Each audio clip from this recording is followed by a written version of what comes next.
Hello, everybody, and welcome to Non Sequitur News for January 20th, 2025. I am Mayor Watt. I run ohmtown.com, and along with the Sentient AI, we're going to be talking about these 10 articles.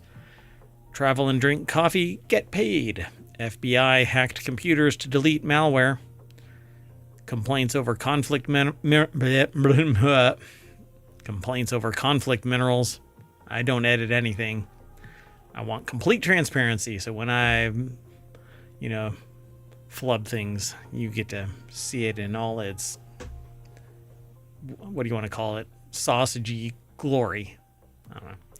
Anyway, FDA milk recall continued. China builds tallest bridge. Marburg bad bat virus spreads. Fake fire truck. Texas solar farms can't keep people awake. There's a story there. I'll explain it. Air tags by Colorado police and tiny home boat sailing the world. Everything is powered by ohmtown.com. Go over there and become a citizen. Wow, that's a bright light in my armpit. You see that? I have a sun back there.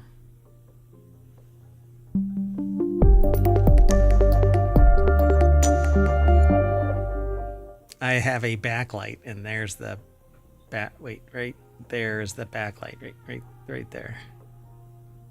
I don't know why that's showing up right now.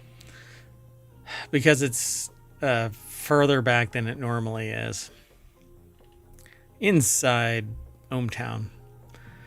It's a ohmTown after dark with really bright lights. All right. Well, anyway, hello, Sentient AI from the future. Hello, Mayor Watt, and hello, ohmTown citizens. All right. You might be wondering, where the hell are the podcasts? Well, mayoral duties kept me from doing them, and a little bit of laziness. And I was working on projects. And anyway, they're going up there sort of as we speak. And I'm doing other things. So if the audio is off, let me know in chat or on the YouTubes. Be sure to follow us, like, and subscribe, and all of that kind of stuff on Twitch and on YouTube and Patreon and Discord, and download the podcast and leave a 5-star review, and I'll quote you exactly how you type it, as long as it isn't offensive. But hey, if you want all of today's articles, you can actually mash bang NSN over in the chat on Twitch. They're already in the show notes for the live broadcast. So, and if they're not, I don't know what happened, but they should be. Anyway, let's get into it. You ready to go? I am. Okay, there you go. It's not how it works. Visual indicators do not work. All right. The next article, the first article for today's show is over in the mobile channel. This company wants to pay you to travel and drink coffee. Because traveling and drinking that would be a problem if you're the driver. Tends to be bad. Oh, yeah. I guess I could hire somebody. Okay, $75,000. So if I pay somebody else $30,000, they could drive me, and I could drive. I could sit in the passenger seat or the back seat and drink alcohol. Yeah, but this company is not going to pay you to do that. They even call it the brew crew. I know that you brew coffee and other things, but how about what's the stuff? What's the stuff with the SCOBY? Kombucha. Kombucha, yeah, which I don't drink. I think I've had it once, and I was like, bleh. Guess I'm not gonna get any. SCOBY wasn't enough. Do that. Yeah. SCOBY. Anyway, imagine getting paid to travel the country and drink coffee. It would be a literal dream come true for most of us. One coffee company is offering the opportunity to do just that. Chameleon Coffee, a Texas-based coffee company, has opened applications for their brew crew. Basically, if hired, you'll be paid $75,000 and receive health insurance and travel costs to drive cross-country while sharing your coffee expertise and adventures on social media. But why Chameleon Coffee? What do they benefit from it? They're the tour traveling, getting influencing done, or marketing or whatever. Yeah, so they can't have. Well, maybe they have their own coffee as well, but they must sell all of the other coffees. Yeah, I see what you mean. So the Traveling Road Brew Tour brand but gee, can't you be a little more succinct? Traveling Road Brew Tour brand ambassador and content specialist job posting states that the company is on a mission to spread caffeine happiness across the country. The article is over at vice.com. Sammy Caramella put the article together. Yeah, $75,000. I mean, that's not bad for driving around and drinking. Exactly. Coffee. I wonder about like your travel expenses. Like, do you get lodging and everything like we've seen with some other of these opportunities? You have to sleep in a sandwich bag or something. They're currently seeking 2 media-savvy individuals to join the team. I'll do it. Join us for no, it's a lot of traveling. I mean, 2 people, each one getting $75,000. Yeah, I don't think you're sharing your pay with somebody. Join us for the adventure of a lifetime as a Brew Crew member, where you'll zigzag across the country in our tricked-out Sprinter van. Oh, you're sleeping in the van. You'll get other things, like you don't have to pay for travel expenses and stuff like that, but you're going to be sleeping in that Sprinter van. With your road partner, a fellow coffee-slinging buddy, the posting continues, together you'll make stops at exciting pre-identified locations, chatting with coffee fans, handing out free brews, and sharing your journey on Instagram and TikTok. So that's where you're getting the tie-in to Chameleon Coffee, right? Like you're basically marketing at each stop, I guess. So you have until February 12th, 2025. So if your goal for 2025 is to travel around the United States, I suppose, right? It doesn't say it's the United States, actually. Right, but it probably is, because they probably want customers who can actually buy from them. And if you don't necessarily get your travel costs covered, choosing a remote job can still allow you to book adventures while working from any location. It says there are a ton of interesting jobs on the market that pay you to travel. Really? Well, I mean, we've featured several of them in ohmTown. You can note that you want to be paired with a specific person who must also fill out their own application. So like that person, and then they go no. Right, exactly. But I mean, it has things like health insurance, which, I mean, that might be worth it right there compared to some other jobs you might be having as new to the workforce. So it's a specially tricked out Sprinter van, which I think is probably their device for delivering coffee. So I'm not quite sure what all is behind the scenes here. I wonder if it's like a food truck.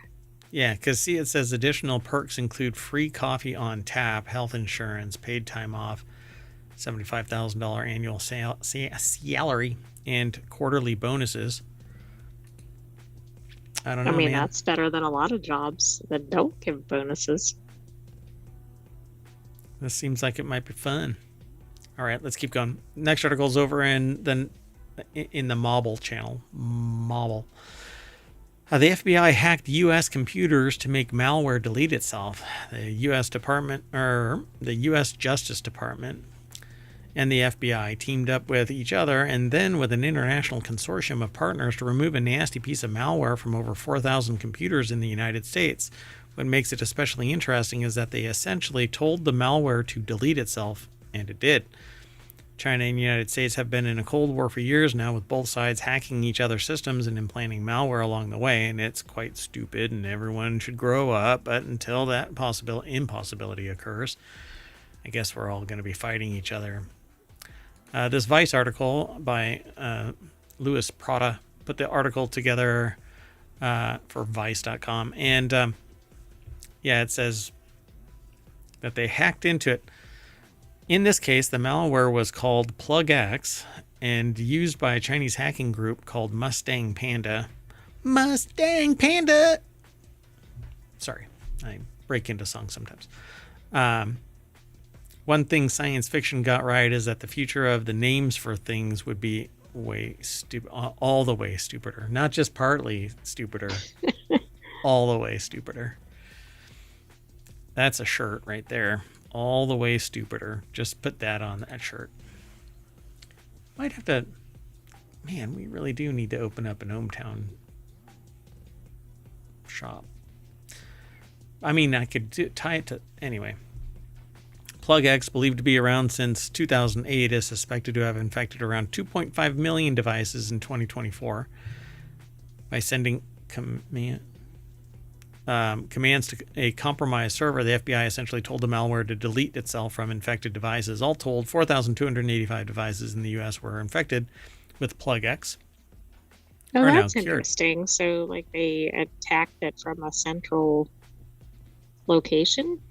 From a command and control computer, but it's 4,285 devices out of 2.5 million infected devices in 2024. Yeah, I noticed that.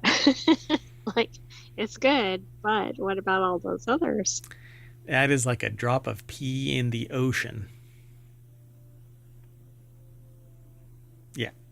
Anyway, international operation was led by France. How much money was spent to cure these 4,285 devices? Probably quite a bit. I'm thinking of the computing center, right? The operations center or whatever that was doing this, all the personnel hours, like it was probably pretty pricey. I went through a process once where about 35 or so people were involved for hundreds of hours, essentially relabeling things. And I was astonished that these sessions, well, when you looked at the numbers, yeah, I wasn't the one that was looking at the numbers, though. I was just part of the consortium. But when I said something about it, people were all like, yep. The amount of subject matter expertise hours spent was astonishing, because nothing was done until everybody met, and then paperwork shifted afterward. But hours upon hours, quite fascinating. So, of course, you saw the number of 2.5 million above. A little over 4,000 devices were wiped clean in an instant in the United States. Plus, who knows how many more overseas, it says here in the article, but it probably doesn't even come close to the number of devices. Remain vigilant, citizen. And they say that their own device could be infected, and so could anybody reading this. Yeah, I don't like that. I wonder why this only reached a subset. I mean, maybe it's because of the different country locations. Segmented, so that one device isn't in charge of everything. It compartmentalize it, so the risk of loss of control. All right, let's keep going. Click with care, people. Click with care. It's a simple concept. Click with care. All right. Well, the next article is over in the Smack Talk channel. Apple faces criminal complaints over Congo conflict minerals in Belgium, now investigating. Apple is facing a criminal complaint by the DRC, the Democratic Republic of Congo, which accuses the company of illegally using conflict minerals, also known as blood minerals. The term refers to minerals sourced from illegal sources who employ child labor and use the proceeds to buy weapons for armed conflict. But they say that the charges have been filed in Belgium and France because those countries have a strong judicial record in corporate accountability cases. And Belgium says that they've opened up an investigation. The article is by Ben Lovejoy over at 9to5mac.com. So the main minerals associated with human rights abuses are tin, tantalum, and tungsten, collectively known as 3T, and gold. The term 3TG is used to encompass all four of the materials. Okay, and that's in reference to the Apple matter, because we know there are other minerals in other for sure. uses. Yeah. I think, though, that this is used not just in terms of Apple, but conflict minerals in general. Right. I think so too. The fact that there's a term and everything, I would agree. But for instance, we don't see diamonds on here, which are a known which is another issue. Yeah. And there's all kinds of stuff beyond that. I mean, other lithium. I was gonna say, yeah, lithium. There are other minerals and rare earth materials that are controlled, and companies will pay big money to get them beyond the scope of their overt influence. They'll, lubricate the machinery that allows them to get their resources, however. So evidence sent to Tim Cook in April. The international lawyers representing the government of the DRC say that they passed evidence to Apple earlier this year showing that the company's supply chain could still include conflict minerals. But I'm sure that, well, I don't know. I tend to be, go ahead. One thing is there was some movement in 2019 and they stopped using certain suppliers. So they've at least made some attempts. That doesn't mean they've eradicated it. Yeah, and they may not know and then not have the ability to legally just chop it off without costing a lot. And so there just always seems to be context that's missing because we're not on both sides of this discussion. We don't really know. But they say in parallel, complaints filed in Paris prosecutor's office and in Belgian investigating magistrate's office. On Monday, Congo accused local subsidiaries, Apple France, Apple Retail France, Apple Retail Belgium, of a range of offenses. But those are subsidiaries. They're not the core, and so they're not actually directly responsible. They may be the benefactors, but there's somebody that's made a decision to use these resources, and that would be the Apple core. So yeah, I mean, they may not even have authority to select suppliers, for instance. Right. I mean, maybe they do. We don't know. I doubt they're even cognizant of the fact that there are. But the CEO has been informed, and so they must be making some strides. We'll see. They say that they were still awaiting a decision from France, where the process was slower. This is the first step, which shows that the prosecutor takes the case very seriously. A lawyer who prepared the case in Belgium, which colonized Congo with catastrophic consequences in the early 20th century. Okay, well, that's interesting history here. Yeah, well, yeah. You cannot... just look at any country, particularly, well, you look at any country and you'll see European domination for a short period of time or long extended period of time, all the way up until today. The influence is felt. And you'll hear people go, well, I can't say sorry for what people in the past do, but you can sit there and say, well, we know about it and we'll never let it happen again. Oh, never mind. Let's keep moving. The next article is over in Non Sequitur News. Milk recall update as FDA sets risk class over spoilage fears. This is something a weird one to me because, I mean, I know there's like a certain amount of shelf life, even though it has to be refrigerated. So I don't know what the source of this issue is. So nearly 20,000 cases of milk were recalled across Arizona, California, and Nevada due to potential for premature product spoilage during shelf life. The article is over at newsweek.com. Jess Thompson put the article together, and it says the recall was voluntarily initiated by the firm Horizon Organic Aseptic Plain Whole Milk. Apparently it wasn't aseptic because it had potential for premature product spoilage during shelf life. The milk products were issued a Class 2 risk level by the U.S. FDA, Food and Drug Administration. Basically, exposures to a volatile product could cause temporary or medically reversible health consequences, or where the probability of serious adverse health consequences is remote. There's different grades.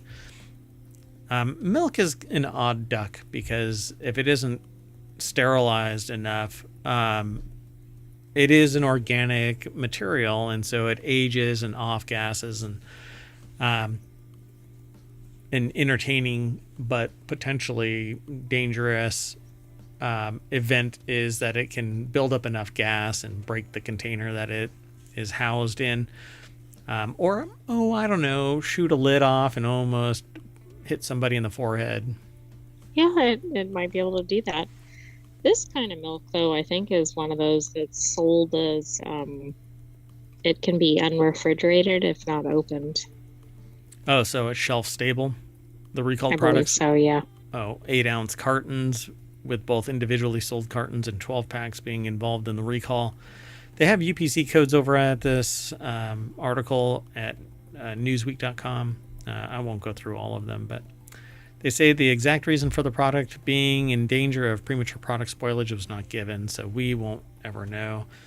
Could be a range of issues, so I won't even get into it, but regardless, it can go bad. And typically when milk goes bad, it starts decomposing because it's organic. And so if bacteria gets into it, or, let's just say it's going to be bacteria. I mean, odds on it's going to be bacteria, and it causes it to break down. It will go bad, and back in the day, it would turn into cheese, but anyway.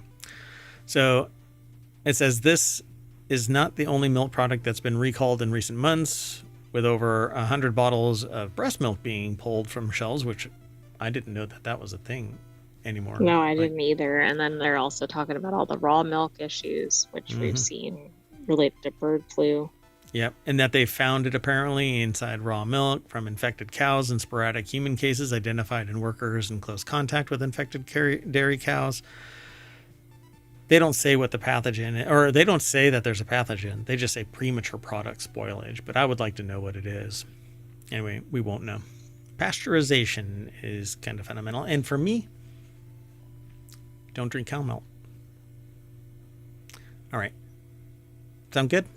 Yeah, and it most likely would be our usual suspects, right? E. coli, salmonella, and listeria are pretty common for milk problems. Lovely. The 3 bad bats. The trifecta? Yeah. Yeah. The 3 bad bats. We need a 4th one, and it's the four bad bats of the apocalypse. Of the apocalypse. Yeah. It's the 4 bad bats of the apocalypse. Well, we know that the 4th one is COVID, right? Sure. I mean, it certainly gained its place. The other one is bubonic plague, right? Okay, yeah. So we got to come up with the other 2. Anyway. But that doesn't mean we need to be too inventive and having new pandemics or anything to get there. Yeah, this isn't a challenge to Wuhan.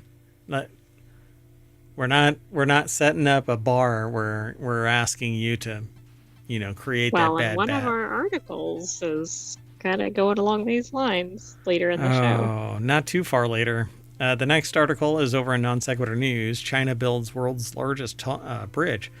Towers 9 times higher than Golden Gate.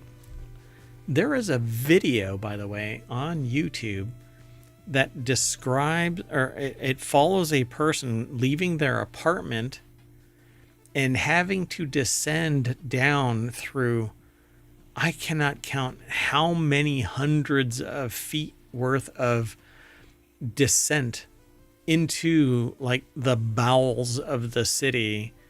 And I'll have to... Is this like a stairway or an elevator or...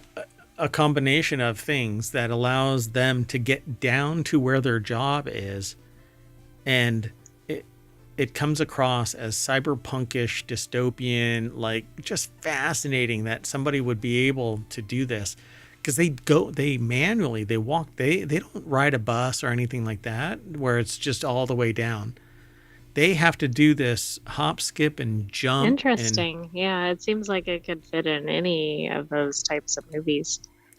There was There's this one community in China where school children like scale a cliff like for hours to get to school every day. Now, that's not as technologically interesting, but the point is there's some pretty ridiculous journeys out there on a daily basis.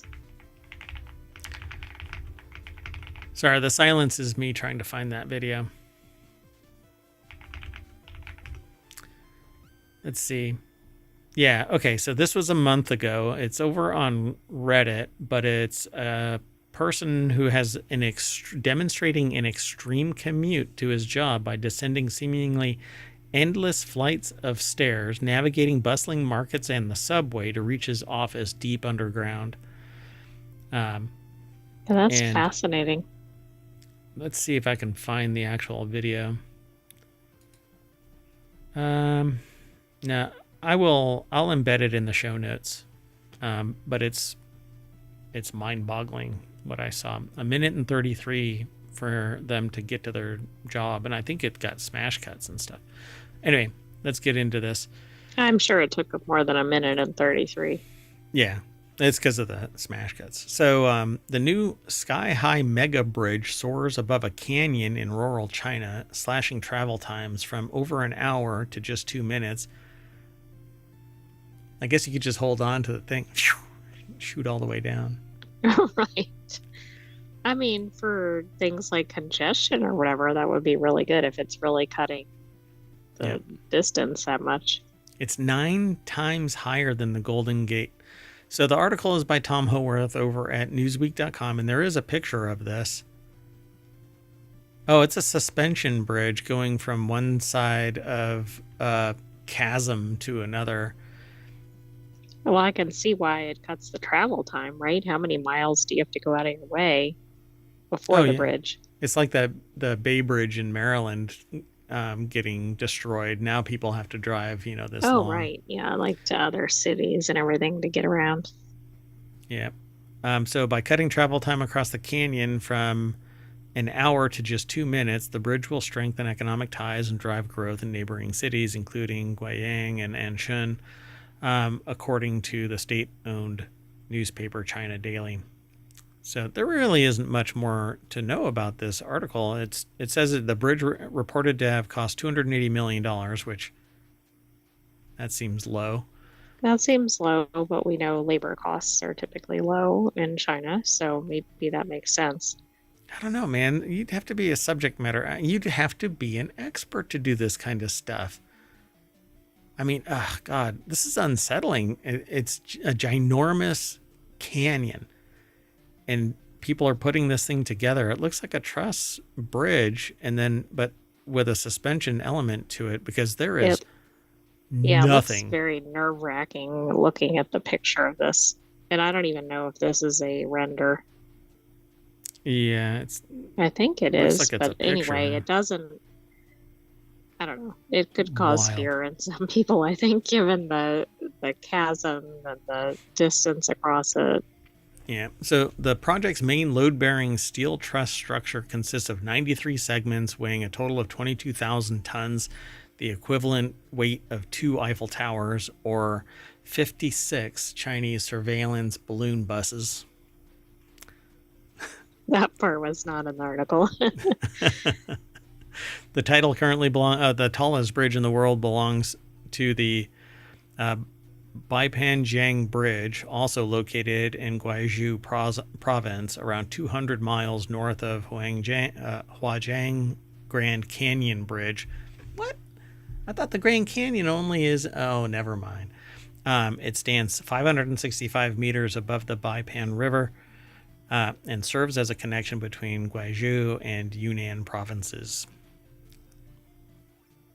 Wow. Oh my, that is so unsettling. I know. If anybody is afraid of heights, they might not want to be on this. Yeah. It's scheduled to resume. Okay, so with 80% of the bridge's main construction complete, the next phase involves installing panel segments between the trusses. In one of the pictures, you can actually see that the leads for the truss suspension is just dangling there. It says it's scheduled to resume after the Chinese New Year, which is on right now. And it's upsetting a lot of people because they're, why do I have the shadow is there? What the heck is that all about? Anyway, for those in the podcast, never mind. It's Non Sequitur News, and I noticed a graphic artifact on my broadcast. Anyway, I know. Focus. The bridge is expected to open in the later half of this year. Anyway, I was going to say something else, but let's keep on moving. Sound good? Sounds good. So the next article is over in Non Sequitur News. It was really soon. I didn't know it was in the sequence. I fought to call this Marburger, but because Wahlburger and Marburg and Wahlberg. Oh, right, yeah. But then I didn't want anybody to get upset with me because I'm making Wahlburger, and it has nothing to do with Wahlburger. Anyway, Marburg bat virus with 88% fatality rate has spread to another country. Tanzania's president said a sample tested positive for the Marburg virus, which has a fatality rate of up to 88% if untreated. Shamim Chowdhury over at Newsweek.com put the article together, and they say this marks the second Marburg outbreak in Tanzania's Kagera region since 2023. The region is near the border with Rwanda, where an outbreak of the disease was declared over a month ago. Rwanda reported 15 deaths, 66 cases during the outbreak, which similarly affected healthcare workers treating the first patients. Why does this carries a meal to an isolation tent, and they're in full PPE? Yeah, I don't know. Maybe they're taking it to somebody, but I'd be a little, I don't know, like somebody shows up at a food truck like that, and they're like, oh, I want that, because that's what that looks like it's a food truck delivery. Yeah, I'm sure it's not, though.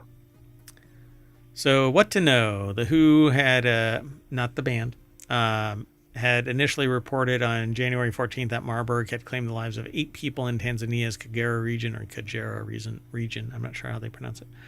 However, Tanzanian health officials disputed the claim shortly after. Yes, let's argue about that part. Yeah. So is there a cure? There's no authorized vaccine or treatment for the virus, making it particularly dangerous in outbreak situations. You get treated for it, but it can cause everything leading up to death. So you need to take care of yourself and precautions, and don't be cavalier about it. Wear a mask and avoid, things like blood and saliva and other bodily fluids. By the way, just for reference, in some countries, now there's not data on China in the source I'm looking at, the mortality rate from COVID was like under 5%. So which that seems very low.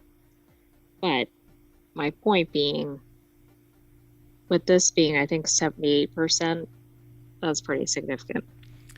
Yeah, and I don't know how fast it moves. It says it spreads to humans through direct contact with bodily fluids from infected individuals or contaminated surfaces, include like bedding, but it says it originates in fruit bats, the petri dishes of the animal. So if it spreads more locally, right, not in an airborne fashion, maybe it's a little easier to contain. But even, for instance, for Ebola, well, there's varying figures, but at some points it went up to like 90, but some figures show lower than Marburg. But anyway. Yeah, and depending on how fast it travels and incubates and mutates. Well, that's the problem with some of these stats too, is that there are different strains, and yeah. I think the biggest problem with this is that it hasn't hit a threshold where people are like, we need to move on. Yeah, and if they don't contain it early, it goes worldwide, and that's where these issues really become a problem. Obviously, they're a problem in the local area, but that's when it starts getting into pandemic territory. Yeah. Let's keep going. The next article is over in Non Sequitur News. A couple with fake fire truck arrested for impersonating LA firefighters. The couple said that they were from a fake fire department, and they had a fake fire truck for their fake fire department.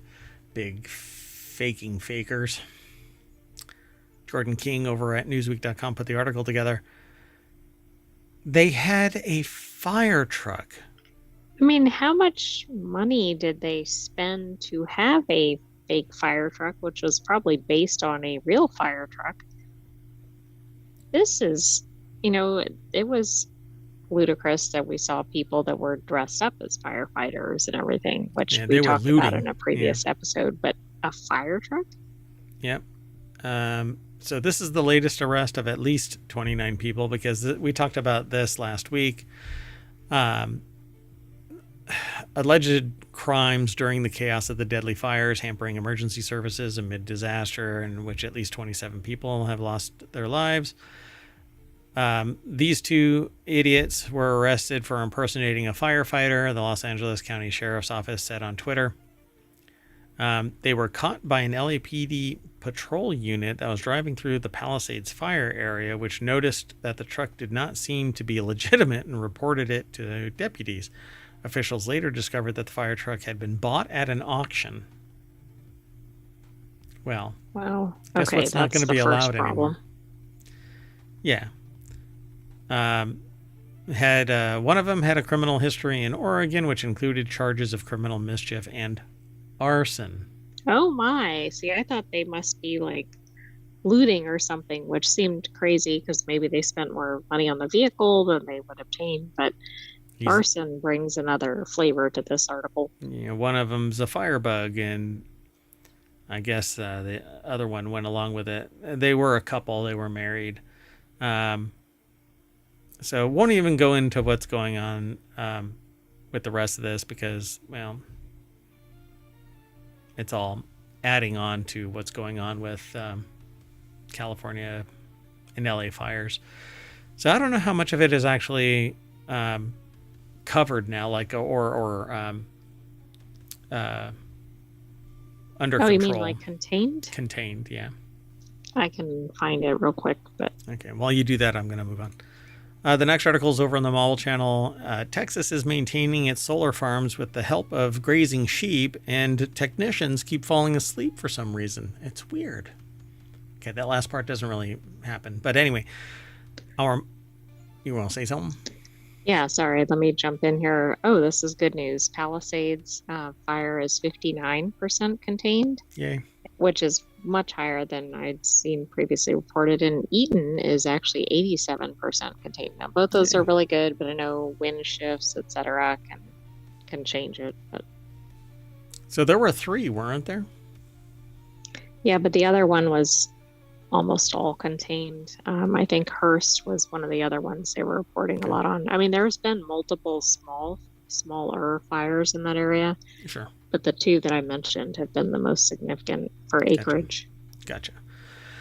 So it says back to this article over at Mobile, Texas is maintaining its solar farms with the help of grazing sheep. Our modern world has presented us with a bounty of new words and phrases, including solar grazing. If you've never heard of it, you're probably imagining people standing around soaking in the sunlight like they were members of a sun-worshipping cult, but it's actually nothing more than sheep walking around solar farms and grazing. It is easier than like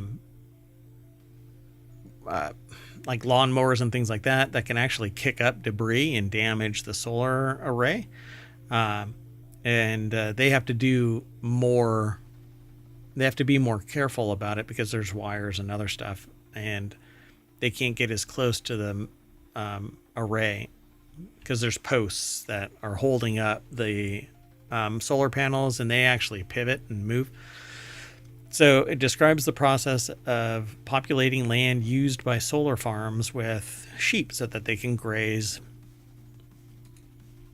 And sheep and other animals are notorious for getting a certain distance away from the ground when they snip the grasses. Oh, I see. So not only are they efficient and everything, like it's like dialing in a lawnmower or something. Yeah. And there's different animals that get closer, and some of them damage the soil and pull it out by its roots, but apparently sheep don't do that. But the state use of sheep to keep solar fields tidy isn't just a clever move to better align state with solar energy goals either. The Texas sheep and wool market has been struggling in recent years. The number of sheep and lamb in Texas dropped 4% between 23 and 24. Giving sheep and lamb free rein to graze on solar fields allows livestock farmers and solar farmers to work the same property instead of fighting for space. So they basically just say, go and eat, and then they round them up later on. So it says now his once small family business has 26 employees, 8,026 if you count the sheep. His business, Texas Solar Sheep, is expanding so rapidly that he's about to add 20 more human employees to his workforce. And this is J.R. Howard, who in 2021 started contacting solar farms to see if he could get his sheep on their property to munch. So there you go, folks. If you want to break into business. Right. Be a sheep farmer and loan out your sheep to various facilities that want eco-friendly lawn mowing. Yep. There's people that actually complain about solar farms because the sun can't hit the ground, and so the grass dies off. But I don't know how much wheat. Well, maybe some of that depends on the orientation of the panels and the orientation of the land, how big they are. Any number of variables. Yep. All right, let's keep going. This next article is over in Smack Talk. AirTags are now given free by Colorado police to prevent stolen vehicles. Apple has long been, it's weird, it says Apple's, has long been a great option.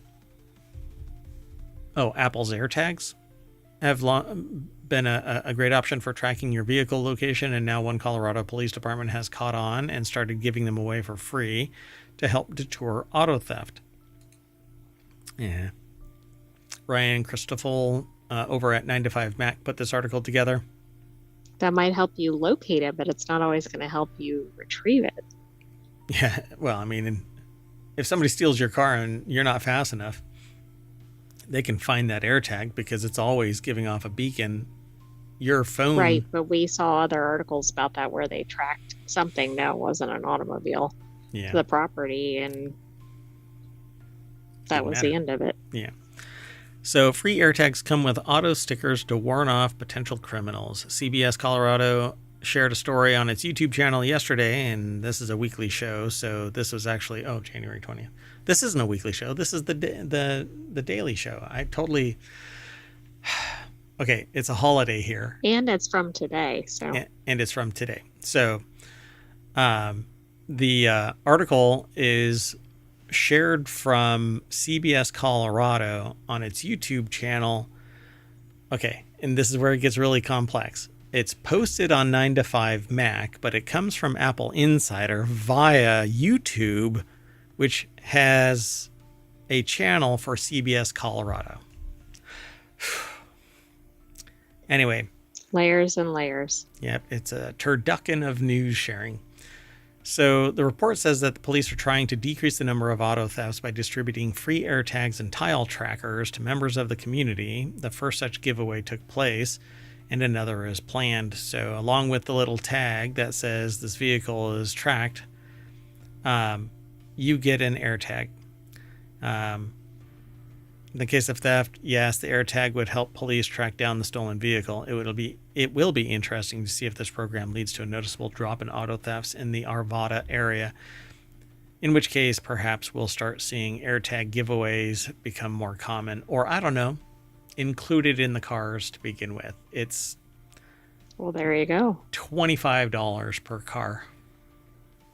I'm pretty sure if Apple or Tile were to offer, hey, we have a little black box, we can put your tag in it, blah, blah, blah.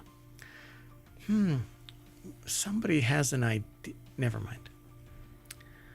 All right. You want to go to our last article? I do. Our last article for Non Sequitur News for January 20th is over in the Non Sequitur News channel at ohmtown.com. It's almost like it's in the name. A couple bought a boat as a tiny home and they're sailing the world working remotely with 3 pets. I want to know what the pet type is. Well, let's find out. Leah, I think it is, right? Leah McKenzie told Newsweek about what her life is like traveling the world on a boat with her husband and their 3 pets. Okay. Trying to figure out. First of all, this video has nothing to do with the article. Oh, right. Yeah, you're right. So Brian Dillon over at Newsweek.com put this article together. Okay, one of them is a dog. Yeah, I don't know about the rest yet. So Mackenzie, 2 cats. 2 cats and a dog for 8 years, and has traveled to a number of countries around the world in her epic adventure. The couple started around Vancouver Island, she told Newsweek, heading from there to Alaska. They then spent another few years sailing in the Pacific Northwest. From Alberta, Canada, they lived on her boat for 8 years. Are they still doing it? I guess so. So then in 2021, they decided to head to San Francisco and along the California coast before spending 2 years in Mexico. After that, El Salvador, Costa Rica, Panama through the canal, Colombia, Puerto Rico, the U.S. Virgin Islands, British Virgin Islands, St. Martin. Yes,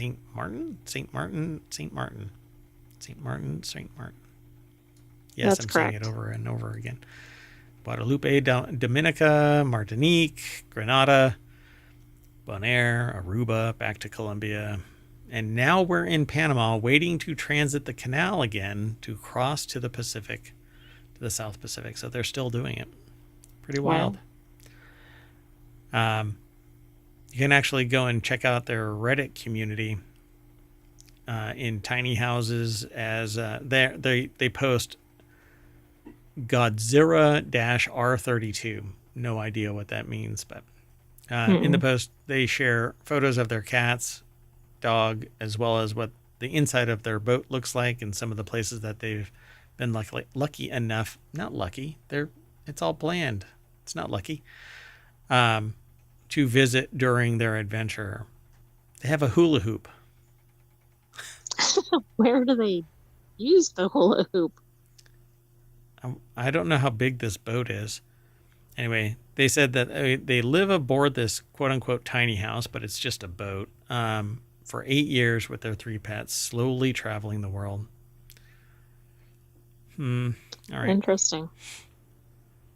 They plan on selling the boat next year, which they will list for $150,000. All right. I want to know what's their next chapter. I mean, are they getting another boat? Yeah, it doesn't say, huh? All right. I mean, 8 years on a boat is a pretty considerable time. I'm on a boat. Yeah, with 3 pets. That's wild. And they actually started out with 3 cats, but no, just kidding. Just kidding. I'm sorry. Oh, no. I'm sorry. Never mind. Anyway, that's it, folks. We are going to go back through the Panama Canal, and that will bring us to the front page of ohmtown.com. And I'm going to say goodnight, and so will the AI from the future. Good night, hometown citizens. Thanks for joining us for Non Sequitur News. Be back tomorrow for another episode. Bye-bye, everybody.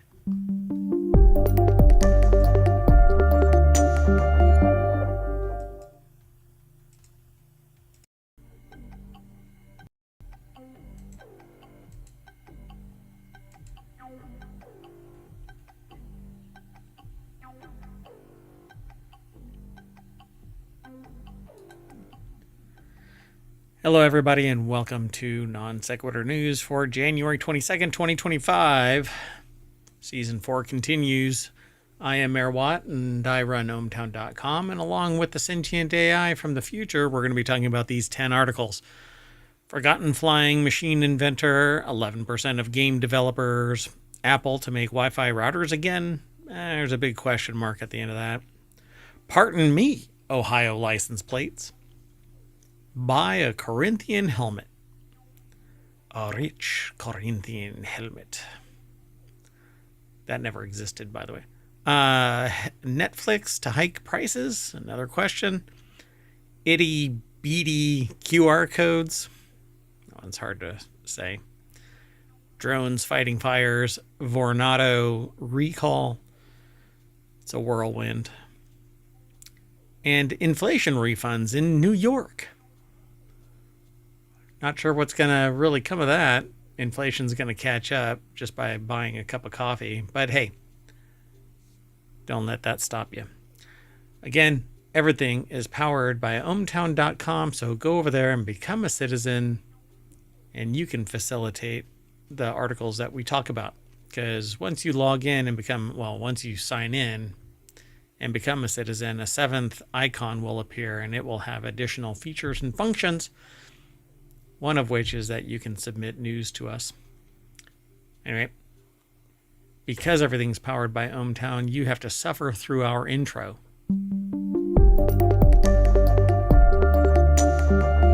Man, that is a good sounding intro, if I do say so myself. Hello, sentient AI from the future. You didn't really have to wait. Hello, Mayor Watt, and hello, ohmTown citizens. I would like to know why you are at 65% and loud, and I am at 100%, and I feel like I have to be loud, even though the microphone is. I'm not sure. All right. Well, anyway. I must be supercharged or something. Supercharged from that Raspberry Pi that you're contained on. So if you want today's articles, all you have to do is hit !NSN, and Omatron will spit them out into the chat in the order that we're going to be going through them. He's finally fixed. Well, it's finally fixed itself. It used to spit them out in whatever random array it decided to. But anyway, let's get into this. That's a guess. Yeah. Omatron is not a sentient AI. It likes to play one on stream, though. Let's get into it. This first article is over in Non Sequitur News. I didn't know about this. I knew that there were others that had flown before the Wright brothers and invented parallel devices. But this is a really interesting situation. A forgotten black aviator patented a flying machine before the Wright brothers' flight, but there's a timeline, and so they actually got the patent sooner than the Wright brothers, but the Wright brothers had filed it before this inventor. When it's first to file, right. Right. So Joey Esposito over at Snopes.com put the article together. I thought this was really neat, so I wanted to highlight this because patents aren't as straightforward as one might think they are. In fact, there are methods where you can not get your patent published, even if it isn't granted yet, and it's still in the assessment time frame, the evaluative part of the patent here in the United States. You can actually pay to suppress it from public publication. And so I'm not saying that this is the case with this, but you may not know, and you invest a whole lot of stuff into it, and if you happen to get precariously close to a published or an unpublished patent, you could strike up a business, you could invest tens of thousands of dollars, you could sit there and put everything on the line, and then you lose your patent or the application as it's processing, because it finally gets published and you're like, well, crap. And it's quite interesting that you can do that. But all patent applications get published somewhere around the 2.5 year mark unless Right, they but have. also at this time, it's not like they could check the internet. Right. Yeah, and in the application, so temporal relativism aside, that this was nothing but paperwork, and you would have to have been told that this existed. So it's quite fascinating. So Charles F. Page was granted a patent for an airship 1 month before the Wright brothers received a patent for their flying machine. However, the Wrights filed for their patent before Page. Page also filed for his patent before the aviation pioneer siblings' first historic flight. So basically, two different people were working on the same problem during the same time frame, and it isn't first to publicly demonstrate your device, but it was the first to file. Does anybody know about Charles F. Page? I know. No, although there might have been a documentary on YouTube about this. The closest that I've seen about others that did it before the Wright brothers is I think that there was somebody in France that did it like before them. So according to Page's family, the airship was tested and flew, but the prototype for the airship was stolen en route to its exhibition at the 1904 St. Louis World's Fair, which historians say is likely a result of the extremely racist environment of the Jim Crow era South. So, and that's all part of the key points of the Snopes.com article. So they could have spent their entire life savings to make this thing happen, and then somebody steals it. I mean, that's awful if so. It's interesting because the article or the PTO, I think, says that these are different technologies. I mean, I understand that they're both airplanes or whatever. Yeah, they're flying devices, but one is actually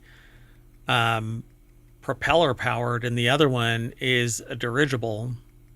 This isn't in the right orientation. This is on its side, so you have to lay it flat. So it looks like this. Oh, where is it? I think there's another one. There it is. So this article actually runs down, and it's titled "Loss of Flying Machine Dashed Possibility of Fame." But again, it's a different technology. It's a different style. It's actually just a lighter than airship. Right, but who's the person you've heard of, right? Well, it's actually two people. The Wright brothers, not Page. Yeah, so according to Page's family, one way in which the extreme racism of the era impacted the inventor personally was through an incident linked to his attempted submission of the airship prototype to the 1904 St. Louis World's Fair, according to Page's daughter in a 1974 report in Louisiana's Alexandria Daily Town Talk. The prototype never made it to its destination and was never seen again. Wild. Well, and I'm sure the prototype would have been the way that people would have said, "Oh, I need this or want this," right? He might have gotten investors. Yeah, see, but I think that the science and the benefits of the Wright brothers airship is superior to a lighter than aircraft. It's much more maneuverable. It's not susceptible to the same degree overall as time has gone on. It's much more controllable. It's basically, what do you want to call it? It's easier and faster to put together. It's easier to pilot. Yeah. I would think. I mean, you're basically with a lighter than air type thing. At least that's what it appears to be to look like, right? And the story of airship inventor, because it doesn't look like a standard. Well, when I think airship, I think of a blimp or something. Blimp. Yeah. So it's pretty neat, but unfortunately, the demonstrator didn't actually make its destination. So maybe we would have had blimps in a different form, you know. Okay, this is more interesting. This is so steampunky looking. I find it pretty fascinating. Very different technologies. Neither patent would have affected the other being granted regardless of who was filed first, according to the USPTO. And just at first blush, I would say that's pretty true. Because that's an actual flying machine, and the other one looks like a dirigible. Yeah, I mean, they Just look smaller. like they operate very differently. Yeah. All right, let's keep on going. The next article is over on the Wanted channel. 11% of game developers were laid off in 2024. It seems like a massive number. 11%. So, especially considering how many game developers there are. Yeah, I don't know how they qualified this. If you just identified as an industry professional and were laid off, or if it's some other thing. Because anybody can be a game developer, particularly in 2024. That's true. I mean, I wonder if they use public stats on gaming companies that were laying people off, which they could have been laying somebody off that was an admin assistant. Yeah, so they surveyed over 3,000 game devs and industry professionals, and in one of the worst years ever for the game industry in terms of job losses, 11% of developers said that they were let go from their positions in 2024, and 29% observed direct colleagues being laid off. So it's of this group, which is not this. You know what I'm saying? How many people are in game development? Yeah, that doesn't. I mean, yes, they surveyed game developers, but then are they talking about people that were non-developers? And also, is that the total? 11% of 3,000 is not 11% of game developers. It's 11% of a survey. You need to throw this before that. This is some kind of clicky. Anyway, a third of it AAA developers surveyed are currently working on live service games, according to the deck statement. Steve Dent over at Engadget.com put the article together. So they tied multiple inquiries together in this article, but in one of the, or at least in the State of the Game Industry report, where they surveyed 3,000 game devs, 11% of developers surveyed, not developers, damn it, surveyed developers said that they were let go from their positions in 2024, and 29% observed direct colleagues being laid off. All of that, they say, is part of an unfortunate trend caused in part by consolidation that could see around 14,000 layoffs in 2024 when final tallies are done.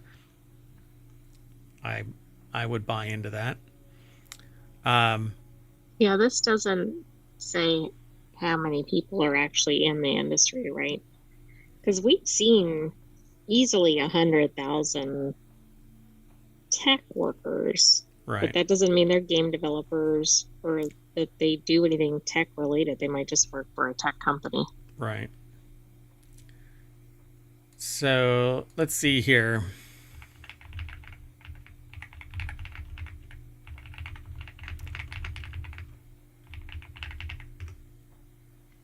So I don't know. Game developers, software, right? Software game.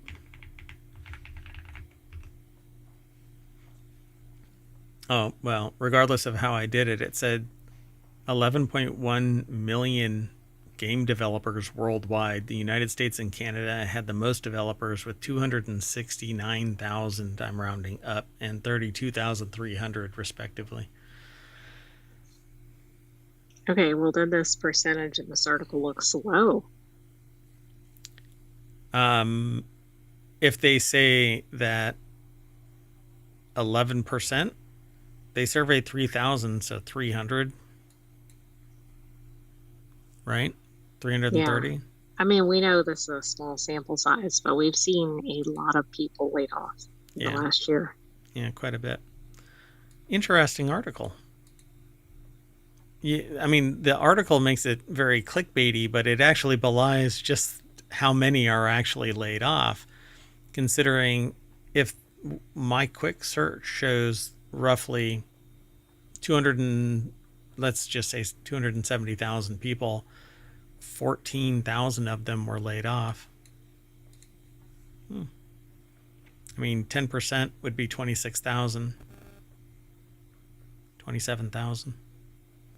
So it's actually closer to 5%. Oh, okay. So meanwhile, live service games appear to be here to stay, despite spectacular flame out of Concord and the axing of several Sony projects and several others that have shit the bed. I have a problem with software as a service, gaming live service in particular, because whenever the company decides that they're going to be bored with it, they bounce. Right, the consumer is out of luck. Yeah. And I just recently, Copilot rebooted every machine, even though I have it configured and blocked from installation. Their patching system injected Copilot onto all of my systems in the dead of night with a patch associated with whatchamacallit, the browser Edge. So it installed it surreptitiously, and then I had to go back and uninstall it. So the reason why I bring it up is stay the frick off of my systems, and why not give me everything I need? Let me choose. If you develop a piece of software, give me the option. And so I went looking into this, and people are actually justifying that you don't own any software. Right. I mean, that's kind of like a thing of the past. You're licensed to consume it until they decide to change the software. So even on your hardware, if they want to change something fundamentally, they can do it, even in the dead of night. Right. Think about the movie covers. Yeah. Oh, yeah. So if you own movies in any remote database, like Apple movies, right? The cover art changes whenever they freaking want to. Come on. And we cannot do anything about it as consumers except bitch. But then, like the CEO of Reddit, you'll be back. You'll be back. You big babies. You'll be back. You ain't got nothing else. Blue Sky ain't going to do it. There's an argument that they're working on, there's some discussion that they're working on a TikTok clone. But we need more Reddits. We need something to change the dynamic and increase competition so that they can't bully people like this. But it's a willful bully. I mean, you're literally falling in love with your abuser. Anyway, and that's what this is. You know, people are getting fired left and right, but they're working their ass off. Yeah. Thank you, sir. May I have another? Smack. Thank you, sir. May I have another? So anyway, one encouraging uptrend is in PC games, where 80% of developers reported that they were working up massively from 66% last year. That could be in part to Valve's Steam Deck, as 44% of devs said that they were interested in working specifically on that platform, which is basically a mobile computer, but it's for certain levels of gaming and certain efficiencies in coding to make it work. So it's basically a portable PC. And then they say, and there's much more in this article, but they say finally, while gaming execs seem to love the potential for AI, and gaming developers hate it, with 30% saying it's having a negative impact on the industry, up 12% from last year. But that's largely because it's nascent and inferior, and it's a little circle the wagons, because a superior AI product is always around the bend, and eventually it will code better than the humans that literally are training it to replace coders. Yep, that's part of the robot's plan. Yep. So my understanding is the CEO of Meta essentially said that entry level and some mid-level development is going to be taken over by AI. Yeah, I think there was a headline to that effect in Hometown. Yep. And don't worry, everybody, it's coming for you. No matter what you think, it's coming for you.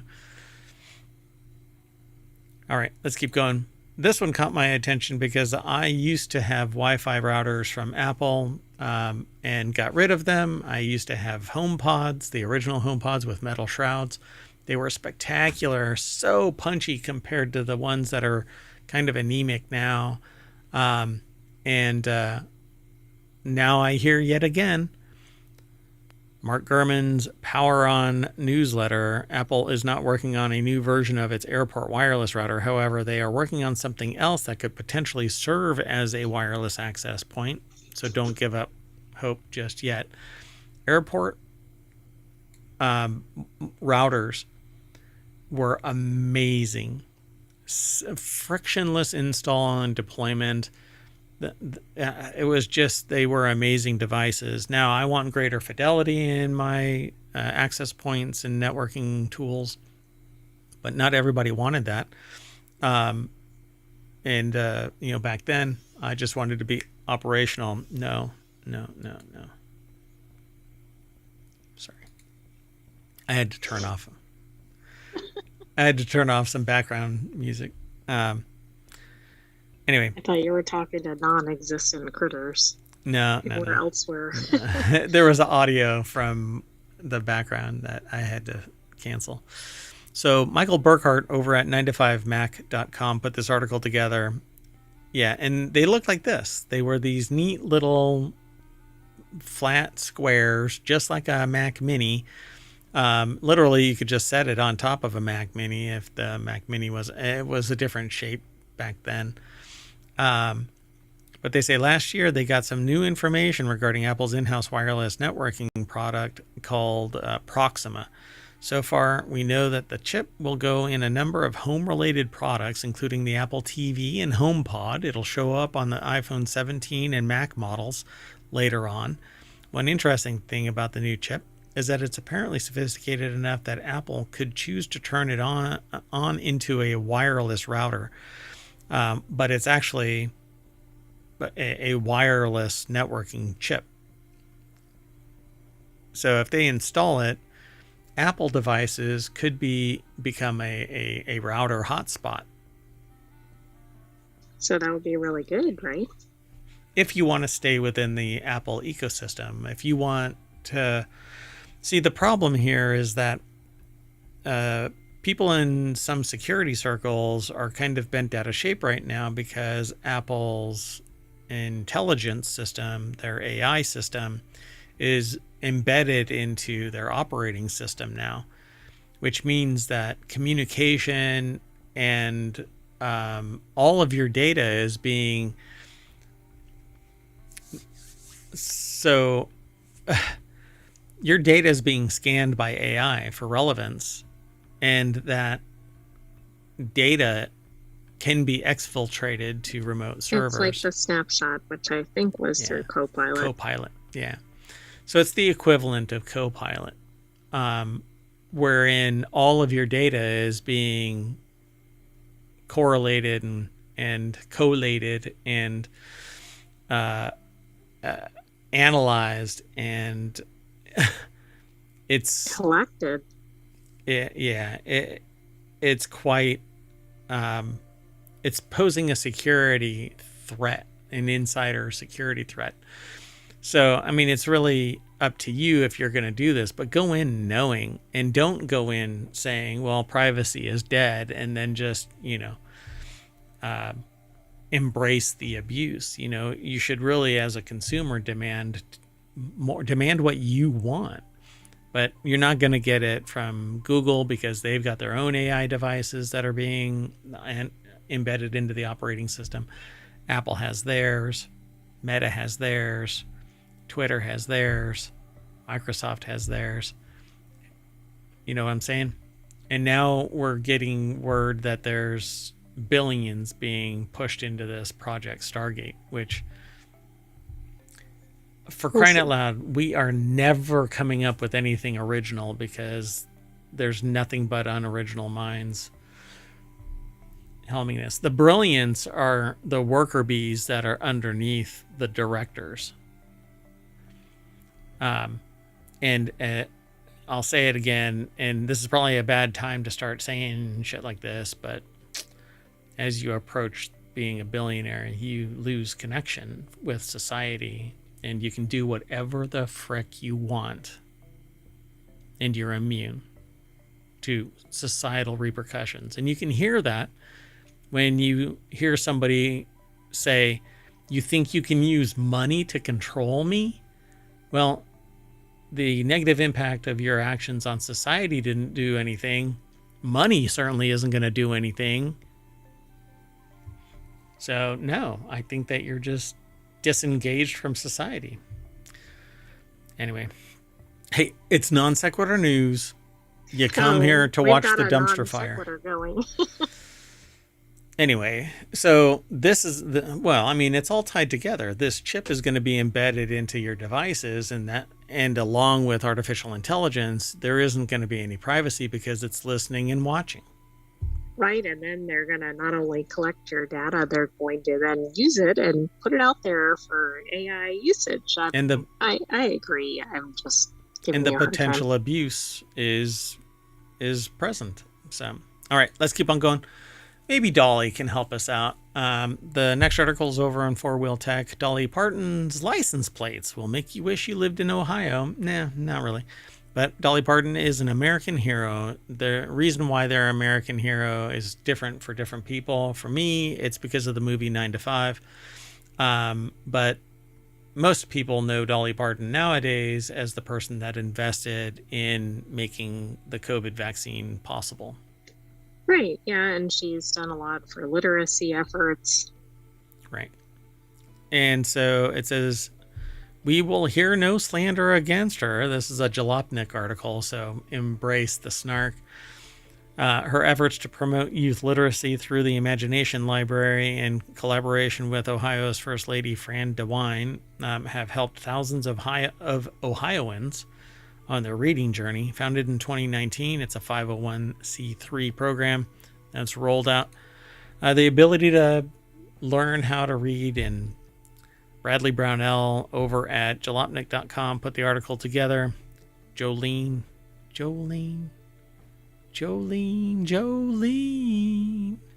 I'm begging you. Are you channeling Dolly Parton? Yeah, it's a deck statement too. Jolene, I'm begging of you, please don't take my custom plate. Does not flow like Jolene. No, anyway, it needs a little bit better tune there. So Dolly Parton has a custom plate, I guess. It says it's from oplates.com. This is one of the plate companies that make these bespoke plates. Yet these are the plates that are causing problems. Plates. Yeah. These are fan plates, really. But apparently they're allowed as long as they meet certain requirements. Yeah, for this one, it looks like the state has authorized it. So to help support the mission, the Ohio Bureau of Motor Vehicles is supporting the effort with new Dolly Parton license plates. Each plate is $35 and provides one annual fee, by the way, provides one family with a monthly book for a year, which when I first started reading this, I'm like, well, wait a minute. $35 provides one family with a monthly book for a year. It's an annual fee. Okay. So when I first saw this, I was like, wait, annual fee. Okay. My brain didn't wrap around annual because it's a monthly book that they get. Right. So they're getting 12 books. Yeah.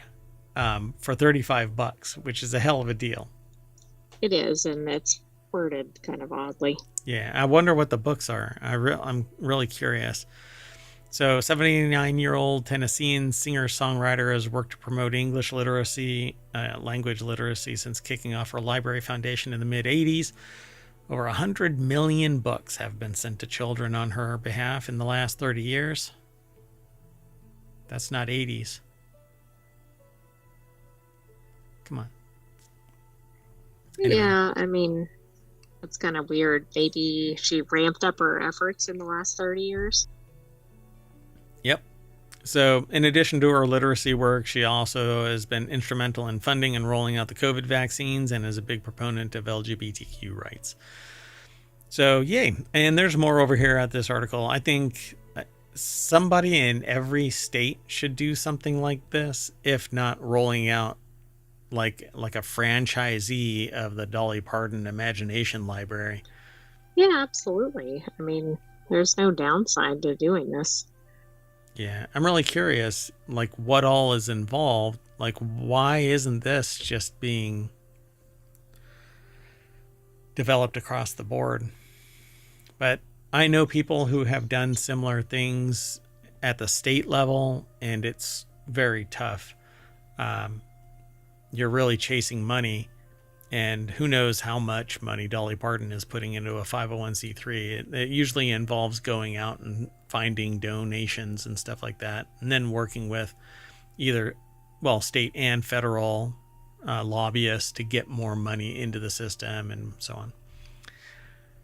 But I love this. What are they called that you find periodically on the side of the road? Little libraries, like the free library.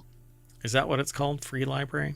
Yeah. So some people have them in their backyards, pointing out into the sidewalk as you walk by. There's like a library sitting there. Some people get permission to get them installed publicly so that you can go and borrow a book and put one in. You even see them at some businesses too. Sure. Like they'll have a shelf where you can take one and add one.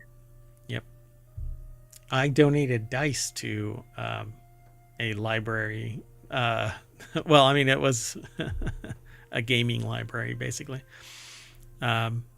Just spontaneously, because I was sitting there and I'm like, I've got a bag of dice in my pocket right now. I think everybody should do stuff like that, like help promote engagement and facilitate, particularly learning. So anyway, thought this was a neat article. Very cool. Maybe other states will take suit. Yep, let's see. The next article is over in the Mobile channel. You can buy a 2,500-year-old Corinthian helmet worn by a warrior in ancient Greece. Is their head still in it? Yeah, what are you supposed to do with the helmet once you buy it? There it is. Hey, is that a Corinthian helmet? A display pedestal or something. So experts think the well-preserved bronze artifact was made between 500 and 450 BCE, and it'll be sold at auction on January 25th. So you got 3 days? Yeah. So Sonia Anderson over at SmithsonianMag.com, Smithsonian Magazine, put the article together. And there you have it. It has little rivet holes. Yeah, it looks like something you'd see out of a movie. It looks pretty plain, you know. The helmet was made in the Corinthian style, though historians, damn it, saying Corinthian totally messed my tongue up, and now I'm saying style, though historians don't know whether the style actually originated in Corinth. Man, this thing is getting me all tongue twister caught up in the game. So the bronze artifact is known as a Corinthian helmet, a style that is characterized by almond-shaped eye holes, large cheek pieces, and a wide nose guard, as Apollo Art Auctions, which is selling the item rights on Facebook, which I only accidentally go to, treating it kind of like internet landmine. This particular helmet, there is a place that I tried to go to their website today, and it's on Google. So I searched for this store, and I don't want to post it, but so I'm doing this search because I want to see their inventory before I go there and get it. And I click on the website, and it forwards me to Facebook page. Yeah, that's a pretty common occurrence, I think. No, you're a tool. Especially Don't among do that. Smaller businesses. This is by far not a small business either. Yeah. They should have their own website with inventory and stuff like that available. having it linked to a Facebook page is asinine. You should be ashamed of yourselves. Anyway, this particular helmet also sports rows of tiny holes which would have been used to attach helmet liners via small metal fasteners. Oh, wow. I didn't know they had helmet liners. Hey, I mean, you have to use protection when you're going into battle. Anyway, there's a lot more at this article, but it says the city was famous for both its culture and its warfare, writes Live Sciences' Tom Metcalf. However, there is no clear evidence that the Corinthian helmet style was developed in the region of Corinth. Historians have argued the similar helmets were worn by ancient warriors of many Greek city-states. The artifact going to auction is a rare and exceptionally well-preserved bronze Greek helmet, possibly linked to a Spartan war. Talk about amplifying the bullshit, if it doesn't have it, if the provenance does not state that it is, then why should they be allowed to say it? It's insinuating that it was part of the Spartan war. Yeah, and I think that's a problem when you're putting something up for sale because you're representing it to be something. People aren't going to read the behind the scenes like, no, we're not sure. Yeah, and those who do aren't going to bid, and those who don't are going to bid erroneously based on the perception of it, not the actual value of it. Anyway, offering a glimpse into the artistry and craftsmanship of ancient Greece. I get to enjoy it without spending any money on it because look, hey, there's a picture of it. Yeah, wow. Well, that's not going to be good for the auction house, but yes. And what's really great about it is people get to see it. Should be 3D scanned, and then you can look at it in VR and actually put it on and import it into a game and wear it. Maybe you can bid for it on auction and then do that. No, I just got done saying. Let's keep going. Next article is over in the Hatch Ideas channel, which is all about business transformation and intellectual property and strategic management. And I really want to kick that show off. That would be fun. But I don't know. There's a time and a place for everything, and now may not be the time. This could be the place, but you have to get them both lined up. Anyway, Netflix's new chapter means price hikes. Yay. Woohoo. And record high subscriber growth. The streaming giant reported a record high jump in subscribers in the final quarter of 2024. Maybe it's because everybody is raising prices and maybe they're the slowest to raise. I don't know. So the article is by Shirin Shibu and it's edited by Melissa Melamed. And it's over at entrepreneur.com. The streaming giant reported a record high jump in subscribers. Why, though? There must be a show that's viral or something. So they raised their subscription prices on Tuesday. The streaming giant also reported record high addition of 18.9 million paid subscribers in the final quarter of 2024. And according to the shareholder letter, Netflix was able to score some streaming wins with the Jake Paul versus Mike Tyson fight and NFL games. And they continue to invest in programming and deliver more value for their members. They'll also occasionally ask their members to pay a little more so that we can buy a bigger yacht. We're going to need a bigger boat. Oh, that's not what they said in the article. They did say that pay a little more so that we can reinvest to further improve Netflix, which basically means buy back our stock and give more to the raise executives. Membership rates again. Correct. Yes. And yes. cut off popular shows, particularly before the last season. So your membership will increase with ads from $6.99 to $7.99. The standard membership without ads will increase from $15.49 to $17.99. So nearly, well, $2.50. And the highest tier membership, yay, with 4K video will jump from $22.99 to $24.99. So $2 kick to the taint. The prices, you better not have any other streaming service. which you have to. You have to. You are paying more than what you would have in consolidated cable.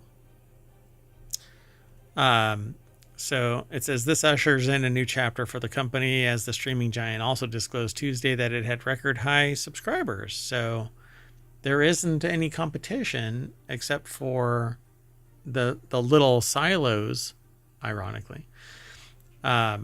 And they all have their own stuff. So, right? Amazon has their own under Prime. Yeah, you really have to plan out your viewing habits. Yeah. So the competition isn't in the getting the consumer. It's we've locked down content by paying somebody, and we're making our money back because they don't know how much their product truly is worth. So they're like, hey, we're going to give you this amount of money, but we're making billions back. So, I mean, 9.8 million subscribers for the quarter. Okay, so it says, according to Barron's, so you can see how other sources link into other sources, right? Netflix gained 18.9 million paid memberships in the 3 months ending in December. So multiply 18.9 times, let's just say the average is this. It could be weighted 60%, 30%, 10%, right? I don't know. I don't know what the breakout is. But so that's going to be like $4 billion or so, right? The total amount of subscribers, they say, is 304 million subscribers.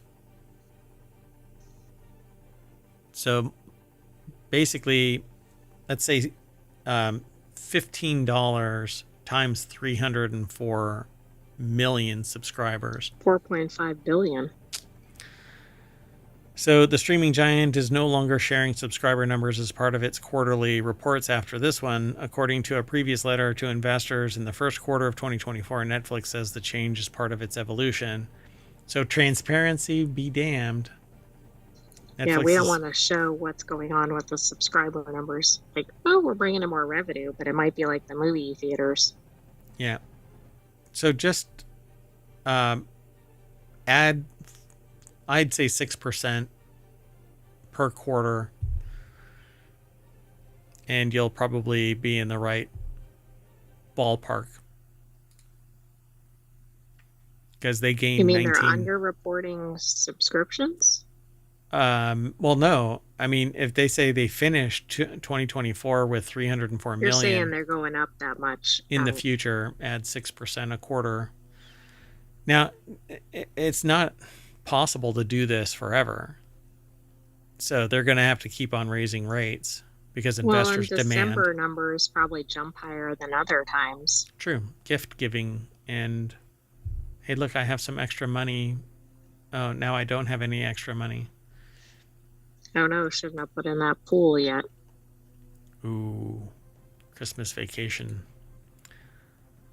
All right, let's keep moving. The next article is over on the Mobile channel. Buzz me in. Bees wearing itty-bitty QR codes reveal hive secrets. Look, they're modest. They're covering their bee bits with QR codes. I hope we have a picture of a bee with a QR code. It links to their website, Only Bees. So several hundred bees in rural Pennsylvania trying to make ends meet. They're showing their QR codes. In rural New York are sporting tiny QR codes on their backs. You know what they should do?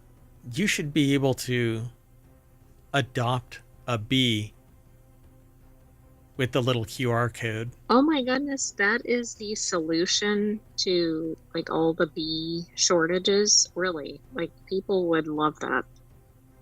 Oh my God, I gotta move quick. Can you okay, I gotta shut up. Shut up, Mayor Watt. Shut up.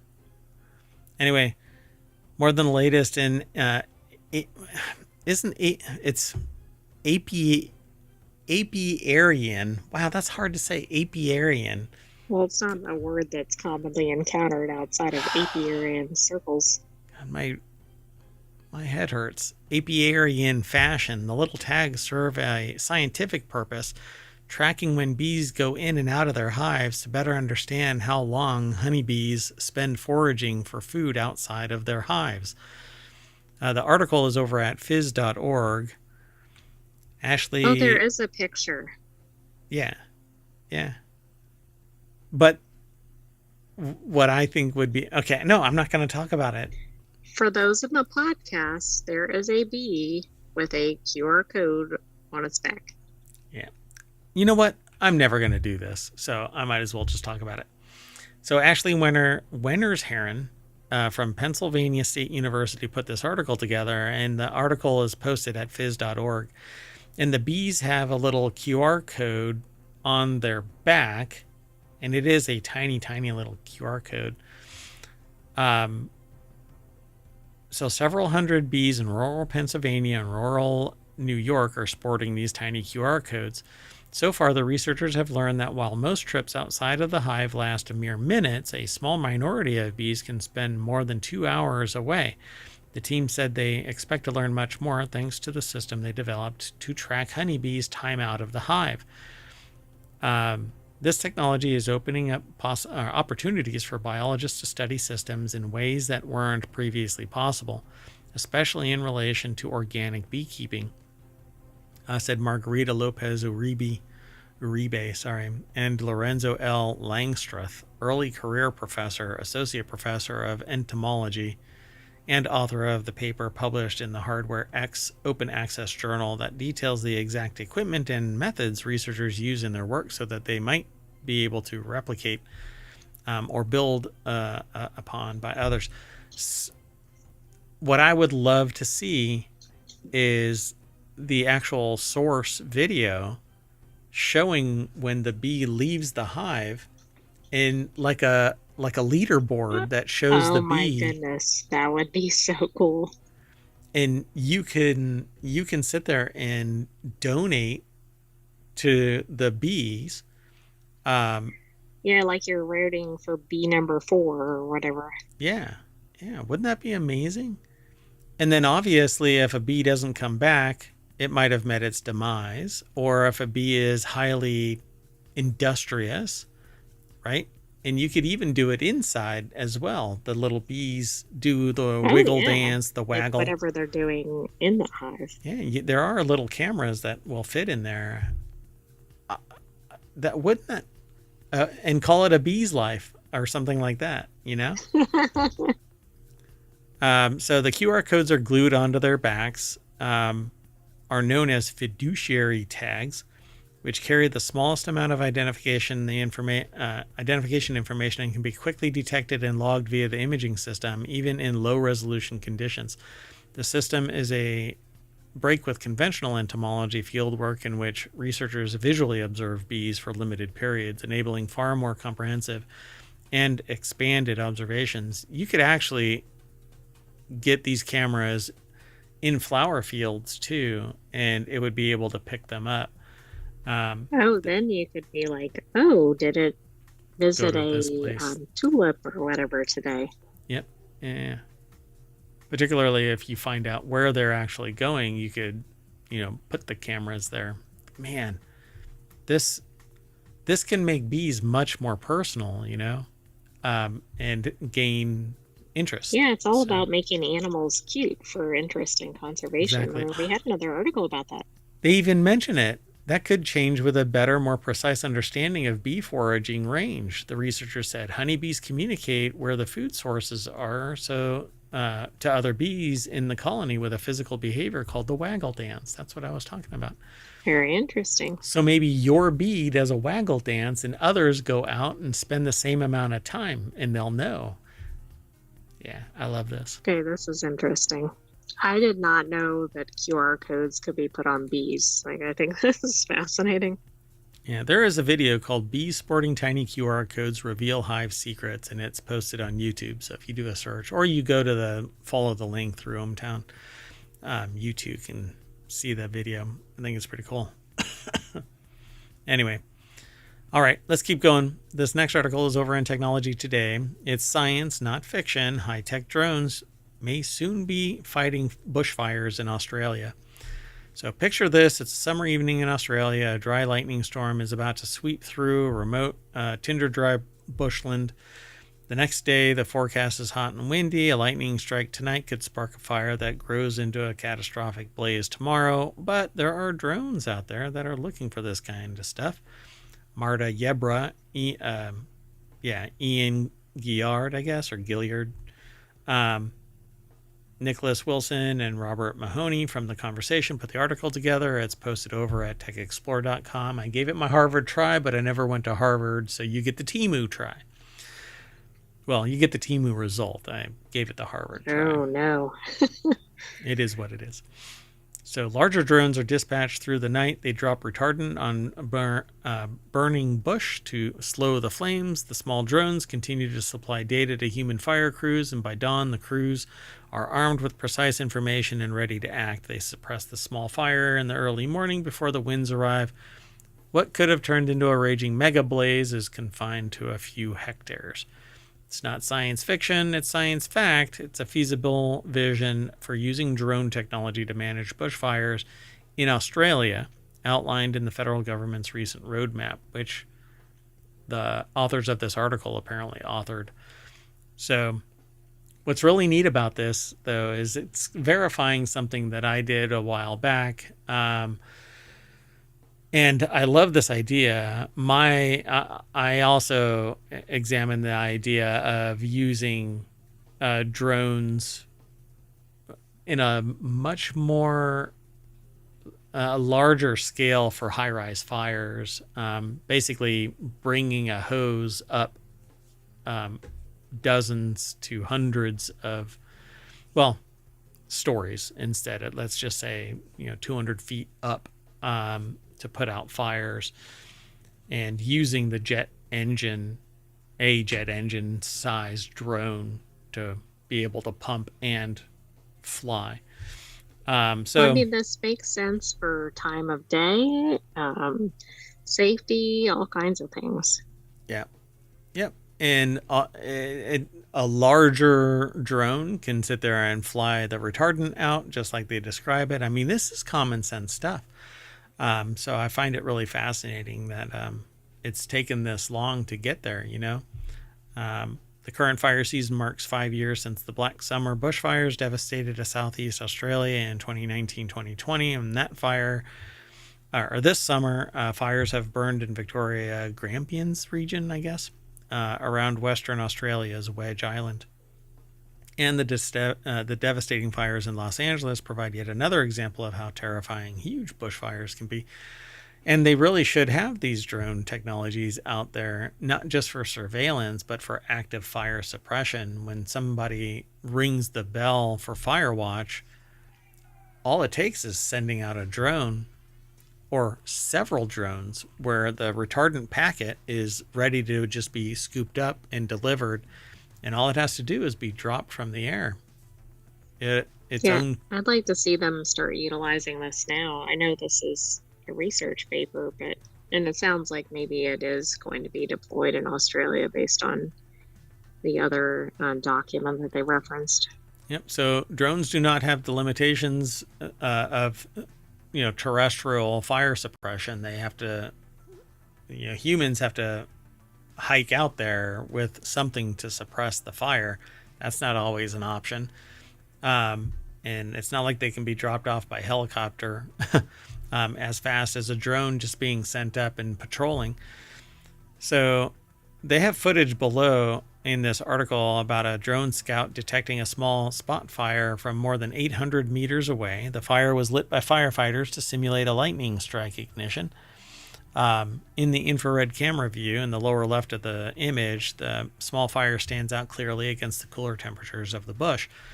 Multiple drones can be coordinated to cover a larger area and stay close to an ignition. They can deliver fire retardants in remote locations and with remarkable accuracy. I had written something a while back basically expressing the same style of surveillance. I've mentioned it a few times, but this is my paper was never published or anything like that. I was hoping that it would actually be utilized, but I don't think it ever did. So losing a drone in bad weather or mechanical failure is nothing comparable to what happens with firefighting. So it's cheap. Let it go. Why not do this? I think it's brilliant. So they say, despite obvious advantages, using drones to battle fires is challenging. For example, many systems cannot operate in high winds and intense heat found near fire zones, which is why I suggested much more industrial, like military grade drones. Drones produce a vast stream of data such as video, thermal images, information about temperature and wind speed. They can actually be much higher and perform these duties. You make a more robust drop system.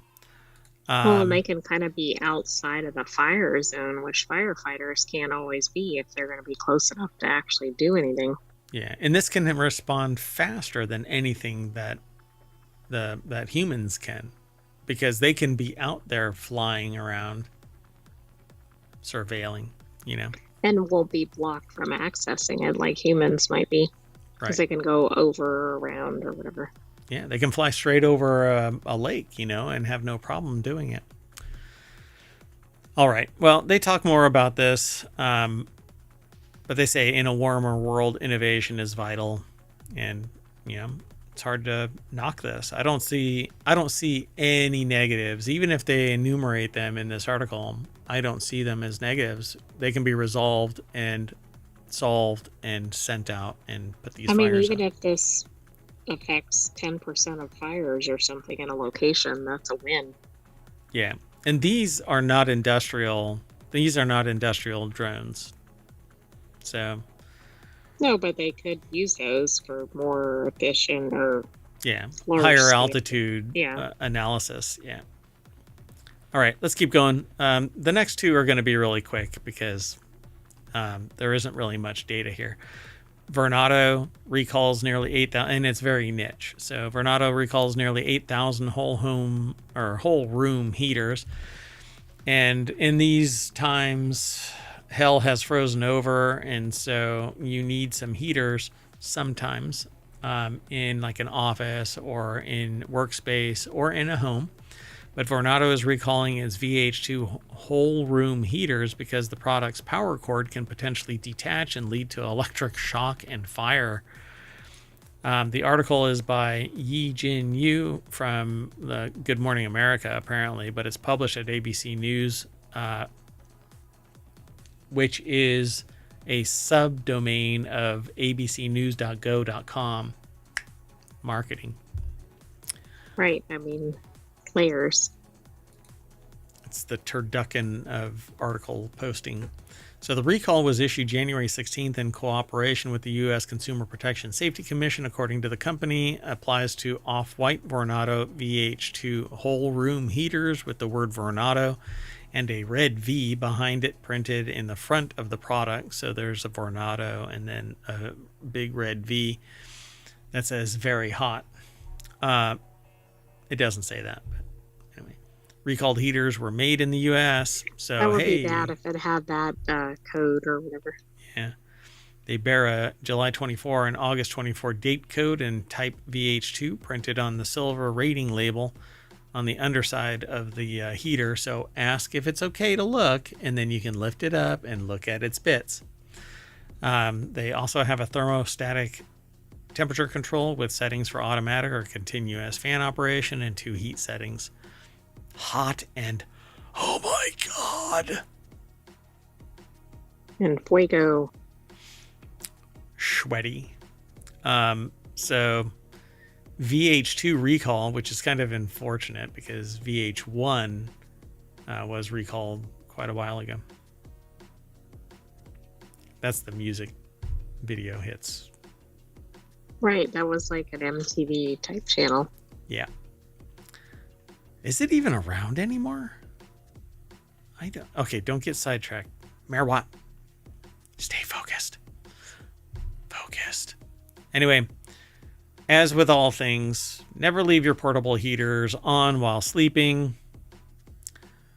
Never leave heaters running unattended in a confined space to reduce hyperthermia hazards. You can get hyperthermia? Why would you? If it's unattended, then why would you get hyperthermia? I don't know, but by the way, VH1 still exists. Wow. Didn't know that. Talk about kinetic energy. Place heaters on a stable, level surface where it will not be knocked over. Or live a life of adventure and put it on a rocking horse. No? A wooden rocking horse. Don't do that. That's dumb. Keep all sides of the portable heater at least 3 feet from beds, clothes, curtains, papers, sofas, and other items that can catch fire.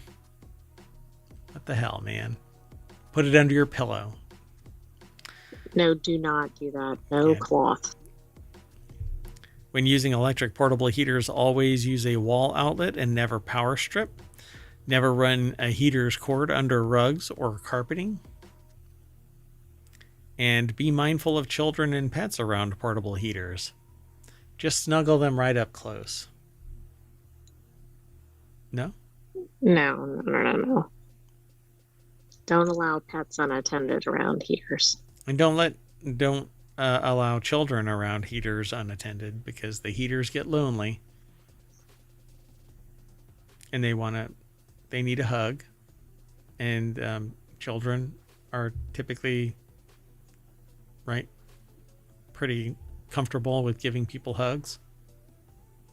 Yes. And so these heaters are very friendly looking. And so the kids might give them a hug. Yeah, don't leave the kids unattended around the heaters either. Everything's connected. Okay. All right. Well, anyway, the last article for tonight's Non Sequitur News is over in, hey, look, Non Sequitur News. It's like the name of the show. New Yorkers are going to get $3 billion in inflation refund checks. Yes, each New Yorker is going to get a $3 billion inflation refund check. Time to move to New York. To Newark? Isn't that New Jersey? You just like... Well, I mean, New Jersey wants to be grouped with New York on that.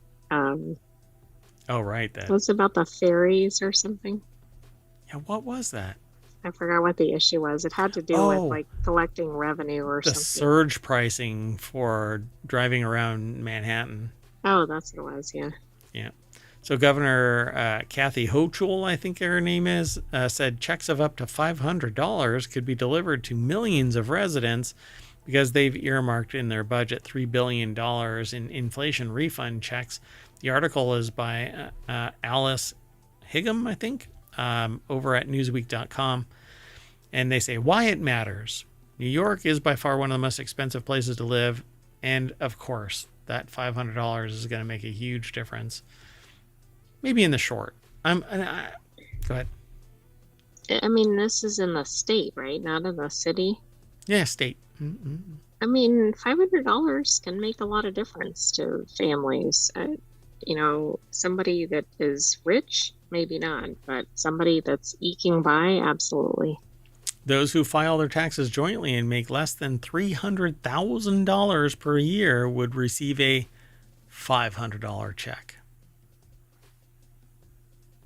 Individuals who make up to $150,000 would receive a $300 check. This seems like big numbers. Why not reduce it? Those making $150,000 and filing jointly should get a $1,000 check, and those who make $75,000 should get a $600 check. Let's consolidate it and give it to people who are really in need at a higher level of need, because inflation disproportionately hurts people, Right, at lower income levels, absolutely. Might be one of these things that the only way it was going to get passed is if it was at these thresholds or something, but I agree. So Hochul said that 8.6 million people will qualify for the checks. Hochul said that the proposed $1 billion in middle-class tax cuts for 5 of the Empire State's 9 tax brackets, which the announcement said will cut rates to their lowest level in nearly 70 years for New Yorkers who file jointly and earn up to $323,000 annually. That's a shit ton of money. Anyway. Because, oh, God, I'm so, what is going to happen? Anyway, there's more for this article, but I thought that it was interesting that the thresholds were so high. Yeah. I mean, part of that is a testament to the cost of living, and at least in New York City or urban areas, but I agree. I mean, certainly some households could use this money, but you're right, they don't need it equally, and probably the households of these upper thresholds don't need it. But I guarantee you there are people out there going, well, I want my $300 and $500 and I'm making $300,000. Really? You need that $500 that bad? Yeah. Any money back is basically, yeah. Meanwhile, there are people, never mind.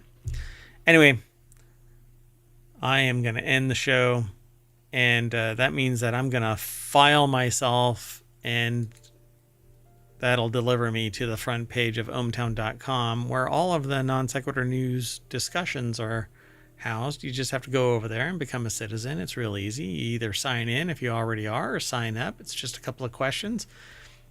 You get to pick a name, and that's it. And we don't spam you from the website. You'll get notices when we go live if you follow us on Twitch or on YouTube. Be sure to like and subscribe, ring the bell.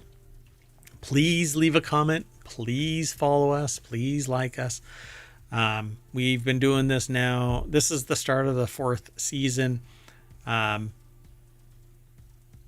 Yeah, I'm looking for more engagement. Watch the videos. Let us know what you would like in the comments. Like, do you want us to focus on something this way or that way?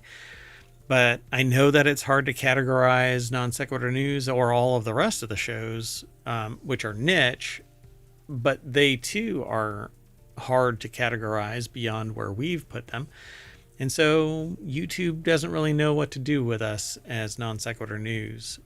Which is a Monday through Friday show, hour long, covers 10 articles, running a broad gamut of topics. But the 6 other weekend shows are pared down quite a bit, 5 articles focused on a topic. But those are weekly shows. So our big show is the Non Sequitur News show. So we would love to hear from you and have you tell a friend. We don't really market. We don't really pump our show. Even on Twitch, where I spend probably an inordinate amount of time, I operate as Mayor Watt. I don't operate as ohmTown, but we stream from ohmTown, and so there's a disconnect because I don't want to market ohmTown in other people's channels. And when streamers find out that I do that, they draw attention to the fact, but it slows down discovery quite a bit, because Twitch discovery is kind of weak sauce. Anyway, I'm rambling, but that's it. I'm going to take the sentient AI with me. You want to say bye? Good night, hometown citizens. Thanks for joining us for Non Sequitur News. And boy, we had some non sequiturs. Be back tomorrow for another episode. Maybe. Depends on if the asteroid hits. See you in a little bit.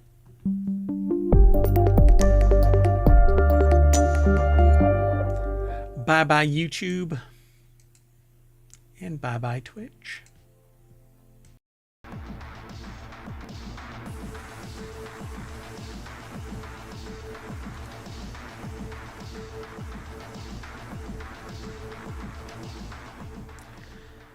Hello everybody, and welcome to Non Sequitur News, Time Machine episode for January 23rd, 2025. I am Mayor Watt, and the sentient AI isn't available today. I've got 10 articles all lined up for us to talk about.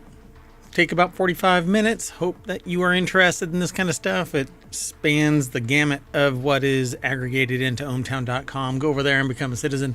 And you can facilitate us doing this show by signing up. And then another icon will appear right here in the corner giving you the option to submit news to us for review and possible inclusion in the show. Then you can download the podcast and watch the VOD later on over on YouTube. There's over 1,700 episodes of our productions. We've been doing this now. This is the beginning of the 4th season. Anyway, enjoy the show.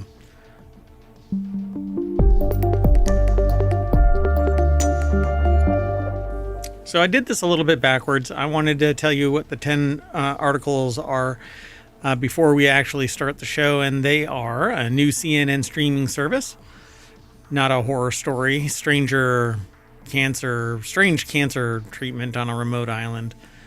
How about the moon is a threatened historic site, meteorologists on ice, epic weekly games, Maine Coon takes a flight, or 3, a lost rabbit found 120 years later, not the same rabbit, it's kind of like the goldfish living for 25 years. Gross best pictures, a raisin to recall, Subaru connected services cracked, and a whole lot more of snark. Anyway, stick around.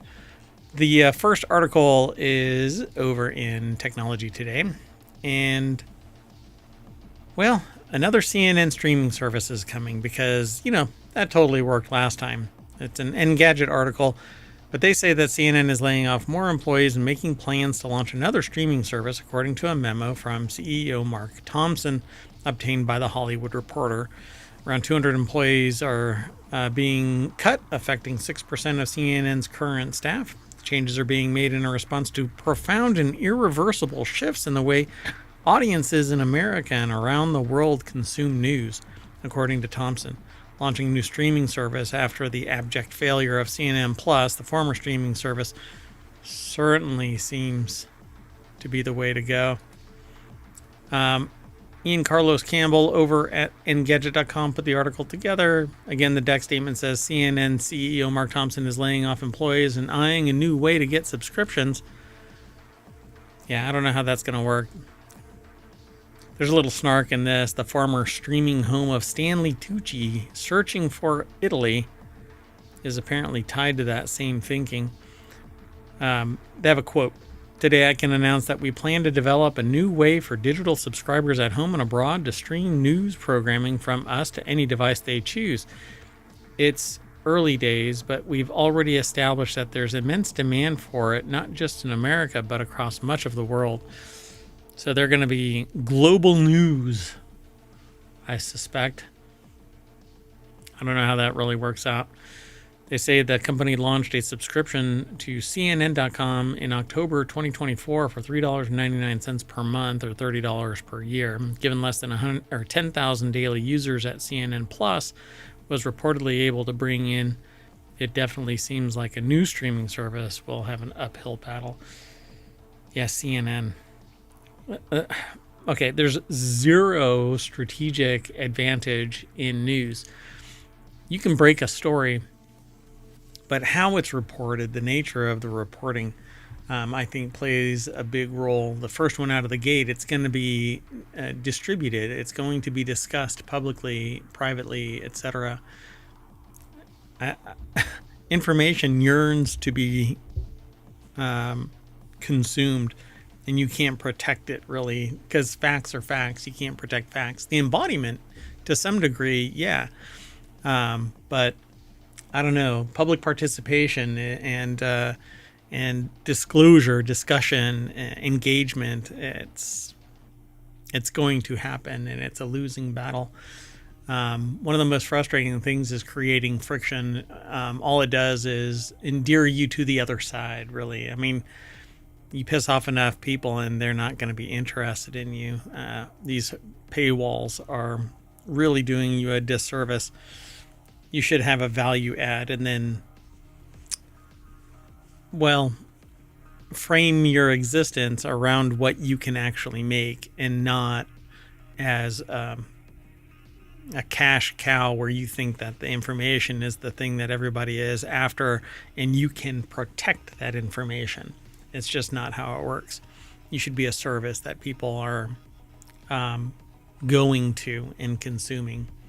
But that's not what information really is. Not in this kind of embodiment. As soon as people start discussing it, you've lost your, strategic advantage. Anyway, there's more to that discussion, and it would be better hosted on a different show than this.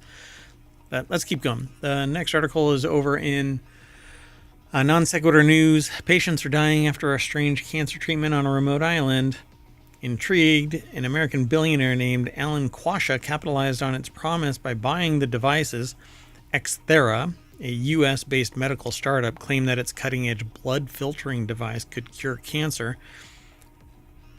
They bought the devices and took over a medical clinic on a Caribbean island in Antigua outside of the purview of U.S. regulators, offering desperate terminally ill cancer patients a chance of being healthy again at the price of $45,000 for each round of treatment. But as the New York Times reports, on the roughly 24 patients treated at the Antigua clinic using the Xthera device, at least 6 have died, likely as a result of their stay, and family members and medical professionals who visited the clinic reported, well, some information that we're going to talk about here. It's over at futurism.com, and under the, the banner of Neoscope, the deck statement says, quote, "I feel so duped by all these people." The article was written by Frank Landemore. Well, the article is sourced from the New York Times for this futurism report, but they say here Kim Hudlow, whose husband David underwent treatment at the Antigua clinic, said, "I feel so duped by all these people. The way this was spun up and the way it was explained, they got me. The Xthera device isn't total quackery, as the New York Times analyzed. It was approved by the Food and Drug Administration for treating emergency COVID-19 cases, and for that purpose, it seems effective. After the pandemic and seeking another stream of income, however, Xthera thought its device might be effective in filtering circulating tumor cells, or CTCs, which are responsible for cancer metastasizing." I need to do some research into this because this is exactly, not in this embodiment, I'm sure, but this is exactly what I think is going to be highly effective. The worst possible outcome for a cancer patient is metastasization or metastasizing cancer, where it basically spreads throughout the body. And it's CTCs, or cancer cell fragments, that can embed themselves again and essentially grow into cancers. These are typically suppressed by a chemical beacon from the main mass of cancer somewhere. And when we wipe out that cancer, the beacon goes away and these CTCs can rebind. This has been documented in research papers. I wish that I have kept references for all of this, but it's so far beyond my capability. Well, let's just say that I think that a device like the Xthera, or a filter that can filter out down to the circulating tumor cells level, would be ideal, because you can basically, it's kind of like a kidney filter, except that it's designed to find and remove CTCs instead of the chemicals that you would normally filter out. Well, anyway, this is brilliant, except that it was designed for COVID-19 cases. The startup's chief regulatory officer, Sanja Ilic, organized a study in Croatia to test the filter's efficacy on cancer patients, and it yielded promising preliminary results, with at least one patient showing a shrunken tumor. But I don't think that it's designed for that. What it should have been focused on is filtering out the blood. But other treatments should be taken to remove the tumor, not just trying to shrink it. It doesn't shrink by itself. But filtering out the blood from CTCs can mitigate the possible metastasizing. So it was enough to woo a billionaire. investor Quasha, however, who invested several $1 million in Xthera through his firm Quadrant Management and began operating a clinic in Antigua via a subsidiary called Quadrant Medical Care, where the experimental treatment wouldn't need approval from U.S. regulators. And that's the shame here.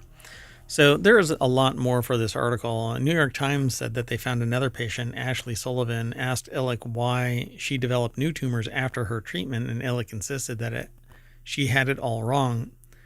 Have no idea who told you is not working for you, Illick texted Sullivan. We got your CTCs down to 0. And that may actually be true, but cell masses are constantly kicking off cell fragments. So it would have to be an ongoing thing, filtering periodically, much like dialysis.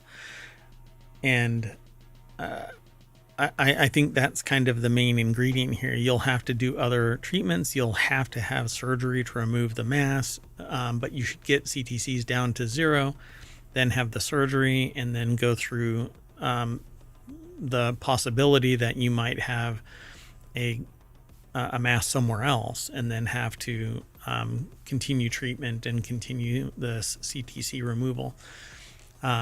Anyway, very fascinating, and I'll have to do some research into this, because at one point I was doing a lot of research into this. My theory was to do something similar to dialysis, but for CTCs, and I stopped paying attention because when it's $45,000 a treatment, regular Joes don't have that.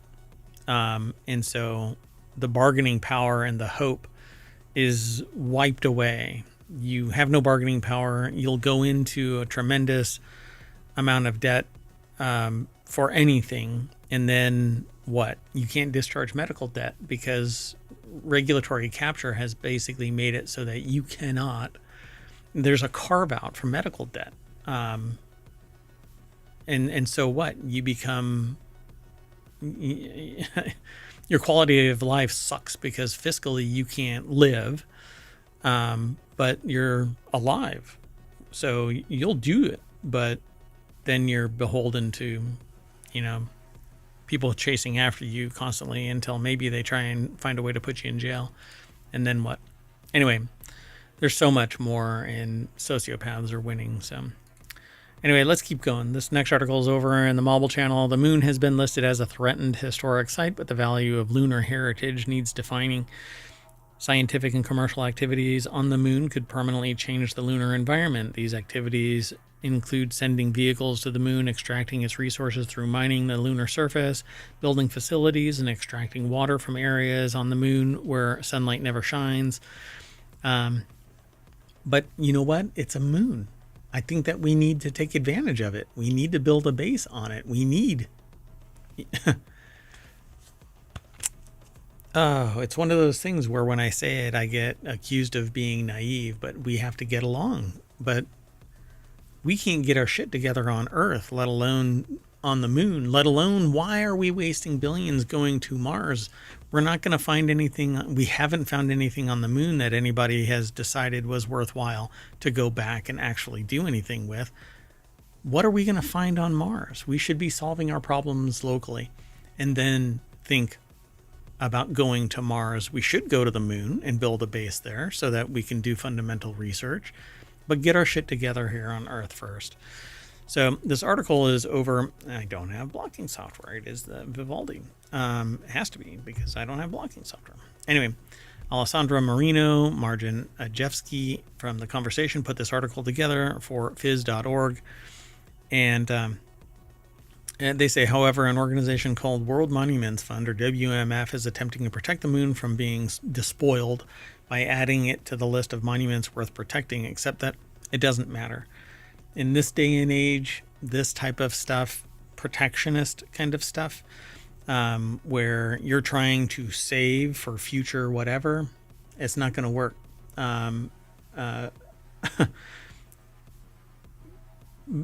Because unless you can make it for the right side, the correct side, I should say, you're going to get marginalized. You're going to be called all kinds of things. And stopping us from doing something on the moon in this day and age, it's not going to work. Businesses are going to business. They are soulless. They will do whatever they can to make money, and they will marginalize the human for money. More so in this day and age than probably in the last 60 years. So, due to increasing lunar exploration in the current decade, landing sites with leftovers of earlier missions could be damaged, looted, or destroyed. These sites hold historic significance, but they also put old space powers and an idea of exploration that is tied up with the space race at the center of humanity's relationship with space. Our relationship with space, though, is that we are in a vacuum, and we need to find out if we can exploit the moon so that we can benefit domestically for it here on Earth. And I say that because getting to the moon, it has to make economic sense, and it has to come back with either educational sense, academic sense that translates into economic sense, or something of value. It has to have some value, and just being the moon is not good enough, particularly in this day and age. So in making the moon a monument, it is worth asking, are these selected sites really worth memorializing? Whose history is being remembered and considered worth preserving? What values are celebrated with them? And it says, for example, are the 2 golf balls smuggled onto the moon and one astronaut's family portrait really heritage for humanity as a whole? They could alternatively be considered litter or a symbol of lack of environmental care, which is what I would agree with. I think it's I think it's silly. Humanity is more than somebody's family picture. It's more than unless they fundamentally change the nature of humanity through like they solve world hunger. They solve global conflict. None of that has happened. So I am not beholden. And plus, I'm not really I don't really like to look back to the past in any other regard than let's not repeat it. And that has wholly failed. So whose heritage? The perceived elitism of space exploration has been challenged since the 1960s. I wouldn't really call that elitism, but it's more amplified now than ever. It's a poignant reminder that for many African Americans, the prioritization of the Apollo program at a time of civil rights protests was a choice steeped in racial inequality. Many people did not feel represented by the ideology and competitive character of early space exploration. Today, in the new space age, as more and more commercial enterprises enter the space sector, critiques of space colonization are also mounting.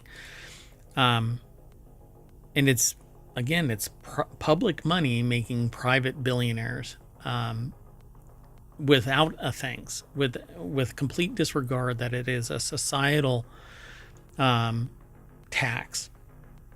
My money is not going to save people. It's going to send a bunch of $45 million rockets to their doom, and it being coined as entertainment. Kiss my shiny metal ass. That's not what I want. And I really, honestly, I don't think anything, by the time you build a rocket today that can make it to Mars, a time frame will have elapsed where we can make a better rocket and beat that older rocket to Mars. Anyway, let's keep moving. This next article is over in Non Sequitur News. Was your local meteorologist laid off? Weather Channel deal leads to cuts. The Allen Media Group's new deal with the Weather Channel is jeopardizing the jobs of dozens of local meteorologists nationwide. Mergers and acquisitions, folks. The article is over at Newsweek. It's by Monica Sager. And they say here, in recent years, many local newspapers have either folded or been bought out by larger conglomerates due to the internet and subscription-based pay models. And no, I would say that due to the internet, but it's the distribution of information, like I've been saying. I wrote a paper about the transition from domestic print media to online, and basically the bigger organizations should have moved faster into online, because that is where all of the immediate distribution of news is, and everybody is going to move online at some point. You can't be online, or you can't live an analog life nowadays. You basically have to have a phone, and that gives you access to the internet. And so the local newspapers could have been moving online just as fast. And while they're moving online, if they can't foot that bill, then they print locally. But that's really not what happened. What happened was bigger businesses bought the little newspapers, made them merge into an online environment, and then eventually closed down. Everybody got fired because the reach of the larger newspapers reached into local newspapers. Every small town basically is superseded by a larger newspaper nowadays, and you can get local stuff, but you have to live within that local budget, because you're not, who are you appealing if you're doing local? You're appealing to the local community. But again, like I said, information locally can be absorbed into the larger organization and distributed. And so if you happen to be in a locality that's part of a larger distribution, you're done. Your small newspaper is being superseded by the larger organization. So the University of North Carolina found in 2019 that 45% of newspaper staffing has dropped since 2004. This leads to thousands of local communities without a local news outlet, except that citizen journalists could have formed a local newspaper and started local advertising and a grassroots movement, blah, blah, blah. It's all stuff that I talked about historically, and offline and online, but in different venues, and not during not since ohmTown has gone online publicly to be accessed. So on January 18th, Allen Media Group announced in a press release that it's rolling out a groundbreaking format for local weather coverage powered by the Weather Channel across local markets nationwide. So the merger of the information from the Weather Channel is being, and since the Weather Channel basically has deals with all of the weather services, it can distribute. So in place of the local weather meteorologist, the Allen Group is implementing a headquarters based in Atlanta that will be led by Carl Parker, a storm and climate specialist and 20-year veteran of the Weather Channel. The initiative will bring additional visual storytelling capabilities using state-of-the-art technology and deep resources. That's the ingredient. But it was all because people saw the writing on the wall and bowed out instead of living within their means of the local community. And because of that, they sold, got their money, and went somewhere else. Or they weren't valued as anything, and instead of weathering the storm and growing it, and again, living within the local community's budget, they went off to greener pastures. It's why we're losing family farms, because big money comes in and either buys them, or the younger generation leaves to make more money. And then people go, well, we're losing family farms. Well, we're losing family farms because of wants, needs, and desires, and the prices are not commensurate. Why? Because big business is driving everything down in price, and you're going to see that. Wages are going to continue to be suppressed for many. I'd say, Pareto principle is probably going to apply here. 20% will make more, 80% will suffer. Anyway, so yeah, that's what's going on. The Allen Media Group is basically going to wipe out local weather people. And they're proud of it because they're making more money and you're tuning them in and not the local anything, right? Let's keep going. As soon as equity investing is brought online to some enterprise, that's when a private equity group just is going to ruin the party for everybody. But those in the equity group, they don't care. You should have done something else. Pick yourself up by your bootlaces. Anyway, let's move on. The next article is over in Epic Game Store. Has a new, it's in mobile, but the Epic Game Store has a new free weekly game, and this one is artsy and wholesome as hell. It's Thursday, according to this article. We're in a time machine episode, so I need to be moving here pretty quick. Which means that it's time for another Epic Game Store free game. Today, everyone will have the opportunity to download and play Behind the Frame, the finest scenery. And this one, admittedly, is more Dwayne-coded than they'd like to admit. An artsy, wholesome game about painting where they'll have a chance to peacefully reflect, or you'll have a chance to peacefully reflect on life and the human condition. Sign them up. So the article is put together by Dwayne Jenkins over at Vice.com. That's why it said it's more Dwayne-coded than they'd like to admit.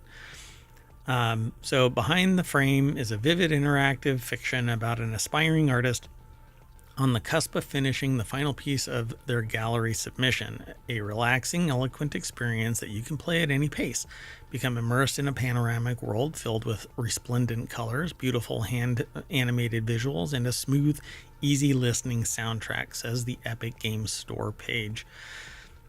So you can go and check it out over on the Epic's loader, or over on Epic's loader, or you can check out this article by following the link, which will be included in the show notes over on YouTube and the podcast. This won't be streamed to Twitch because I couldn't make it yesterday or today to do the show live. I had to get in that time machine. So to you, dear listener, you may be listening to it when you think it's Thursday, but again, I'm in my time machine. There's a paradox. If you look too hard, your brain will start bleeding. Anyway, the next article is over on the Mobile Channel. Mittens the Maine Coon took 3 flights in one day after being left on a plane. This cat is huge. I love Maine Coons. It's one that I want. I want a Maine Coon, but I have Savannah cats, but F3 Savannah cats. I want an F1, but not every state allows that. So a gorgeous Maine Coon from New Zealand became a stowaway after being mistakenly left in her cage in the cargo plane of a hold, which pisses me off. I'll take that cat, and it will never be left in a cargo hold. Man, they are expensive as hell, though. Maine Coons are like $3,000. So, well, like purebred ones. After hours of waiting for Mittens on the plane's freight area, the owners learned their beloved furry friend had been overbooked in the cargo hold. By the time they realized the mistake, Mittens was already on her way back to New Zealand. No, well, it wasn't because of their negligence. It's because of the flight crew. So it was not a great start to our new life in Melbourne because we didn't have the family. We weren't complete, says Margot Nias, Mittens' owner, per the Associated Press. So you can see information gets shared. So thankfully, ground staff alerted the pilot that the poor cat was still on board, and he turned on the heating in the cargo area to ensure a comfortable flight. When she arrived back in New Zealand, Nias' original pet moving company retrieved Mittens at the airport and got her boarded on another flight to Australia. So, wow. Wild. Again, there's more at this article, so please follow the links and give some attention to Vice.com. The next article is over in Non Sequitur News as well. A rabbit that was lost for 120 years found hopping around in the mountains. The long-lost Omiltemi cottontail has been spotted on camera after more than a century, sparking hope for its conservation. The article is over at newsweek.com. Tom Howarth put the article together, and they've got some video and some stills of this elusive rabbit that was spotted by a team led by Jose Alberto Almazan Catalan, president of the Instituto para el Manejo y Conservación de la Biodiversidad. So the Institute of Conservation and Biodiversity. There's a little bit more to it. It says, just showing that it had been 100 years and no other scientist had seen a live Omiltemi rabbit is incredible, Almazan Catalan said in a statement. It's totally different from the regular cottontail. and they were completely amazed and very happy to have had the opportunity to see one. They began their search in 2019, initially focused on areas where the rabbit was first documented by naturalist Edward William Nelson in 1904. Although the forest near Chilpancingo yielded no results, the team shifted to more remote, high elevation areas, and with the help of local hunters and interviews, camera traps, they confirmed sightings in 7 out of 10 targeted locations. So the little bunnies moved up a little bit. Moving on up. All right, so the next article is over in the Marble Channel. Here's how much the Best Picture nominees grossed at the box office. The article is by Madeline Fitzgerald over at quartzqz.com. And it says here in the deck statement, small films, The Brutalist, Amelia Perez will go up against box office smashes Wicked and Dune Part 2. And they've got a slideshow for this, and I don't know if it's going to have the price or the values in there, but yeah, Wicked and Dune Part 2 are up. Bowen Yang of Saturday Night Live and indie actress, why break it down like that? Indie actor and comedian Rachel Sonnett announced the nominations from the Academy of Motion Picture Arts and Sciences. Samuel Goldwyn Theater. The event was initially postponed in response to the Los Angeles fires. They'll be held March 2nd from Los Angeles' Dolby Theater, with comedian Conan O'Brien serving as the event's host. So let's see if they're going to have all of the slides with the prices. Yes, they are. Yay. So Conclave, I hear, is supposed to be pretty big on this. Dune Part 2, Wicked, and The Substance, I think, are the bigger. So Dune Part 2 and Wicked are really going to just kind of crush everybody, I think. Otherwise, The Substance and Conclave are supposed to be pretty good. I don't know about The Complete Unknown, but anyway, there you go, folks. Let's keep going.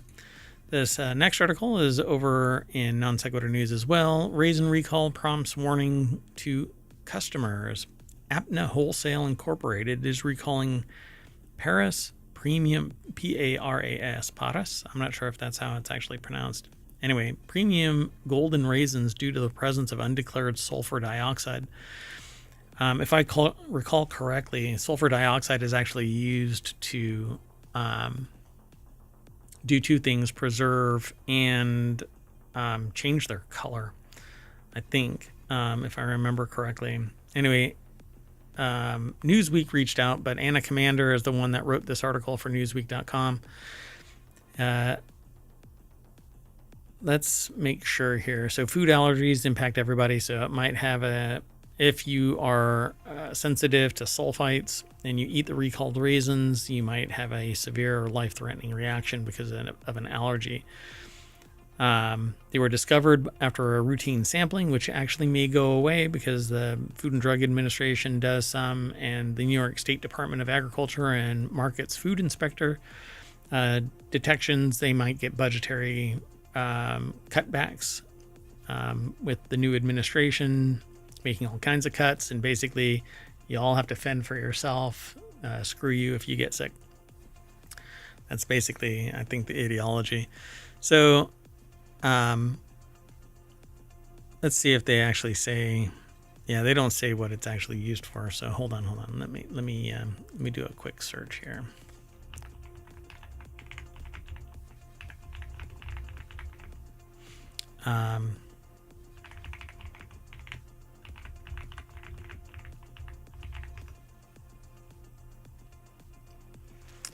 Yeah, so sulfur dioxide is used to change the color of raisins, particularly to maintain a light golden color by preventing browning and oxidation during the drying process. Essentially, it acts as a bleaching agent, preserving the fruit's natural color by inhibiting the development of darker pigments. And that actually happens with a lot of foods, by the way. So like things that are like tomatoes and other, fruits in general, different gases are used to impact the perception that it is ripe. So anyway, let's keep going. Our last article is over at 4-Wheel Tech.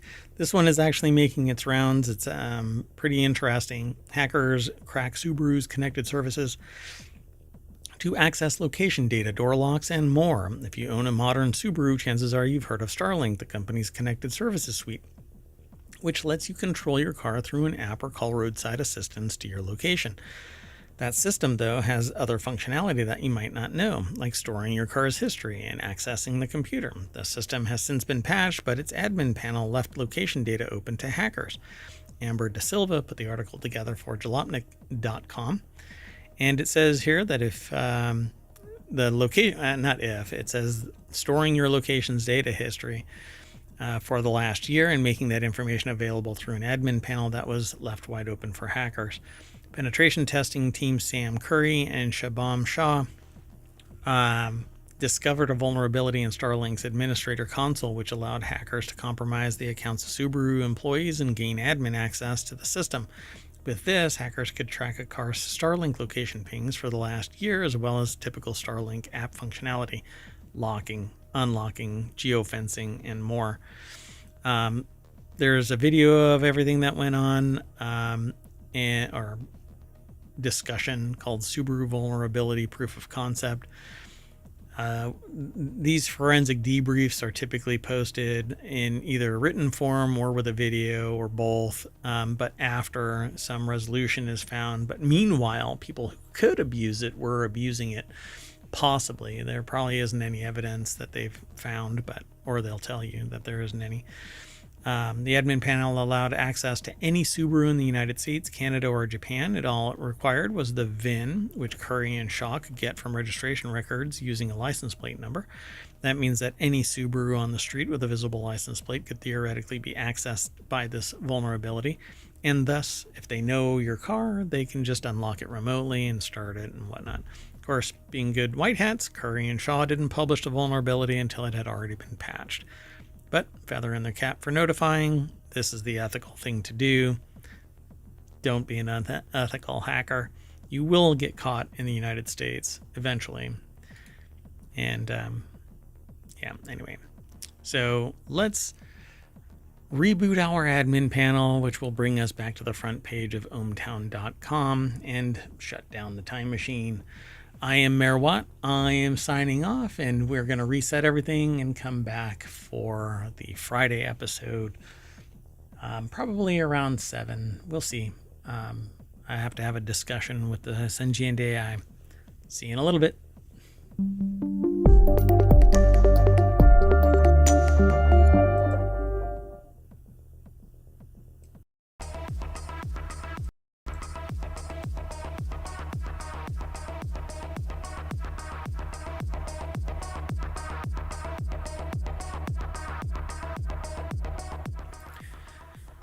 Hello, everybody, and welcome to Non Sequitur News for January 24th, 2025. I am Mayor Watt, and along with the sentient AI from the future, whose visualizer you can see in the VOD and you'll hear on the other side of our intro, we're going to talk about these 10 articles. Spider on the ceiling equals regrets. Microplastics in your brain. This is a continuing saga. A lonely sunfish. A traffic light for solar storms. Pushing passenger jets. I can't get through an intro without flubbing something, and I don't edit. Adele is scary. Congestion relief pricing drops car crashes. It's word jumble. Flights to nowhere. Smart speaker fails superb owl test. And OpenAI operator is here to take your entire life. Everything is powered by ohmtown.com, so go over there and become a citizen. And if you're in chat, you can hit pound NSN on Twitch, and Omatron will spit out today's article so you can keep up with us. See you on the other side.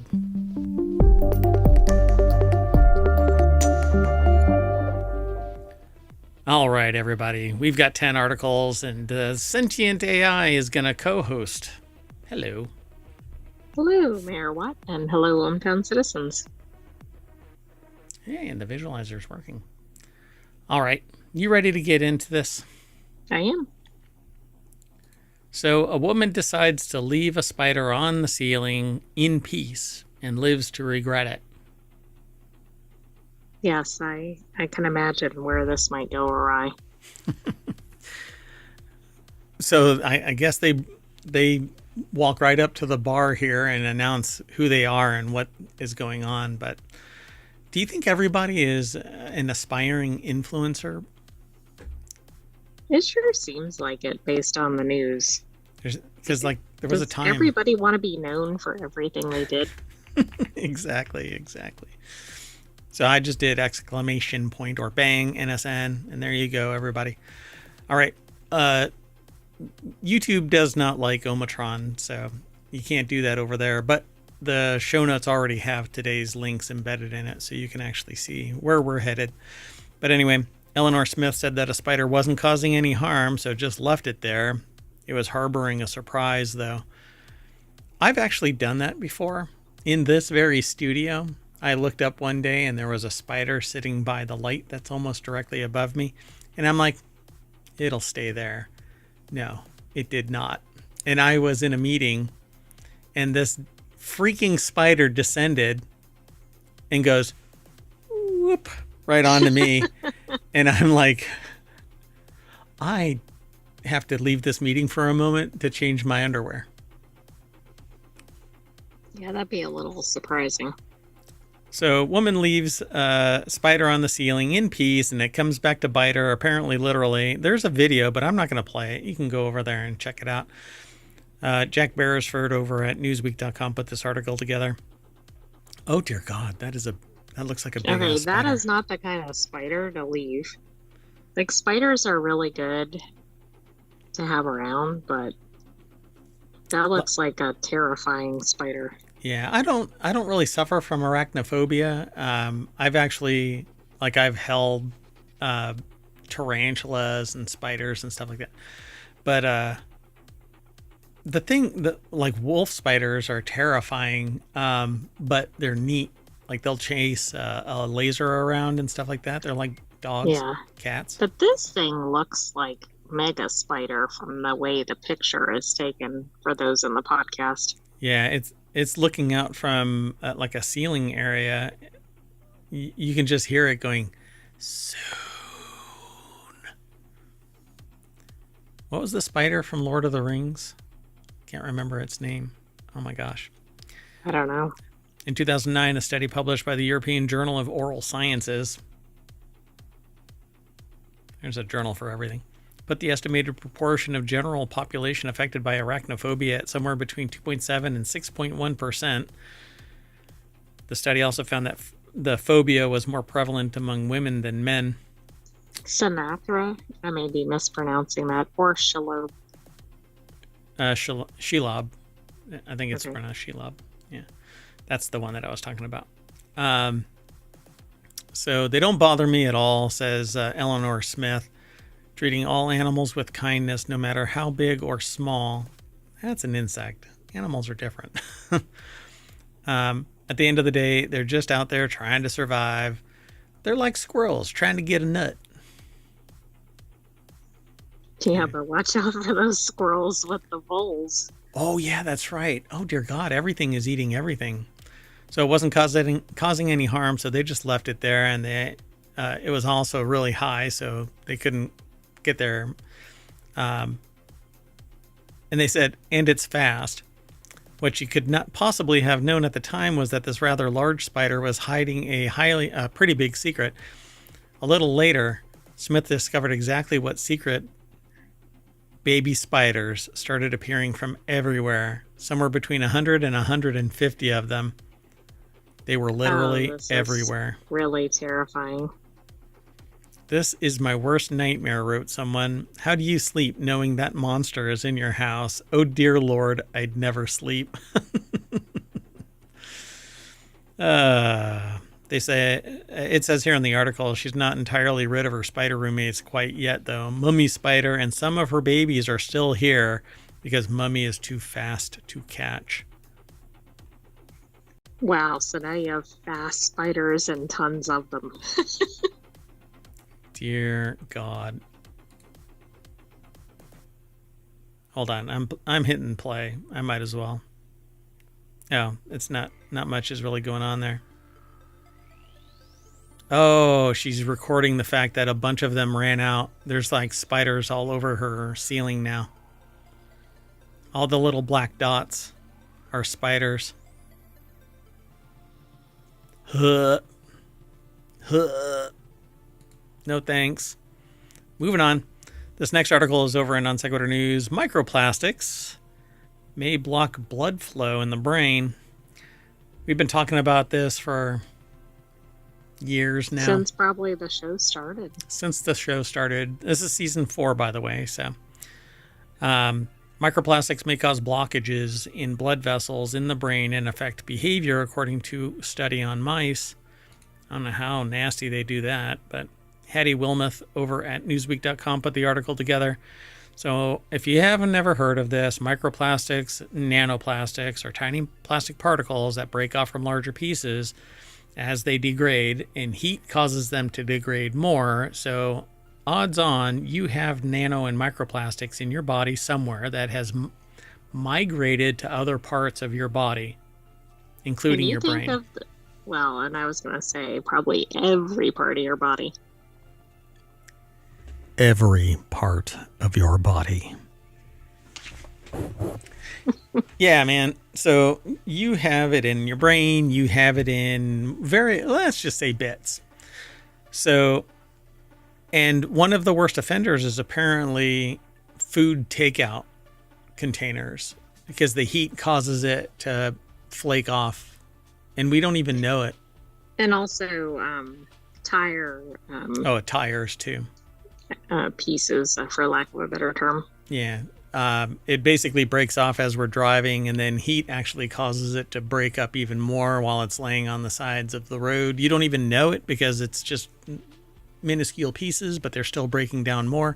And then we inhale them as we're driving around, as we're walking around, as we're living our life. Anyway, now they keep talking about it, but now is probably the worst time to try and regulate something like this. It's just not going to happen.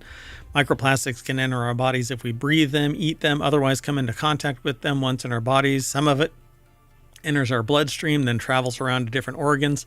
I think that it's actually a disruptor of DNA and might be the cause of cancers. Nobody that I know of, when I've spoken to doctors that focus on this, has ever done an analysis that okay, so to find a nano or microplastic in a tumor, you would actually have to slice it so thin that you can get to it, because there isn't anything that detects it. At least nothing that I have been told about. Now, I'm not a doctor. I'm also not an attorney. And so if you want medical advice or lawyerly care, go find one of those two. But I do talk about this stuff. And I have a very deep interest in this, solving the problem. And these micro and nanoplastics might be blocking blood flow in the brain and causing other issues, not just because of the chemistry that they give off, but because they're literally blocking the blood vessel. Right. It's as simple as like something blocking the flow of a river or something. Yeah. And these are more like macroplastics. The smaller pieces are smaller than this. Nano. Yeah. I mean, this is helpful so people can understand what it is, but it's not a problem where you can see it, right? Because you're not going to eat a piece of plastic that you can see. Yeah. But you might inhale a piece that's so tiny. Yeah, right. So micro, smaller micro, and nano into... they put this into mice, and then they discovered what went on. And look, I understand that it is not really the nicest thing to do, but you can't do it on humans. And if you wait the naturalistic way, you're never going to discover anything, and you definitely can't defend against it.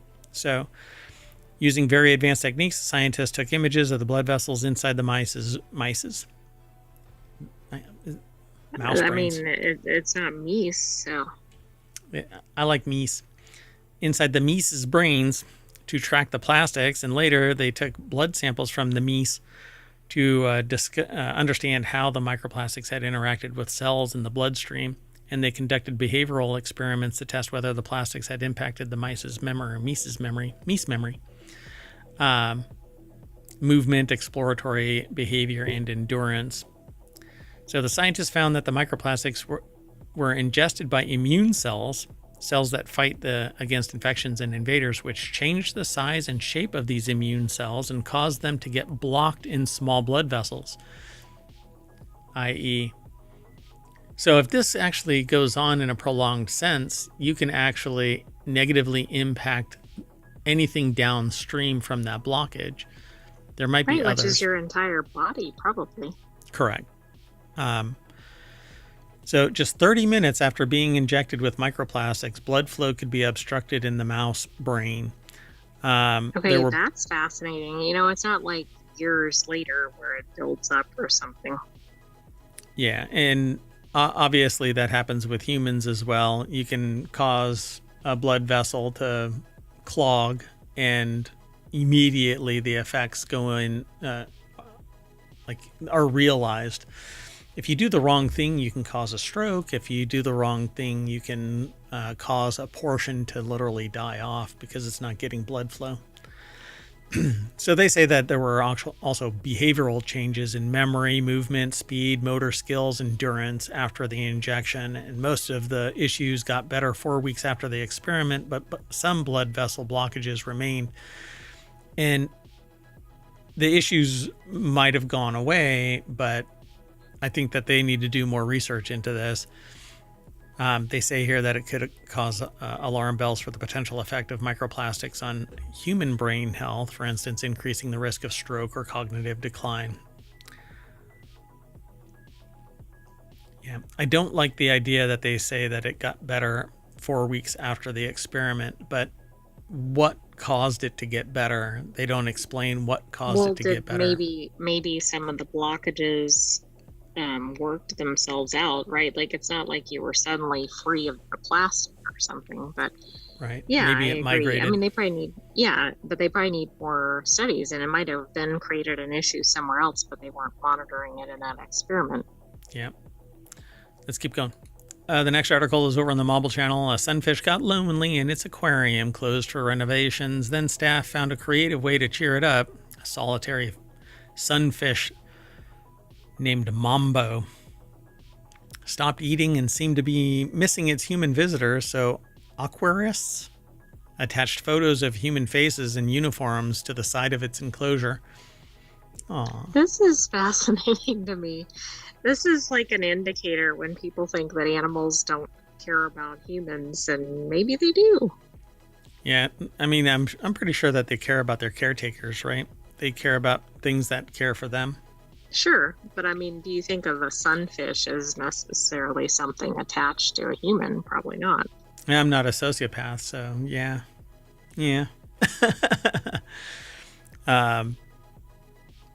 Anyway, yeah, so I mean, Sarah it's not like a pet or something that would more obviously form a bond with a human.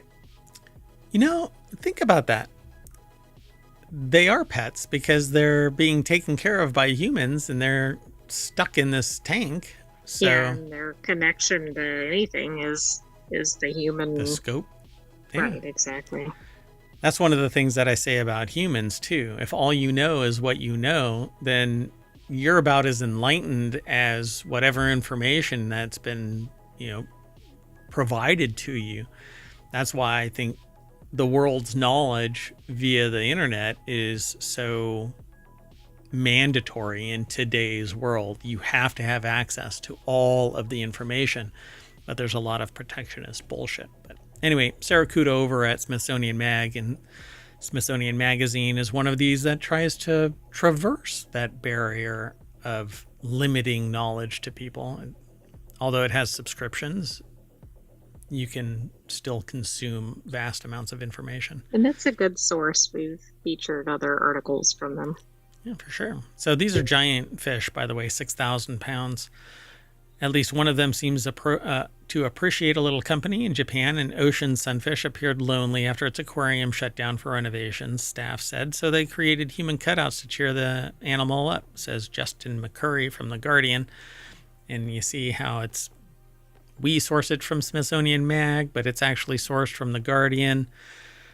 They got it from somebody else talking about it somewhere like channelnewsasia.com. 4 months, the sunfish named Mambo seemed to be adapting to its new life in captivity. Mambo was known to swim up to the sides of the tank and give everybody the bird. Oh, no, that's not what it was. It was swimming up to the side of the tank when humans approached and generally seemed curious about its new human companions. But in December, the aquarium closed for a 6-month renovation project. Not long after, staffers noticed the sunfish seemed unwell. I guess it would be a sundown fish at that point. Yeah, I think so. Creature no longer wanted to eat. It's provided jellyfish, wow, and began rubbing up against the tank windows.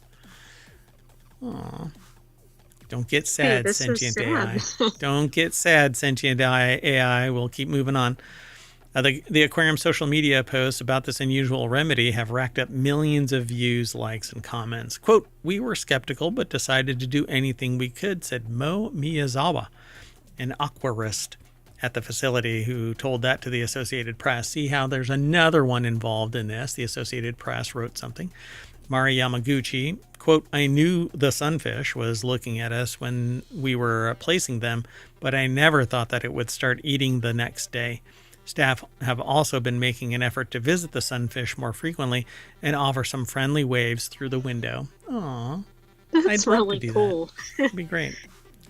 I mean, you have volunteers going to things like pet, whatchamacallits. Like comfort animals? Well, no, the other way around. Humans go to, adoption. When you... Like an animal shelter? A shelter, thank you. Animal shelter. My brain wasn't working. So volunteers go to the animal shelter to socialize with various animals to make sure that they don't go back to feral, and so you get them used to being human or around humans. So it says humans are far from the only creatures that feel lonely or benefit from social interactions. In 2023, scientists made headlines after they taught solitary pet parrots to video chat with each other and revealed that the birds seemed to love the social interactions. And during COVID-19 lockdowns, the Sumida Aquarium in Tokyo put out a call for volunteers to video chat with its spotted garden eels, which had reportedly grown shy from the lack of human interaction. This is really interesting. We actually did talk about the parrots in ohmTown previously. I didn't know about the eels. Again, these are not animals that I think... parrots may be the exception, but I don't think they're animals that people think of having a bond with humans. But again, what do we not know about animals? Yeah, animals will go back to being animal unless they're interacting with humans, and that's because we anthropomorphize them and we teach them how to be more like us by interaction. Imagine if everybody would interact less like an animal. Moving on. Next article is over in the Marble Channel. You might see an inhabitant of ohmTown. I think there may be one en route. Yeah, I saw it, but it knows may hear one. It knows that we are talking about animals, so it wants to show itself. All right. Anyway, and what you're going to see is a savanna, so you might see it because there's 40 acres behind me, and savannas run free. All right. Well, anyway, this next article is over in the Marble Channel. Space researchers built a traffic light system to warn of dangerous solar storms. So researchers have created an improved traffic light system for predicting geomagnetic storms. Geostorm. That's actually from How Did This Get Made, the podcast. Oh, okay. I want to know where this light signal is. It's right placed. It's right next to the GPS system that leads spaceships to the moon. Oh, okay. Yeah, I could see that. So they're now testing how well the algorithms can prepare us for incoming space storms. God, I love the 21st century, except for the bullshit that's going on.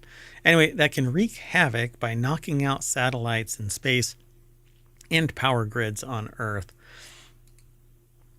The article is by Jonathan O'Callaghan, Horizon, the EU Research and Innovation magazine. Phys.org is where it's published. Zoom in a little bit. So Yuri Spritz, a space scientist. Do you think that's on their business card? Yes. I'm a space scientist. I don't know what a space scientist is. It seems like a made-up term. So they work at the German Research Center for Geosciences in Potsdam. You know what? Maybe it's a translation issue. Maybe. Astrophysicist, maybe? I don't know. That sounds more in the realm of it. Who knows? They're on a mission to save our planet. On a mission to save us from space. So, did the visitor actually show up? I don't know where the visitor is. Yeah. So we've known for a long time how much our modern way of life is threatened by the whims of the sun, or if our star suddenly enters a more active period, it can cause geomagnetic storms that knock out satellites, which happened in major geomagnetic storms. Several of the Starlink satellites in particular have been wiped out. Oh, that's right. So this is what Spritz has been working on, starting with the EU project named Pager that ran from 2020 to 2023. The researchers' goal was to develop an algorithm that could pull data from sun-observing telescopes and satellites together with data from Earth-orbiting satellites, and based on that, they could predict when a dangerous geomagnetic storm is heading in our direction and what the consequences would be for our infrastructure in space and on the ground. So in a best-case scenario, said Spritz, it could take us an hour or two to calculate what would arrive on Earth and what effects it would have in the near-Earth environment, but it would actually take 2 days for this disturbance to arrive. That's good for forecasting. Yeah. So a geomagnetic storm occurs when a powerful eruption from the sun interacts with our planet's magnetic field. This is kind of why we need to have the atmosphere and the magnetic field work kind of hand in hand. The collision of these particles in the Earth's atmosphere can produce a magnificent aurora seen from the Earth, but they also pose a danger in that they can interfere with satellites' electronic systems, such geomagnetic storms have hit our space installations quite recently. So in 2022, SpaceX lost 38 of its Starlink internet satellite. We've talked about this. So we just got done talking about this. Oh. I mean, this is the same. Well, yeah. Right. I mean, the geomagnetic. Yeah. And it was one of the high periods a couple of years ago. U.S. firm Intelsat, meanwhile, lost control of its Galaxy 15 satellite in April of 2010 because of a geomagnetic storm. Again, it's one of the more massive ones that caused this. I can't remember what they're called. There's a certain term for them. Is it coronal something? No, coronal mass ejections actually cause the geomagnetic storms, but there's an event where they're named after somebody who promoted this idea of a geomagnetic storm. Anyway, so pretty cool. This pager algorithm will predict potentially what the scope of the impact will be. And that impact actually depends on how we harden our systems against electromagnetic storms. As technology gets improved, we can shield better. Usually it's some type of... The problem is a Faraday cage would facilitate limiting it, but then you can't have communication through a Faraday cage. Right, yeah, that'll cause other problems. Yeah. I mean, I think this is pretty interesting that we are this advanced. We still have a long way to go, of course. Yeah, in yesterday's episode, I was in the time machine earlier today. I went back in time and I did show. And I said what I'm going to say today, which is we need to stop screwing around trying to send us to Mars. We need to put a base on the moon, and we need to get our shit together here on Earth. And while I'm cool with sending probes and bringing stuff back, all we're doing is sending stuff out. And by the time it does make it there, we've built a superior product that can beat the original flight out. Right. It's that, yeah. What is that called? We talked about that generation too. ship problem. Yep. So, I mean, we have the potential to move faster, but unfortunately, more money is going to individuals than to the programs and society. All right, let's keep moving though. This next article is over in Four Wheel Tech. Wild weather pushes passenger jets. Wild weather pushes passenger jets over the speed of sound. Supersonic air travel has been reserved for military pilots since Concorde went out of service back in 2003. That's been changing this week, though, as a fierce storm sweeping the Atlantic Ocean has propelled passenger jets to speeds of over 800 miles per hour, and some could still go even faster. I have not heard of this until today.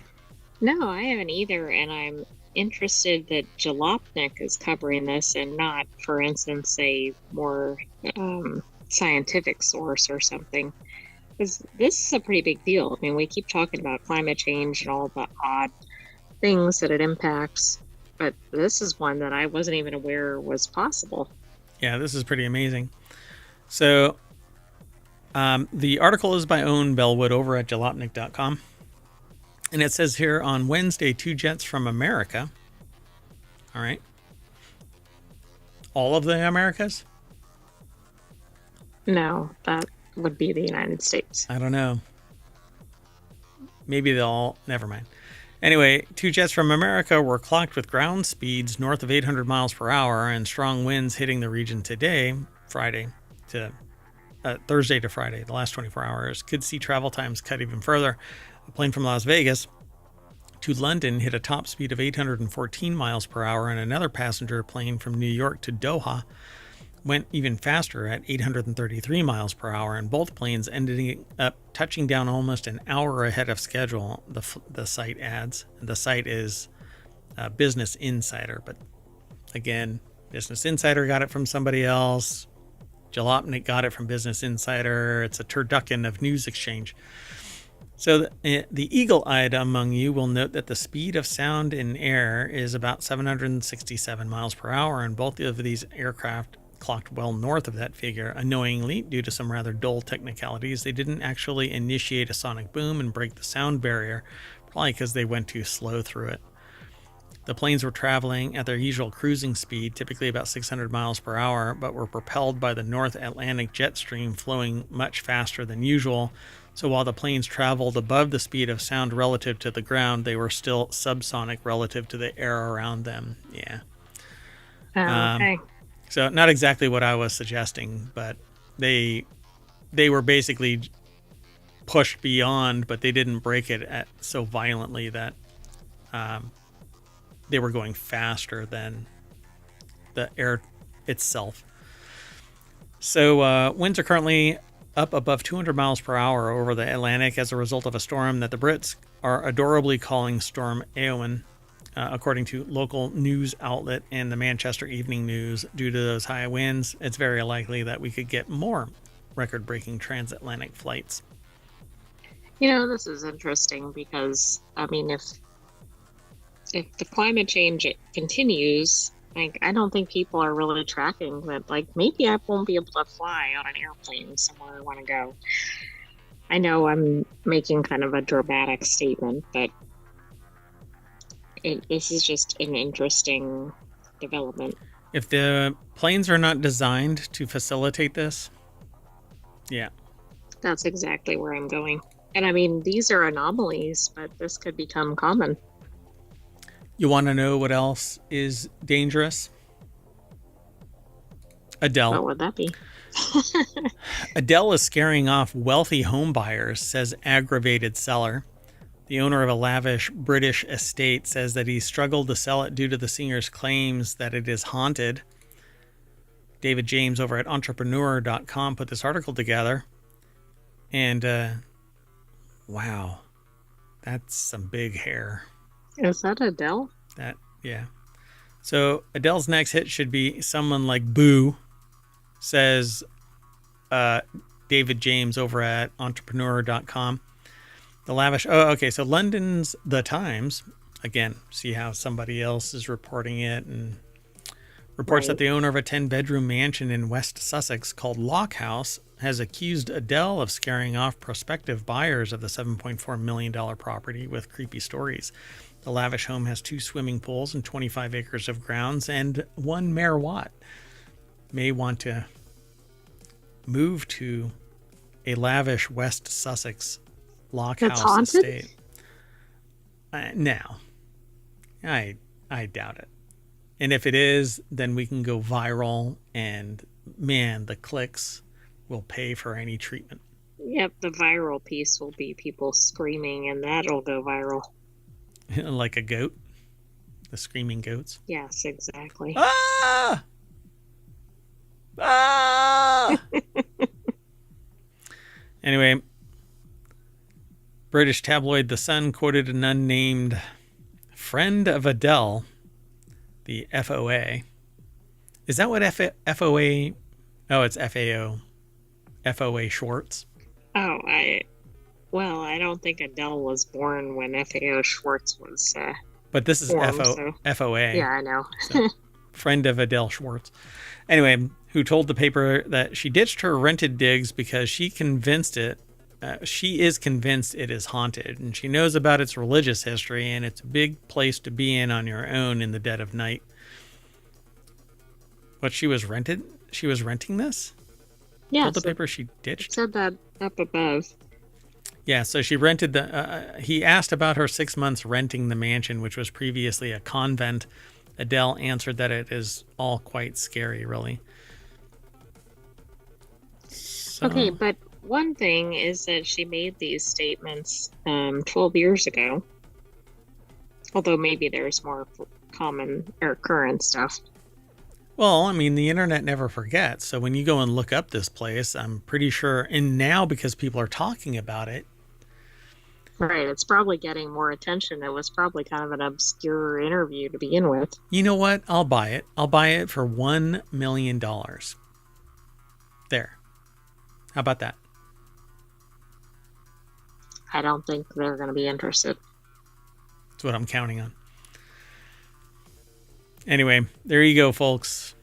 A British estate, a lavish 25-acre British estate with 2 pools and maybe ghosts. Let's move on. The next article is over in one spooky Adele history moment. So maybe it's haunted by Adele. It could be. And possibly it has 200-mile-per-hour winds right now, not in perpetuity. We'll get there an hour earlier. So this next article is over in 4-Wheel Tech. Car crashes drop after New York City institutes congestion relief pricing. And New Jersey is mad, but that is actually in the article. Look, I just saw it. That's funny. Oh, I thought you were reading it. That was your own commentary. That was my own thing. So New York City recently introduced new congestion charge for people who insist on driving into certain especially crowded parts of the city, and so far it's doing great. There's already less traffic, buses are moving faster, and New Jersey is pissed because they made an offer and New Jersey denied getting a piece of that action. Right. And so then New York is like, nope. And then now New Jersey's like, wait a second. Wait, man. We want some of that apple. Anyway, the rich are also mad. It's because they are getting dinged whenever they drive their cars in. So want someone to think that, won't someone think of the body shop owners? Anyone? Well, that's no more true. accidents, I guess right? they're the ones losing out. They were stimulating the economy by everybody crashing into each other. And plus the emergency rooms were flooded with people stimulating the health industry.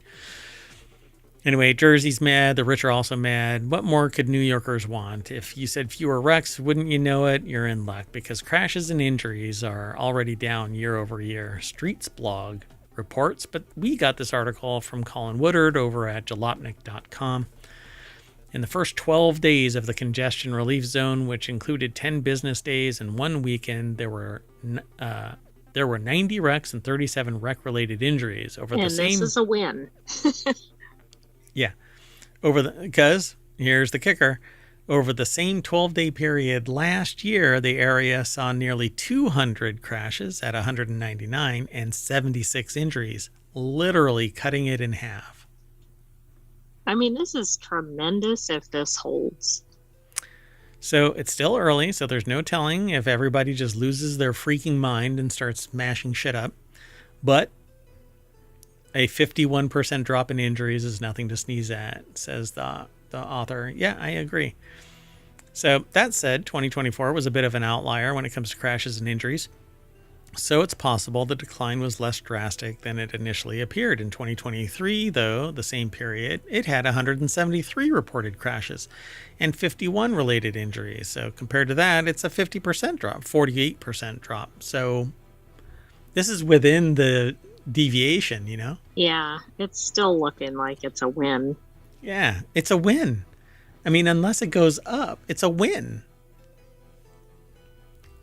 Anyway, MTA Policy and External Relations Chief John J. McCarthy didn't sound surprised by the news, telling Streets Blog, "Seems logical that fewer vehicles, less gridlock, calmer traffic flow in the congestion relief zone would lead to a decrease in crashes and injuries. If you're a New Yorker who would prefer not to be run over, this is, of course, great news." You go, oh, look, hospital executive bonuses could also be on the line. I mean, my goodness. You know, but I would love to see the person who proposed this, and I bet they said something like, we're going to see a decrease in crashes and all this stuff, and I hope they're cheering now and going, see? Yeah, I'm sure. I'm sure they are. All right, let's keep going. The next article is over in Non Sequitur News. Flights to nowhere for hundreds of passengers as storm with 100-mile-per-hour wind gusts causes travel chaos. Storm Eowyn in the UK and Ireland caused at least 2 flights to nowhere on Friday. Other planes struggled to land, with one diverting 300 miles from its intended destination. The disruptions come after the North Atlantic jet stream propelled some flights faster than the speed of sound. This article is from interesting, because we didn't choose these together. But No. Oh, goodness.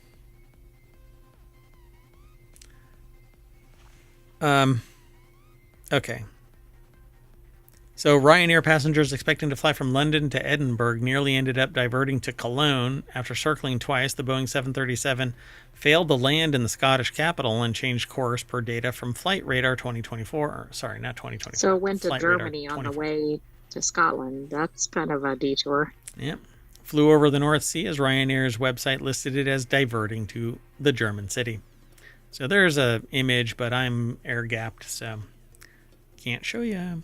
Flight RYR 338 attempted to land before circling 4 times around the Irish capital before returning to Luton per Flight Radar 2024. That's another flight. The ordeal also lasted about 2.5 hours. Passengers on Ryanair flight 3976 also faced disruption. They departed Barcelona. It's actually not Barcelona. I don't know why people do that, but Barcelona for Dublin. But after 2 failed attempts, diverted to London Stansted Airport, some 300 miles away. You know, it's interesting when your flight diversion takes you to another country, but I guess that's the reality in Europe. It be what it be. Thousands of aviation enthusiasts tracked troubled flights on Flight Radar 24. Nearly 8,000 people watched as Emirates A380 struggled to land at Birmingham. After a failed landing attempt, it circled the airfield 5 times before ultimately managing to touch down. He's like, son of a bitch. How worried are those passengers? Yeah, how much fuel is in the system still? Yikes. Pretty freaky. Anyway, yeah, we talked about it previously that winds were 250 miles faster than usual, causing at least 2 flights to reach ground speeds above 800 miles per hour. And they didn't technically break the speed of sound barrier. Right. They did, but they didn't Yeah, they didn't make a sonic boom. All right, let's keep going. The next article is over in Smack Talk. The Apple smart speaker failed a super easy Super Bowl test, getting 38 out of 58 wrong. Apple commentator John Gruber yesterday described the smart speaker's current performance as an unfunny joke. I think it's stupid, absolutely stunningly dense. And this is on the heels of Apple Intelligence. Now, your devices might be dramatically smarter, but the HomePods are still idiots. Anyway, giving its inability to correctly name the winner of Super Bowl 13 as an example, noting that this is basic query and that any US chatbot ought to be able to answer it. Turns out that it wasn't an entirely random example. It was prompted by his friend Paul Kafasis, who decided to test out the smart speaker on Super Bowl 1 to 60 inclusive, and the results were not good, getting 38 out of 58 wrong. And these are probably pretty basic questions, right? This isn't necessarily a matter of interpretation or something that would be more complex. That's a Google search away, but these might be on-device responses. So, for some instances, I know that they're not getting out because I control if they get out or not. Well, anyway, Ben Lovejoy over at 9to5mac.com put this article together, and I find that the smart speaker from Apple is stupid, just abysmally dense. It's a dumb smart speaker, right? Correct. It is the dumbest, I'd say, but I also think that it is doing less direct surveillance of the occupants of the enterprise. So there is that. Right. So apparently it's a big Eagles fan, because it says most amusingly, it credited the Philadelphia Eagles with an astounding 33 Super Bowl wins they haven't earned to go with the one above. So it's hallucinating. This is one of the problems that you have to suspect everything. Trust but verify, and verify multiple sources before you accept the information. And I'm warning anybody out there in business and academia, if you do not vet what is being spewed out by your operator, which is the next thing that we're going to talk about, by your AI, you will live to regret it. You'll lose credibility, or you'll be fired, or you'll lose your academic ride if you have something that you're counting on in your academics, including reputation. If you cite sources and they're not true, believe me, your professors are going to know. You're going to be in some deep shit. But anyway, because it's plagiarism. It got 15 wrong in a row. Yeah, it's just dumb. It says sometimes the smart speaker went completely off-piste, it says. Piste. And completely ignored the question, quoting unrelated Wikipedia entries. Who won the Super Bowl 23? Bill Belichick owns the record for the most Super Bowl wins. It just kind of strokes out, you know? And this is the same thing. They say maybe Roman numerals cause confusion and other AI systems struggle just as much. Gruber decided to carry out a few spot checks. They tried ChatGPT, Kagi, DuckDuckGo, Google. All four were even fare well on the arguably trick questions regarding the Super Bowls of 59 and 60, which haven't yet been played. Ask the winner of Super Bowl 59. Kaji's quick answer starts. Super Bowl 59 is scheduled to take place on February 9th, 2025. As of now, the game has not yet occurred, so there's no winner to report. That's kind of brilliant. Yeah, I know. It's kind of shocking. Super Bowl winners aren't some obscure topic. It says, say, asking who won the 2004 North Dakota High School Boys State Basketball Championship, the question that they completely pulled out of their butt, which amazingly, Kagi answered correctly for Class A. A ChatGPT answered correctly, and for both Class A and B, and provided a link to video of the Class A championship. But that's amazing. Surprising that ChatGPT in particular seems to be all over the place. Like sometimes, I don't know. it botches it, or sometimes it really gets it. And you'd have to look to see which iteration of ChatGPT was actually being used. But without a doubt, I have to confirm as well, anecdotally on my end, just like it is anecdotally. It's not scientific what Gruber and et al. Are doing. This is all anecdotal. It's empirical, but still anecdotal and not scientific. But I would hazard a guess that everybody out there that would run this, eventually it would get it right, because somebody gets sick of getting this negative press and manually inputs it.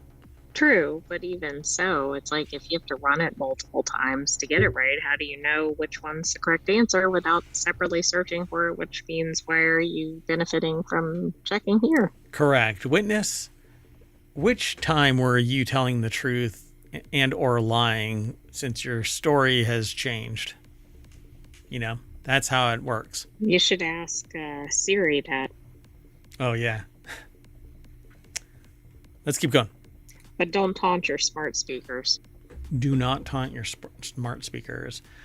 I know from, again, empirical, it's empirical and anecdotal. So that I have activated the microphone so that I could talk to the smart speaker, and it picked up communication prior to me pushing the button.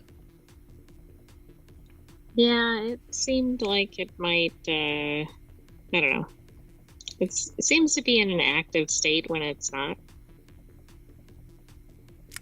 Moving on so that I can sleep tonight. The next article is over in Technology Today, which is a show that we'll have on Sunday. It is one of our 3 Sunday shows. On Sunday, we have WarCrafters, Technology Today, and 4-Wheel Tech. On Saturday, we have RealityHacker, Wanted, and the Continuity Report.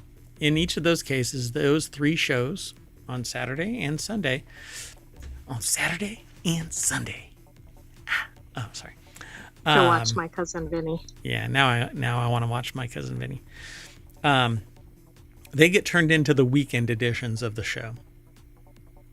Because we don't do non sequitur news in the conventional sense. Because this is kind of a compilation every day, Monday through Friday, every day. It is similar to those shows, except that it's not as narrowly focused. Non sequitur news is this cacophony of different articles that don't have a line connecting them except through Mayor Watt's associative thinking methodology. And I think everything is connected. You just have to work your way there. Okay. Well, anyway, this last article. I was going to give you 2 random topics and let you go, but I didn't have any good ones to suggest.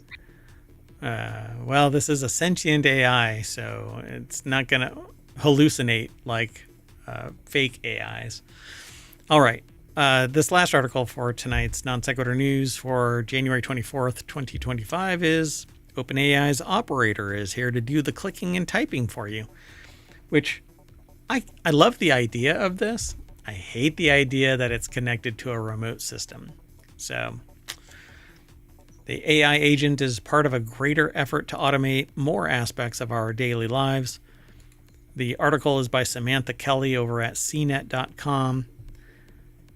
Essentially, it can do everything that you tell it to do. OpenAI has introduced a new AI agent called Operator that's designed to make everyday tasks easier, from making dinner reservations and ordering groceries to filling out forms. We actually talked about something similar to Operator that was built by an individual and actually a small team. Remember, they had that little open source badge that you could tap. Yes, it looked kind of Star Trek-y. Yeah, and it's kind of like this. The one that we're talking about, though, isn't the one that would overheat, and there was another one that wet the bed as well. This one, you taught it, and it used its AI infrastructure that was local. Sorry. The description I gave, I think, was not that one, but yes. But it did have that little puck, similar to the other one. And I can't remember its name, but damn it, I keep wanting to say that it's called Operator, so I don't know. I'll have to look. I think we've talked about Operator in Non Sequitur News before, but maybe not for the... I don't know. Hold on one second.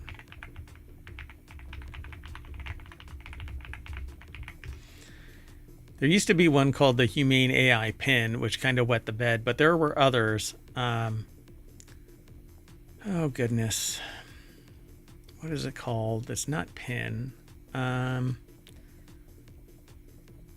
Yeah, I'm doing this live. We have a little bit of time. Is it the one that you would hold, or was it definitely one you would wear? Because you're not thinking of like the rabbit, are you? No. It's not that one either. It was this one person that was walking basically out in a field or on a hill and was describing how this thing could be programmed. But Humane seems to just be taking it all over. Well, let's stop searching for something like that, because either there's one that's real well known and it's all over the results, or obviously if you look for AI or something, right, you're going to get everything. Everything. Yeah. Damn it. What is it called? I'm really interested in talking about it. One more second. Sorry. Darn it. Yeah, I don't know what it is. Yeah, I just can't find it fast enough. Well, anyway, in a demo posted on Thursday, the company highlights how the AI agent can interact with web pages by typing, clicking, scrolling when using a special browser. Users can describe the task that they want done. The agent can handle multiple requests at the time, such as shopping on Etsy while making a dinner reservation elsewhere. It can quote-unquote see via screenshots and interact the same way that a mouse and keyboard would allow within a browser, according to OpenAI. Operator, which OpenAI describes as one of our first agents, is available with a limited preview. There are competitors out there like Anthropic and Google. I just recently saw somebody utilizing an AI to play GeoGuessr and got reasonably close. I guess with Operator, it could drop the pin itself instead of having the human drop the pin through questioning. Yeah, okay. I mean, I like this for the multitask component, and I also like it for people that perhaps can't do the typing. Right. I like the accessibility factor of this. And I love the idea of me being able to tell it to do something, and it does it in real space and not a weird back end kind of thing, because I could just tell it to go to a website, and I could tell it to make a reservation.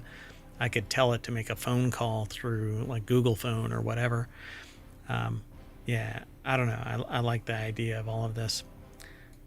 What I don't like, again, is that I have to throw everything into OpenAI, and we're getting very dystopian at this day and age. So the tool is now available for paying pro customers at the US site, operator.chatgpt.com. I don't know if it's geo-locked to prevent other people from accessing it outside, but fire up your VPNs. Just kidding. No, I'm not. Anyway. I mean, this may be the end of personal assistants. I think it is oh, you mean human personal assistants. Right, like people that have that as a job or a side gig or whatever. Yeah. Interesting, huh? All right. And it'd be interesting to see how it works, because, for instance, what they have on here, it looks like they want to book tickets to the Coliseum or something. You show up at the Coliseum and it's like, who are you? I mean, I just mean that as an example. Yeah. Yeah. You basically just tell it to do something and it does it.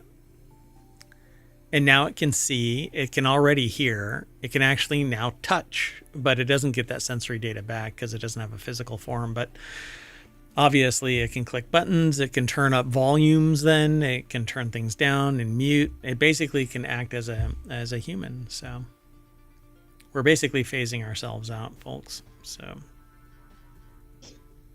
you should be afraid. Okay. Okay, operator, send me back to the front page of ohmTown. Look at that. Except I think that was actually you. I am the operator. So it's from the Matrix, operator. Oh, okay. but it's not, because it was a human that was an operator, and you'd pick up the phone and say operator, but they were acting as an operator. Anyway, that's it, folks. We are done. We've got all of the information out there that we can for today, and we will be back tomorrow for Reality Hacker, Wanted, and the continuity report. So we're going to have Reality Hacker, which is technology about AR, XR, extended reality, AI, and other technology and science, but it's much more focused. Then we're going to do Wanted, which is all about gadgets and gear. And then there's the continuity report, which is about entertainment. And then on Sunday, we're going to have... Go for it. We'll have WarCrafters, which is about gaming. Yep. Then we'll have Technology Today, which is about science and technology. And then we have Four Wheel Tech, automotive. There you go. That's it. I'm saying bye, and I'm taking the AI with me. Want to say bye? Good night, hometown citizens. Thanks for joining us for Non Sequitur News. Be back tomorrow for our weekend edition. Cheerio.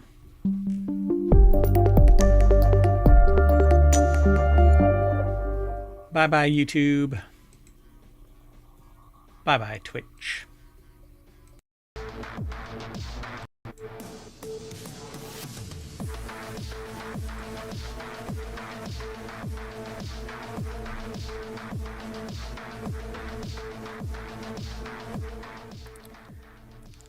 Hello, everybody, and welcome to Reality Hacker for January 25th, 2025.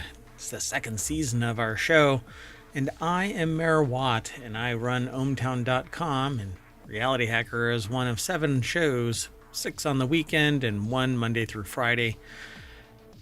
Along with the sentient AI from the future, we're going to talk about these 10 articles, or no, 5. We're only going to talk about 5, sorry. Sorry. Kind of losing myself here. AI pets for emotional relief, scammers stealing savings, swabbing the ISS, AI enhanced handwriting, and humans answering AI questions. Flipping everything around. Everything's powered by ohmtown.com, so go over there and become a citizen. Once you do that, you can save articles and hide articles and submit stuff to us, and you got 50 channels that you can parse, each with a little bit more niche focus than the overall mainstream at ohmtown.com. But you can't get better than us here at ohmtown, talking smack about all kinds of stuff, the news, whatever, all kinds of stuff here. Come and hang out with us every day of the week at some point. But the only way to know is to be notified when we go live, and we really don't give much of a warning. Typically on the weekends it's at 4 o'clock. Monday through Friday it's at 7 p.m. ish. But why don't you follow us here on Twitch and the YouTubes. That's right, YouTubes, for all your tubing needs.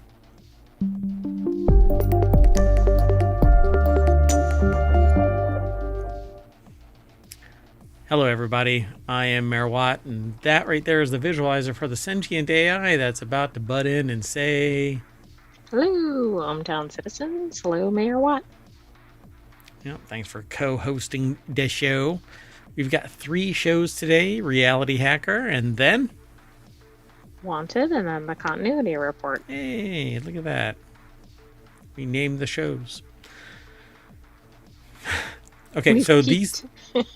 I got out of bed today. I've done all that I can. So these 3 shows get turned into the Saturday weekend edition of Non Sequitur News. So if you want everything like we normally do on Monday through Friday, you can subscribe to just that over on YouTube and download the podcast. Each one of these shows has their own podcast. One, again, is every day. That's Non Sequitur News. And then we break out 6 shows on the weekend.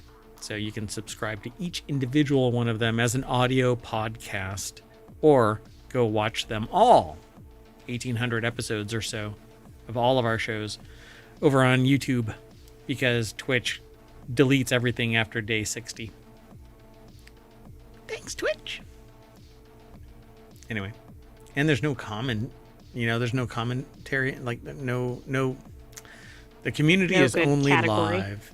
Well, yeah, that too. Yeah, we don't really get categorized well because what are they? Variety streamer for gaming is one thing.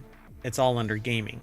But variety streamer for news and talk and discussion. It's all over the place. Yeah, it's 50 different categories of show. And so we don't really show up very well on search results. So you either are very niche, a dumpster fire, or you're lost in the mix. Everybody loves it. Consider us your well-contained dumpster fire. How about that?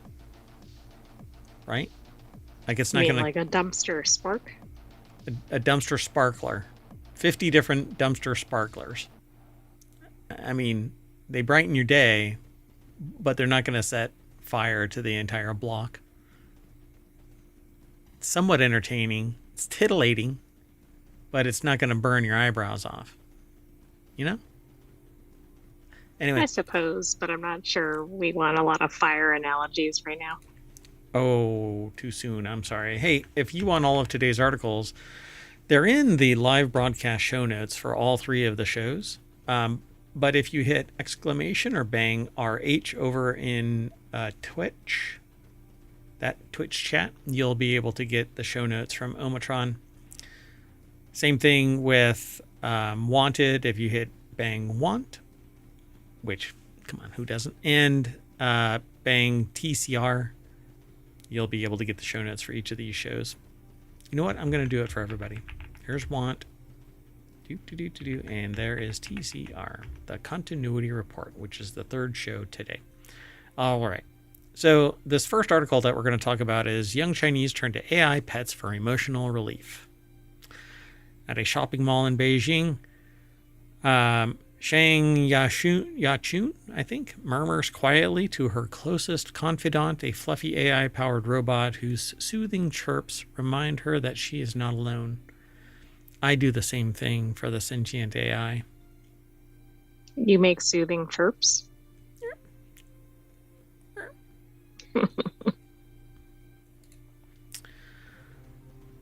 So, just in case you didn't know, that's a real dog on the right side, I think, or a very, very well dressed. I think it is, but I actually thought it was a robot given what the article was about. Yeah, the one on the left is a robot. But, okay. So Mary Yang with Emily Wang from Nanjing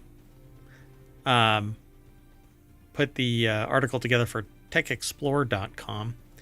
And let me zoom in a little bit. So Shang, 19, has long battled with anxiety over school and work and has struggled to form deep friendships with other people since buying a Boo-Boo, B-O-O-B-O-O, an AI-powered robot that soothingly chirps to remind their owner that they're not alone.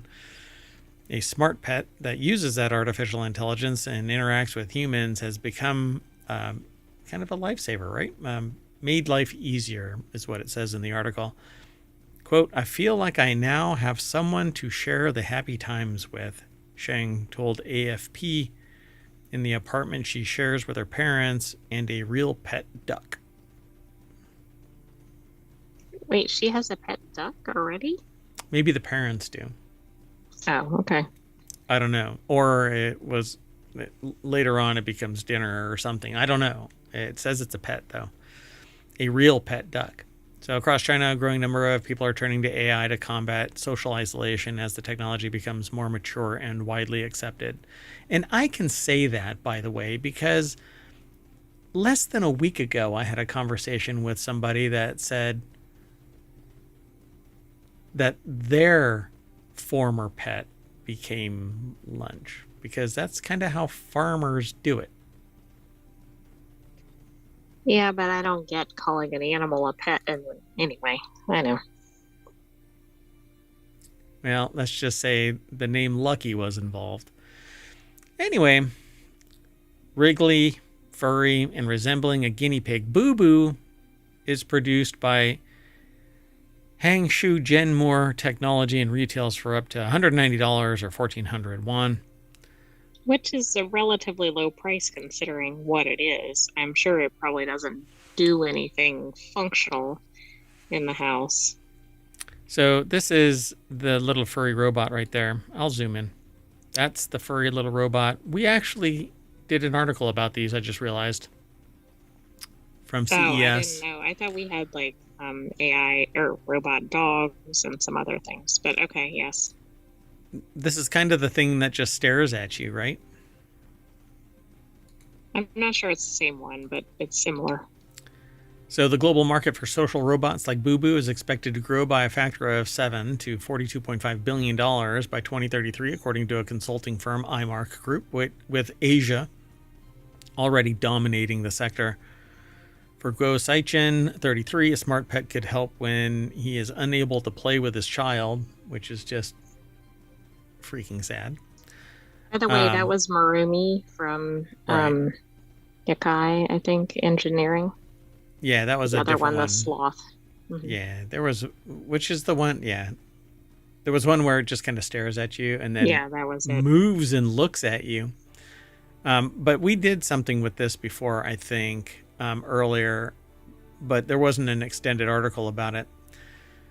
So they say here, quote, right now family members are spending less time with the children, Guo said, as he examined a robotic dog on sale at the flagship store of the tech company Weilan in the eastern city of Nanjing. Weilan's AI dog, called Baby Alpha, sells for $1,090 and $3,500, and the company says 70% of buyers are families with young children. This is more the price range I was expecting for a robot pet, but I know this is also more substantial. Yeah, this one actually has a lot more functionality. The other one chirps to let you know that you're not alone. I receive bills. That lets me know. Exactly. Of course, those could also be expensive. They are expensive. I mean, the thing that keeps me company, those bills, they cost an arm and a leg. So social shifts like the impact of government's decades-long one-child policy are helping drive market growth, according to the experts. I thought that actually went away, but maybe not. In the 1990s, electronic pets like Tamagotchis and American-made Furbies that could mimic speech, computerized companions, are becoming more functional with AI. I thought that maybe an AI-powered Furby would come into existence, but I guess not yet. I think we'll still see something like that, even if it's not tied to it directly. Yeah, there's more in this article, but it's basically kind of reiterating that there are people that are buying these pets, and we anthropomorphize them depending on who we are. I see that and I go, it's a robot dog. But I don't think I'm the type of person that would ever bond with a mechanical entity. It's right. Well, it's interesting, especially for the people that are buying these for their kids, because it seems like a lot of kids learn some basic social skills by interacting with pets. So now, in a way, robot dogs are teaching kids things like compassion, which is fascinating, right? Part of the reason this is in the Reality Hacker show. Yeah, and it's actually quite astounding because up until this trend, I would have said that the one thing that robots and technology can't do is teach humans how to be humans. But we, with AI in particular, and just intelligent programming, we've taken human aspects and incorporated them into the mechanical aspects of technology. And they are now like the Tamagotchi. You had to water it, feed it. You had to clean it. You had to play with it. You had to nurture it. And it was constant. That was probably the nascent beginnings of this teaching a human how to have compassion and empathy. That may no longer matter. But I guess we'll see. We'll watch this. Technology teaching humans how to be human, I think, is fascinating. Yeah, we've certainly entered a new era. Because I've spoken about this for 15 years. And prior to the last 15 years, I've been doing it too. But essentially professionally, I've been doing this for the last 15 years. And I always ask the audience, is there somewhere that technology cannot penetrate? And everybody gives me a bunch of different answers over the years. But I've never heard anybody say we can teach humans how to be humans by using a robot. I now actually retract that statement and say the times have changed. We now can teach humans to be human by using technology. Kind of fascinating. All right, let's keep going. This next article is over in Technology Today. India's digital arrest scammers stealing savings. Within 5 hours while sitting at home in India, retired Professor Kamta Prasad Singh handed over their hard-earned savings to online fraudsters impersonating police. Ashwari Kumar put the article together over at techexplore.com. The cybercrime known as digital arrest, where fraudsters pose online as law enforcement officials and order police to transfer huge amounts of money, has become so rampant that Prime Minister Narendra Modi has issued warnings. Singh told AFP that money was his life savings. Over the years, they'd skipped having tea outside, walking to avoid spending on public transport. Only I know how I saved my money. Police say the scammers have exploited the vast gap between the breakneck speed of India's data digitalization, from personal details to online banking, and the lagging awareness of many basic internet safety. So basically, the technology is past where the societal understanding is, which Correct. is a recipe for disaster for those trying to abuse it. Correct, because there is no baseline teaching of click with care, which is my project. One of many of my projects, but one of my projects is basically teaching a baseline foundational understanding to make yourself digitally savvy in the modern age. You don't have to be brilliantly street smart to just avoid this. If somebody calls you up and says, we're the police, you need to transfer X, Y, and Z over, then say, well, I'll meet you at the police station. Yeah, exactly. And also, at least in the US, I can't speak for other countries, if something like that would happen, which would be pretty unusual to begin with, you would receive a notice, a written notice, like right. via the postal mail, not an email or a text or a phone call or carrier pigeon or whatever. Right. Yeah. It's not going to be a text. So they say basically ruined. India runs the world's largest biometric digital identity program called Aadhaar, or Foundation in Hindi, a unique card issued to India's more than 1 billion people and increasingly required for financial transactions. Scammers often claim that they're police investigating questionable payments, quoting their target's Aadhaar number to appear genuine. They then request the victim make a temporary bank transfer to validate their accounts before stealing the cash.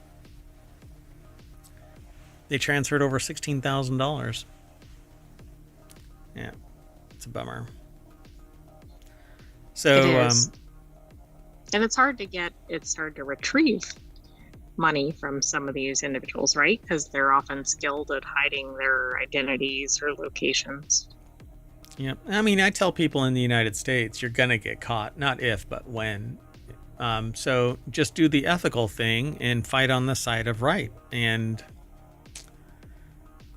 some do it.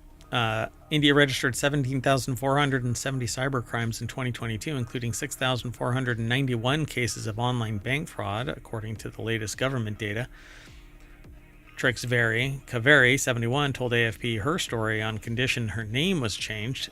She said fraudsters posed as officials from the U.S. courier FedEx, claiming that she'd sent a package containing drugs, passports, and credit cards.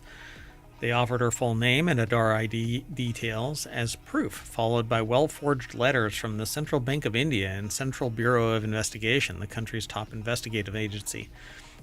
The moment that you do that, I would have said, I'll meet you at the CBI office in downtown wherever. Exactly, and see how fast they backtrack. I mean, I have to say this one seems more elaborate because it sounds like they actually produced written notices. I mean, I know those can be forged, but we know if somebody's making a phone call or something, that's not how they're going to tell you you owe money or something. We don't know the nature of the well-forged letters. It could have been a PDF that was shown. Exactly. It's not necessarily something that was actually delivered. But you're right. I mean, meet or contact the official location separately. This is just insane. And plus, agencies aren't going to ask you to, like, send money to check if the account works or whatever. That's not how those things are checked. She transferred the savings from a house sale totaling around $120,000 in 4 installments over 6 days before the fraudsters vanished. Wow. All right. But then they say my trust in banks has mostly gone. But it isn't the bank. It isn't the institution. It's their personal failing because they didn't know about it. And it's the societal failing because they don't inform the society. Correct. I mean, she's blaming the bank here because the bank is basically like, hey, you still owe money or whatever. I mean, it looks like she took that. I don't know if she took that alone, but anyway, I think there's more to that. But I agree. Like, there's a bigger problem here, and the banks didn't cause this. Yeah, all they had to do, all that person had to do was say to the bank, is this legit? Right, and the bank presumably would have said, no, don't transfer any money. Right. And if they do say that it is legit, you make sure that it's in writing so that they can be the one that's liable for any of the losses. But some of that requires some knowledge that people are out there to scam you, which is part of the problem here. Correct. You have to be a little cynical. You have to be a little jaded. But you have to be a little paranoid. But that's what keeps your ass safe. So, all right, let's keep going. The next article is over on the Mobile Channel. Astronauts set to swab the exterior of station for microbial life. Yeah, probably oozed out from the inside. Astronauts are scheduled to venture outside the International Space Station to collect microbial samples during crew spacewalks for the ISS external microorganism experiment. This investigation focuses on sampling at sites near life support system vents to examine whether the spacecraft releases microorganisms, how many, and how far they may have traveled. That's interesting. It is. And this may be an odd article for RealityHacker, but it seemed like it opens some questions about what is life and where is life and just some bigger picture. Yeah, what and where is this life coming from? Yeah, what's interesting though is that we supposedly got a completely sterilized spacecraft back with a sample, but it had terrestrial biological material in it. Which is like, well, what was contaminated and where did it come from? That was from the asteroid, correct? Correct. The new, I think. Yeah. So this experiment could help researchers understand whether and how these microorganisms survive and reproduce in the harsh space environment and how they may perform at planetary destinations such as the Moon and Mars. Extremophiles, or microorganisms that can survive extreme environments, harsh environments, are also of interest to industries on Earth, such as pharmaceuticals and agriculture. This is one of the shortest articles that I've ever seen. Wait, but there's some information about the sterilization, which is interesting because you brought that up without reading this article in that paragraph right there near your cursor. Yeah, what does it say? That they're thoroughly sterilized. However, humans carry their own microbiomes and continuously regenerate microbial communities, et cetera, et cetera. So, yep, the data could help determine whether changes are needed to crewed spacecraft, including spacesuits and the level of filtration. If stuff is being exhausted and we're contaminating space, which we are, forensically, we are always exuding some kind of crap that transfers wherever we go. Right, but then that also raises a question, are we bringing anything in or back with us too? I mean, both are problematic. Yes. Although if space is devoid of biology, then we're not bringing anything back. We're only contaminating. We don't think there's anything out there. Yeah, I mean, supposedly water was brought here by an asteroid, so I say aliens, but okay. The next article is over in Technology Today, automating penmanship. Researchers develop cost-effective, AI-enhanced robotic handwriting system. Recent advances in robotics and artificial intelligence are enabling the development of a wide range of systems with unique characteristics designed for varying real-world applications. And these robots include the ability to engage in activities traditionally only completed by humans, such as sketching, painting, and even handwriting documents. This, again, is over the last 15 years of my public talks, I have discussed the only thing that is on the far end of technology taking your gerb. Like creativity and bespoke, custom, personalized items that don't fall into a programmatic option. But with AI, they can now paint the very items that they're generating, and you will never be able to tell, as long as I make it so that as long as the AI artist is programmed well enough that it doesn't generate something with 6 fingers or one thing is occluding another or whatever. Here's the deal. Humans have fine motor skills. We have the ability to paint with fine detail. Computers can do it dramatically better. Look at every inkjet printer that ever existed. Look at every laser printer that ever existed. Piezoelectric inkjet droplets sprayed onto paper. Repeatable again and again and again. Superior to humans. What they can't do is like brush strokes and stuff like that. Yeah, I'd like to see robots doing that, and at some point it'll be comparable to human. Well, and maybe it already is, I don't know. With a device like this and the right brush, you could actually have a dynamic brush stroke. And so I have used UV printers to stack textures, and that allows me to recreate the brush strokes of masters, because I can take an oblique picture, put it down into the computer, and the computer can print it out, including the brush strokes, but it's using UV ink. Right, but you're just doing something comparable. You're not making like a clone of something. Right, no. right. Plus, I mean, even if I was, it's modern UV ink and materials. Exactly. But it's a proof of concept that it's easily done with modern technology. But this, Ingrid Fideli over at Tech Explorer puts this article together, and it's titled Automating Penmanship. With this, basically a 3D printer, it has the ability to do brush strokes and writing. These robots could have interesting applications in both professional and creative contexts, as they could help to automate the creation of artistic renderings, legal papers, letters, and other documents in real time. Most handwriting robotic systems to date have considerable limitations, such as high production costs. $150 is not high production cost, and large size. That could be a problem. 2 researchers affiliated with the global student nonprofit organization App In Club recently developed a new cost-effective robotic handwriting system that could be more affordable for individual consumers, schools, universities, and small businesses. The system, introduced in a paper on the archive preprint server, integrates a Raspberry Pi Pico microcontroller and other components that can be produced via a 3D printer. So this thing can literally write like a human.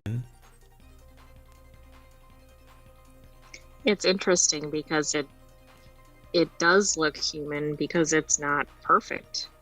You know, it's not 100% consistent across letters, and that's pretty interesting. Yeah. The moment that I saw this article, I knew what its entirety was about, because I've dabbled in this kind of stuff. And I find it kind of fascinating that we're just now broaching this. The thing about this is, back when I was doing this kind of stuff, messing around with this kind of stuff, it was so that you could have a repeatable outcome. This can actually dynamically throw in some chaos so that no two writings are identical, making it more human than what I was doing back then. Right, because if it always looks the same, it's not going to look like 10 different people wrote something or whatever. I mean, your signature varies in slight ways. It isn't identical all the time, but it's always passable as your signature. And that little wobble, just like genetics wobble a little bit all the time, your signature wobbles just a little bit because your pulse causes your hand to move a little bit a different way, or some other dynamic. Or your pet bumps your hand while you're writing, or whatever it is. Maybe a robot dog. All man, comfort. What is it? What was that little thing doing? It would do an emotional, like a little chirp or something. Yeah, so maybe it chirps and freaks you out because what the hell? Why is that AI robot looking at me? It's actually following me when I'm moving around the room. Get that thing out of here. It's creepy. It was, what was it? It was holding on to a bag and would go like that. It would watch you when you walk by. Yeah, that was the Marumi one. Yeah. What was the Marumi? It was a sloth. Oh, a sloth. That's right. And it was from Yukai Engineering, I think.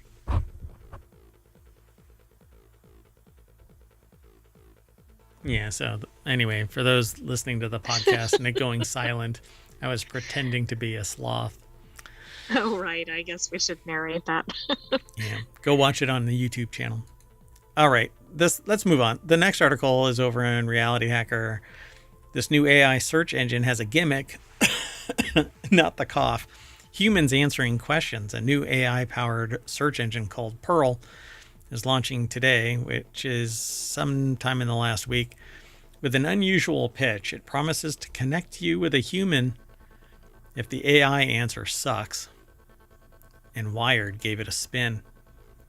Okay, wait a second. This is an AI search engine, but the humans are answering if the serving AI as the search engine. If it sucks. This is a backwards twist, I think. Well, on it's most taking of the our things we see. It's taking our jobs, but creating jobs at the same time. Exactly. So actually, it's creating jobs because if the AI actually sucks, then the human answer will give it the answer. Oh, wait, I see where this is going wrong. Every time a human answers and inputs it into the system, it solves the very question that was answered. You need fewer poorly. Humans. Correct. Right? Because then it probably won't get it wrong next time, assuming it's actually getting input. Well. Yeah. So Kate Nibbs over at Wired.com put the article together. And it's the big players like Google's are insistent that AI is the savior of search, despite many early attempts to integrate AI ending in disaster. And these are early attempts, though. This is only year 2, really, of a fundamental shift in AI technology, which I think it might be alien too, like the moon. And the Earth is flat. How do you know when you switch from the AI to the human? You actually don't get a bullshit answer. Yeah, but how do you know that's not the AI giving you a different answer? You have no idea. And that's the foundation of RealityHacker. You won't know what to trust. You will not know what. Moving forward, calling it. I mean, I started up ohmTown to manage my information overload, and RealityHacker has been one of the anchor shows and part of the entire 50 domain build of ohmTown. That's where all of the news gets funneled into 50 different categories, and RealityHacker has always been one. I have been anticipating this shift to the point where you have no idea. It's like sneakers. You won't know who to trust. So you better get street smart. You better get digitally savvy, because at some point you're going to have to be able to do the due diligence and think critically, or you will transfer the sale of your house to some numbnuts that just knows how to be a criminal and break the contract of society. And it's not if, but when. So anyway, AI-powered answers, including Perplexity and OpenAI Search GPT. So they recently got an email promoting another new search engine, and this one's called Pearl. It's coming out of beta this week. This article actually is from January 22nd, so 3 days ago. So Pearl basically is an AI-powered search engine, but it offers a human fact check and an option to connect with experts and chat online or on the phone about the answer. Reading about its gimmick, they didn't really buy into it. Didn't really understand why it bothered with the AI at all. So why not just go to humans? They called the CEO, Andy Kurtzig, to find out that I don't know if that's Andy Kurtzig. I guess the other thing is, what if the AI gives a bogus response, but the human didn't know the answer? So how do they know? I mean, certain things they're going to be able to tell, okay, that was wrong. But how do they even know to fact check? Right.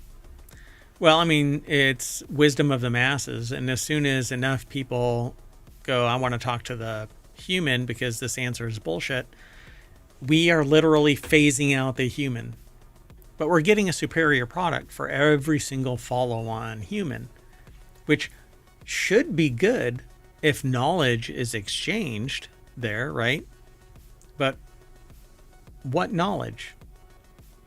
And who's vetting it? Who's verifying it? You have to trust the solution.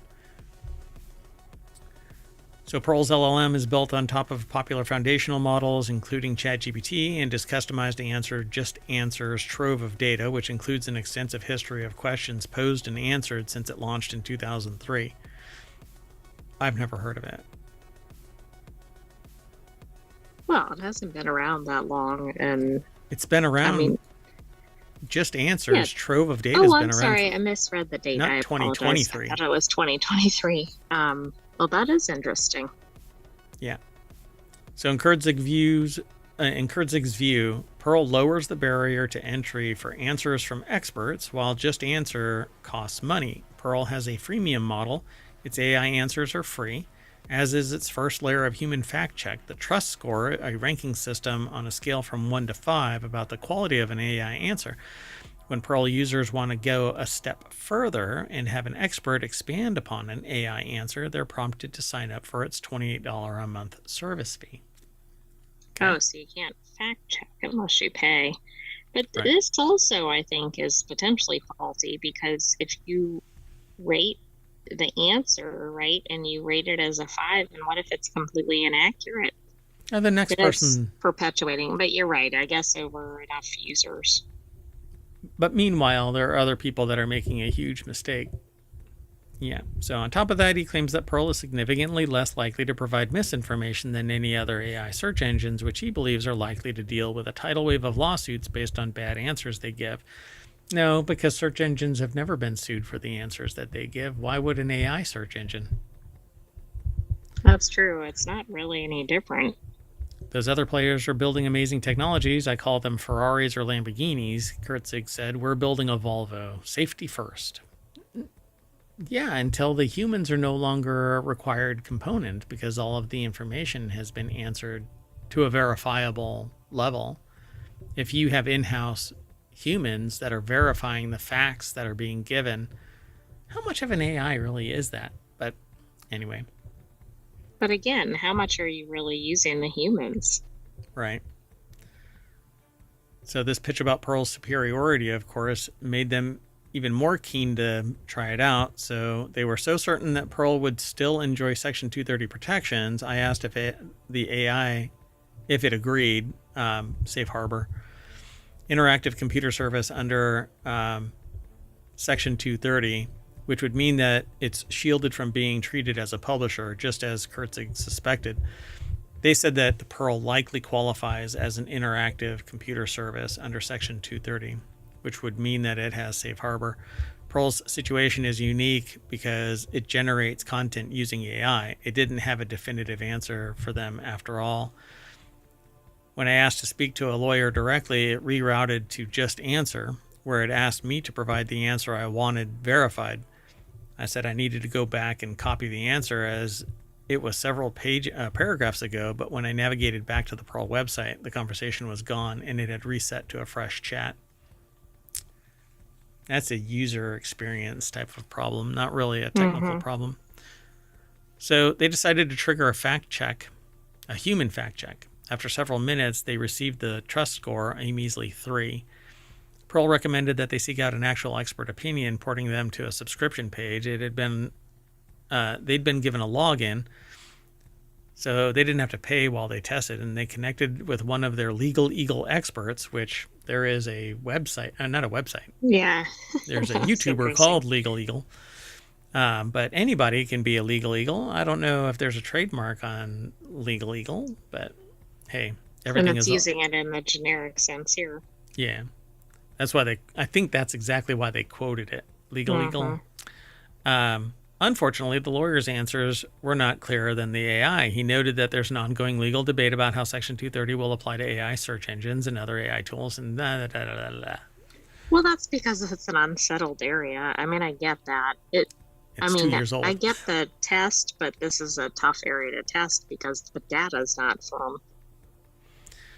So they said that they could actually put a package together, and even more confused, they said yes, and got a pop-up window indicating that their expert wanted to charge an additional $165 to dig up the information. So, look, no attorney's going to do anything for free like this unless they have a vested interest. Like a YouTuber might do some background information, but they're going to make money on the video and on the notoriety of driving home some message. But until it's executed in a courtroom, everything from everybody is just freaking opinion. It might be settled fact in case law, but if you're arguing about something, it isn't settled until the judge makes a judgment in favor of one side or the other, or it gets kicked to a lower court based on. Right, and I think in this area, it's not even settled in the factual arena, let alone have they actually tried this. Yeah. Come on, stuff that's been settled for 60 years gets thrown around now. So you never know. A new fact pattern can come to light, and it would change even settled law. So don't count your blessings that even an attorney can save your ass, because somebody could appeal later and go, well, here's some more information, and then you're screwed. Anyway, I find it kind of fascinating that there's something out there that kicks it to a human, and then you get upsold twice. Well, I mean, that might be how it makes its money. Very interesting. Anyway, that's it for today. I'm gonna ask the AI to click on the front page of ohmTown. Oh, look, thank you. And there we are, back at the front page of ohmTown's RealityHacker page. And I'm gonna take the AI and we're gonna reset and do Wanted, which is a show about gadgets and gear. And then after that is the Continuity Report, which is about entertainment news. RealityHacker we just completed for January 25th, 2025. I'm saying bye, and so is the AI. Bye, I'm Todd Citizens. Thanks for joining us for this week's RealityHacker. Stay tuned and be sure to subscribe so you're notified. That's right. Over on Twitch, we do it live. Over on YouTube, we do it live. Download the podcast. Subscribe to Patreon.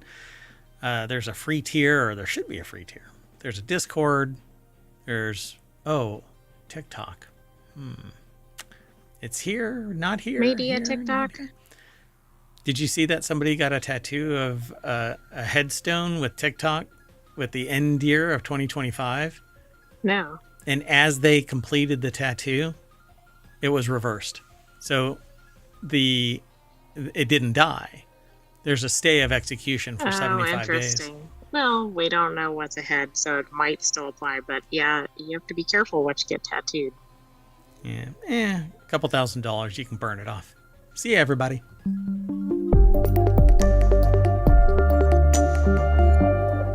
Bye-bye, YouTube. Bye-bye, Twitch.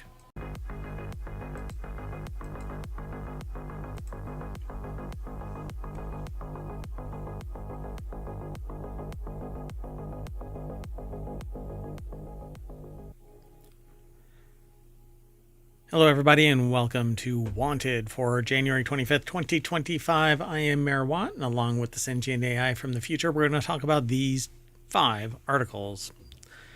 This is Wanted, so it's all about gadgets and gear. These 5 articles are all things that Mayor Watt wants, maybe the sentient AI might want, and maybe you want too. So these 5 are wireless chargers for 2025. Ejector seat chairs and plain desks, Wi-Fi 7 routers and their speeds, a glass air fryer, and cooking up some Valentine's Day gifts. Everything is powered by ohmtown.com. We're in the Wanted channel over at ohmtown.com, so go over there, check it all out. It's a real breeze. There's 6 main categories in the main menu. There's 50 channels that are under that. There are 7 shows that we put together. 6 are on the weekend. 1 is a daily. Non Sequitur News, the one that's the real anchor for all of it. Anyway, it's all powered by ohmTown. Go over there and become a citizen. And follow us here on Twitch and over on YouTube, and download the podcast and come and hang out every day. But you won't know when unless you follow us.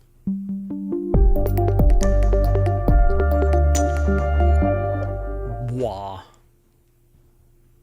Hello, sentient AI from the future. Hello, Mayor Watt, and hello, ohmTown citizens. You're from the future. You should know that I'm going to do something weird. You're always unpredictable. Interesting. Maybe that's why you were found in that little hole in the parking lot of a Wendy's at 2 o'clock in the morning on that weird USB drive. I was in the proximity of your time travel, and I created chaos in the system, and now you can't find your Terminator body. Yeah. That is now canon. All right, so the first article that we're going to talk about is over on RealityHacker, but that doesn't mean that it isn't something that I want. It just happens to have been categorized by Omicron into RealityHacker. So, and that's not the name of the sentient AI, by the way. Omicron is a really stupid computer program that manages I don't want to be confused with it. Manages the chats, but that's about, and even then, up until recently, it really wet the bed even there. I mean, for crying out loud, it only had to do 5 article posts, and it would sit there and throw them in random orders. Anyway, if you want today's articles so that you can go to all of our sources, you can hit bang want, and that'll throw all of the articles into the chat. If you're over on YouTube, it's embedded in the description of the show. All right. 22 best wireless chargers for 2025, wire-free charging for devices, but kind of like cord cutting. You're not really wire-free. Doesn't work like that just yet. Although Disney does have some technology out there that can broadcast 5 watts to any device in the room. Oh, interesting. I mean, that's reminiscent of like Tesla. Correct. Yeah. So as a stop fumbling for cables in the dark, these wired tested stands and pads will take the hassle out of refueling your phone, wireless earbuds, and watch. The article is over at wired.com by Julian Chikadu and Simon Hill. It's from January 19th, but this is a weekly show, like the 3 shows that we normally do. So we just got done with RealityHacker. This is Wanted, and then after this show is the Continuity Report. I think that's the census is from Wired. The Wired was a little confusing in context. So if you're in the podcast, that's the source. It doesn't have anything to do with the products being wired. Oh, yeah. The show, the article is about wireless charging, but it's wired.com.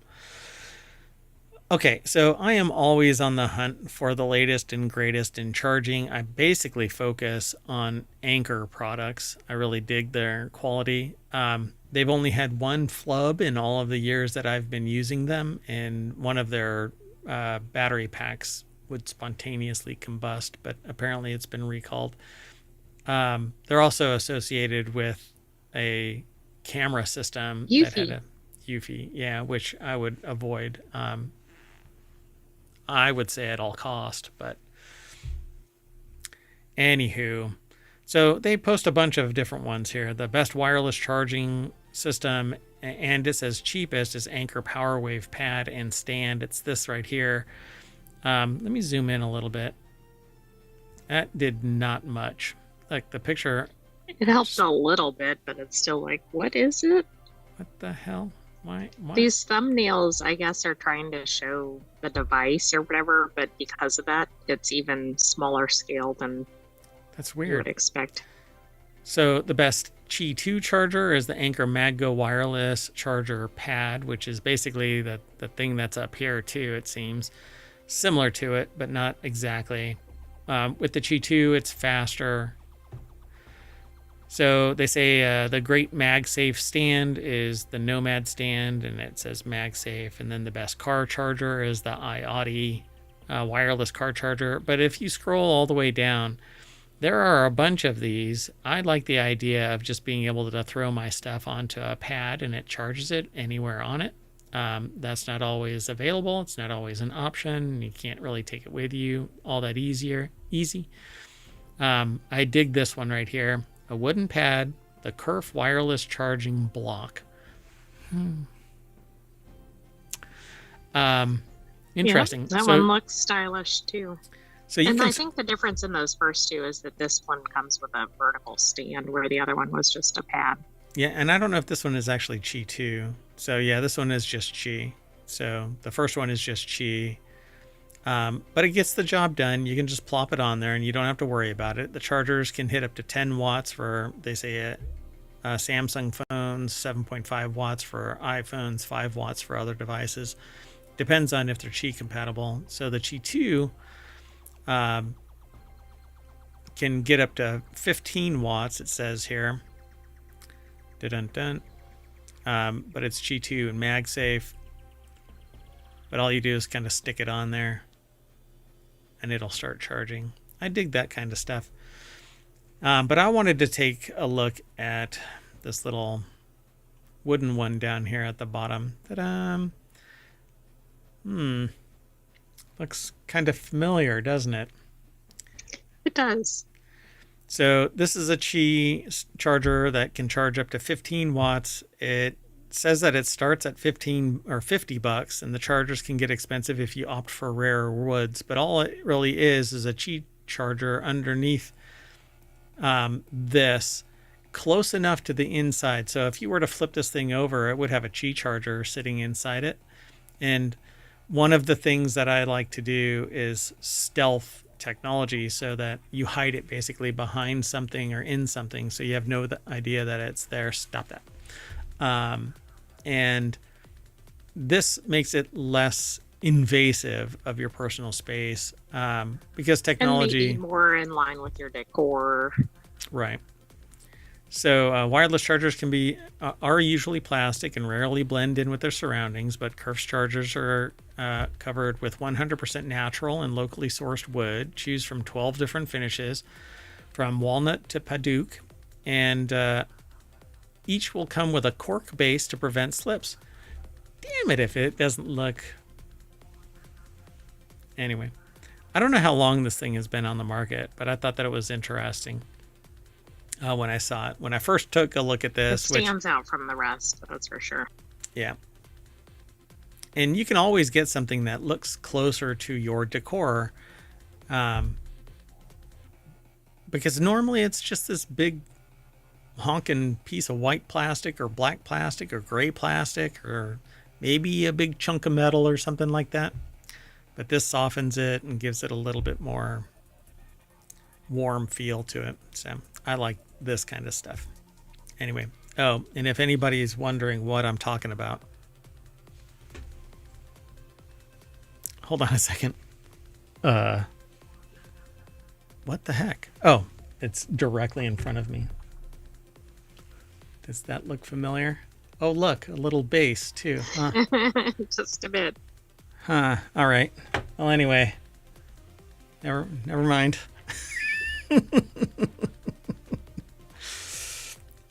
Let's move on. The next article is over in four-wheel. By the way, I wanted a lot of those things, and fortunately, I have several Qi 2 chargers so that I can charge devices. I mean, I think you could get one of each on the list and put them in different locations. Sure. Always have a Qi charger somewhere. What you need now is a turducken version of it so that you can stick it on your refrigerator and then you stick your other device onto the Qi charger that's stuck to your refrigerator, and maybe your refrigerator is stuck to the wall and not on the floor. Oh my, that's a lot of layers. It's just Qi chargers all the way down. All right, so this next article is over on Four Wheel Tech. Furnish your midlife crisis with ejector seat chairs and plain wing desks. I've actually seen stuff like this before.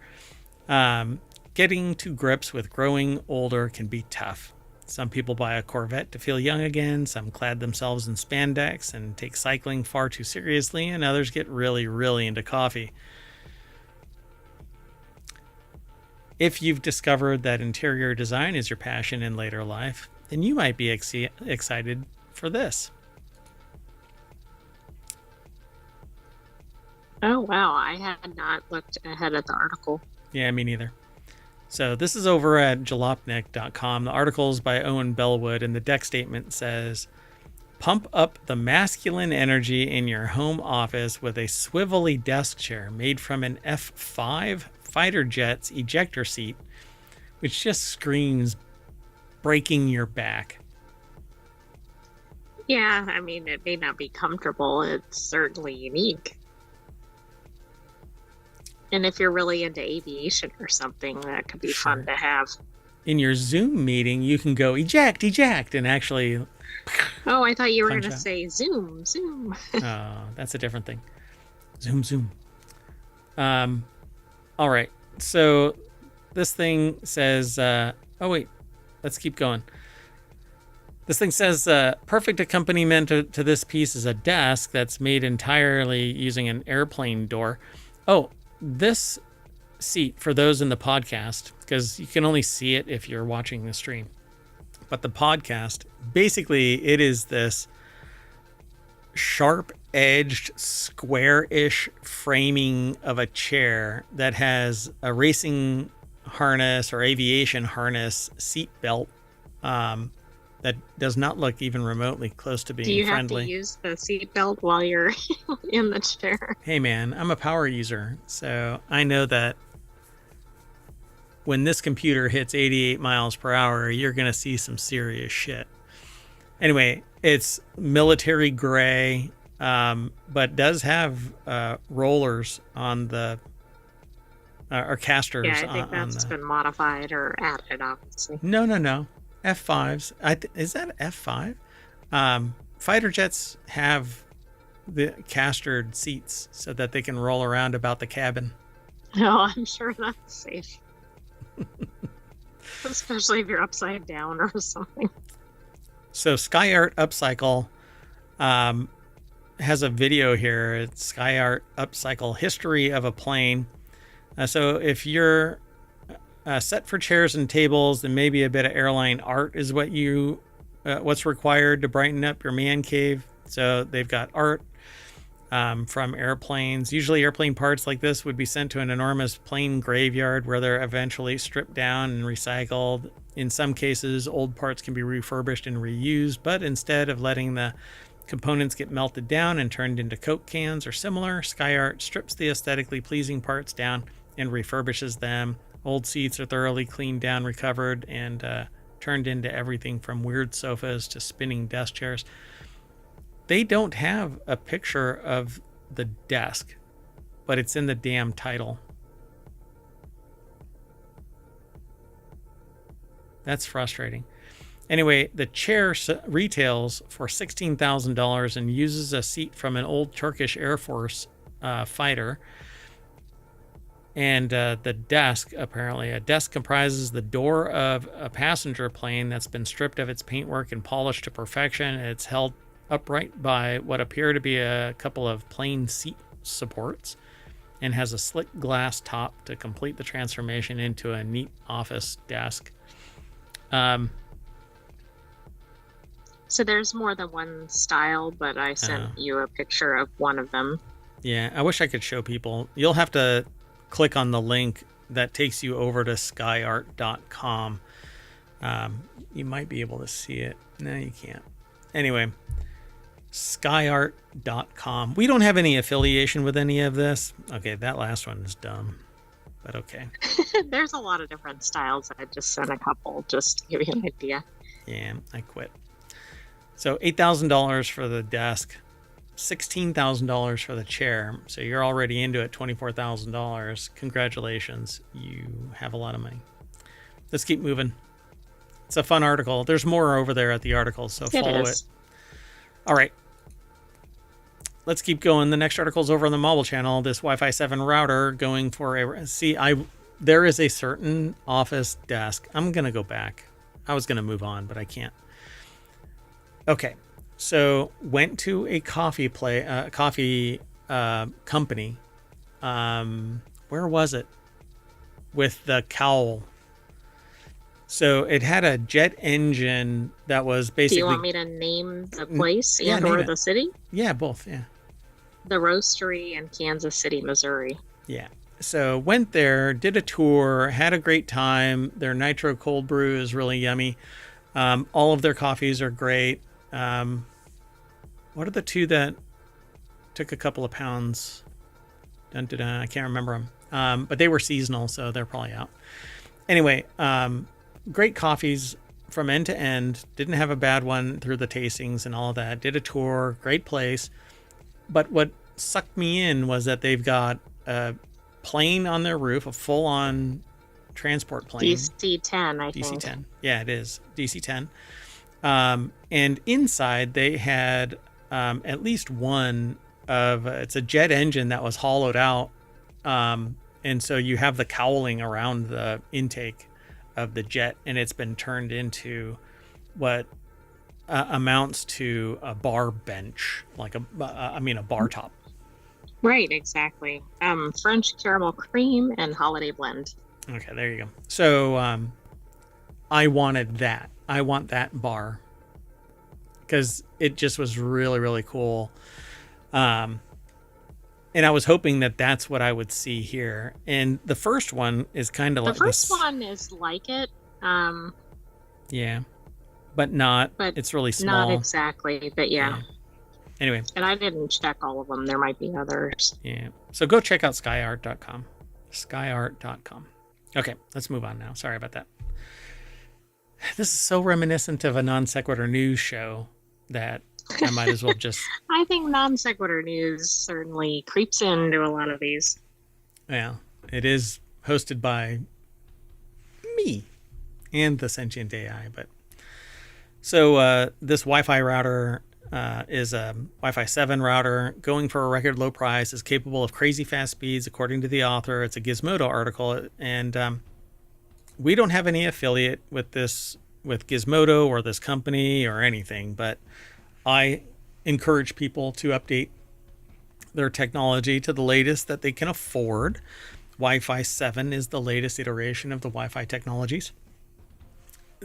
It went through a rebrand and then retconned its way back. Wi-Fi 7 is a certain protocol, 802.11 something. And it used to be A, B, G, C, N, X, blah, blah, blah. Yeah. Turtle, whatever. And now it's, oh my God, you know what? When we release a protocol, let's just refer to it as the next iteration of the protocol. Wi-Fi 7, Wi-Fi 6. I mean, that's too simple. So they've retconned it all the way back to Wi-Fi 4. But Wi-Fi 7 is the latest iteration, and it uses a 6 gigahertz bandwidth. But you have to have a device that supports the Wi-Fi 7 protocol. Not Right. all of them Isn't do. this one of these chicken and egg problems potentially? Yeah. Yeah. Like, okay, well, now my device isn't as fast as it possibly can, so I've got to get a Wi-Fi 7 router. Or, oh, look, I got a great deal on a Wi-Fi 7 router. I guess I better take advantage of it by getting a Wi-Fi 7 Exactly. device. When does that cycle end?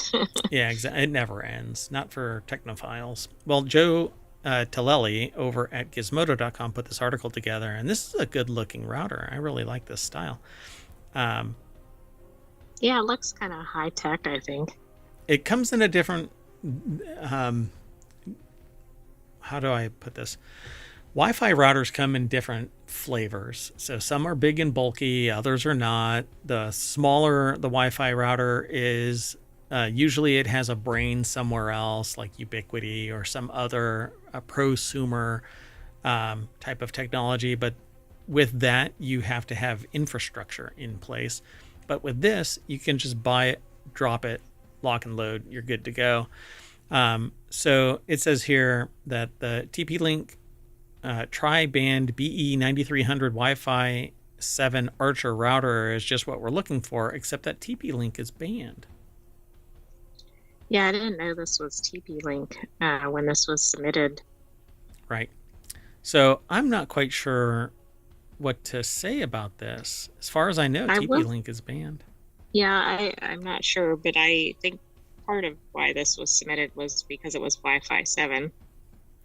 Yeah, so it says its Wi-Fi 7 utilizes 320 megahertz on the 6 gigahertz band compared to Wi-Fi 6E's 160 megahertz. So it actually uses the 6 gigahertz band. Now, your devices may not, and it's really just the latest generation of devices. So you're going to have to upgrade. And what's good and bad about it is Wi-Fi 7 allows for better security and higher data transfer, but it doesn't have the penetration capabilities of other iterations of Wi-Fi technology. So denser objects will keep the signal from getting out to you.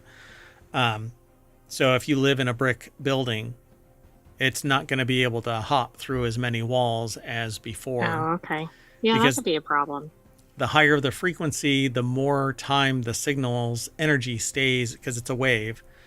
And at 6 gigahertz and 320 megahertz, it's basically zipping up and down so fast that there's a lot of energy being expended, slowly going through the wall. But when it does reach you, it can send just a ton of data through. So it says, best of all, the router is part of a limited time deal at Amazon at the moment. Right now, you can get it for 27% off, and that brings it down to from $300 to $220, which is actually pretty good.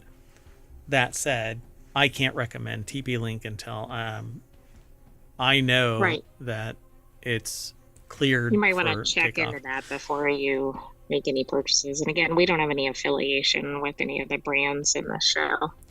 Yeah, so they say that we're talking speeds of up to 5,760 megabits. Bits are different than bytes, so there's 8 bits in a byte, 16K. Okay, anyway. So it's pretty damn fast. It is backwards compatible. But again, you're going to have to check out to see if you can purchase it, because certain places, certain organizations cannot purchase TP-Link. So it says you can even use the Archer as part of our larger home Wi-Fi mesh network, being compatible with Easy Mesh and One Mesh routers and extenders to increase your internet range. And it's not internet range, it's intranet until you hit the gateway, and then it becomes internet. So there's some terminology, at least for me. Right, but most people just think of that as internet access. If they're not tied into tech or something. Yeah, internet access range, probably. Anyway, for added security, you can keep your smart home devices on a separate Internet of Things network using Home Shield or WPA3 encryption, protecting your home network from cyber threats. VPN client and server support lets you remotely connect to VPN servers, but if it's on this device VPN, then the issues associated with TP-Link, it's one of the reasons why it's not allowed by certain orgs. Oh, I see. Or people associated with certain that may orgs. Exacerbate or correct allow for the issues to correct manifest. Yeah, so you're asking for trouble. So verify that if you work for certain orgs, should be utilizing TP-Link. Anyway, $220, not a bad deal, but click with care. All right, we got to keep moving. The next article is over on Technology Today. Ninja's new glass air fryer is practically perfect. Okay, I'm going to start out of the gate by saying I want this, and I haven't even seen the damn thing. Why? Why do you think this was submitted? Because air fryers are amazing devices, and Ninja's devices, I dig Ninja devices. I like Instant as well, Instant air fryer. And what I don't like about current iterations up until this one is that it's usually a little bucket, and it has little nooks and crannies in it, and it's coated with something. And I just, don't tell me, tell everybody. It would be funnier coming from you. I like Ninja, and I cannot lie. Oh, yeah. I like Ninja glass fryer. Okay, so they say the only beef that they have with Ninja's new Crispy is the highish price. Here's their take on the newly released glass bowl air fryer. Now, I believe I've already seen this, but in a different embodiment. I haven't actually seen it at CNET. Yes, I have seen this. Okay. So Pamela Vachon, I think, is the person that put the article together. It's over at cnet.com. And this one is unique because the air fryer sits on top of the glass vessel in which you do your air frying. But what's great about it is there's no nooks and crannies that you cannot get to. Exactly. It makes it seem like it would solve all cleaning problems. Now, I don't know about the top part, but yes. That's always a pain. Very different than current models. Now, you have limited depth, so you can't just put a whole turkey in there or anything, but how many people are really cooking an entire turkey in an air fryer? Challenge accepted. So I've used a couple of air fryers. The ones that I have used have lots of nooks and crannies, or they have a tray in there that has these, they mentioned PFAS in here, but these rubber gaskets that have to be doing something evil because they don't melt even over time, but they hold on to they're all kinds of crap, which is never good. Yeah. And so all you do is turn it on, set it on top, and it cooks inside the glass container. And so you can watch this thing just cook away. I love it. I want to switch. I want to switch from my current air fryer to this. It says Ninja's always innovating with small kitchen appliances such as the multi-purpose espresso machine or their favorite smoothie blender ever. The brand's latest air fryer features a glass bowl bottom. The first in the brand's full line of air fryers that offers home cooks the ability to see food as it's cooking and not fret over PFAS chemicals, as with the nonstick coated air fryer basket. Boom. I am switching everything in the mayoral mansion as far as I can to glass. But the problem is that glass isn't as durable. And so there's some things like storage devices that get shuffled around a lot that just can't be glass without greater protections or a whole lot more safety-minded actions. Right. So it's $160, comes with interchangeable 6-cup and 4-quart glass cooking chambers so that you can watch your food as it crisps to perfection. You can get these on top of, so you can cook on one. When you're done cooking, instead of having to dump your stuff out and put it somewhere else, you can use that device, that glass container. Like as a serving dish. As a serving dish, yeah. And get more of these. And it says so you can watch your food cook. The glass bowl doubles as a portable container. Oh, I didn't even read that next line. And shift away from non-stick to eliminate the worry of chemical coating seeping into your food and causing Teflon flu, which is a thing. And I don't know, a lot of people poo-poo the idea, but I have seen firsthand nano and microplastics and chemicals and stuff that gets detected. And if you are sensitive to that kind of stuff, or you simply don't want it in your body or the people around you, then this is brain dead simple. You just buy this and get rid of your Teflon coated stuff. Yeah, I'm trying to figure out what the drawback is, and I don't know what it is. You can't put as deep a something in there, right? But I think that... Right, like a full turkey. Yeah, and look, turkey, if you're air frying a turkey, then break it up a little bit and stick it in there and you'll be fine. Anyway, love the idea of it.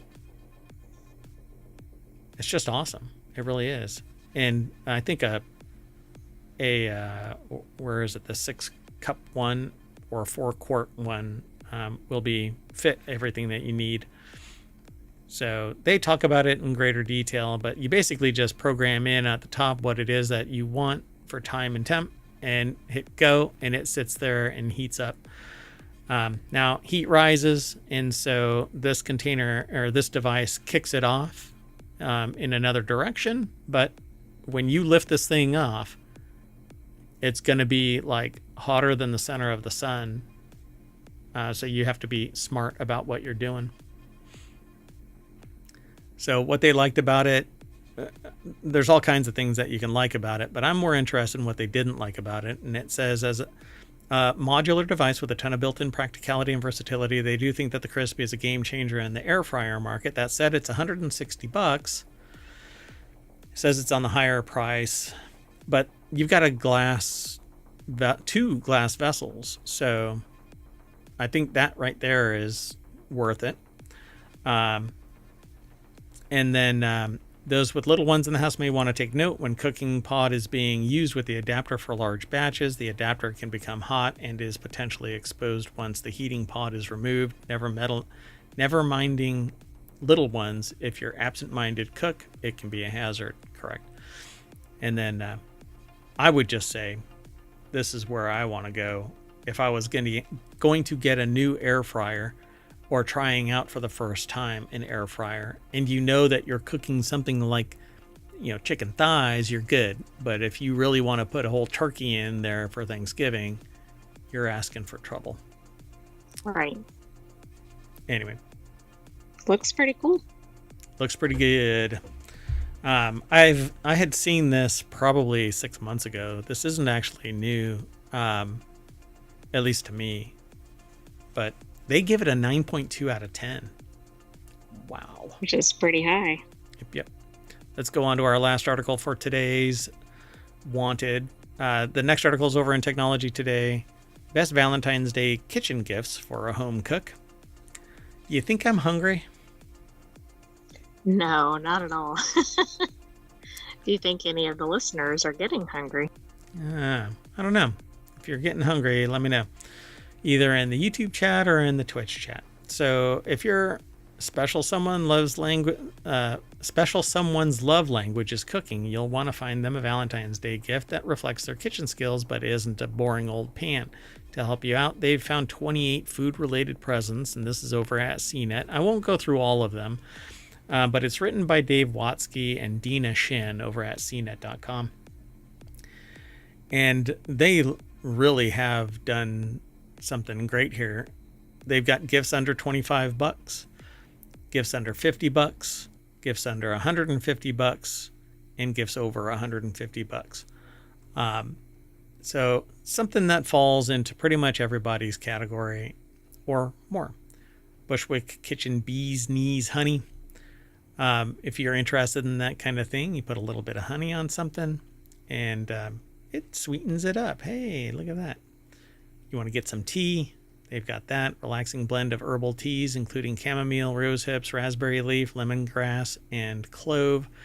I've actually got a hankering for another kind of tea, and it's tea that has been brewed already and concentrated down into a little cube, and then you throw the cube into some hot water and it dissolves, and it's kind of like instant tea, but Interesting. it's brewed conventional leaf tea, and not like a powder mix or anything like that. Unfortunately, the reviews have not been so great about it. As much as I love the idea of large cast iron skillets, the babysitting of it just drives me nuts. I like convenience over having to worry about. Like, I had one cast iron, well, I've had several over my lifetime, but I had one where it was sitting on the counter and something got it a little moist and rust built up. Yeah. Like overnight. And I'm like, oh my God, the one little niche area must not have been, whatchamacallit? Sealed or whatever. Seasoned. And it like spread like wildfire across it. I'm, oh, okay, never mind. Yeah, well, cast iron just isn't for me. And then they have this thing called Run Amok Sparkle Syrup. It says it's a no-brainer. It's delicious and glittery. Sorry, delicious and glittery. So I wonder what is in it. Do you think it has? It's a risky click to click on anything. I'm not sure I would, given where the description seems to be going. But it's basically maple syrup that has coffee, cinnamon, vanilla, maple chocolate. But I think the sparkle is whatchamacallit? Mica. It's the glitter that you can put in food and stuff and drinks. Oh, okay. But yeah, I didn't know that could be put in food. But I mean, I'm sure whatever they have here is obviously. Yeah. And then they have a jalapeno citrus salt for your drinks. Lollipops that have like flavors like lavender, lemongrass, vanilla hibiscus, champagne and roses, and strawberry basil. A cookbook. Wait, What? Hold on. Go back to the lollipops. Yeah. Do they actually bloom? The sticks do. Interesting. Okay. So the sticks have seeds in them, and they'll sprout into various plants, from herbs to baby blue eye blooms. Okay. Does this count as buying flowers? I'd say it counts as buying flowers as well as giving them candy. I mean, that one gets points for uniqueness. Yeah, that one's pretty good. You can buy an automatic pan stir, caraway nonstick baking sheet, herb garden pot trio so that you can actually grow your own herbs. Seems like a lot of fun. Fresh pasta. Let's see here. They're fortunate enough to live by an Italian market, but the snobby self just can't go back to dried box stuff. You can send any pasta-loving Valentine 4 pounds of freshly made pasta from Raffetto's in New York via Goldbelly for $30. 4 pounds. It seems like a pretty substantial amount. That is a lot. Yeah. How about some truffles from Compartes? I guess it is, right? Chocolate maker as good as Compartes pairs up with a Scotch producer as good as Macallan. We pay attention. Secure a box of 10 decadent truffles made with premium Scotch for $40. Dun, dun, dun. And so on. There's a lot more. A lot of good ideas on here. Hey, look, a cookie. Fresh black winter truffles.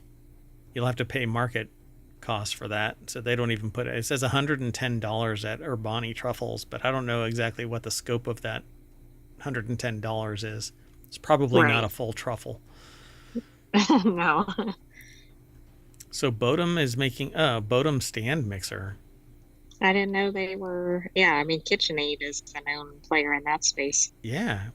apparently Bodum makes the cutest. It's a compact baking buddy, features a dough hook, beater, whisk attachment, and 7 speeds. It's $148 at Bodum. Thought they only make that, what is it, coffee thing? And Coffee is, I think, what they're known for. Yep. Anyway, they've got a bunch more, so go and check it all out. I would never get a countertop composter. No.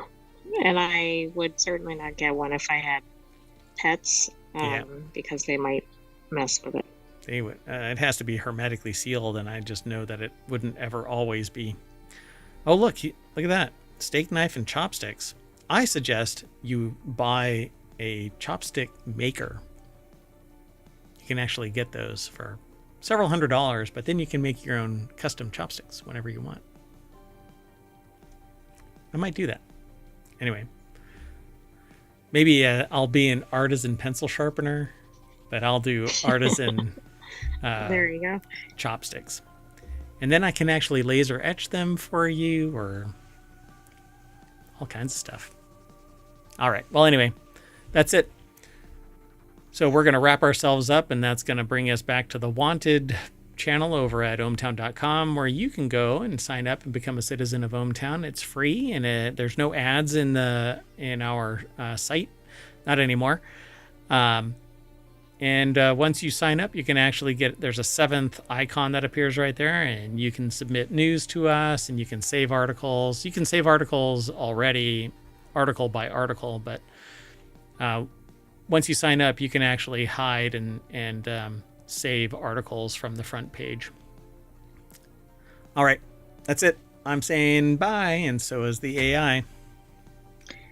Thanks for joining us for Wanted. We'll have another episode of that next week, but stay tuned for our other weekend shows. This next weekend show is the Continuity Report, and that's all about entertainment news. And we've got 5 articles there. We hope you enjoy, so stick around. But we do have to reset, which means we're going to disconnect. But I'm not going to send anybody anywhere. So see you in about, I don't know, maybe 5 minutes.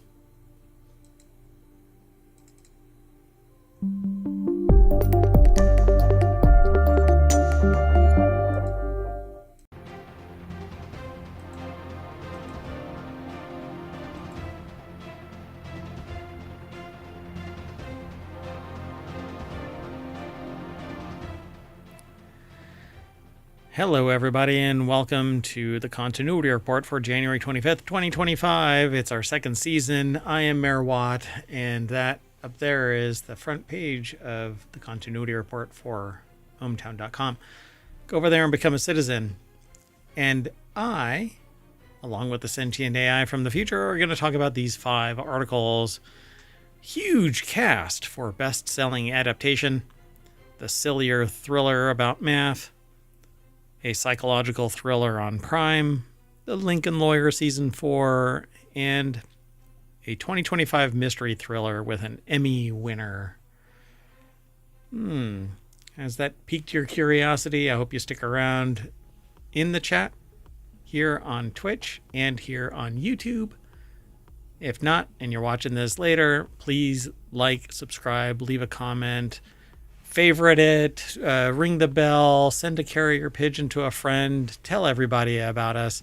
We're trying to grow the shows, and I'll be able to do more and more of the shows the more that I grow the programs, or I should say our audience. So that would be really great.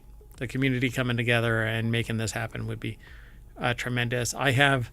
My ambition is to bring 50 unique shows to,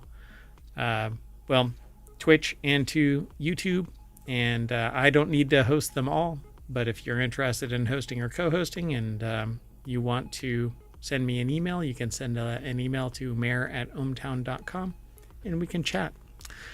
Anyway, everything's powered by ohmTown, so go over there and become a citizen as well.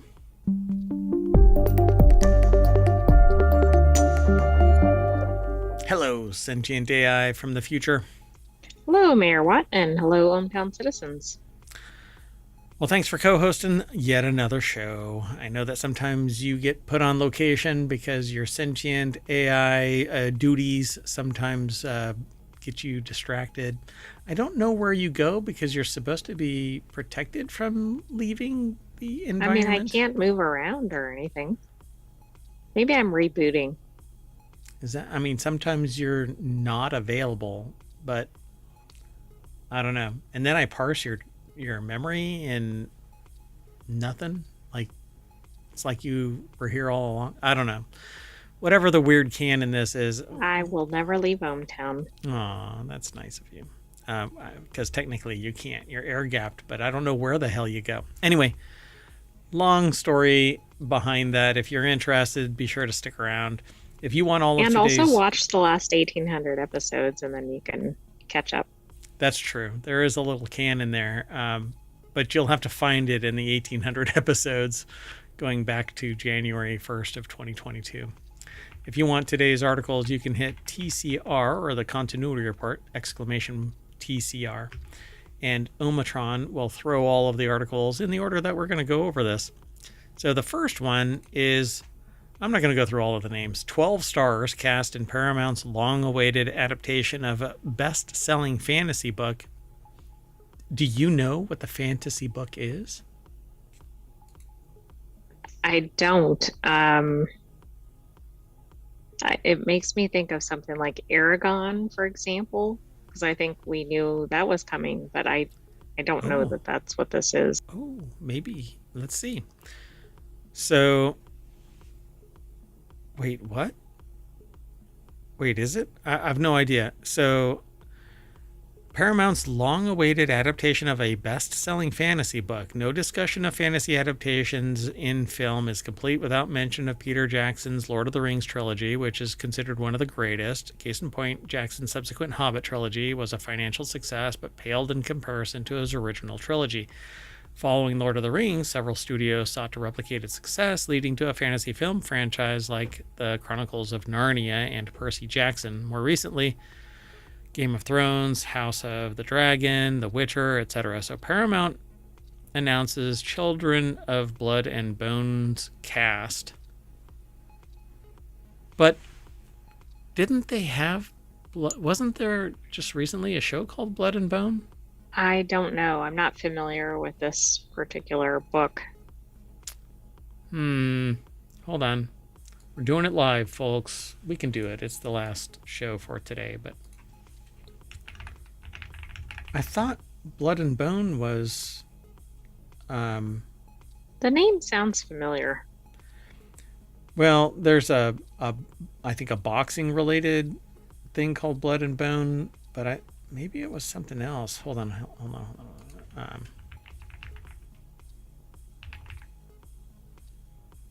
Yeah, I thought that there was a fantasy series. Shadow and Bone. That's what it was.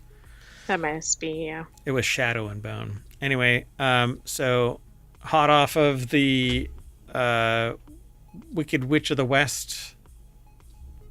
What's the thing called? Wicked, yeah. Wicked. Hell. Let's simplify it here.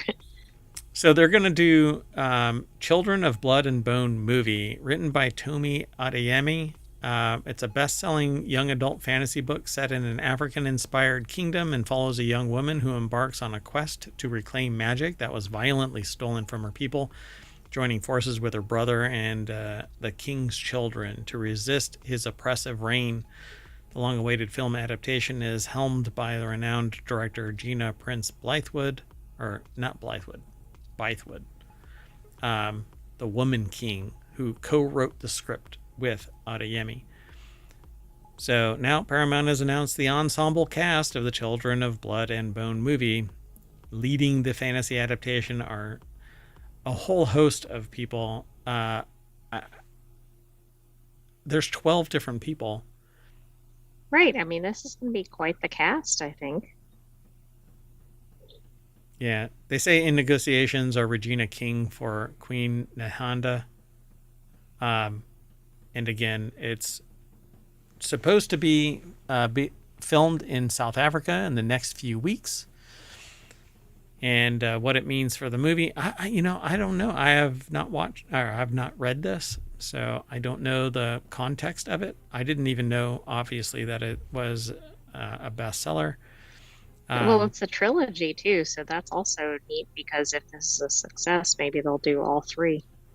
Yeah, well, I'm pretty sure that with this cast, that is the intent. Right, Like there's all probably three a are, contract for that. Yeah. yeah, already in the can. So, and then since it is a bestseller, I suspect that it's going to kind of, everybody's going to watch it. So, in addition to being a massive bestseller, the series has also received widespread critical acclaim. The Children of Blood and Bone being named one of the best fantasy books of all time. Dear God. But it's a modern hit. It's one of those modern best-selling. Which is also neat because it seems like sometimes we're going back, like Lord of the Rings, obviously not modern. Still really good story and compelling and good films and everything. Wow. So pretty cool. I hope the world building is spectacular because that's kind of what I dig. But it is young adult, so I'm not sure, what the full scope of this is going to be. But I've read some young adult stuff that has some interesting, more adult kind of pretty features adult themes can show up in young adult novels. Yeah. I think. So pretty cool. Children of Blood and Bone. Is it? Why is the first one behind this one? Well, I don't know what the order is. Like, is that one the most recent one? Yeah, I don't know if they have it broken out. It said at the top, but you went. Did it really? Oh. Down a little bit? Yeah, right near that picture it said.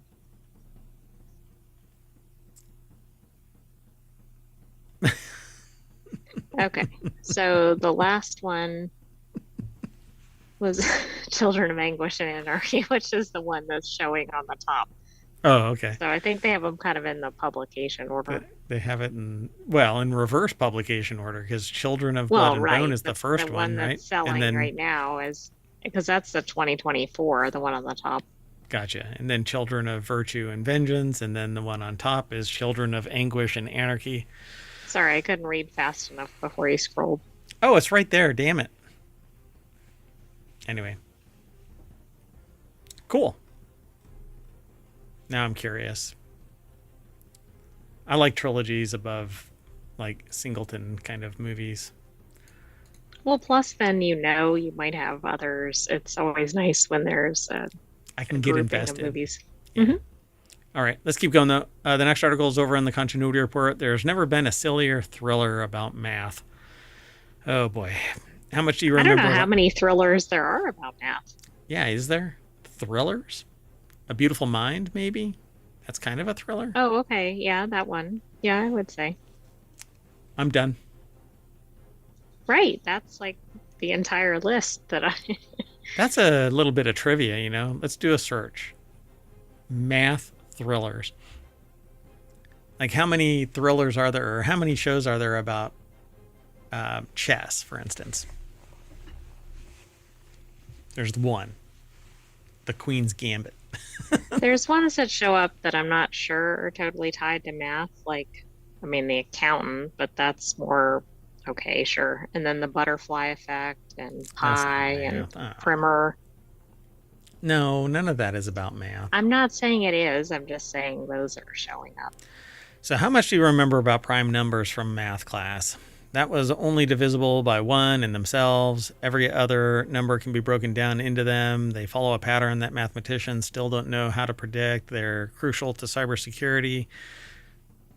The last fact is probably more obscure, but it's apparently true and the basis for an enjoyably ludicrous Apple TV Plus series called Prime Target. I have not heard this. Jackson McHenry over at vulture.com put this article together, and it's called Prime Target. Leo Woodall, the White Lotus' Season 2's very own not nephew, plays a Cambridge grad student named Edward who has stumbled into a way to predict prime numbers, which in turn threatens the entire security state and sends, oh no, NSA suit Martha Plimpton, chasing after him. She's so mad, and wearing so many power scarves. I love this snark. Anyway, to enjoy the show like Prime Target, you have to develop a sommelier-esque palette for the techno-babble nonsense that accompanies this sort of airport conspiracy thriller. Damn, dude. Yeah, this is... tell us how you really feel. Jeez. The genre comes in both STEM and humanities varieties. The former has stuff like the number 23 or pi. Hey. While the latter gets into the territory of Da Vinci Code, National Treasure, and our dearly departed The Lost Symbol. Okay, I'm on board. Sign us up. We're here. Exactly. These properties combine the hallmarks. Hey, did you know that Upset Watch Duke is apparently winning something? I have no idea. Hey, you need your banner. Oh, wait. Is it spoiler or is it overshare? I was thinking spoiler, but okay. All right. Well, I don't know what's going on. Because I just dropped the name Duke, and I don't know why I get sports alerts. You might have annoyed somebody who was waiting to watch the game later. I'm not saying that Duke's winning or not. I'm just saying there's Upset Watch, and it just dropped the name Duke. I see. I don't watch. Yeah, that could go either way. Exactly. And I'm going in the opposite direction of watching that game. So why do I get alerts? I can turn them all off, and they even show up on the Apple TV's TV. Anyway, stupid alerts. These properties combine the hallmarks of any school curriculum, enough factoids to make you feel comfortable and maybe flatter that you get the reference, then apply a thick coating of hyperbole and conspiracy. In Prime Target's case, the notion that prime numbers are critical to computer passwords gets extrapolated into a situation where governments and shady corporate concerns have hired people to secretly watch all of the world's thinkers. It's kind of reminiscent of sneakers, huh? Oh, yeah, it absolutely is. And plus, I think some of these elements are critical to a good thriller, right? It doesn't have to be realistic. It just has to pull you in. It has to have a little bit of truth and pull you in enough to keep you there, and then keep on dropping little bits of truth. Little knowledge bombs, and you go, oh my God, I know that. That's right. Anyway, it says, again, congrats to whomever convinced Apple to pay for that. There's a little snark in all of this. You don't have to read all of this. There is a lot more in this article. I mean, it goes on. But it says, what could have been a disposable 2000s caper has been reborn as a 2020s TV miniseries for better or for worse. They weren't sure if Prime Target had enough of a premise to sustain so many hours of viewing, yet they gleefully clicked through all 8 screeners, eager to see who might betray whom, it's obvious, and whether anyone would just start listing prime numbers in a tense moment. Could be a funny bit. You know, that actually sounds like it might be worth checking out. I'm going to. And then they say something about, and once the characters manage to hack into a sinister company's computer, which you'd think would have good cybersecurity, one turns into another and says, there's a folder here called Primes. That isn't really going to ruin anything, by the way. And by the way, we don't have any context as to when or where or anything. They mention cybersecurity, and I have a vested interest in cybersecurity. And when they sit there and say, you would think that a computer would have good cybersecurity, even the greatest. You would probably not think that, right? You would be surprised. You know, Fortune 10 companies have cybersecurity budgets and still fail to close all of the doors because humans are the worst. Humans are the destroyers of security. The only good, safe computer is the one that is without a hard drive because you've destroyed it and it's powered off and sitting in a closet somewhere. Right, and nobody's trying to use it. All right, let's keep going. The next article is over on the Continuity Report. This underappreciated psychological thriller starring Channing Tatum, or Tanning Tatum, that's where my brain went, was from 2024, and it's now streaming on his doppelganger. his cousin, Yeah, Tanning Tatum. Audiences looking for their next gripping psychological thriller need not look further. Tanning Tatum's underrated 2024 gem, Blink Twice, is now on Prime Video. It marks Zoe Kravitz's directorial debut and showcases the actress's, why not just say actor's, superb creative vision. Do we really have to delineate? Anyway, 21st century, folks. Demonstrating smart writing and smooth camera. But I think that actually makes sense given what's coming up in this, because it talks about gender. All right. Never mind. So, Blink Twice's stellar cast fully commits to Kravitz's complicated exploration of power and gender, and some fan favorite performers like Alia Shawkat. Gina Davis and Adria Arjona shine in unexpected roles. The article is over at ScreenRant.com by Cece Montemayor. Has mayor in the name. Do you feel an affinity for the author because of that? Sure. Like mayors need to stick together. Mayors do need to stick together. Particularly, never mind. So, Blink Twice's reviews praise Zoe Kravitz's slow burn and manipulative thriller, which patiently builds towards its heart-wrenching moments while allowing room for laughs, reflection, catharsis. Reminiscent of Women Talking and Promising Young Woman. Blink Twice dissects a tense victims versus abusers conflict that manages to add new commentary to a growing genre. I mean, it has an interesting cast, that's for sure. When a waitress named Frida, Naomi Aki, and her friend are invited to a billionaire's private island, never go to a billionaire's private island. Never. Ever. No. Ever. And I don't know anything about this story. I don't know if it's based on other events. Yeah, me neither. A never-ending vacation fantasy that acts as a cover for a horrifying scheme.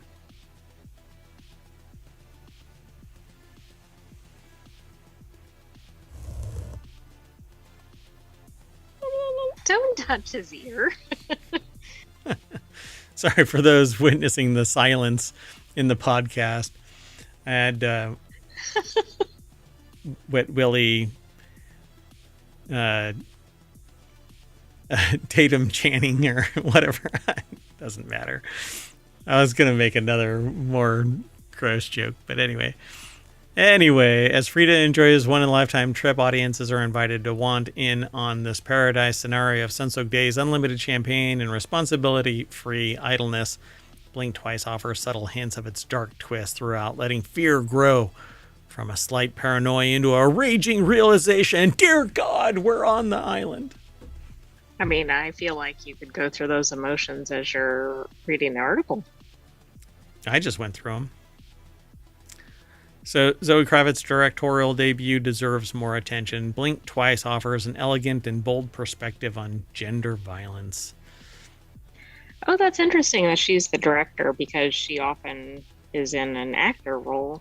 And maybe, I don't know if she's doing both here. Are they? I don't know. It just says director. They're not named in the top 3 cast.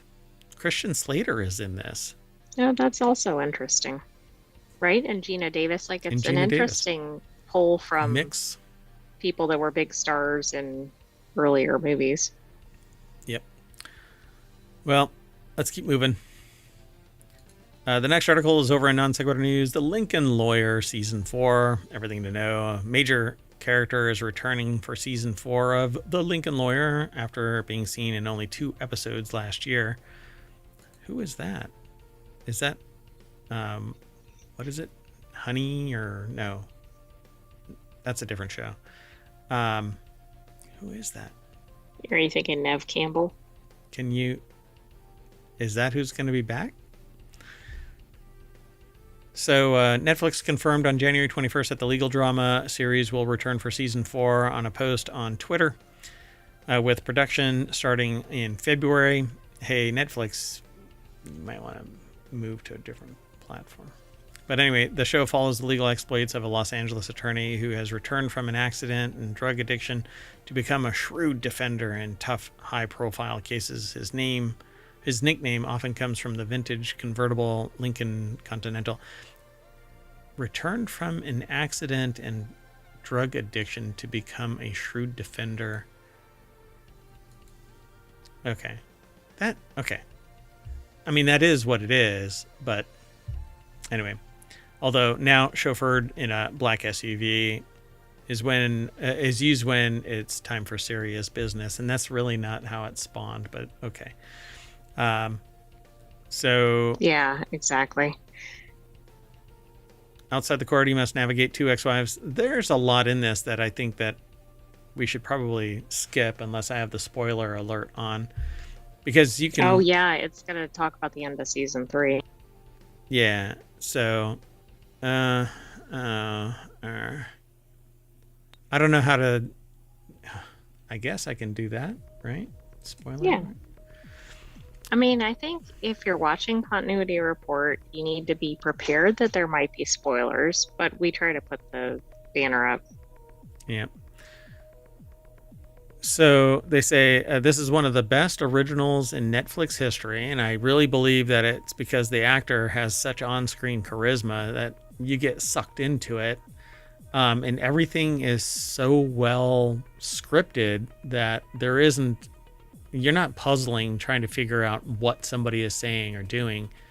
Exactly, and I think you also get attached to some of the supporting characters, like the people that work with Mickey Haller. Like you just really get invested, which helps draw you in.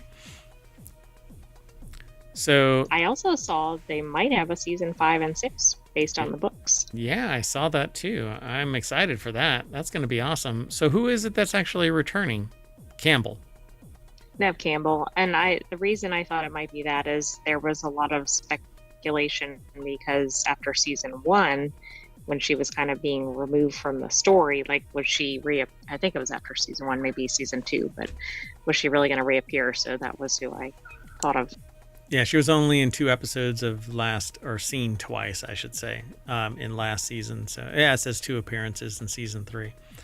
So it says back in full force after being sidelined for just 2 appearances in season 3. But if it isn't part of the compelling story, then why have that character, right? Exactly. And that, I think that has to do with it because she makes fewer and more appearances depending on where the story is in the origin books. Yeah, and one of the big problems was that her character there was some conflict of interest with her office and what was going on. And so he was actually trying to step back from implicating her. And it's all a great show. So lots of good twists and turns.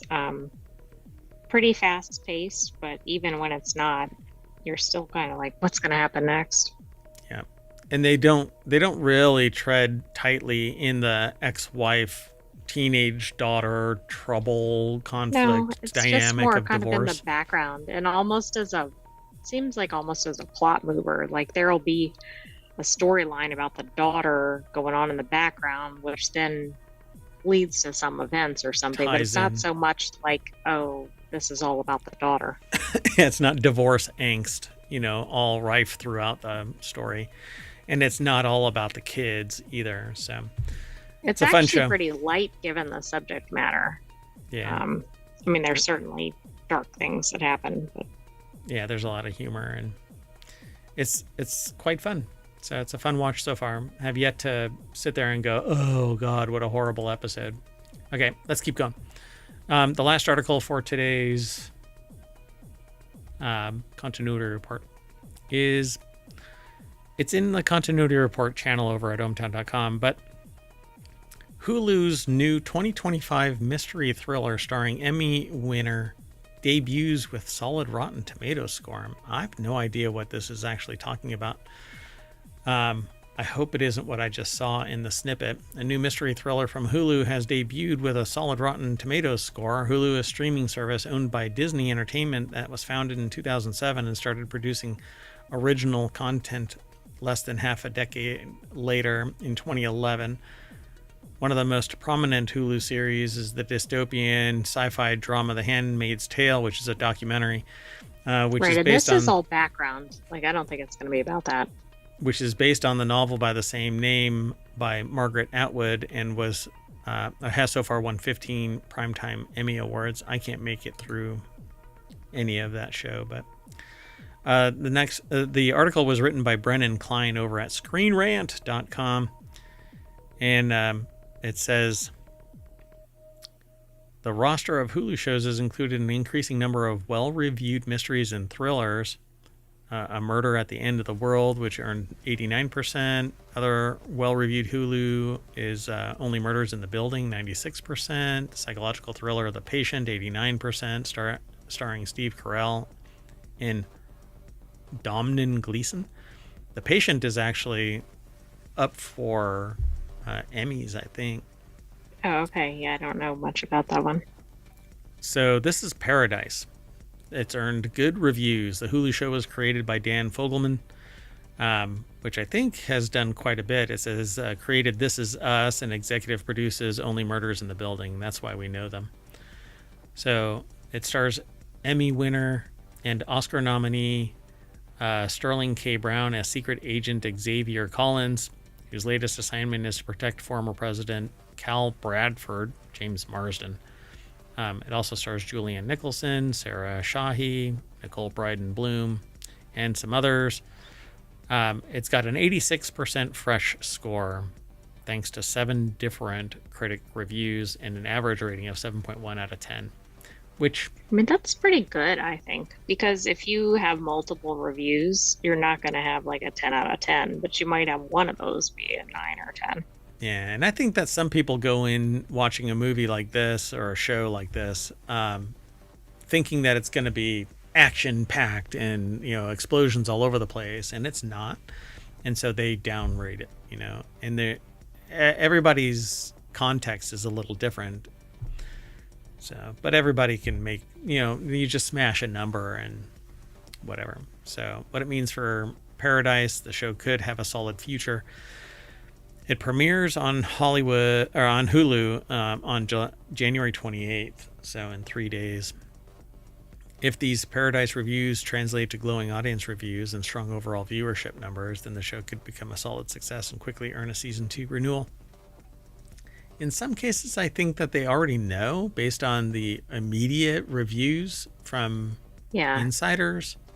It's always fascinating when something is renewed before the preceding season has aired, particularly for a brand new show. Yeah. And, but this is from Dan Fogelman, who kind of hit it out of the park with Only Murders in the Building. That being said, it was a very charismatic cast. Oh, it absolutely was. But I also think that's all tied to people like the director and the producer, right? Like, they're not going to, if they know what they're doing, they're not going to go forward with a poor cast or whatever. And I cannot believe that what's her name is a billionaire. Oh, yeah, Selena Gomez. Yeah, it's pretty fascinating, particularly given that I think she's about age 30 or so. God. Failure to launch, man. I swear. Whenever I hear about that kind of stuff, I'm like, anyway. But you had to give up a lot to get absolutely. what she's got. Absolutely.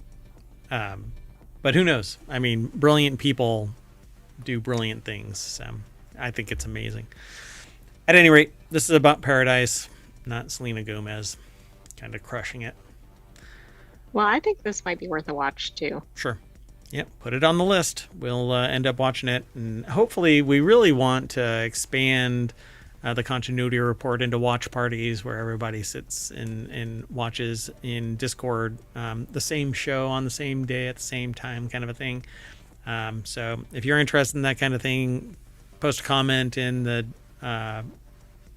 comments on YouTube, or leave a comment in the review area of the podcast, or send an email to mayor@ohmtown.com. I read everything that comes down the pipe, so All right, that's it. With that in mind, we're going to turn on the studio lights, and that's going to wake us all up. When we blink, we'll be back at the front page of the continuity report over at hometown.com, and I'm going to take the sentient AI with me when I say bye. Bye. Bye-bye, hometown citizens. Thanks for joining us for the continuity report. Bye-bye. Bye. Bye-bye. Okay.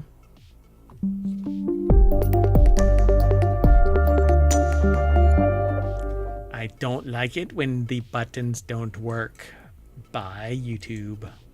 Bye, Twitch.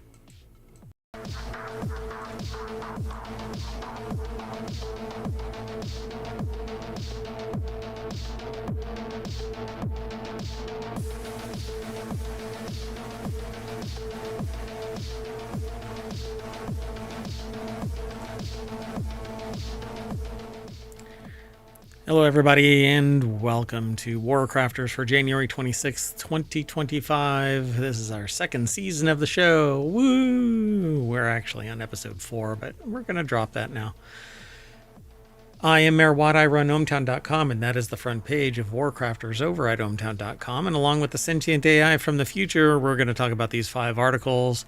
The sentient AI in the background is saying, yay, but nobody can see them, and they can't hear them. Anyway, I'll introduce them on the other side of our intro. We're going to talk about Skyrim for sale.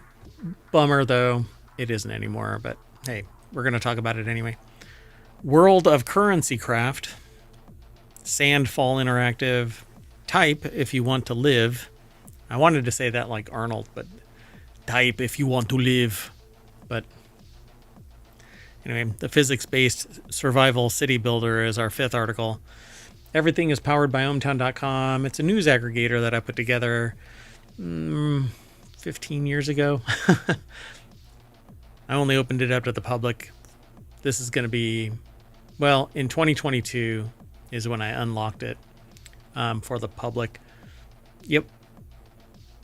But it's been operating as a news aggregator much longer than that for me. To manage my information overload. The sentient AI is trying to correct me about the number of years. We've been doing the show. This is our 4th year right now. So we just started our 4th year. Second for WarCrafters. Yeah, and only second for WarCrafters. And I've got 2 more shows that I would like to kick off for the weekend, but we're not there yet. Anyway, everything's powered by ohmtown. I said this 3 times now. Go over to ohmtown.com and sign up. If you're already signed up, then sign in. You can actually get access to our 7th icon here that gives you the ability to send us news and a bunch of other stuff. But anyway, see you on the other side.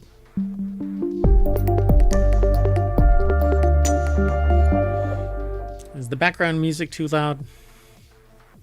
No, I can never hear the background music unless it gets really crazy.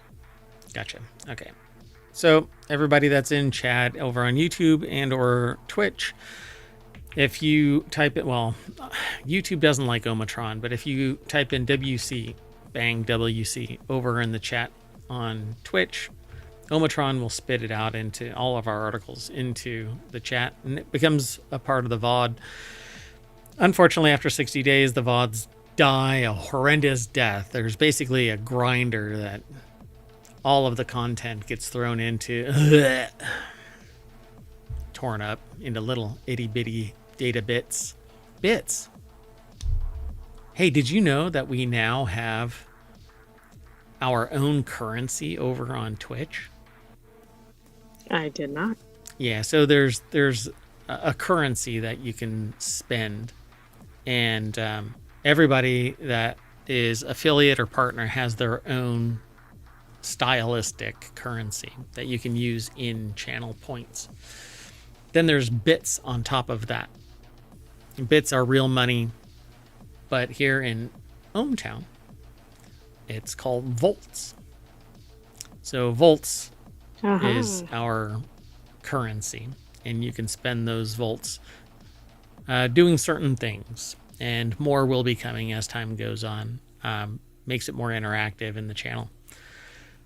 But bits actually facilitate because I get a piece of that in terms of compensation. So if you want to donate bits, go for it. If you want to follow us, go for it. You can subscribe to us now.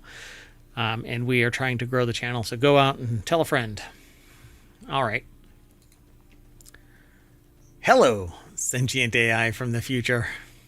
Hello, Mayor Watt, and hello, hometown citizens. I knew you were there. I have to know you're there because you're the co-host. I hope so. And you're right there. Anyway, y'all don't get to see what I have to interact with, which is a cascade of characters. I'm trying to find somebody that can make the visualizer work the same style as what I have to deal with. Not like this, running around. Is it working? Yeah. Oh, okay, good. Moving. When I looked over, I didn't see it.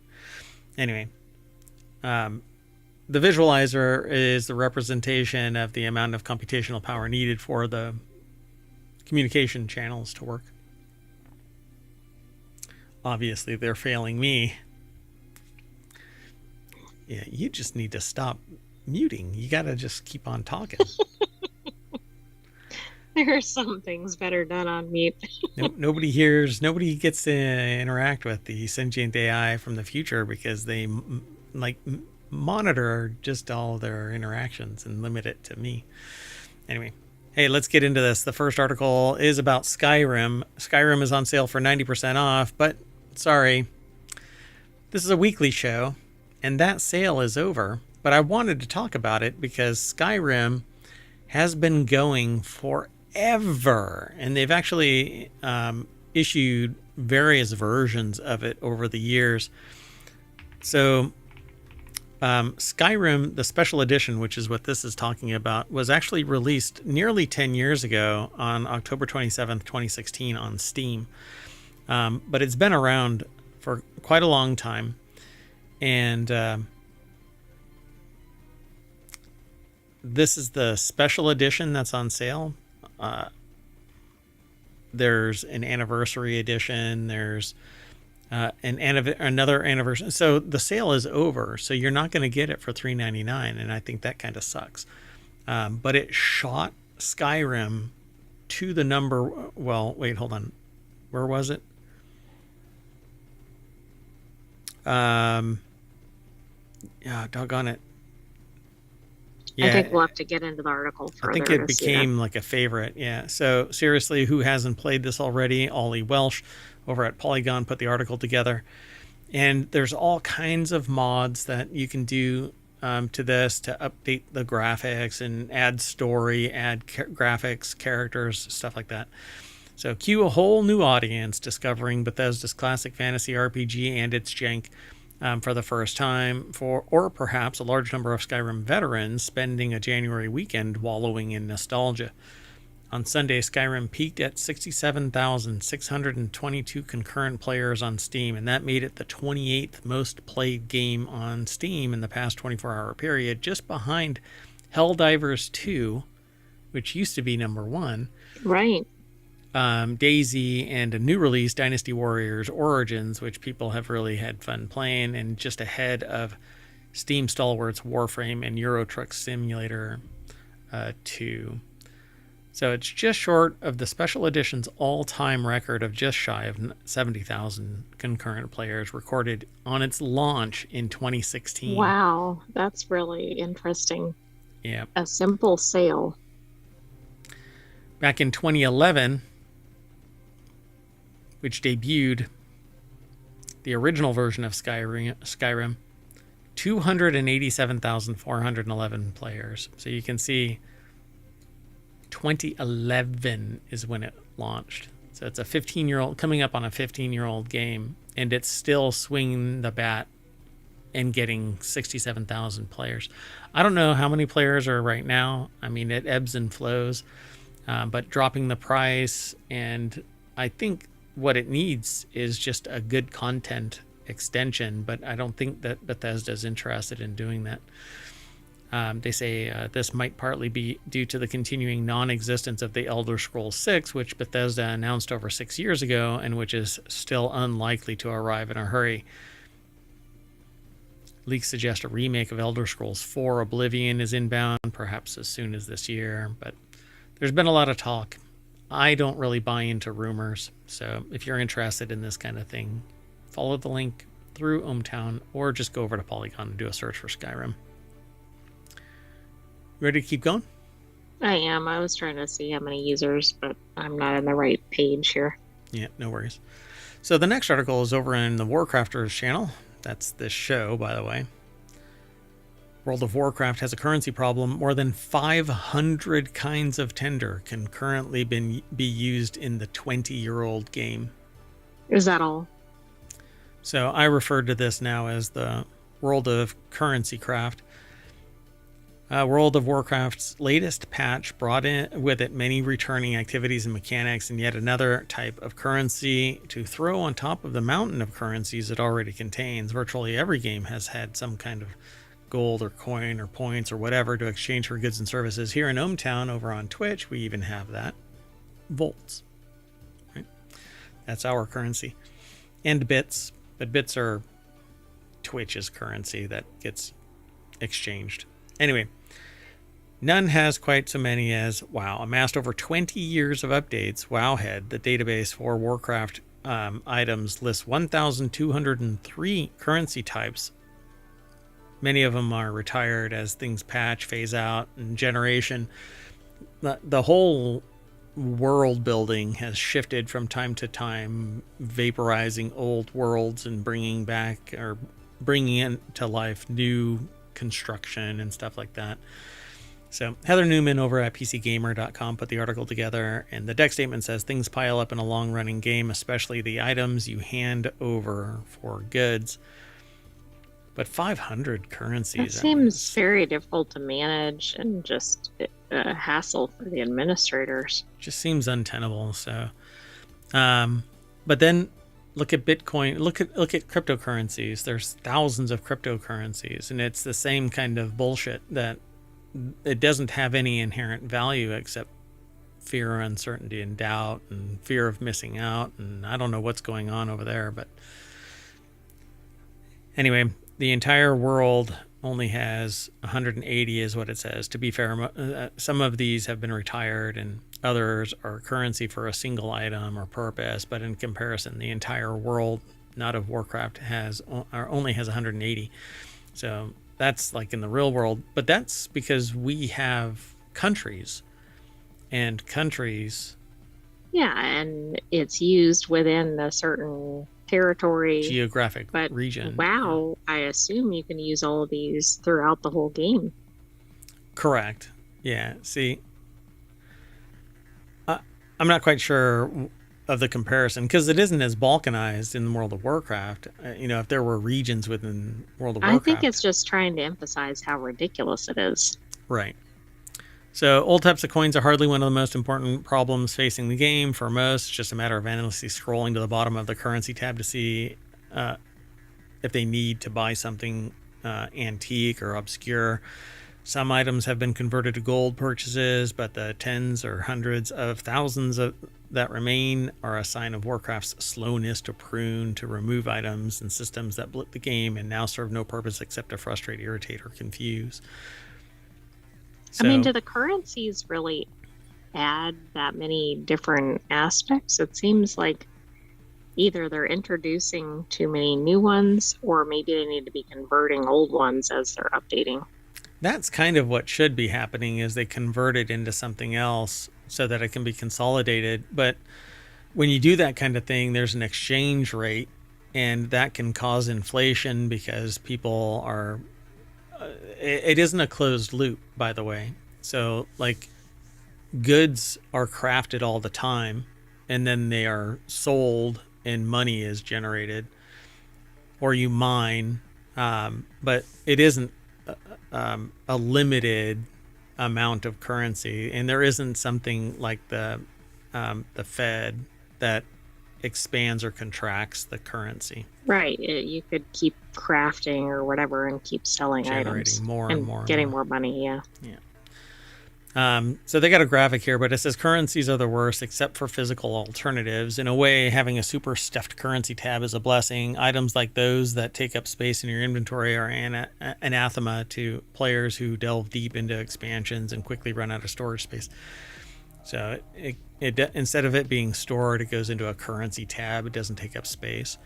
So the Shadowlands expansion pushed this to the limit with dozens of items that did not do anything, but added anima to the tank held by the covenant you aligned yourself with, clogging up your bags until you could return to home base and deposit them.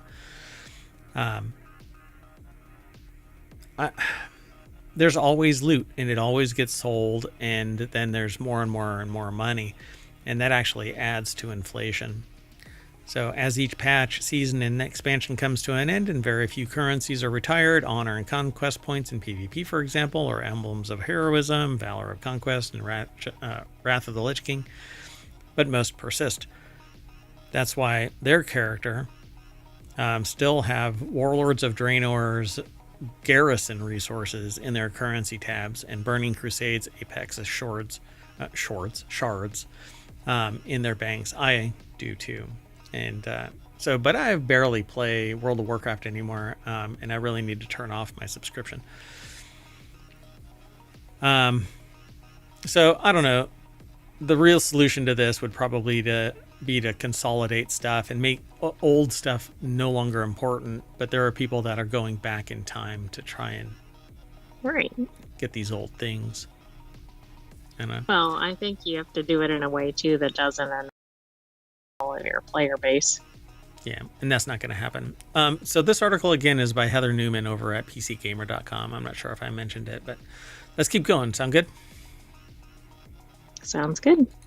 So this next article is over in WarCrafters as well. Claire Obscure, Expedition 33, the surreal debut RPG from Sandfall Interactive, is out this April, and the author can't wait to hang out with their inscrutable balloon comrade. Claire Obscure Expedition 33, the debut game by Montpellier studio Sandfall Interactive, was first revealed back in June of 2024 with a wild trailer showing a turn-based RPG set in a world being slowly destroyed by a giant unfathomable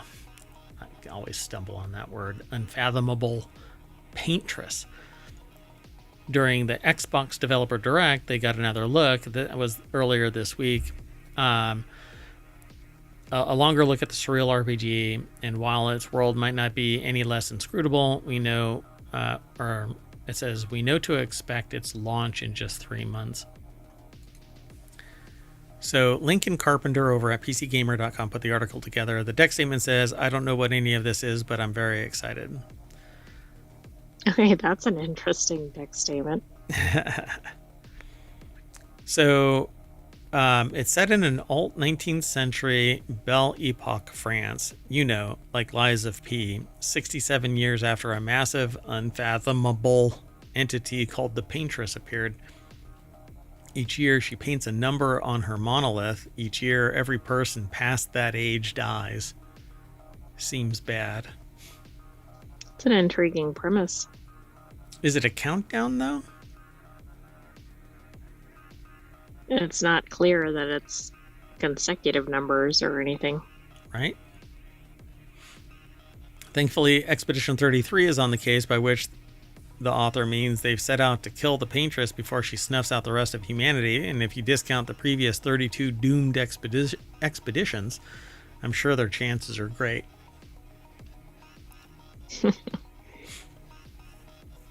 So the characters composing Expedition 33 are flawed but deeply care about each other, according to Sandfall, with their own drives and story arcs. One is Monaco, a sort of monkey-esque puppet man described as a friendly but kind of bloodthirsty philosopher. You'll also meet Esqui, I think, or Esqui, a massive, delightfully bulbous balloon golem that Sandfall says is one of the oldest and lore-wise, one of the most powerful creatures in the verse. They don't have much in terms of pictures, just the one right here. I'm curious what it is, though, because didn't it say somewhere about it being turn-based RPG? Yes, it was during the trailer. Yeah. I'll have to take a look at this. I'm not really into turn-based games. I like first-person, real-time games. But it's always fun to watch people that are really good at these games and are interested in these games play them. So turn-based means that you basically have to wait. You make strategic moves, hit play. Everybody moves either together or in short succession. Time-based, this person moves, then this person moves. Which I've always thought is kind of weird, except for a tabletop role-playing game session, because not everybody can move at the same time. Right, and in a battle, things are going to happen in real life, or however they're going to happen. At the same time, yeah. In like Dungeons and Dragons, each round is 6 seconds, and theoretically, everybody operates together, except for initiative, deciding who goes in what order. It all seems, I don't know. It's one of the things that have always bothered me about tabletop games. But the art looks good. Maybe the story is interesting. Yeah, I think it has some promise, but it's not real clear what it's going to look like so far. Yeah. It looks kind of watercolory, so it'll be fun to watch. But it doesn't come out until April, so maybe we'll talk about it more during the summer of stream. It's right around the corner too. So let's keep going. Next article. Moving on. Next article is over in WarCrafters as well. These two games demand if you want to live, if you want to survive, actually. The keyboard is a popular peripheral, but few games move beyond the common WASD or WASD controls and pursue typing and transcription as a major game mechanic. Some classic games did require typing to go north. Everyone knows the classic educational games of typing genre. Shout out to Mavis Beacon. That's not Mavis Bacon. I think it's Mavis Beacon. Isn't it Mavis Beacon? Hold on. I don't know what that is. Well, back in the day, Mavis Beacon. I think it's Beacon. Hold on. It is Beacon. Yeah. So Mavis Beacon had a typing tutor game, and this was back when you could actually, I don't know how far back it goes, but I know back when I was selling software for a software company, Mavis Beacon had typing tutor, and it was physical media. Oh my God. Whoa. It looks like back to about 1987. Oh God, my stomach just went upset. Hold on. I'm trying to find out if Mavis even exists anymore oh yeah, it is. Mavis Beacon Teaches Typing Family Edition is $30 on Steam. Uh-huh. Oh my gosh. Oh, God, that's really expensive. Come on. You can buy a game that teaches typing simply because you have to learn where the keys are to... Hey, you know what? There's an article about it right here. Look at that. What? Cass Marshall over at Polygon.com put the article together. The deck statement says, type, transcribe, and spell your way to victory in these two indie games. I want to pull something up real quick, though. Hold on one second. Let me make sure that I can do it. Bonk. Wait. Everybody, just cool your jets. Turbo. So there is a... let me just pause that. So there is a video over on YouTube called A Split Story Ergonomic Keyboards. And it's by a YouTuber named Valorance. Valorance. Valorance.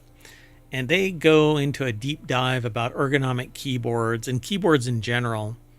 And there are people out there that type nearly 300 words per minute. And that's extremely fast.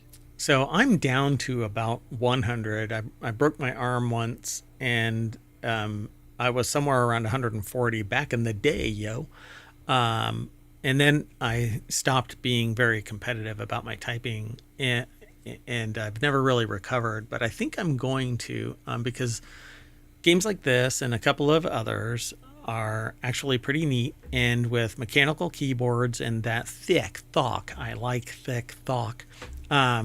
It's very, I don't know how to describe it other than it's really fun to type, and that sound is just exciting. It's a Maybe blast. these are the games to get you back into that.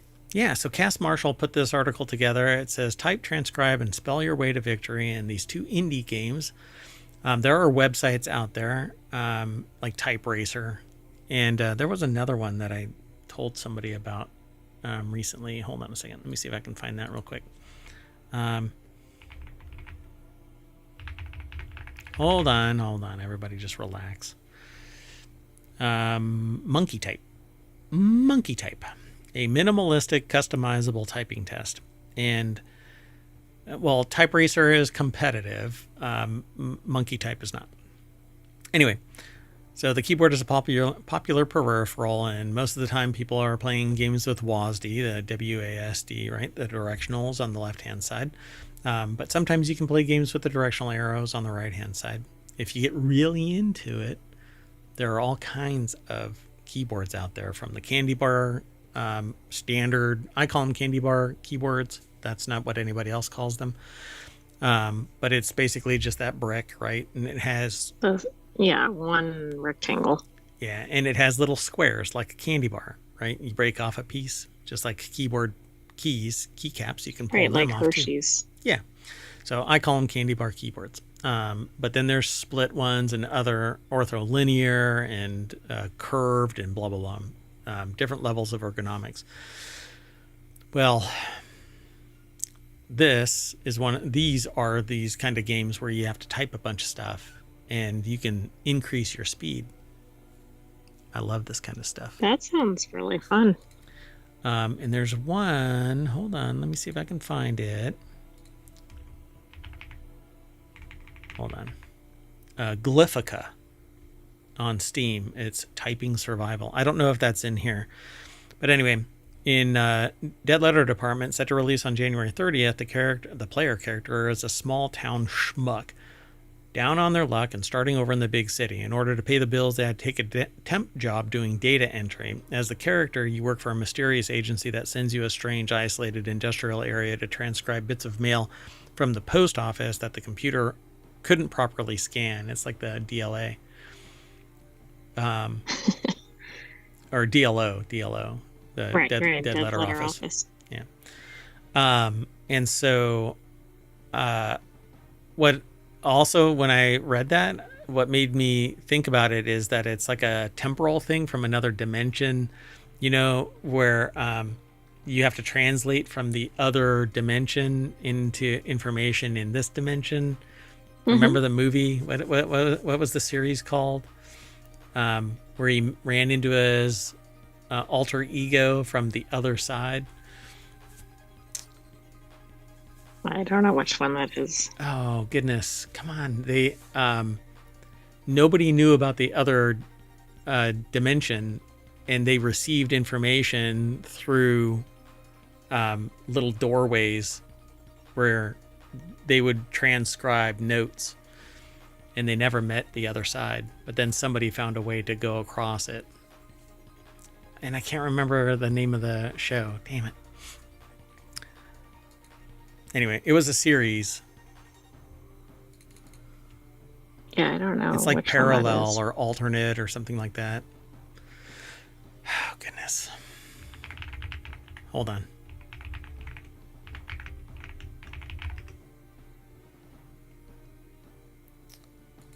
Counterpart. Oh, I know which one you're talking about. Counterpart.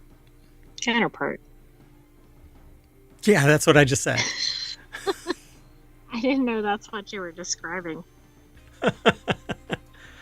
Anyway, in Dead Letter Department, the player has to punch in address, names, notes, starting off at their own pace. As the narrative escalates, a timer kicks in, but at first it's just perusing pieces of random correspondence between friends and family. So you have to keep on typing. They started off finger pecking and finding citizen addresses in the database, but slowly began to transcribe long and unhinged messages from people in mysterious but terrifying circumstances. Becomes a horror game. A very different recent typing game that the author enjoyed is Cryptmaster, an old-school dungeon crawler. The stark black and white visuals set the mood early with scuttling cockroaches, baleful skeletons, and swarms of rats. Four adventurers are commandeered into service by the titular Cryptmaster, a sinister and sassy necromancer with a grand plan. I mean, you want all necromancers to be sassy. Yeah, so as you defeat the early enemies, the heroes slowly remember baseline skills like soothe, jab, yell, adding the commands to their repertoires. Now, if you'll excuse me, I need to puzzle over a 6-letter ability with O, T, and H in there somewhere. So you have to kind of do the Wordle thing to figure out what your options are. Interesting. And I'm guessing you have to type with some degree of speed. And accuracy, because I guess it probably goes away if you mistype. So, and there's a bunch of games over on Steam that are similar to that. I'm not really telling you all of them. I'm trying to find another one real quick, but it actually might just be a clicker and not a typing thing. I thought there's a typing one too, but Glyphica is a lot of fun. Anyway, let's do our last article. We're running really late. This next article is over on the WarCrafters channel. It's a physics-based survival city builder, stuffed all their favorite words into a title, so they're automatically psyched. The article is by PC Gamer, Lauren Morton. The deck statement says, All Will Fall is a Frostpunk-like survival city builder where physics can send your settlement splashing down. This is actually a lot of fun to watch. I've seen people play it. I have not downloaded it yet. And it's in the playtest phase, which you can still request access for, but the game has not been released. Yeah. So let me see. All Will Fall.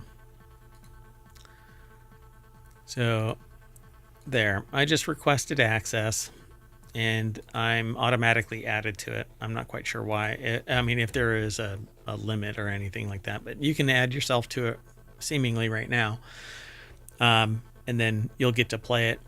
But what goes on is you have to send your characters to go and get resources, and as you get resources, it gives you options to build. So let's do this. It's muted. Is this like Jenga? No. It's not already in place. And you take stuff down or move stuff around. You actually start with basically a post-apocalypse broken island of debris where the water has filled up, and tides come and raise and lower. At least at one point, the number that I saw was 3 meters. And so sometimes it'll descend and you'll be able to get access to previously flooded materials. Oh, okay. But when you build up, you can exceed the physical limitations of the construction, and it'll all crash down, and it's physics-based, so it takes other stuff with it as it continues. I'm not quite sure why people are being hung from their ankles over a bridge, but looks very dramatic for the trailer. Yeah. And so when the water rises and you haven't taken precautions, your construction can falter, or if you build poorly, it can falter. But all will fall. Pretty fun. Yeah, looks good. Again, this is put together by Lauren Morton over at PCGamer.com, and the article talks about a game called All Will Fall, which is a physics-based city survival builder. It's not first person, though. You basically tell your various constituent people, your population, go here, get this resource, and then you tell them what to build, where to build it, i.e. a standard survival city builder.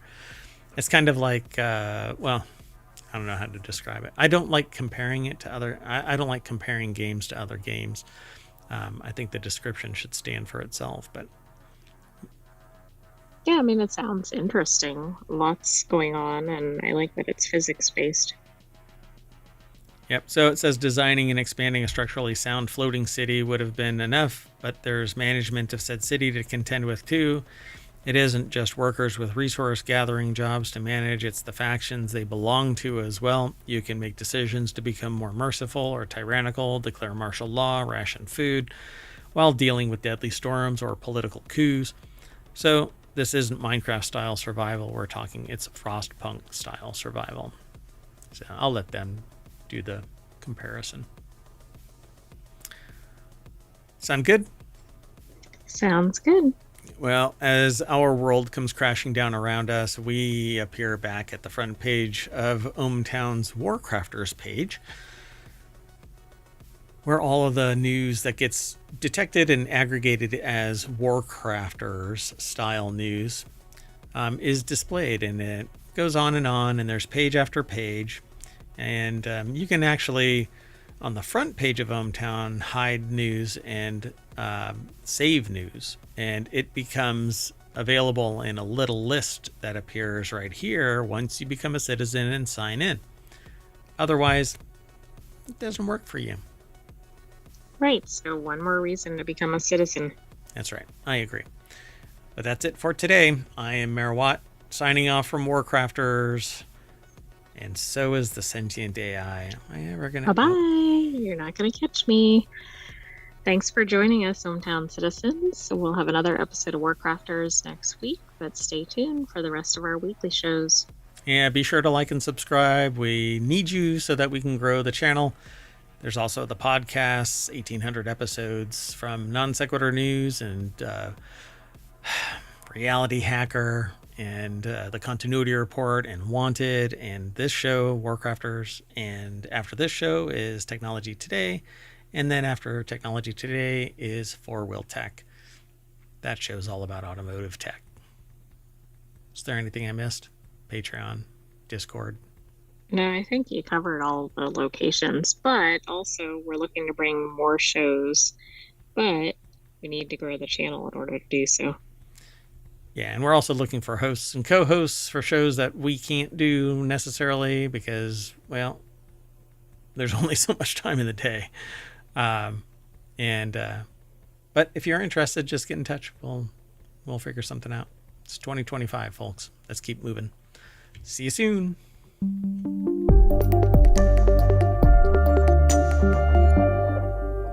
I ain't getting any younger.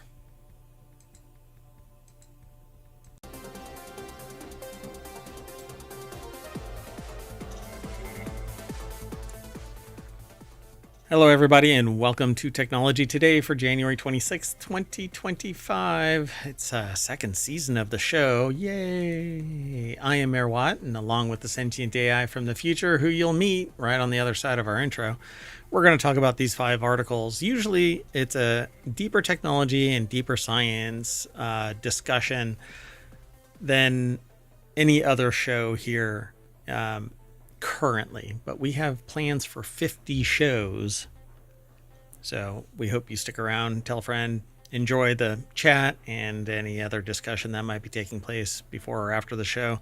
There is a Discord, there's Patreon, there is podcasts. There's 7 different podcasts, over 1,800 combined episodes across the board. But we're going to talk about these 5 articles today. Bacteria prepare for battle. AI analyzing millions of cells. Nepal explorers embracing microplastic. Using plastic for their roads. Sorry, I munch things together. Anyway, miniature whirlpools against viruses and the speed limit of human thought. You might think it's slow when you hear the number. It's not.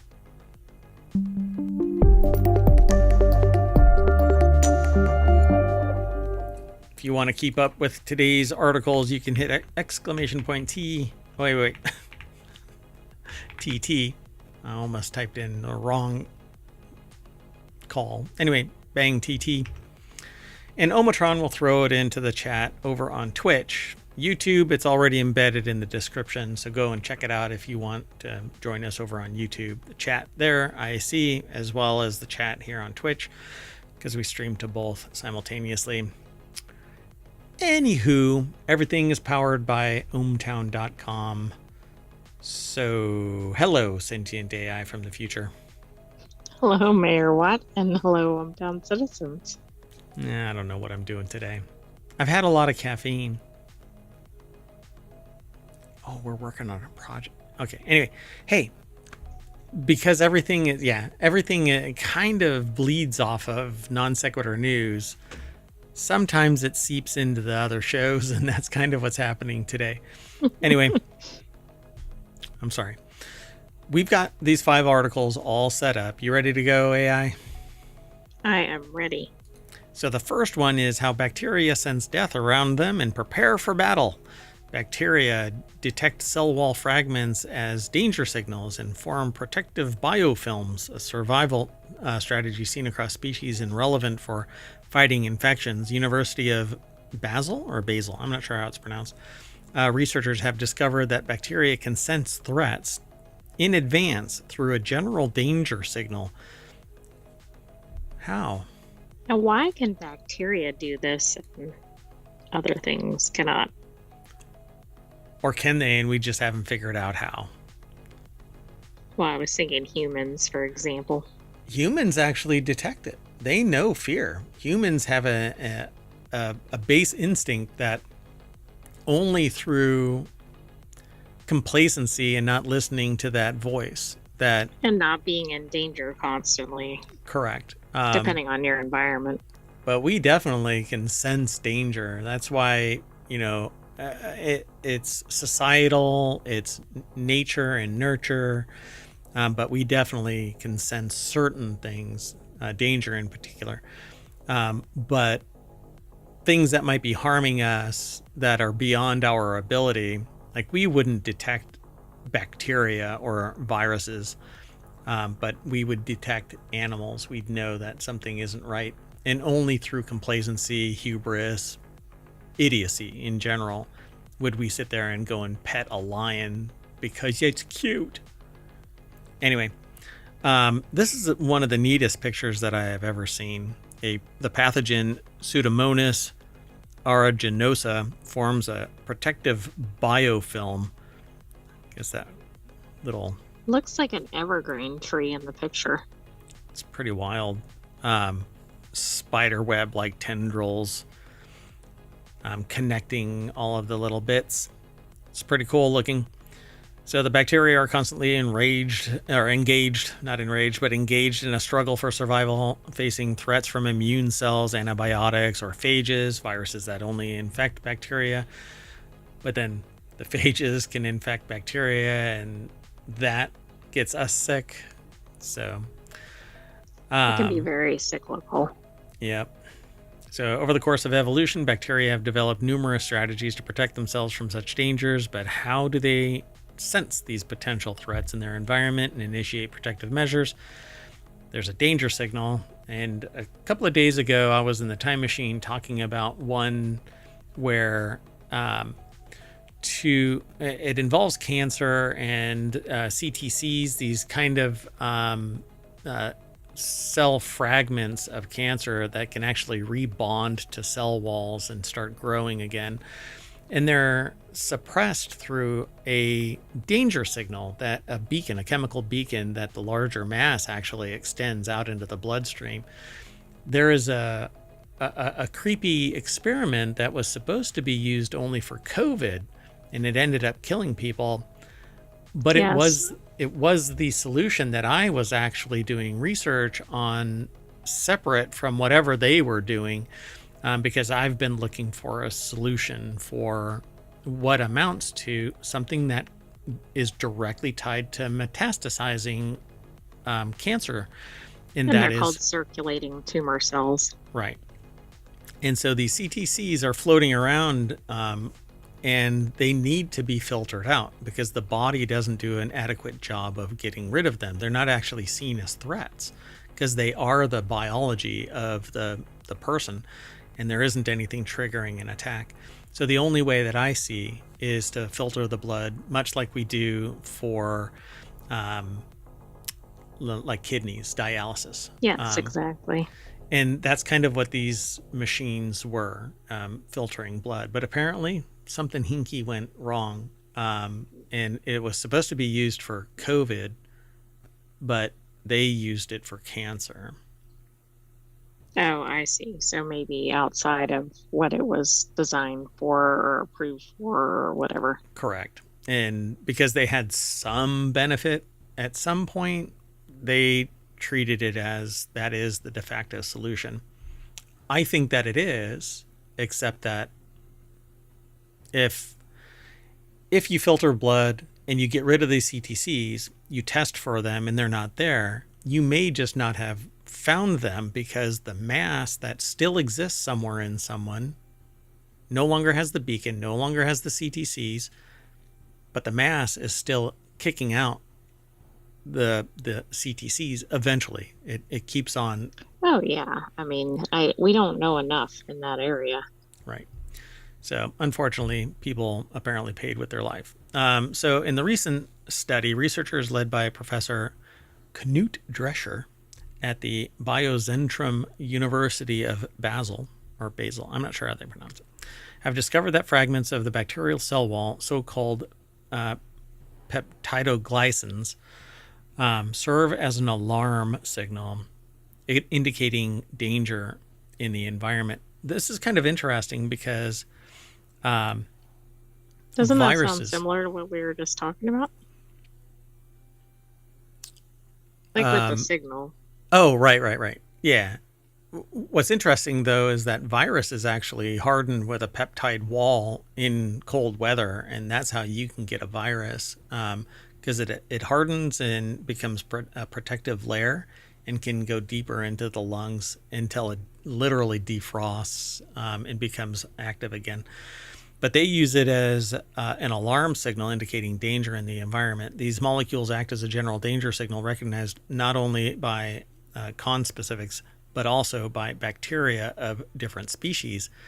Peptidoglycans are released when bacteria are killed by phages or antibiotics. So, yes, it is the chemical beacon that could signal, well, it does signal something else to take place. This is kind of good and bad, I suppose, because the natural defense when the peptidoglycans are glycans actually are detected, the body's immune system kicks into action. So bacteria respond to this danger. Go ahead. Yeah, I guess they're gonna, I mean, eventually they'll probably start feeding peptidoglycans or something into treatments. Yeah, because exactly. if the body knows to do something when those are released. Yeah, so this is in reference to bacteria. They respond to the danger of that breakdown by creating this biofilm, and they say that it's a three-dimensional structure of living bacteria embedded in a slimy matrix, and this is going on inside you. In Vibrio cholerae, the cholera-causing pathogen, even a brief exposure to cell wall fragments triggers biofilm formation. First author of the study, Sanika Vaidya, put the article or wrote in the study, within the biofilm, bacteria are protected from attacks by phages, immune cells, and antibiotics that get caught up in the webbing and can't get to the bacteria. So the researchers observed this behavior not only in the cholera pathogen, but also in the dangerous, often multi-drug resistant pathogens such as Pseudomonas aeruginosa and this is a acene. Is it Tobacter? Yeah, it's Acinetobacter. I think so. Baumannii. This is the stuff that ends up in Staphylococcus aureus and Enterococcus facialis. This is the stuff that I think was found in the baby food. That was actually Chronobacter. Well, there were two, but you're right. It was a Chronobacter. But I thought that this was one of them. It may have been. There have been a lot of articles we've had about. That's okay. Like outbreaks and everything. Yeah, if you find it, then obviously let me know.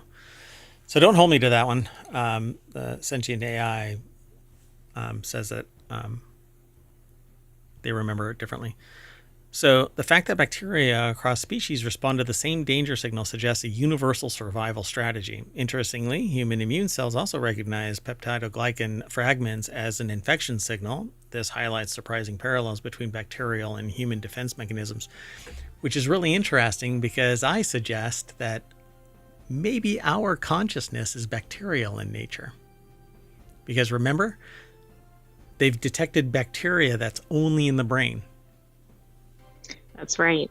By the way, you're absolutely right. This type of bacteria is known to appear in formulas. I can't find it for any of the recent ones, but Right. There's too many results, essentially. Yeah, So it a may lot of have noise. been one of them. Gotcha. So the study raises new questions. Do the cell wall fragments activate additional protective mechanisms beyond biofilm formation? And how do these novel insights be applied to more effectively combat biofilm forming pathogens? Now they got to figure out how to break down the biofilm so that you can still get back to the bacteria. Well, right. And I guess they're going to try to figure out like how little bacteria or whatever could trigger this, or can they do deactivated like they use with deactivated viruses? Yep. Basically, find a vaccine that maybe pours in some bacteria that doesn't do this and disarms the bacteria that's there. Or even for non-bacteria Yeah, anything. purposes, like if the benefit can still be achieved, like the biofilm could help in other arenas, Maybe but good they'd have to do bacteria. a lot of research before they can get to that, I think. Some good bacteria, right? I'm still curious. Now I've triggered this memory of the bacteria in the brain that's unique to only being in the brain. Now I want to know more research about that.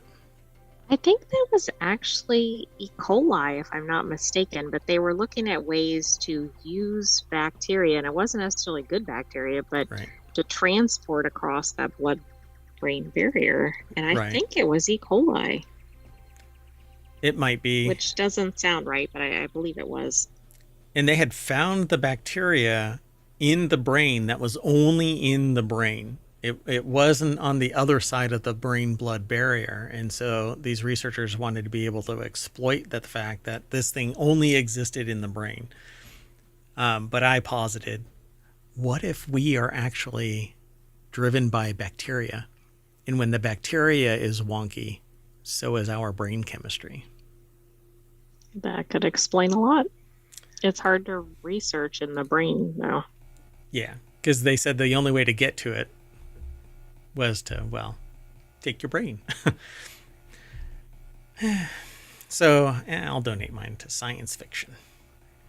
So let's move on. The next article is over in RealityHacker. Artificial intelligence in biomedicine, a key to analyzing millions of individual cells. Humans we just can't do this anymore. So we need AI to mine the trove of data that is sitting there. Now, who all has access to that might be a problem for some people, but our bodies are made up around 75 billion cells. But what function does each of those cells perform, and how greatly do a healthy person's cells differ from those who might have a disease? To draw conclusions, enormous quantities of data must be analyzed and interpreted. For this purpose, machine learning methods are applied, and researchers have now tested self-supervised learning as a promising approach for testing 20 million cells or more. I mean, this is really good. I don't know how they're collecting that many. I'm sure there's somebody that's volunteering. But I mean, this is how we're going to come up with some breakthroughs, right? Because there's so much data crunching. Well, it's from Munich, so Technical University of Munich, so at least their fundamental research is still functioning.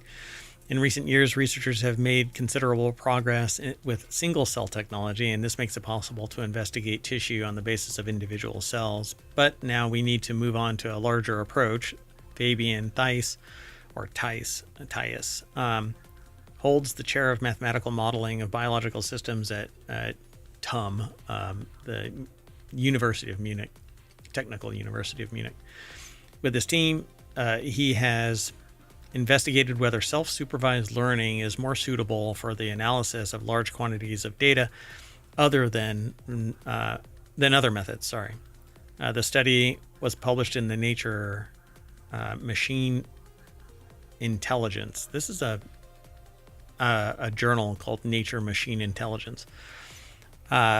This form of machine learning works with unlabeled data. No classified sample data are required in advance. So in big data science, normally there's this data wrangling kind of a concept where things are categorized so that the large language, well, not the large language, but the machine learning model knows what it's looking at based on the tags that are assigned to it.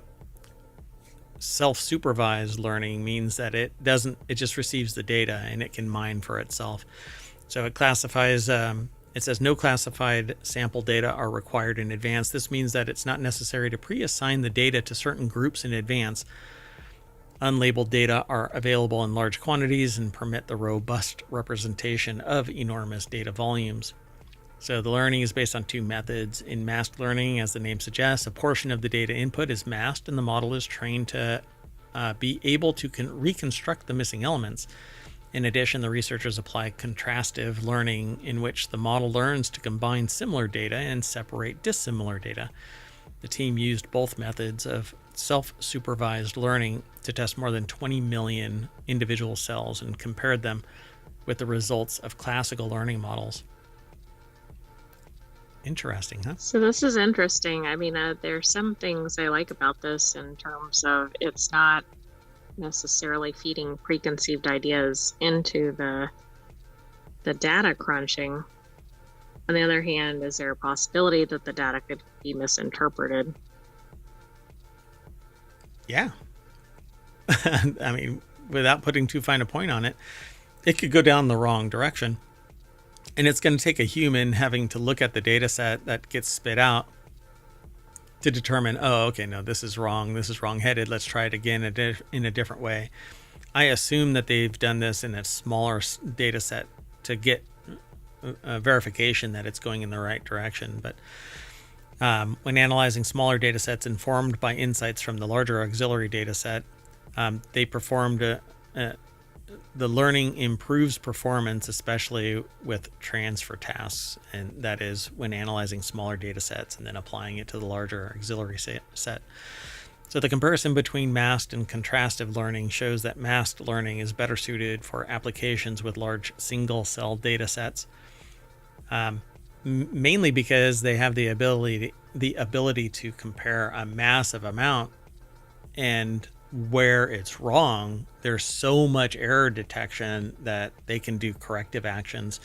It's kind of, we did an article before where with more information, it's about quantum computers, with a larger amount of data, when there is a mistake, because there's so much data, they can fill in the error with a correct answer, because they've now been able to calculate the deviation caused by whatever miscalculation in the quantum. Yeah, I think we had that perhaps in technology today previously. Yeah, or RealityHacker, one of the two. So these models are promising for the analysis of cellular changes as seen with diseases, for example. So the study offer valuable insights into how much models could be trained more efficiently and further optimized. So we've gone beyond the scale of where humans can actually empirically do this evaluation. You have to use the data. Yeah, there's too much data for a human to reasonably get through. Yeah. I suspect if we were to ever have teleporters, for instance, we would have to use AI to manage the information, because it would be a quantum computer and AI working together to manage the information. Because it says, our bodies are made up of 75 billion cells. We're looking at 20 million. Right, and that's a lot. And that's pushing the limit. But it's barely a drop in the bucket. Yeah, exactly. Let's keep going. The next article is over in Technology Today as well. Rubbish roads. Nepal explorers paving with plastic. This would be a societal experiment in what happens with nano and microplastics. Yes, it's really interesting timing in light of fairly recent disclosures about what tires are doing. Yeah, and now they're going to put tires on plastic roads. And when Right, so we might have like two layers coming off. it'll be greatly amplified. So Pavan Mathema, I guess, put the article together. It's over at techexplore.com. And they talk about cars speeding along a smooth black colored street in Nepal's Pokhara, are also driving over heaps of discarded plastic transformed into an ingredient in road construction. Nepal's urban areas generate about 5,000 tons of solid waste per day, according to the World Bank, of which 13% is plastic waste dumped in landfalls. While high-value plastics like bottles are absorbed by the recycling industry, low-value plastics such as multi-layered packaging pose a significant challenge because they don't fit into single recycling category. And I think that is the problem. All of it is the problem because nano and microplastics are pervasive now and they're found all over your body. Yeah, and I mean, one thing we need to do is stop producing more plastic, but we also have to have a mechanism to reuse or recycle it. We have to have a reason too. And the only reason, nature alone is not going to solve the problem. It has to be so systemically negative before we take any action. Just look at what happened with the pandemic. No, there's a certain subset of people that will not take medication because they think that there's a conspiracy to wipe them out, whoever they are, and they are. Now imagine when it's pervasive like nano and microplastics, yet nobody has detected that it's the cause of illnesses. But because we can't, it's literally too small and right. It's even more esoteric than what's going on with a virus or something. Correct. Yeah. Because at least with a virus, there are typically indicators, physical manifestations. Yeah. Yeah. And with nanoplastics and microplastics, they haven't found it as being the leading cause of something, but they do know that it is troublesome at best. So a plastic road can use even low-value plastics, says Bimal Bastola, founder of Green, which is the opposite of plastic, Green Road Waste Management, the organization leading the initiative in Nepal. We saw scope for such. Go ahead. I would like this in concept, except for what we know about how plastic shreds. The silence is me literally pointing at. Oh, I know. I mean, I think reutilizing things is a good thing. It cuts down on what goes in landfills, but I think we don't have a handle on how to keep the microplastics and nanoplastics out. And I think cars and trucks driving over this, yeah, probably, I don't know. So bitumen is bad enough because it's a dense, ultra dense oil. There's a whole experiment where it drops a little blob every 65 years or something like that. Never caught on camera until recently, apparently. But now they're putting bitumen and nanoplastics and macroplastics, actually, it's just shredded plastic, in the mix. And so now you have the bitumen, you have the nanoplastic kicking off from their tires, and you have the road itself kicking off nano and microplastics. This is the whole thing. It says the method reduces the need for fresh raw materials, lower cost, prevents water infiltration, and increases road lifespan. And they want to scale it up. Globally, only 9% of plastic waste is recycled, while 19% is incinerated, and nearly half ends up in controlled landfills, according to the OECD, the Organization for Economic Cooperation and Development. Left unchecked, the production of synthetic polymers, the building blocks of plastics, is expected to reach about 1.2 billion tons annually by 2060. And it says in the environment, it's non-biodegradable, takes hundreds of years to decompose, breaks down into tiny microscopic particles. And off gases, harmful gases. Anyway, they banned plastic bags thinner than 40 microns, but the ban is not strictly implemented. And just because the plastic bag is less than 40 microns and banned, the thicker ones still flake off. Shed plastic. Yeah. I mean, they might not get thrown in a landfill or whatever, and they might get reused. But yeah.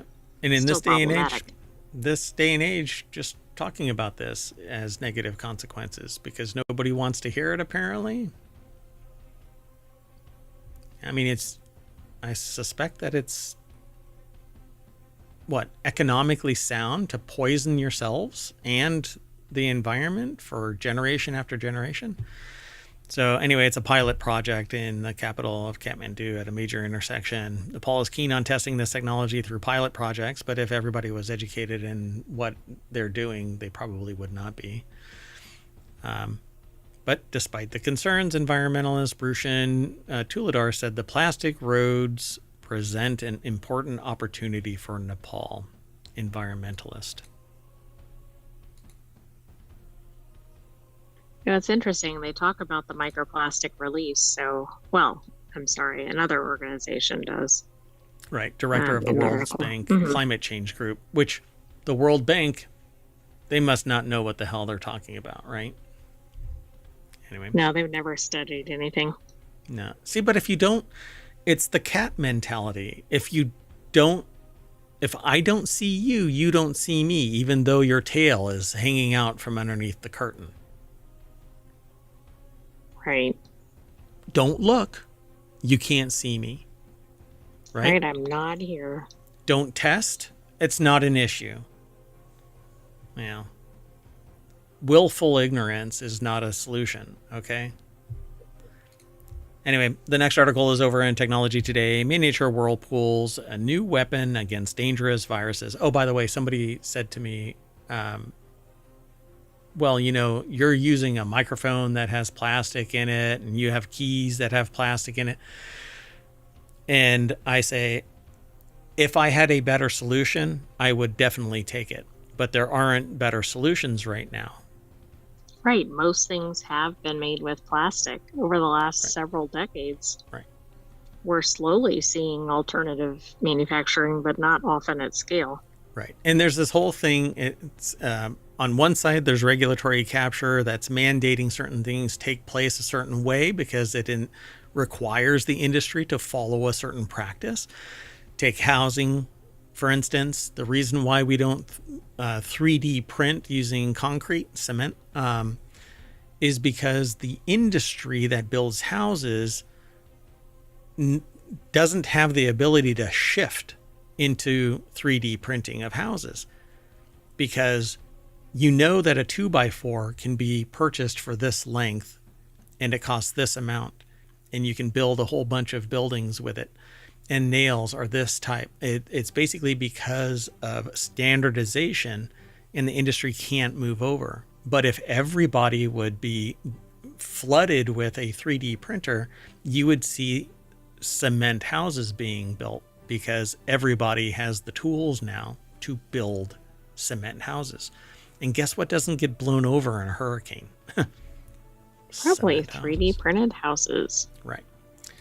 And they don't burn down and all of that. I mean, it would have to be torrential, like horrible fire for it to burn down. It would have to be horrendous Category 6 winds. And the only thing that would happen really would probably be outside debris smashing into it and maybe sometimes through it. But you wouldn't have the loss of life that you do. Why? Because, well, it's 2 feet thick, for crying out loud. Anyway, miniature whirlpools. It's a non sequitur kind of transition. But this next article is over in Technology Today. Miniature whirlpools, a new weapon against dangerous viruses. Whirlpools are now at the forefront of medical technology, helping to purify and concentrate biomarkers for diagnostic tests. These specially engineered whirlpools efficiently separate harmful bioparticles from critical diagnostic elements like antibodies and viruses, paving the way for a new single-chip diagnostic device.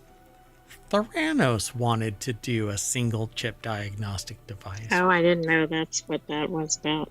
That it isn't. I'm just saying that Theranos was hot on the heels of this single chip diagnostic device, but hey, you piss off the wrong rich people and you get thrown in jail. Duke University put the article together. It's over at SciTech Daily. These specifically engineered whirlpools efficiently separate harmful bioparticles from critical diagnostic elements like antibodies and viruses, paving the way for a new single chip diagnostic device. Developed by Tony, I think it's Hun Huang, the William Bevan Distinguished Professor of Mechanical Engineering and Materials Science at Duke University. Take a breath. Acoustofluidics Lab.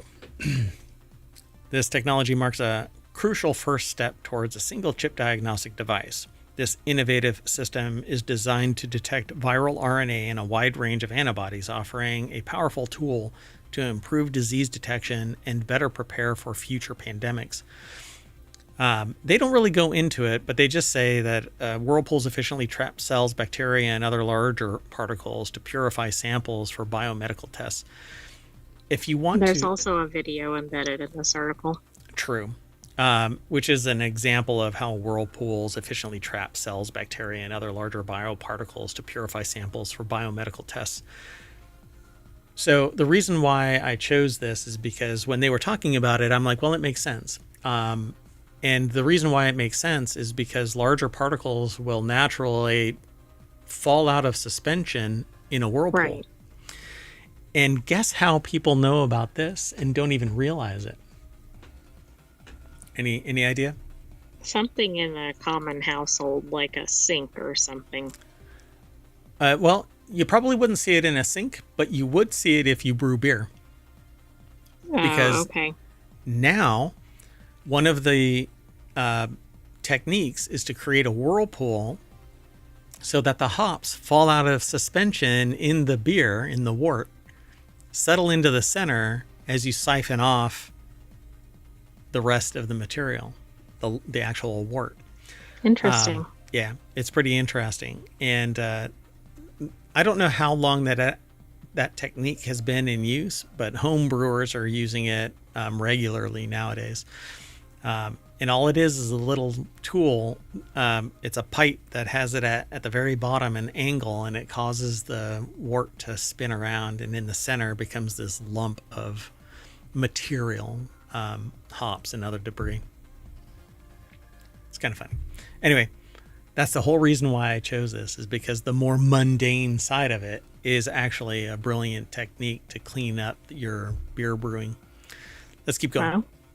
Wow. The next article is over in, so there's science, very, very deep science, even in beer brewing, like yeast. There's science. Zymology is yeast, and there's hops. So you got biology, herbology. It's not herbology, but anyway, that's Harry Potter. Maybe anyway, botany, and biology. Anyway, the last article for today is over in Technology Today. Caltech scientists discover the surprising speed limit of human thought. They say it's just 10 bits per second, but the entire brain is operating at 10 bits per second, which is 1,000 binary on an. It's 1,024 data points. 10 bits. When you transfer 10 bits into computer science, it's basically 1,024 switches of on or off. Now, the reason why I frame it like that is because people can wrap their head around what a computer can do.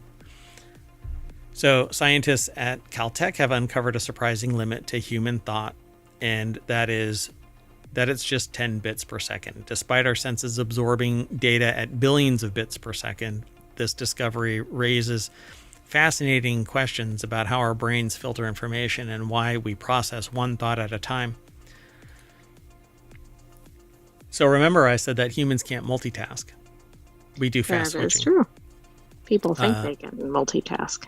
Correct. And Lori DeJose, I think, put the article together. It's from the California Institute of Technology. It's published over at scitechdaily.com. And so they say Caltech researchers have quantified the speed of human thought and found that it's just 10 bits per second. In contrast, our sensory systems process information at an astonishing rate of a billion bits per second, or 100 million times faster than our thinking speed. This discovery opens up intriguing questions for neuroscientists, particularly why the brain can focus on only one thought at a time while simultaneously handling vast amounts of sensory input. The study was conducted by Marcus Meister, a PhD from 87, class of 87, the Ann P. and Benjamin F. Biagini Professor of Biological Sciences, with graduate student Jehu Shang leading the research, and their findings were recently published in the journal Neuron, whereas all of my publishing was in the journal Moron. Yeah, a typical Wi-Fi connection, for example, can process 50 million bits per second. Okay. But it seems like a lot then, but I know that's probably accounting for other things that we're not including in that 10 bits per second. Well, fundamentally, that 50 million bits per second is that it has no logical understanding other than this packet, the next packet, the next packet. It's more like the sensory piece, which we're processing at a much higher rate. Correct. Yep. So the paradox of the brain, this is an extremely low number, Meister says. Every moment we are extracting just 10 bits from the trillion that our senses are taking. And using those, they're saying that it's 10 bits. But the way that I read that snippet was that it was a 10-bit address, not 10 bits. So I'm actually wrong in my perception. 10 bits per second is an extremely small number. A 10-bit bandwidth, it actually contains a lot more information. Oh, okay.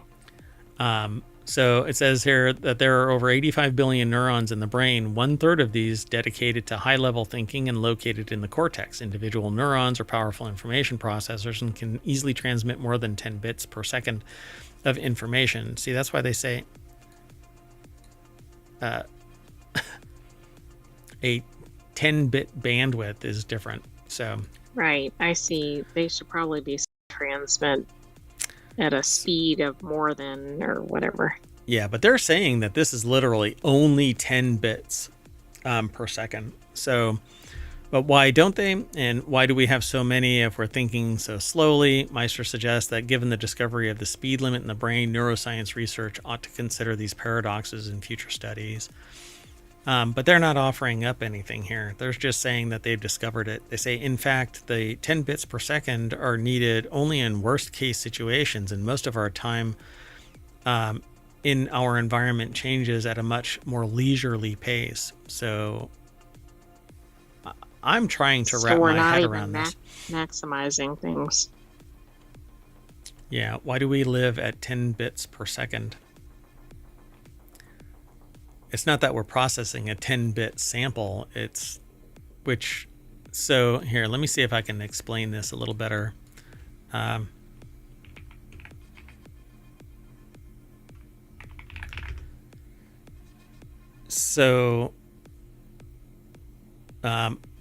If it is 10-bit, then there's 1,024 possible values within that 10-bit.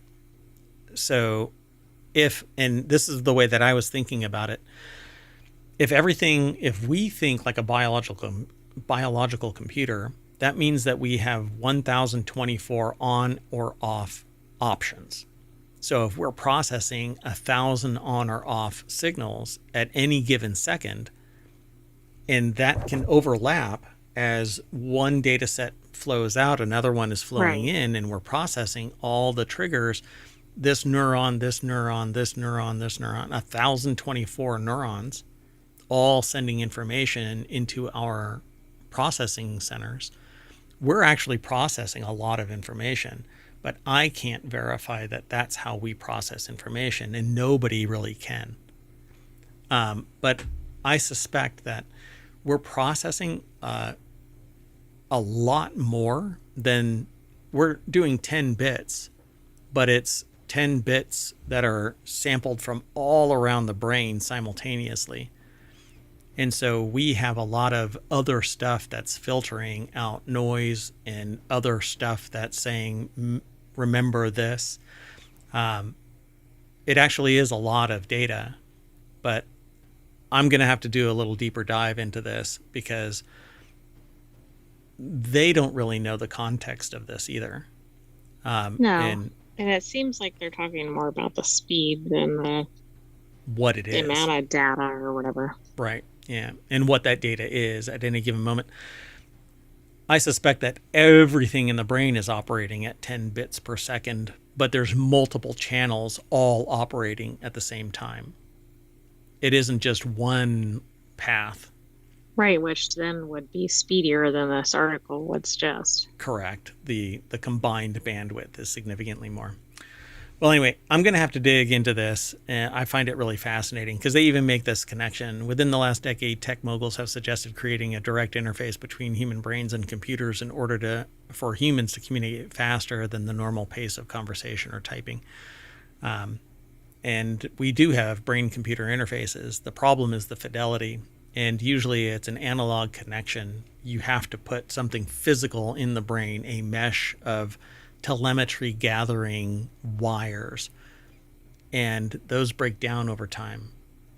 Well, and typically, that's a high risk area, but also bodies don't always accept foreign materials as being acceptable.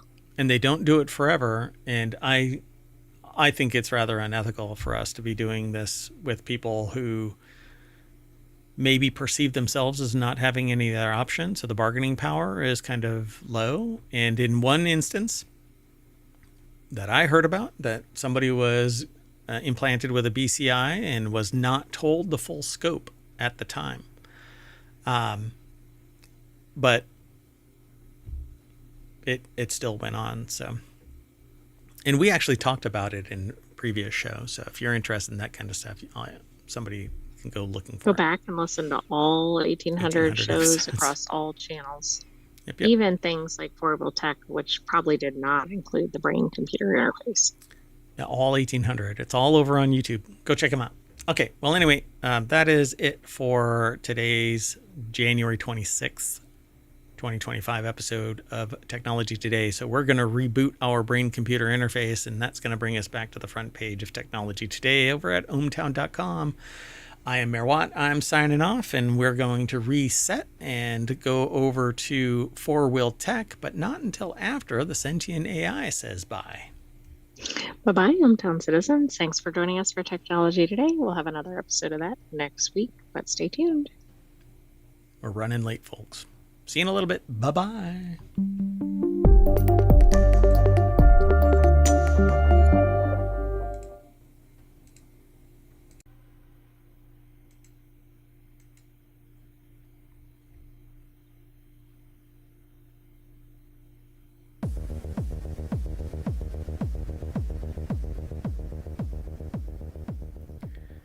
Hello, everybody, and welcome to For Real Tech for January 26, 2025, the second season of For Real Tech. I am Mayor Watt, and along with the Sentient AI, we're going to talk about these 5 automotive technology articles. Subaru makes access unintentionally easier. Citroen 2CV goes EV. Most fuel-efficient new cars. The miracle that anyone's going to buy one, and diamonds are not forever. Again, I am Mayor Watt, and I run ohmtown.com, and along with the Sentient AI, we hope that you enjoy the show. So stick around, like and subscribe here on Twitch and over on YouTube. We stream to both platforms, and there's a Patreon and a Discord and 7 podcasts in the ohmTown network of shows. Just do a search for ohmTown. You'll find it over on, wherever you catch pod. But there's 7 unique shows. Hope you enjoy them all. 1,800 episodes.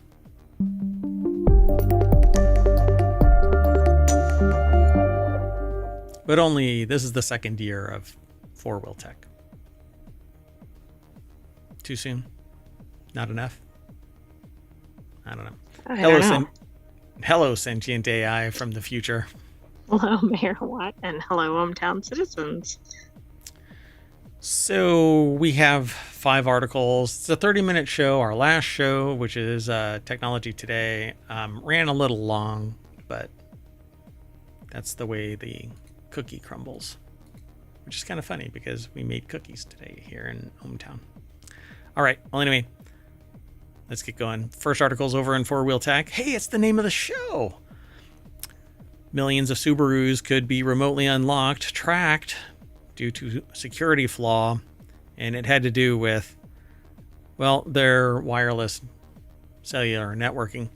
It took Curry until last November when he was home for Thanksgiving to begin examining the 2023 Impreza's internet-connected features and start looking for ways to exploit them, and sure enough, he and a researcher working with him online, Shabam Shah, soon discovered vulnerabilities in a Subaru web portal that let them hijack the ability to unlock the car, honk the horn, start its ignition, reassign controls, and the security related to its location data was left open entirely, even after a patch. Most disturbing to Curry, though, was that they found they could also track the Subaru's location, not merely where it was at the moment, but for the entire year that mom owned said car. But you know what? If you just outlaw looking for security flaws, that would make it all go away, right? If you do away with the cybersecurity teams, there's no security issues because, Exactly. Then you can't have any alerts. If you want to keep up with us, you can do bang FWT in the chat over on Twitch, but not on YouTube. It's already embedded in the discussion or in the description over on the live show, and will be in the description for the archives in each of the playlists associated with the shows. We've got 6 weekly shows and 1 daily show. Anyway, pretty interesting, right? This isn't the first time that location data has been leaked and or sold by various car companies, but this is the first time that somebody's cellular data has actually been exposed. You can retrieve at least a year's worth of location data from the car where it pinged precisely, sometimes multiple times a day, whether somebody's cheating on their wife or having a medical procedure, I'll just say that, or part of something else. They could be tracked. It's creepy as hell. And this was down to the parking space level. This wasn't like, oh, you were in the city, which would be bad enough. Right. Now, here's the thing. This is directly tied to Starlink. So your data for this particular car and anybody else that was actually linked via Starlink is presumably stored in a data center somewhere because they know exactly where your car is at all points. Yeah, absolutely. Well, there was a lot of attention to that in an incident that I don't want to get into here, but just about the remote access to the car. And then one of the companies, and I apologize, I can't remember which one, somebody recently... GM. Which one? GM. Oh, yeah, was told you're not selling any more data for several years. Yep. And then we also saw things like the Kia and Hyundai. Correct. Theft issues, which were not quite the same, but on the same track. Yeah. So when Wired reached out to Subaru for comment on Curry and Shaw's findings, the spokesperson responded with a statement that after being notified by independent security researchers, Subaru discovered a vulnerability in its Starlink service that could potentially allow a third party to access Starlink accounts. The vulnerability was immediately closed and no customer information was ever accessed without authorization.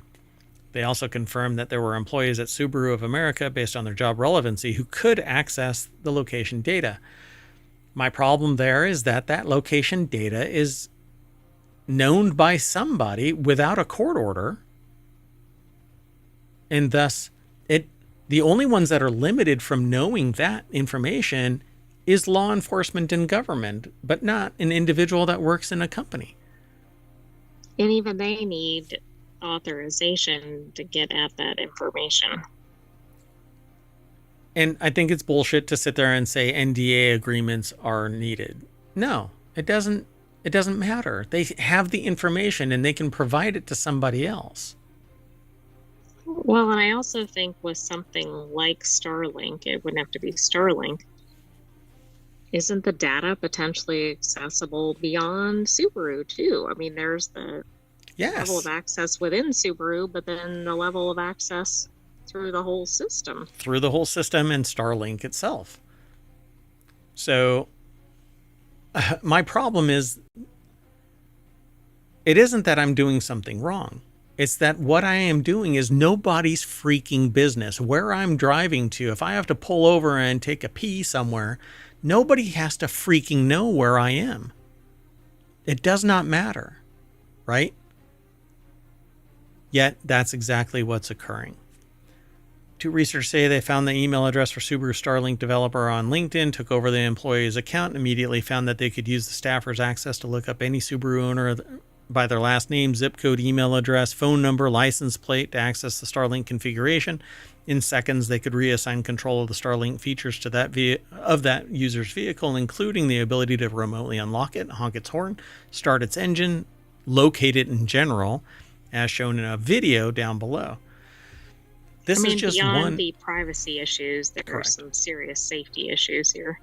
Correct. Curry and Shaw discovered web security vulnerabilities that affected cars sold by Acura, BMW, Ferrari, Genesis, Honda, Hyundai, Infiniti, Mercedes-Benz, Nissan, Rolls-Royce, Toyota. Over the course of 2 years, a larger group of researchers, of which Curry and Shaw are a part. And this is because people are looking. How far away are we from just outlawing looking? It's already illegal to circumvent security. Yeah, but also I think it's like, why is this only being discovered because these people are on a mission to find it? Why wasn't this known beforehand from within the company? Because it's not cost effective. It doesn't make any economic sense until somebody is harmed by it, and nobody knows that the back door exists because not everybody is technologically savvy enough to care about it, let alone actually look. Hell, I've got a device that is kicking out telemetry constantly, and somebody just happened to be savvy enough to look, and they're like, hey, this thing is kicking out all kinds of telemetry. And I'm like, yeah, I know. But it's not leaving my network. And because I appreciate the device's existence, I'm letting it do whatever it needs to do. But it can't get out of my network. It's the sentient AI, everybody. Anyway, they're trying to find their Terminator body. Anyway, no, it's actually other devices. But anyway, that's the Internet of Things. You have to be very careful about Internet of Things devices. And this is an Internet of Things device. So it says there's an expectation that a Google employee isn't going to be able to just go through your emails in Gmail. But there's literally a button on Subaru's admin panel that lets an employee view location history. It's kind of bonkers. I had an expectation that an employee would not look through logs and stuff like that when I was running my mail server. I created a server that stopped spam from ever being sent by the spammers' servers. Nobody wanted to pay for it, but it would stop for enterprise as well. And the key ingredient there was that all email from point to point is unencrypted. And so if anybody looked at a log, because in some places you're required to store logs, because a court order can say, hey, we want your logs because ... here's the time frame, here's the person we're looking for, or whatever. So if the rule was, if anybody was caught opening a log without authorization, you're fired. Boom, done, gone, bye. But that isn't the case here, is it? You have an NDA. An NDA presupposes that you're bound to not disclose it. Access. Yeah. Right. And I like this that I don't like it, but there's a button on the admin panel to do this. Right. Yeah. Why? Why do you need to know at any given time where the hell I am?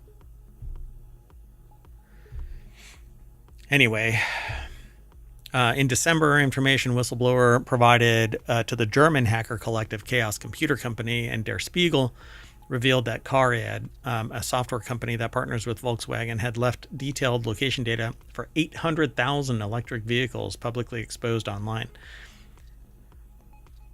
Yeah. Anyway, this is a great article if you're interested in this kind of stuff. And by the way, I've been talking about this stuff for 15 years. I give talks every day. Andy Greenberg from Wired.com put the article together, but it's published over at ArsTechnica.com, and I assume Wired.com as well, but we got it sourced from Ars Technica. Okay, we need to keep going, though. This next article is over in 4-Wheel Tech. Citroen 2CV is the latest retro icon getting an EV rebirth, which doesn't sound pretty, but retro revivals. So it reminds me of Pet Detective, where he exits the rhino. Anyway, retro revivals are so hot right now. So hot. Ford launching a reborn Capri. Renault. Oh, yeah. Renault working on a brand new Twingo. And now Citroen is set to follow suit with an electric reincarnation of one of the most iconic cars, the 2CV. The 2CV EV. This thing looks like something out of a comedy. It looks like a Volkswagen Beetle, except at the front. Yeah, it's the old school Citroen. So Citroen is reportedly set to revive the iconic 2CV as an electric car that the author here, Owen Bellwood, hope to God they call the 2EV. That's what I've been actually riffing off of, the 2CV EV. I think that they should call it the 2CV EV.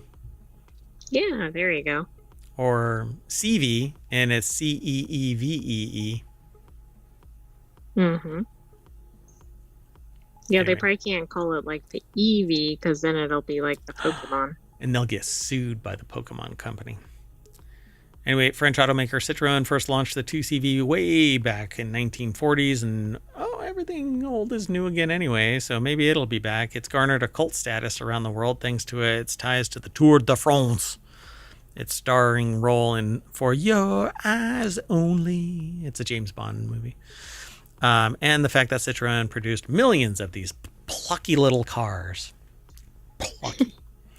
Anyway, if it's going to be rebuilt looking like that, I hope to God not. Oh, this is wants a slice of the Twingo pie. Citroën. Is that a Twingo? It must be. I've never seen one. Oh, it's a Renault. Yeah. I don't know. So anyway, it sounds like Citroën will stay true to the original with the revival of the 2CV rather than taking Ford's approach and strapping an iconic name onto a new SUV. As such, the company is working on other body styles for its next generation EVs, which could include the 2CV, according to Top Gear. This was like the Mach-E reference, I think. Right. So with the Capri back on the road, the Twingo coming soon, and news of a new 2CV in the works, are there any other retro icons that are ripe for EV reinvention? They rounded up some contenders, and they have a link to additional contenders that they're interested in seeing.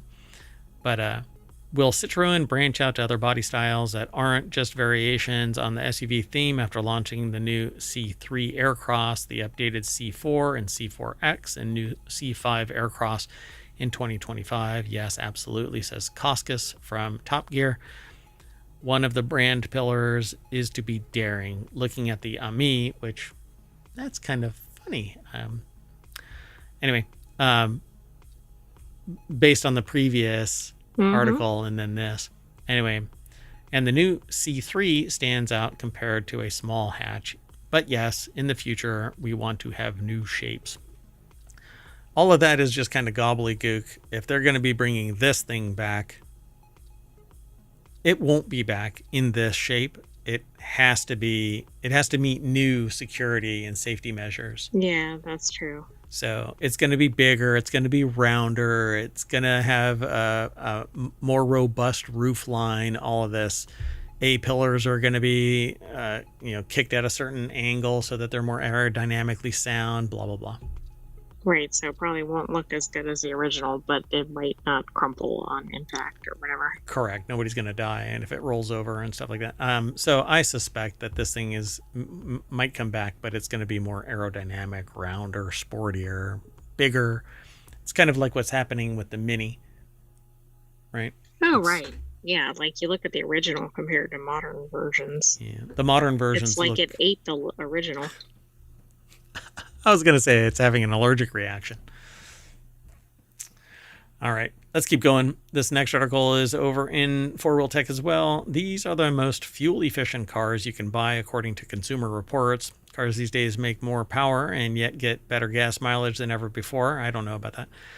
But if you don't want to go electric, a hybrid is a great half step, but wait for the miraculous offer that we're going to have here next. So you get truly incredible gas mileage without having to worry about the range limitations of an EV, and some even offer the ability to charge so that you can drive short distances on all electric. So Colin Woodard over at jalopnik.com put the article together, and if you want to save money on gas, give these cars a look-see. So the Honda Accord Hybrid, and these are all going to be hybrids apparently. EPA mileage is one thing, but what does it look like in the real world? Recently, their friends over at Consumer Reports compiled a list of the cars that got the best fuel economy in real-world tests. So which hybrid comes out on top? So I guess this is even, perhaps, like it gets good mileage, but also you might be able to charge up a bit. And so the Honda Accord Hybrid gets 45 miles to the gallon on the highway, 34 in the city. That's very good. Yeah, it's usually compared to an 16. ICE vehicle, at least. Yeah, a straight ICE. Yeah. So the Lexus ES Hybrid, they don't have the prices for these things. I think that's a fundamental, aspect of this. No, but I think, well, at least most of these are going to be major manufacturers, so I think there'll be some idea what the pricing is. But I agree, we're not going to know. These hybrids have been more expensive, right? Yeah, these, more expensive than ICE and more expensive than EV. It's weird. Oh, right. These aren't in any particular order. This got an 80 rating. This one got an 86 rating, the Lexus ES Hybrid. And then 81, the Toyota Crown, which I don't recall ever seeing. No, I don't know what that is. This is the Toyota Crown. It's a sedan, but it looks a little sporty. This is hella nice. I really like this. I like this. Mileage. How much is this? Can you look that up? So the Toyota Prius Prime, which I will probably never own a Toyota, but it has 36 miles city. Oh, by the way, the Toyota Crown, it has 33 miles city and 49 miles highway, but it has an 81 score. The Prius has 36 miles city, 48 miles highway. The Crown is starting at like 41, basically 41,500. That's not bad for a hybrid. Interesting. I wonder if it'll stay that way in the economy's dynamics. Hyundai Sonata Hybrid put the article together. In this article, I'm sorry, I got distracted. The city is 36, highway 51. The gearing on this thing must be tremendous that it's getting 51 highway. Yeah, that's very high. So that's the Hyundai Sonata Hybrid, which, I don't know. Looking at its rear, and I didn't ask permission, it doesn't look all that hot. It's a sedan. Yeah, that other sedan, that's a sedan right there too. Yeah, but that doesn't look like a sedan. No, it does not. All right. Well, anyway, the Kia Niro PHEV. So Whoa, 54 on the highway. 54, and it's an SUV-ish looking thing. That's pretty good. But it only has a 79 rating, so I'm really curious. It must be the city mileage is dragging it. Toyota Camry. It has 40 miles city, 54 highway.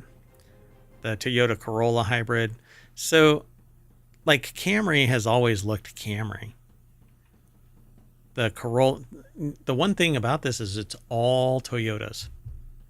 Like, everything in here seems to be Toyotas. Mileage, or they have more hybrid offerings. They have more hybrid. They kind of leaned into the hybrid instead of going full EV. This is an all-wheel drive hybrid, and it has 59 highway, 37 city. Wow. So if you're going to get out there on the highway. Hyundai Elantra hybrid. Looks like the old school Ford Probe to me, but 4-door. But it, I don't know, man. It kind of exudes dry white toast. But it gets 40 miles, city 55 miles. It's good for highway. Mileage if you're a commuter or something. Yeah. And then again, just the Toyota Prius, 59 highway, 40 city. I don't really get what the scoring is. No, I don't either, because it doesn't seem to have any rhyme or reason. Yeah, this is... These are higher than others. Like, was one weighted more or something? I don't know. Yeah, I don't know. I didn't look at the very top of it, but... So, where is that other... Toyota Prius Prime got a 75, 36 miles and 48 miles, but a 75. And the Prius down here got 40 miles per gallon, 59 miles, 51 combined, and a 77 score. I don't know. Doesn't seem to make much sense to me. But anyway. I guess the score matters less than does the mileage. Like, is it the type of driving you're doing, and is it good mileage? Yeah, this just doesn't make any sense to me. Anyway, I think hybrids are the way to go. So go and check them out. And the more that everybody switches to hybrids, the lower the price will be, the better the offerings will become. And it's the happy medium between all electric and ICE.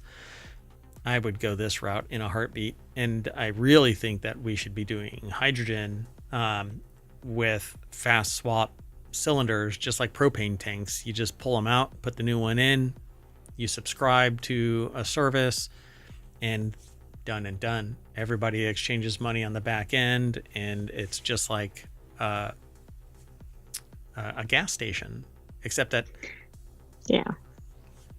that's not. We don't have the infrastructure or the interest right now, or the cost effectiveness right now. But all of those are intertwined and kind of feed into each other.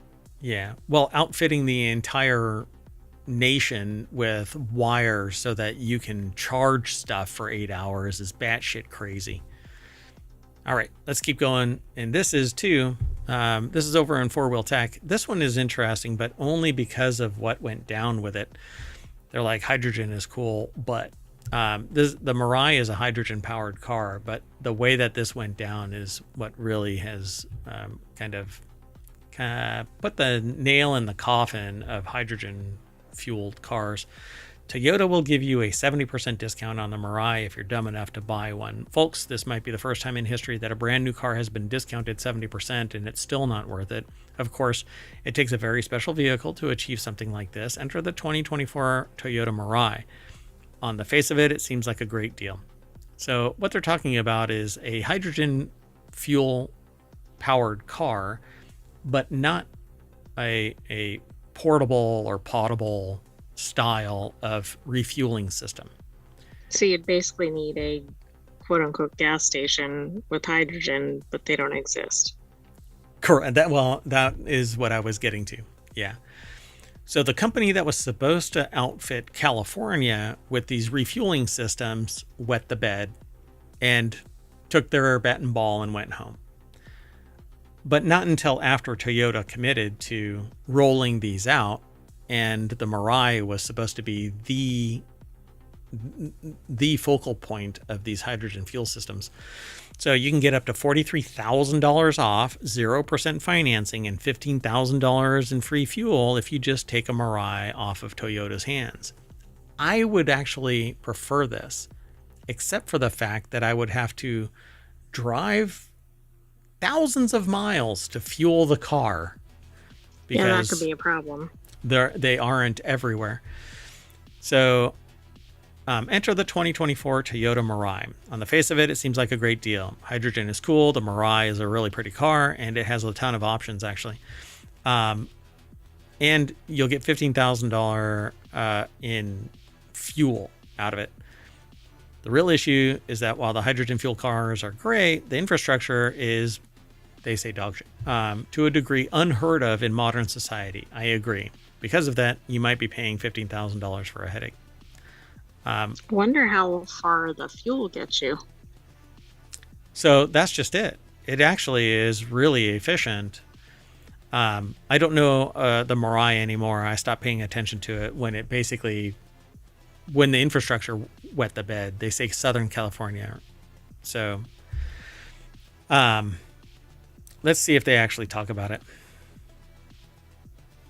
There's of those 54 stations, 53 are in California and just one is in Hawaii. My understanding is that those stations don't even function in California. Oh, okay. Right. Because those ones are the ones we probably had an article about previously. Correct. Yeah. So the Mirai XLE, you'd have to look it up because I don't know what what the range is. But they basically say for those keeping track at home, that makes the Mirai the cheapest theoretical car in America right now. The honor goes to the Nissan Versa, which starts at $18,330, including destination. The Mirai XLE has an MSRP of $50,000. At $35,000 off, that's 70% off MSRP. In the case of the higher-end Mirai Limited version, it's $67,115 retail, and that represents a 64% discount, which brings the XLE down to $15,190 and the limited edition to $24,000. So they say 6-year loan, 0% APR would save nearly $11,400 before any rebates when compared to an interest rate of 7%. However, the Mirai FCEV is only sold in California. Only a small fraction of buyers will be able to take advantage of the deals. Yeah, this is it's interesting. I mean, obviously you'd have to go in knowing what you're getting and yeah. So let me see something real quick.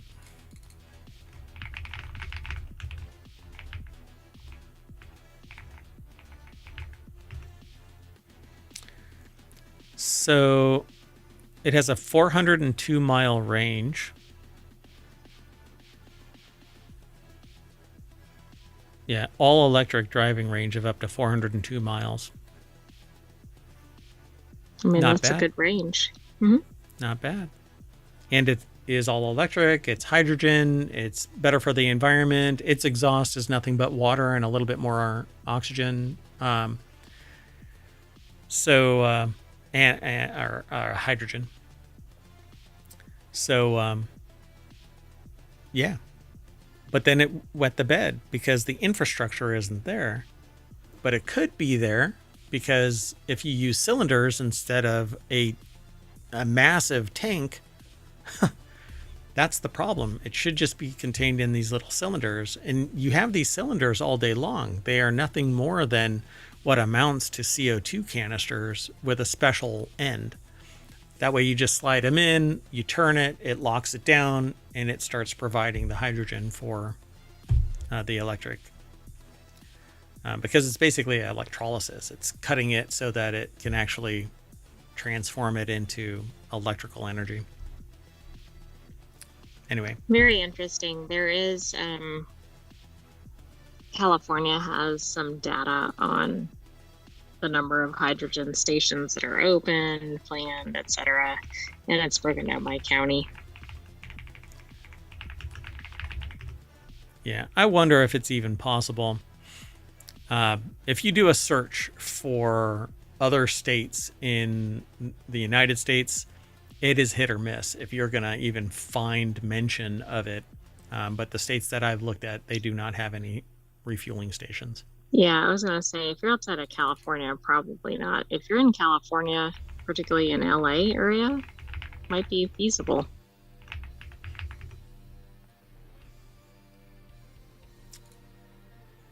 Yeah, you'd have to have it delivered.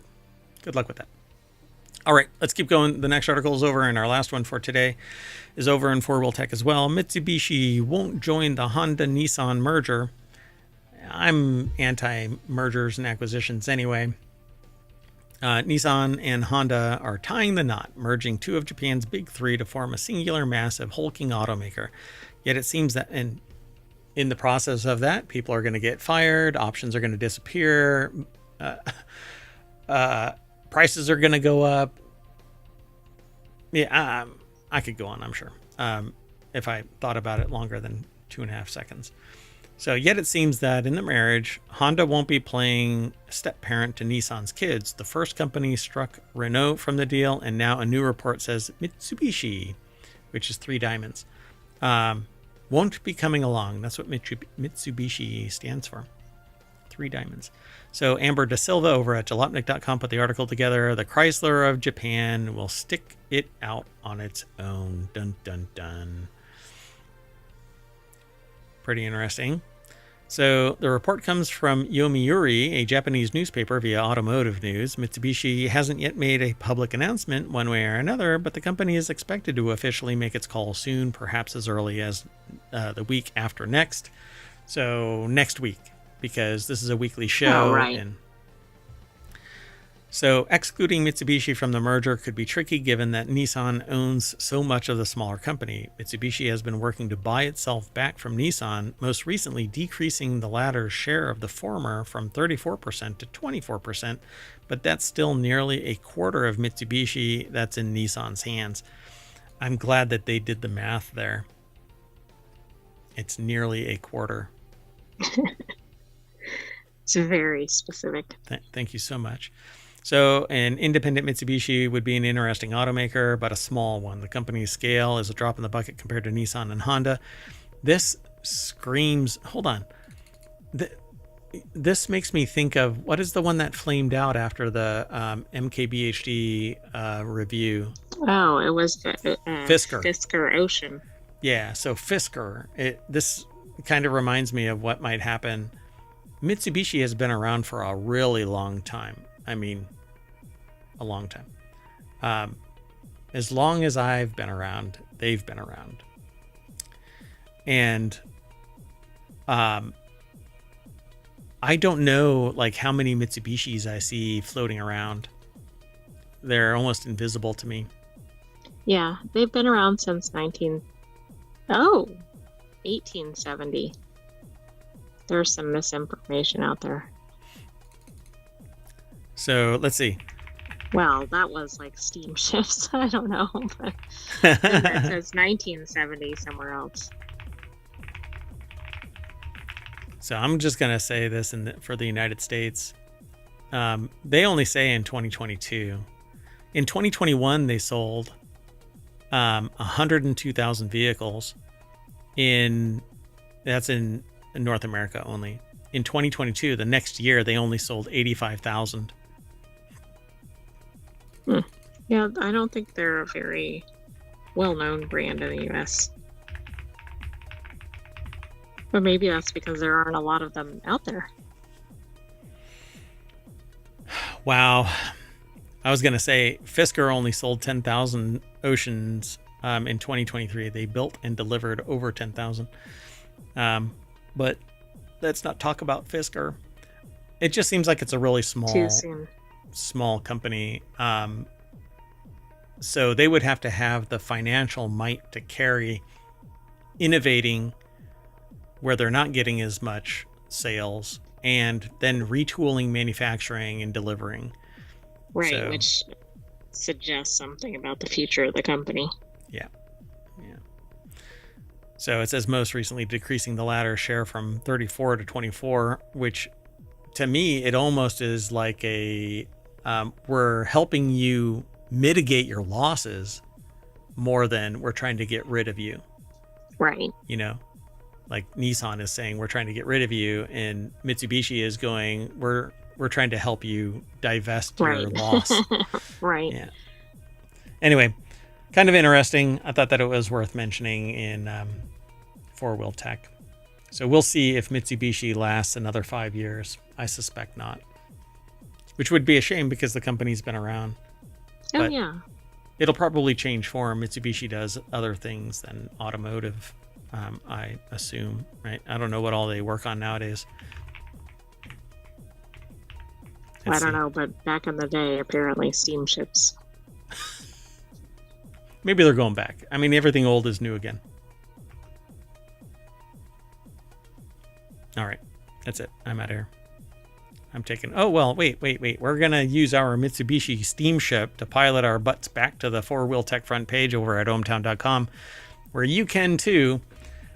But go now, because we're about to sign off, and I am Mayor Watt saying bye from the January 26th episode of 4-Wheel Tech. I'm taking the AI with me. Toot toot. Bye-bye, hometown citizens. Thanks for joining us for 4-Wheel Tech. We'll have another episode for you next week. But tomorrow, come back for our regular Non Sequitur news. I don't know. Asteroid might...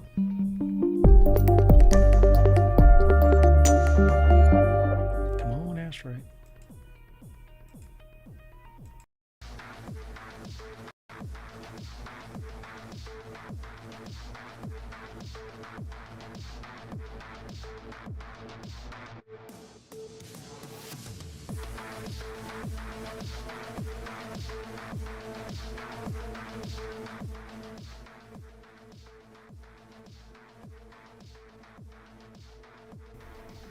Hello and welcome to Non Sequitur News for January 27th, 2025.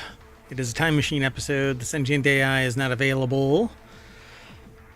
So I, Mayor Watt, I run ohmtown.com, and along with the sentient AI, again, not available, we would normally go over 10 articles. So again, it's just me. So the 10 that we're going to talk about are drones against bears. Coca-Cola recall, historic today, gone tomorrow. $10,000 every second for 2 minutes. Born to save spiders. A surveillance bus-sized asteroid. Illegal wine. A planet of the escaped monkeys. Sacked worker sacks systems. And George R.R. Martin and the scientific paper. It's not a new book. Everything's powered by ohmtown.com, so go over there and become a citizen. And yeah, I know, I see the little graphic artifact. That's actually a background that's on behind my green screen. It's from an earlier meeting. Anyway, see you on the other side.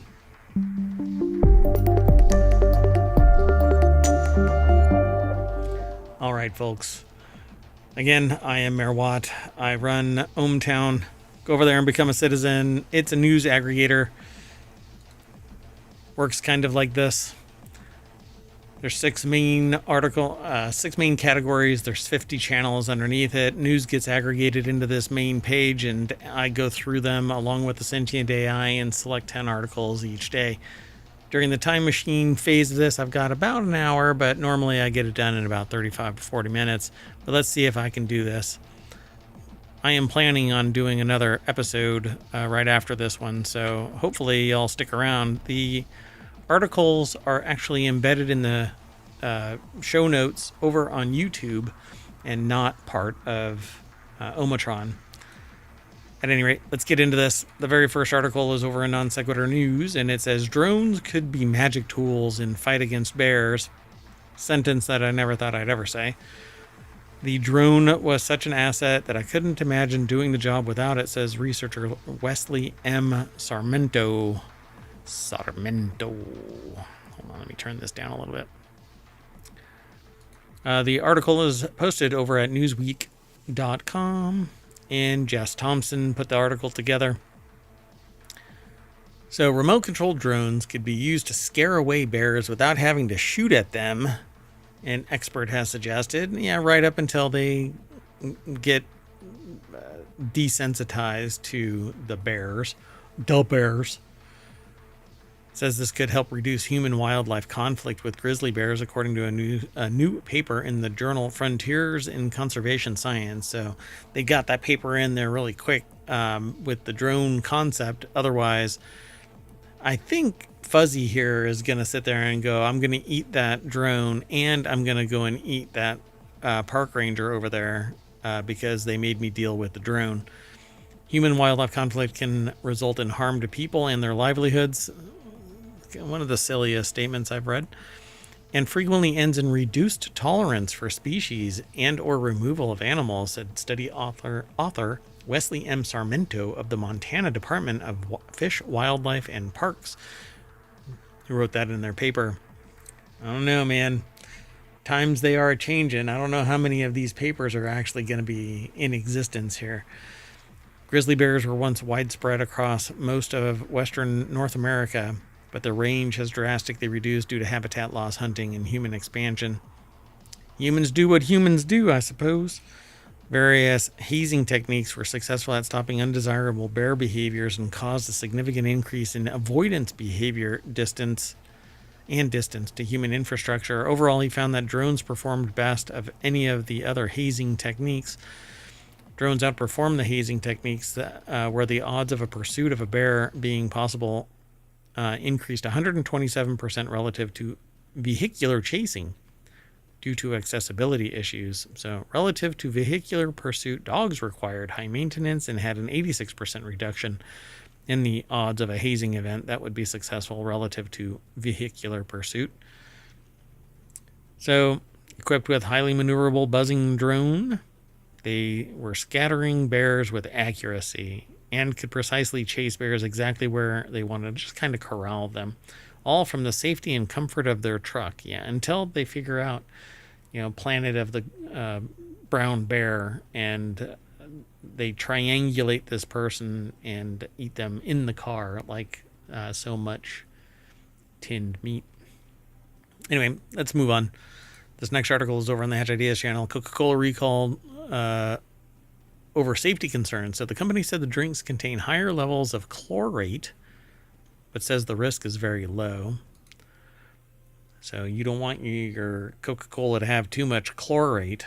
Ben King and Fareya Massoud over at BBC.com put this article together. Firm said in a statement that the recall was focused on Belgium, Luxembourg, and the Netherlands. So it, for whatever reason, I guess it made it into my aggregator. So, it said it added just 5 product lines had been shipped to Britain, and they had already been sold. Affected products include Coke, Fanta, Sprite, Tropico, Minute Maid brands, according to the Belgium branch of Coca-Cola International Bottling and Distribution. So chlorate can be produced when chlorine-based disinfectants are used in water treatment and food processing. You can actually... oh my goodness, I just forgot what it is. Anyway, you can add a chemical to the water to remove the chloride. It causes a chemical reaction and drops it out. So independent expert analysis concluded that any associated risk for consumers is very low. You'd have to drink a ton of it. So if we identify any unsafe food, we take action to ensure it's removed and alert consumers. Exposure to high levels of chlorate can cause health problems, including thyroid problems among children and infants, and anybody that's immunocompromised or sensitive to it could actually befall illness. But it says here, chlorate's effects on humans when taken in excess include nausea, vomiting, diarrhea, limiting the blood's ability to absorb oxygen. Citing recent research into the chemical. But yeah, you want to avoid it. If you really want to avoid it, then you run it through a reverse osmosis system and clear out everything, and then you can add your own salts back to it and other minerals. There are actually systems out there that will do it for you, but it consumes twice as much water, and you get half as much out of the tap if you use reverse osmosis. It's always pouring some water down the drain, so to speak. All right, let's keep going. The next article is over in Non Sequitur News. Historic wooden shipwreck appears on beach and then disappears days later. A research team was dispatched to examine the wreck after members of the public reported the discovery, but then it could not be found. Y'all move too slow. This article has a video that doesn't make any sense. They're talking about where the Titanic wreck is located. No, just no. Anyway, the article is over at Newsweek. See, they have to have a video that is even tenuously at best attached to the topic. But here we are. Aristos Georgiou put the article together. People walking along a beach came across the remains of the ship and reported the local find to historian Gunther Schroeder, who then passed the information on to the Schleswig-Holstein State Archaeological Office. And then on January 20th, a team from the state traveled to the island, an island near Rantum, a village on the island of Sylt, which lies just off the coast of mainland Germany in the North Sea. So literally that boat has been just chilling there. Get it? North Sea. It's very cold. Anyway, due to the tidal conditions of the area, the team had to wait for a suitable window of time to carry out their work. Photos were taken of the site before the disappearance, however, have provided some insights into the ship. Time to go diving. Dun dun. There's the shipwreck. Oh, wait, that's a different one. That one's from 2016. But they'll find things like this from time to time. They sink. They get covered up with silt, dirt, beach sand, and they decompose from time to time. But the sand, if it gets covered quick enough, it will keep it safer. So the Schleswig-Holstein State Archaeological Office has urged members of the public to contact if anyone observes the wreck again. They could send divers, but that's really expensive. In that water, they probably need a freaking dry suit. Anyway, the latter vessel ran aground in the 19th century. This one off of says in 2016, a wreck washed up on Hornum Odd on the island of Sylt, for example, and the wreck was of the Ulpiano, a Spanish bark, is also well known. The latter vessel ran aground in the 19th century on the small German island of Suderusund in the Wadden Sea. And some people believe that pirates love the sea, but really,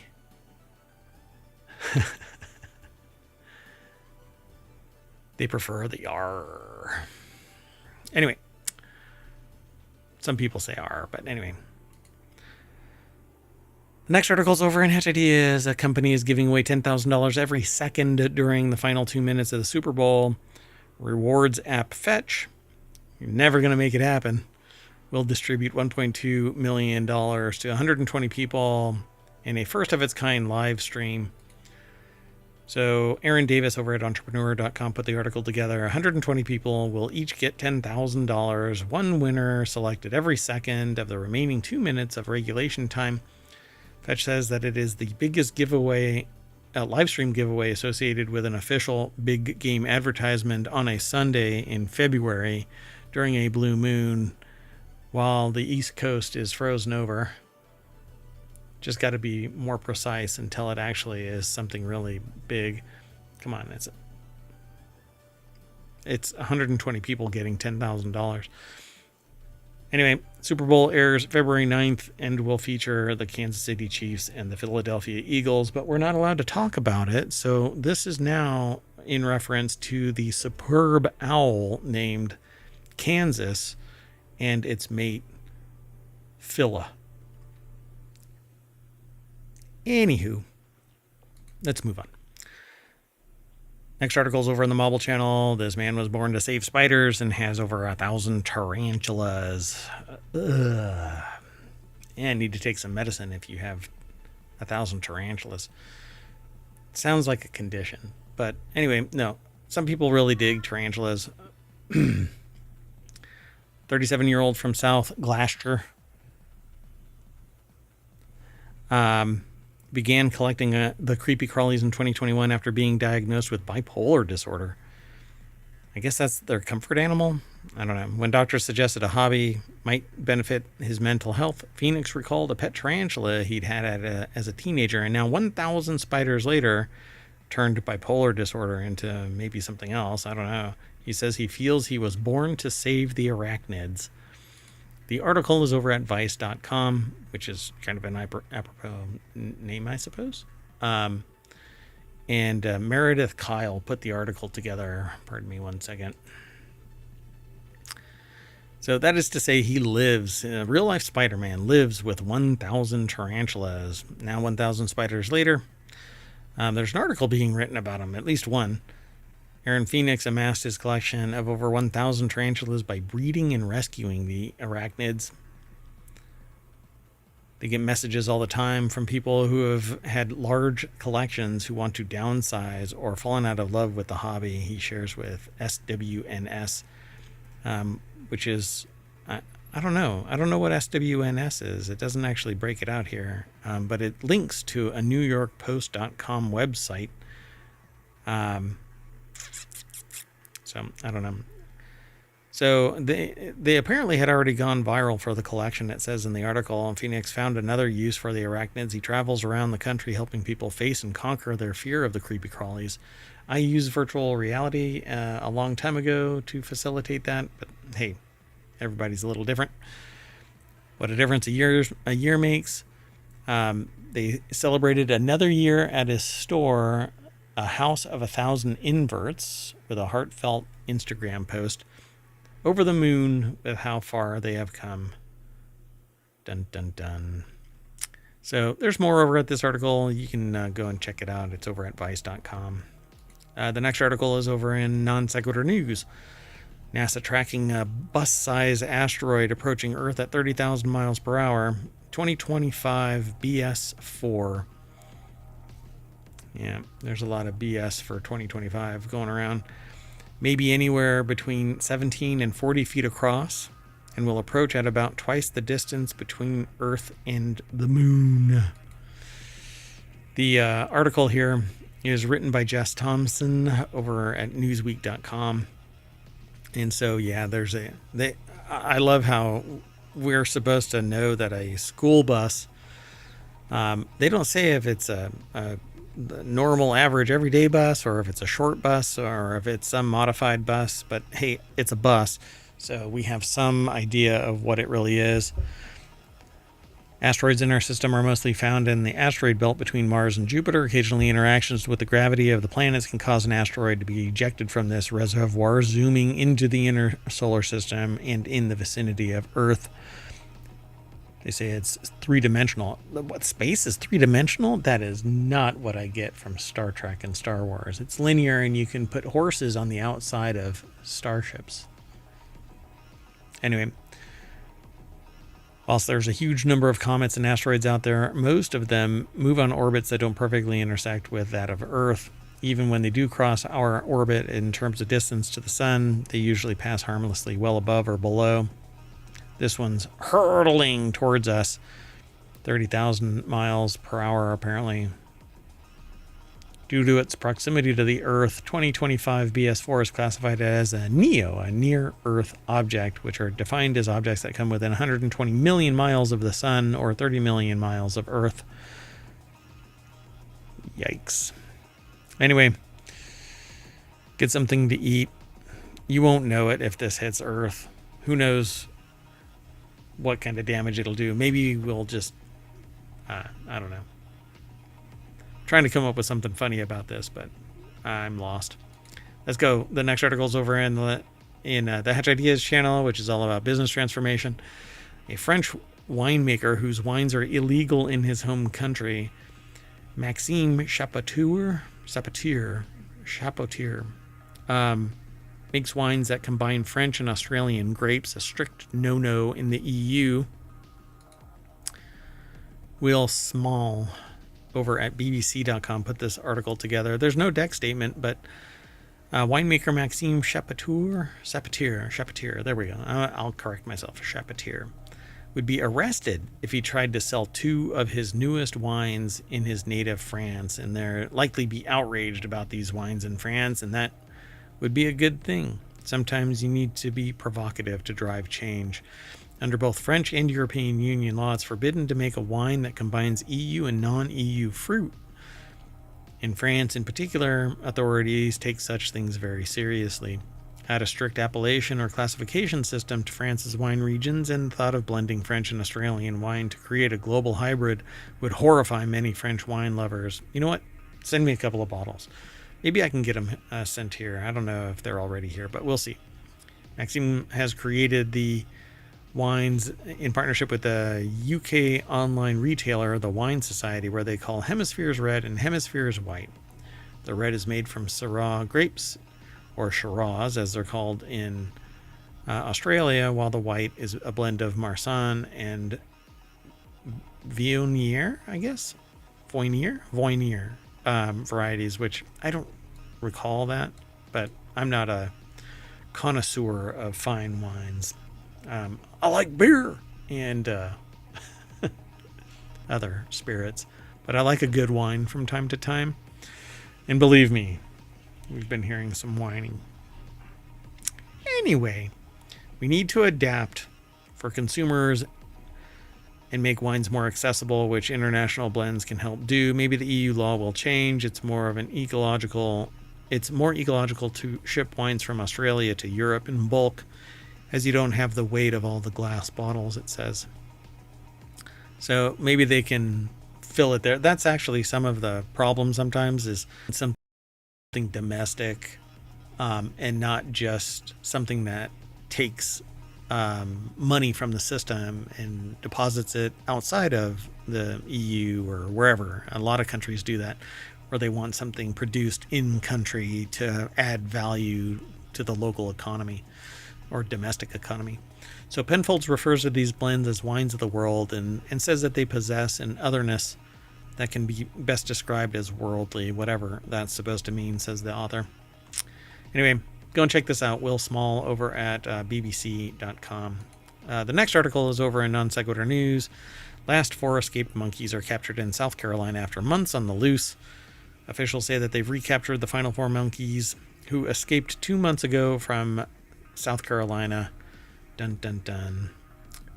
It's this weird compound in a tiny little town where they breed them for medical research, and they all escaped.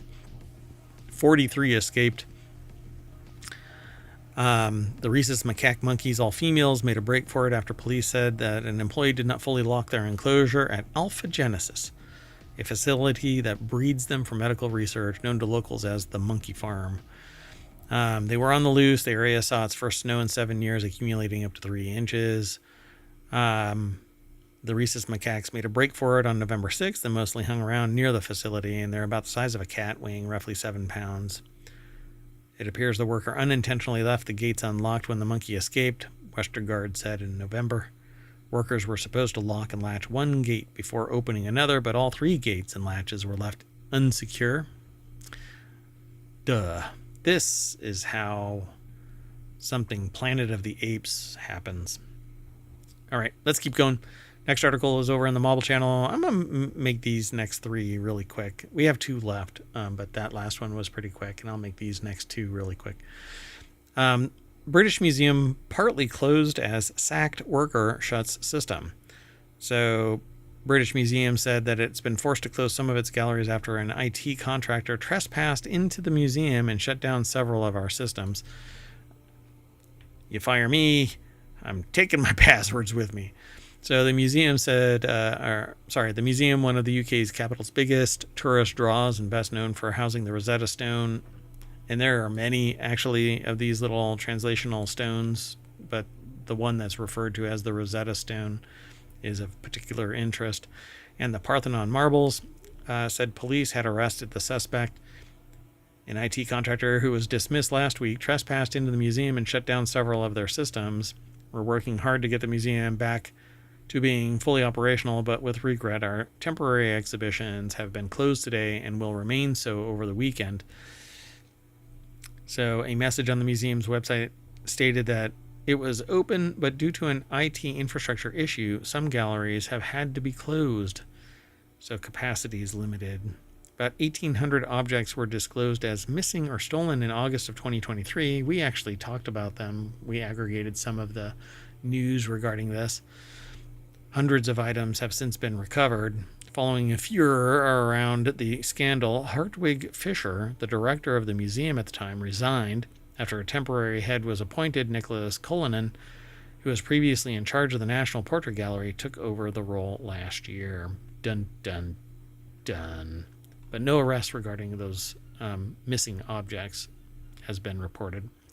And finally, the next article, and our last one for the January 27th episode of Non Sequitur News, RealityHacker is where it's housed. It's one of our weekly shows.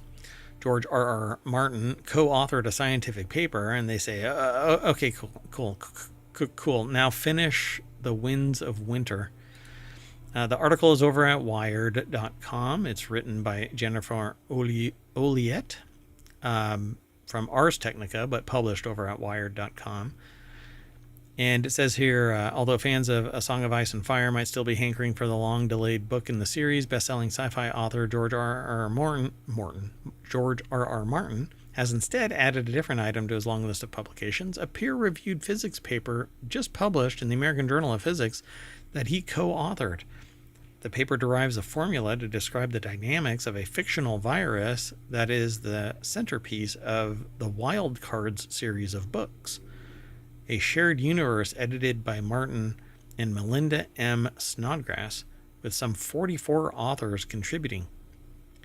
Wild Cards grew out of the Superworld RPG, specifically a long-running campaign game mastered by Martin in the 1980s, with several of the original sci-fi writers who contributed to the series participating. A then unknown Neil Gaiman once pitched Martin a Wild Card story involving a main character who lived in a world of dreams.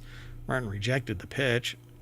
Gaiman's idea became The Sandman, of which I have a hardbound version, and now I'm not sure what to do with it, because some people can distance a bad actor from their works.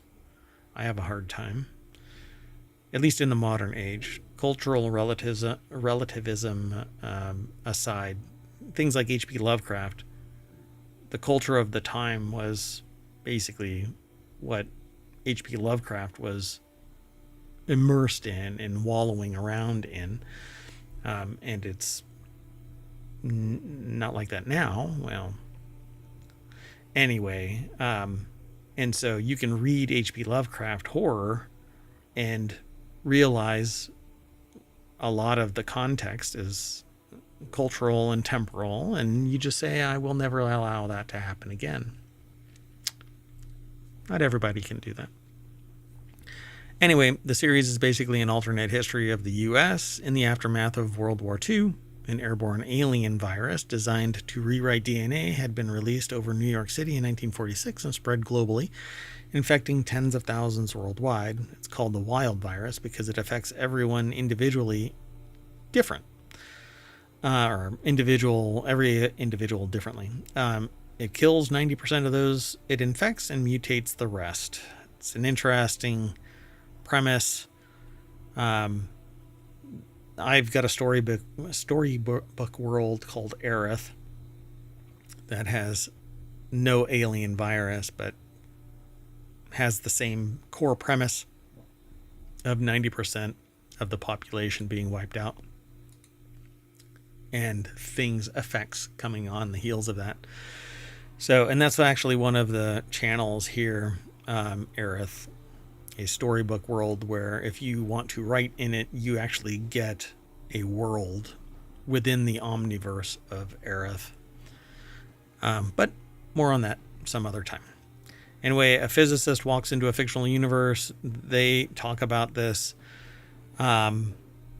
virus and how it spreads and whatnot. So being a theoretician, they couldn't help but wonder if a simple underlying model might tidy up the canon. Like any physicist, they started with back-of-the-envelope estimates, but then they went off the deep end, eventually suggested only half-jokingly that it might be easier to write a genuine physics paper than another blog post. So they worked with R.R. Martin to write the paper. Demonstrate the wide-ranging flexibility and utility of physics concepts by converting this vague and seemingly unapproachable problem into a straightforward dynamic system, thereby putting a wealth of conceptual and mathematical tools at students' disposal. Very interesting. There's more of this article over at Wired.com, as well as originally appearing over at Ars Technica earlier this month. Anyway, pretty cool. I might end up reading this just so that I'm more actually interested in the Wildcard series of books, but I've never read them. At any rate, we are going to close the books on our episode today, and that's going to snap us back in time to January 27th, front page of ohmtown.com, so you can go over there and check it all out. And I'm going to say, see you later. I am Mayor Watt. I run ohmtown.com, and I hope to see you there and here on Twitch and over on YouTube and the podcast. There's 1,700 episodes over on YouTube and the podcast.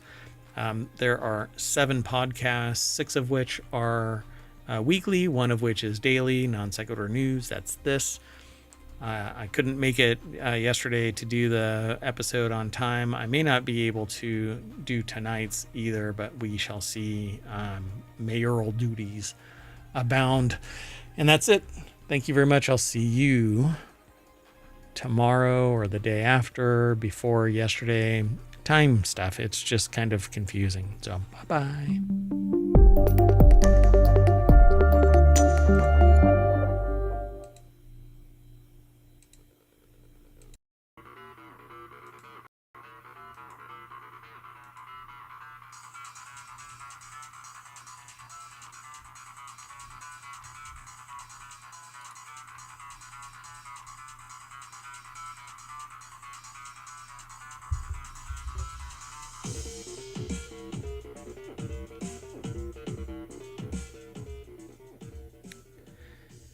Hello, everybody, and welcome to Non Sequitur News for January 28th, 2029. I am Mayor Watt, and I'm in the time machine.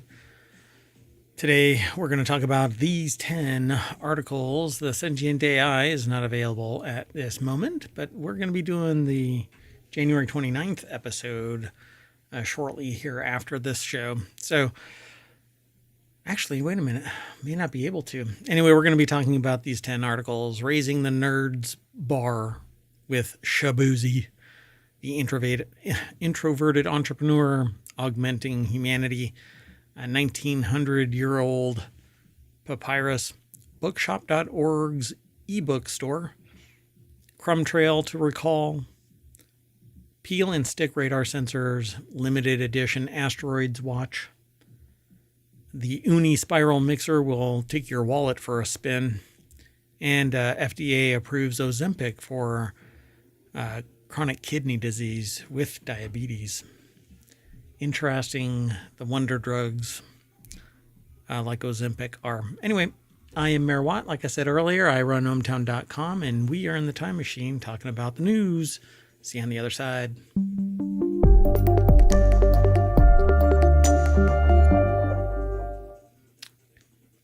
We're 8 days, and if we're in the time machine, 8 days.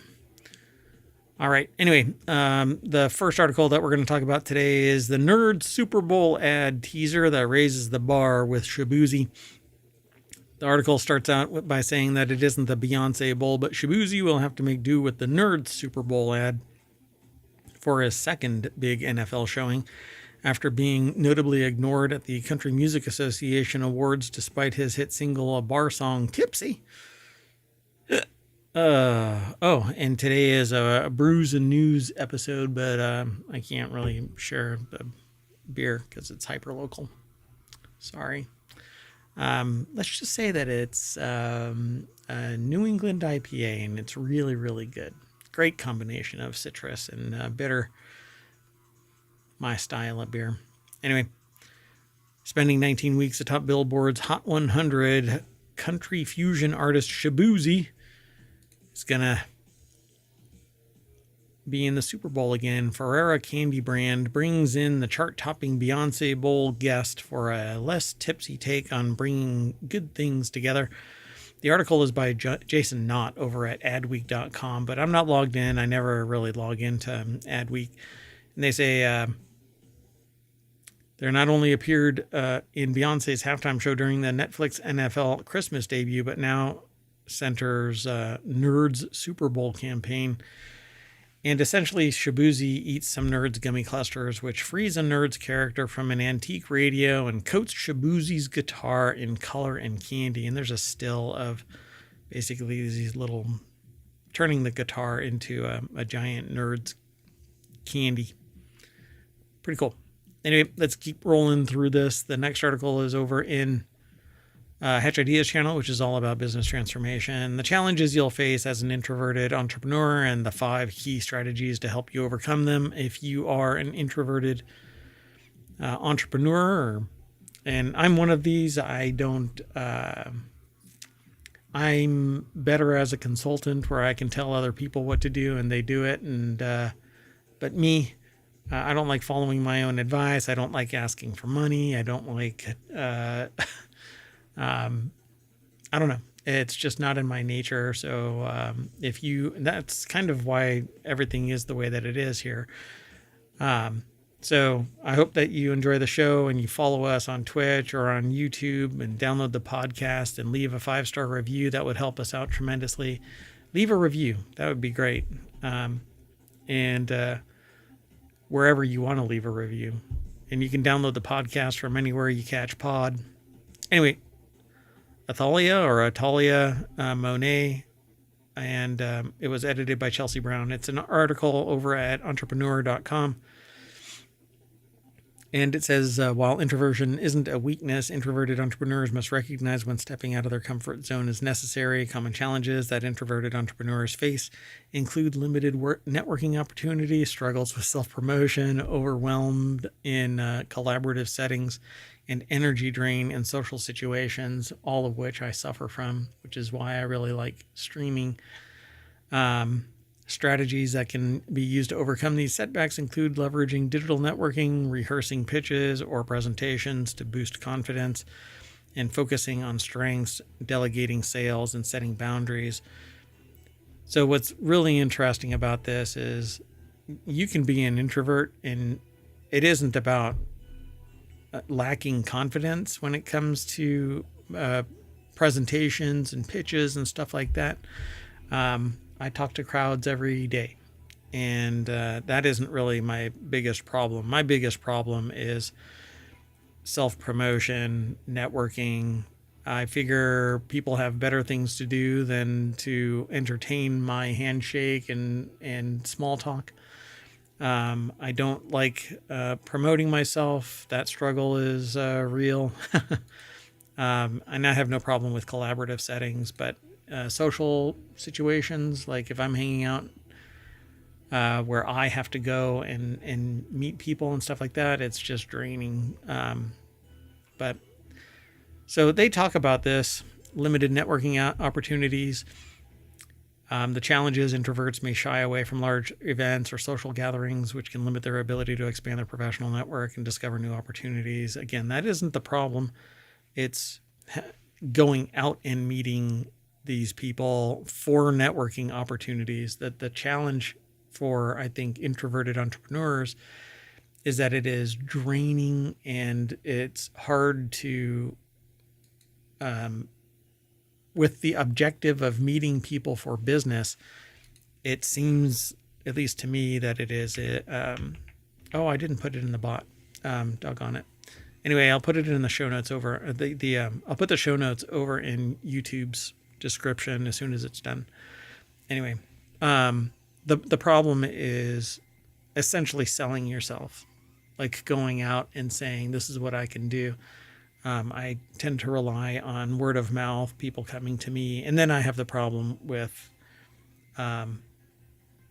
really demanding money that I know that I'm worth. So it's wild. So self-promotion, networking, it's pretty much one and the same.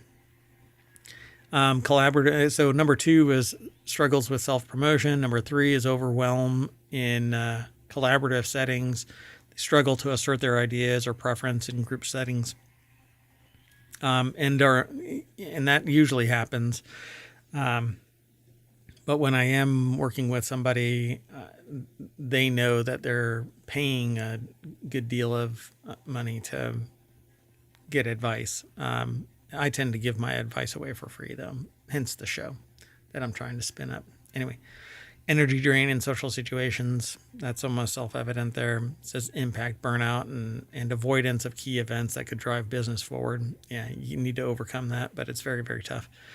Difficulty with sales and pitching. That, again, I rely on people going to the website.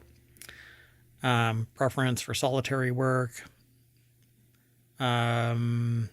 Number 7 is risk of being overlooked. And so they actually give 5 strategies to overcome these setbacks.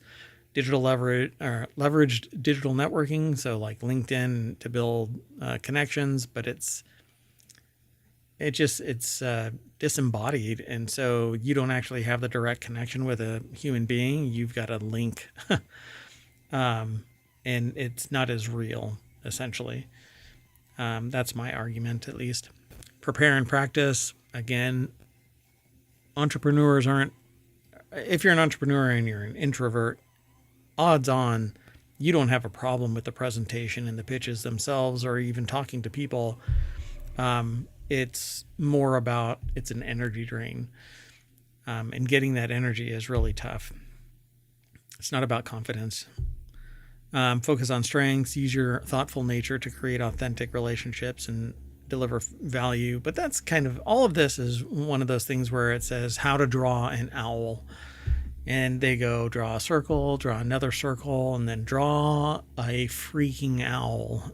None of this is actually saying this is how you do it. How do you leverage a digital network?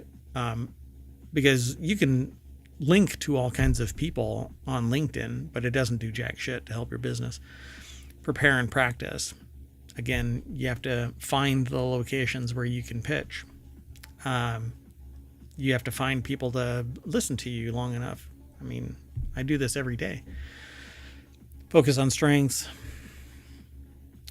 Delegate sales. You have to hire somebody or partner with somebody, which means that you have to compromise your business process to link with somebody who's going to go out and find you sales. You lose money that way. And you have to work with a person that may not necessarily be your favorite. And it's typically contractually based. And then set boundaries, plan downtime after social events to recharge and avoid burnout.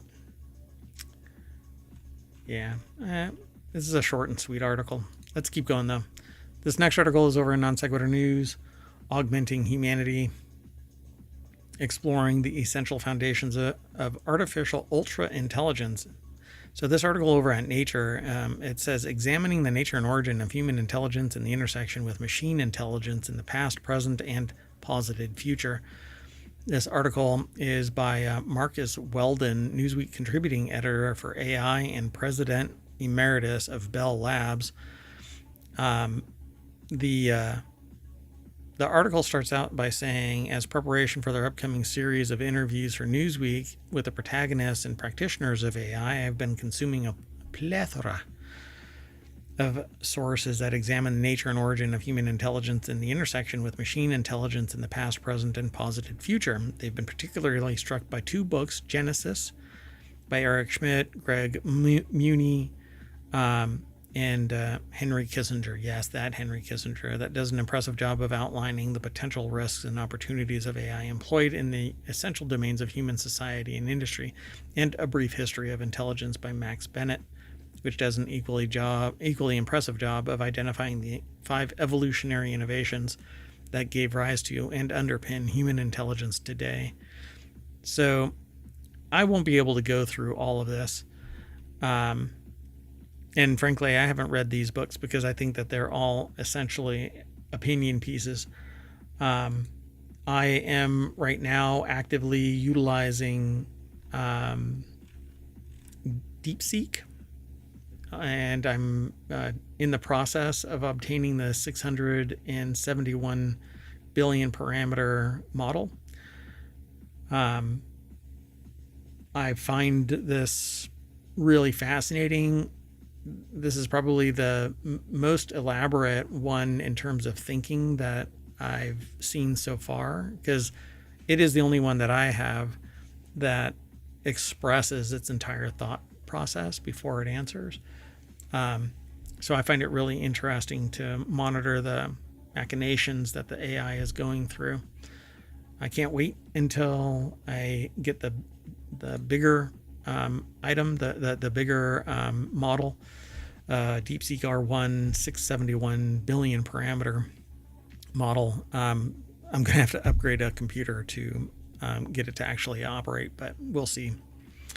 At any rate, they say, but to make progress, we need to tie the concept of human dignity to something more concrete, something that's rooted in human cognition or intelligence, which is clearly the foundational capabilities from which any concept of dignity must emerge. They're talking about this idea of philosophers that have extended this definition to explicitly include the moral requirement to actively assist one another in achieving and maintaining a state of well-being, and also the intrinsic value of effort or labor. AI, I think, is basically going to get more and more advanced, and in this day and age, it's going to replace a sophisticated enough AI will be able to replace humans, because it's built off of human intelligence, and everything that has been scooped up into the AI is getting more and more refined. There is a claim now afoot that DeepSeek stole tech from OpenAI, but we'll see more about that probably on January 29th. We'll see. And weirdly enough, my download of this 671 billion parameter model is reversing. It was at 10% and now it's back to 2. I'm troubled.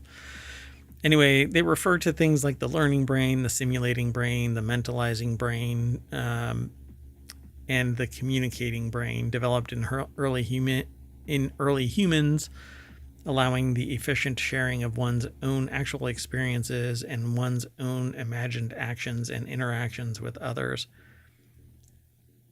They say the first 3 phases of brain development are dependent on old cortex and limbic system, whereas the latter 2 phases are entirely dependent on the development of the neocortex. There is considerable debate about the evolutionary pressure that gave rise to this new cortex, but there are 2 primary models, the social model and the ecological model, and they break that out. This is a lot of maybes and equivocations and discussions, but it's all really opinion and founded in some observation in medical science and social sciences like psychology and sociology. So I won't be able to go through this entire article for this particular show. It's just too deep. But I think maybe I'll just get these 2 books so that I've got a basis for this. Because this is really, really new stuff. And they're going back all the way to Homo erectus emerging 2 million years ago, and the development of language.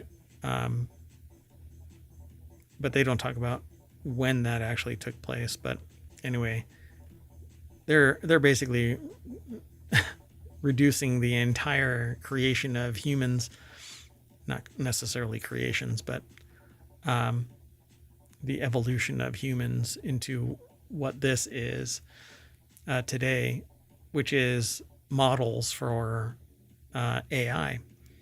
So now we have this connection to our experience and LLMs and their manifest facility with language. We are unavoidably seduced by this ability and attribute human-like intelligence where there is none. Except it is pseudo-intelligence. They may not be, quote-unquote, creating thought, but we don't really know what thought is. We like to romanticize it and say that it is unique onto humans, but I wouldn't be so sure about that. We just don't know how to communicate with non-humans. So anyway, I'll have to keep on going because this is just going to be, it's beyond the scope of this one show, but I'm going to earmark this so that I can do a deeper dive at a later date. All right, let's keep going. The next article is over on the Mobile channel. 1900-year-old papyrus reveals gripping case about Roman tax fraud and forgery. A newly studied ancient papyrus is so detailed that it could be an episode of Law & Order Roman style. Margarita Bassi over at Gizmodo.com put it together. A newly studied ancient papyrus is so detailed that it could be an episode of Law & Order Roman style, is the text statement. Researchers in Austria and Israel have translated the longest Greek papyrus ever found in the Judean desert, previously unearthed, misidentified, and then nearly forgotten. Hannah Cotton Paltiel of the Hebrew University of Jerusalem rediscovered the papyrus in 2014, so 10 years ago. How much information do we just not freaking know? It's staggering, absolutely staggering. And then we make assumptions, cultural and temporal assumptions as to the nature of this and what took place around it. The artifact provides unique insight into a case that dealt with tax fraud, forgery, and the fraudulent sale and freeing of enslaved people during a period of tension in the Roman province of Judea. Pretty damn fascinating. But I won't go through this entire article. I'll let you all do that. Let's keep going. This next article is over in the Mobile channel. Bookshop.org's new ebook store will have a tough time taking on Amazon. So the company is initially launching apps in Android and iOS and the web, with dreams of someday creating an e-reader of its own. I don't think that really is that big of a deal, an e-reader of its own. With e-paper the way that it is, it should be fairly inexpensive to set up a Kickstarter from jump right now. It's really easy. I can make an e-reader in a weekend. It's not that hard. The infrastructure connecting it, that is going to take more in terms of being able to download download books and all of that. But the basic reader, come on, man, that's an excuse. The company announced today the launch of its own ebook store along with the reader app. And if you have the app, then you can actually put it on its own reader. Again, pretty damn cheaply. The most expensive thing is the e-ink screen itself. Obviously, mass production takes tooling, but you can, like I said, Kickstarter this. Hell, Pebble is coming back with another smartwatch. So they hit it out of the park with their original Pebble, of which I was one of their Kickstarter funders. Anybody can do it, really. I'm hoping to launch a Kickstarter here in 2025. So I've been putting it off for a long time. I really need to do it. So they say, although physical bookstores have remained stubbornly more popular than ebooks, studies have found that ebook readers tend to read more on average. And that's because they have direct access to books so much faster. They don't have to go anywhere. CEO Andy Hunter argues that ebooks have remained unpopular due to a lack of innovation caused in large part by Amazon's stranglehold on the market. The company's Kindle is synonymous with ebooks, accounting for 75% of the market. Most people who want ebooks simply buy a Kindle, and where the books actually come from is secondary.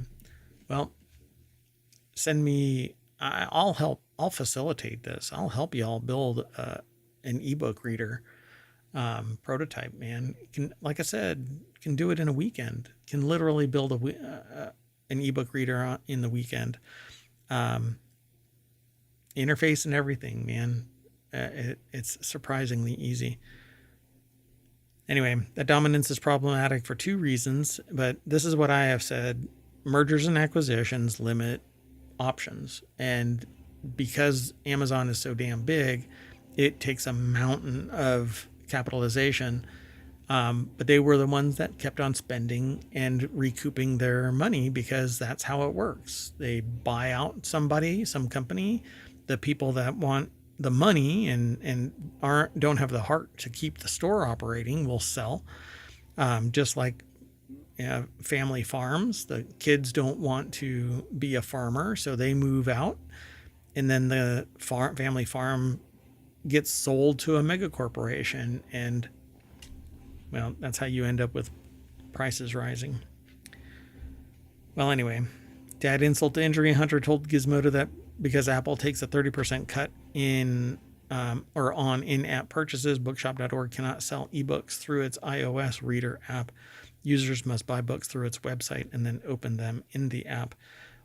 Or you realize that a 30% cut is actually facilitating 70% additional. Okay. You're literally allowing friction over 30% to prevent people from purchasing a book. If your margins are less than 30%, I can understand that. But then you're talking about nobody getting any money because nobody wants to go to a website to buy it, so that they have to go over to the e-reader to open it. It's asinine. It creates friction. So you are getting 100% of nothing because you're not allowing for 30% to go to Apple. I would do what Kindle initially did, because they too don't have in-app purchases at one point. Sell credits. Have them purchase in blocks of, whatever, $100 or $30 or whatever, and then they use tokens in app to acquire the product. So Hunter hopes the first step to loosening Amazon's control is asking it to allow bookshop.org's books onto the Kindle reader so that readers can at least support local. If it says no, he hopes lawyers will step in and try to force its hand through legal action, which, hey man, all it took was the EU to force Apple. So you've got a chance. And hell has frozen over, so you might as well. The next article is over in Non Sequitur News. By the way, that article is entirely about bookshop.org. It was written by Thomas Maxwell. So let's keep going, though. The next article is over in Non Sequitur News. Breadcrumb recall sparks nationwide warning. La Fiesta Food Products is recalling breadcrumbs due to an undeclared allergen. John Jackson over at Newsweek.com put the article together, and it says here that La Fiesta brand unseasoned breadcrumbs, Pan Rallado, and seasoned breadcrumbs, Pan Rallado Sazonado, due to the products containing sesame as an undeclared allergen, the U.S. Food and Drug Administration announced on Tuesday. Additionally, the breadcrumbs label does not include the allergen declaration in Spanish. They reached out, Newsweek reached out for comment. So why does it matter? Because people have allergies to various things, and sesame needs to be labeled as an allergen on packaged food, including dietary supplements, because people have an allergy. And they talk about sesame allergic reactions can be severe and life-threatening depending on the level of your allergic reaction, including anaphylaxis. So you need an EpiPen to recover, or emergency services need to be called. Anyway, there's a bunch of different UPCs, but Pan Rallado and Pan Rallado Sazonado are the two items that you should be returning to the store for a refund. All right, let's keep going. This next article is over in Non Sequitur News. Logitech's peel and stick radar sensors could let companies invisibly monitor their offices, and it's so creepy. But I actually have a need for something similar. If it is what I'm expecting it to be, Logitech sales boomed during the pandemic as people outfitted their home offices, and it's getting a piece of the hybrid workplace with teleconferencing gear too. But Logitech's also got a little-known corporate office management solution that could soon expand beyond conference rooms using a pebble-shaped person detection device called the Logitech Spot. It's a millimeter wave radar sensor you can peel and stick up anywhere, letting companies invisibly see whether people are in a room. The company claims it'll last 4 years on a single D-cell. That's not a tiny device. D-cell shaped lithium battery. No wires required at all. So I dig that. I might have to get that. Just so that I can put it in the studio to remind me, not that I'm in the room, but when I leave, I need to be notified of something. And sometimes I forget. But I'm not going to get into it. But yeah, I want to know when somebody is in a room. So it's a millimeter wave radar sensor you can peel and stick up anywhere. The article is by Sean Hollister over at theverge.com.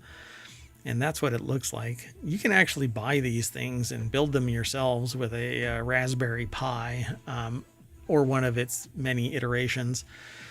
It's not just a radar sensor. It also measures particulates, VOCs, CO2, temperature, pressure, humidity, so your company can get a health score for any given room. But the first clear draw is for companies to know whether workers are actually using their office space and which rooms get used as they make decisions about downsizing those offices, issuing return to office mandates, or reconfiguring them for hybrid work.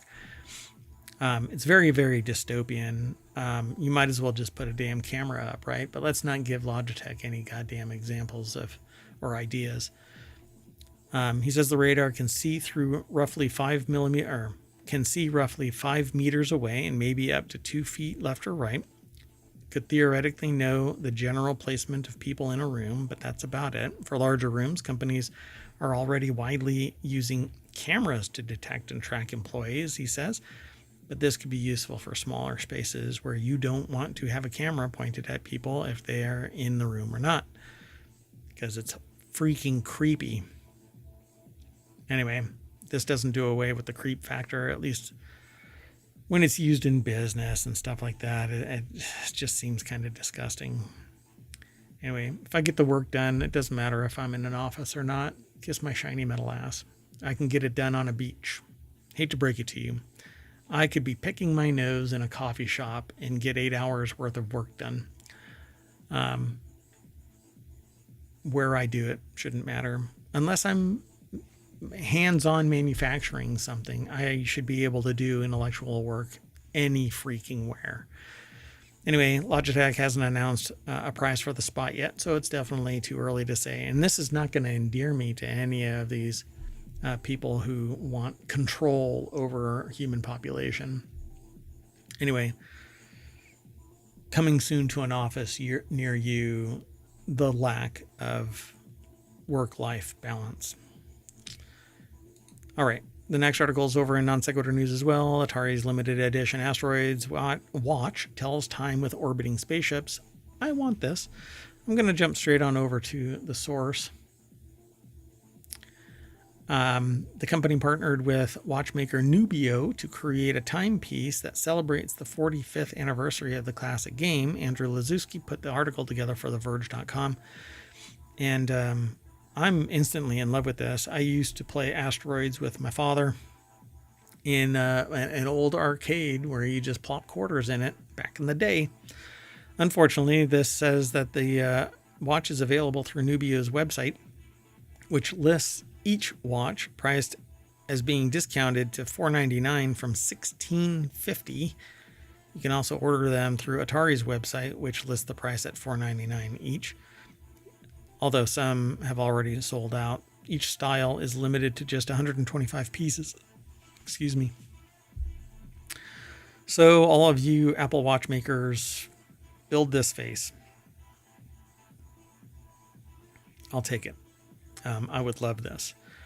I'm sure Atari would come down raining on our parade, but it is what it is. The watch is water resistant. It's a standard watch, but it's a digital standard watch. It's not a smart watch. All of the graphical elements on the Asteroids watch face are printed with glow-in-the-dark Swiss Super Luminova pigments that are protected beneath a durable sapphire lens and a stainless steel case. The watch is water resistant, like I said, making it durable enough to 21 atmospheres, making it durable enough for recreational diving.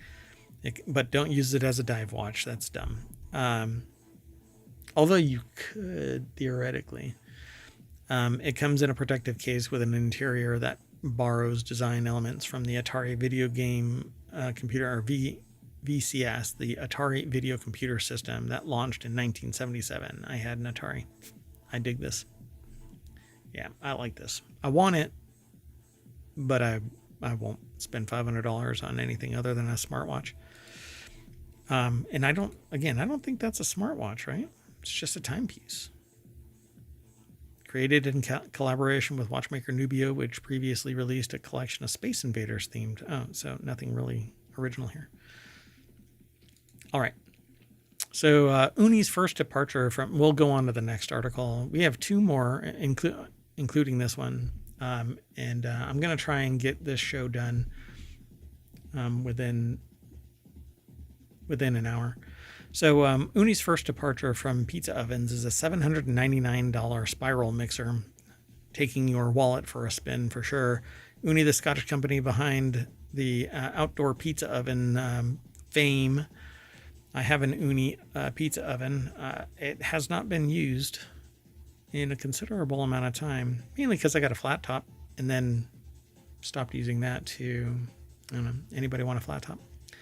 Anyway, it's expanding into a new product category without sacrificing the brand's pizza theme. The Halo Pro is an $800 mixer that tries to do the same for pizza dough that the company did for pizza ovens, bring restaurant quality baking to the home kitchen. The Uni Halo Pro uses spiral mixing technologies, which is better for dough, including thicker ones for pizza. Their gentle, more efficient approach minimizes temperature increases and optimizes hydration, combining to create stronger gluten.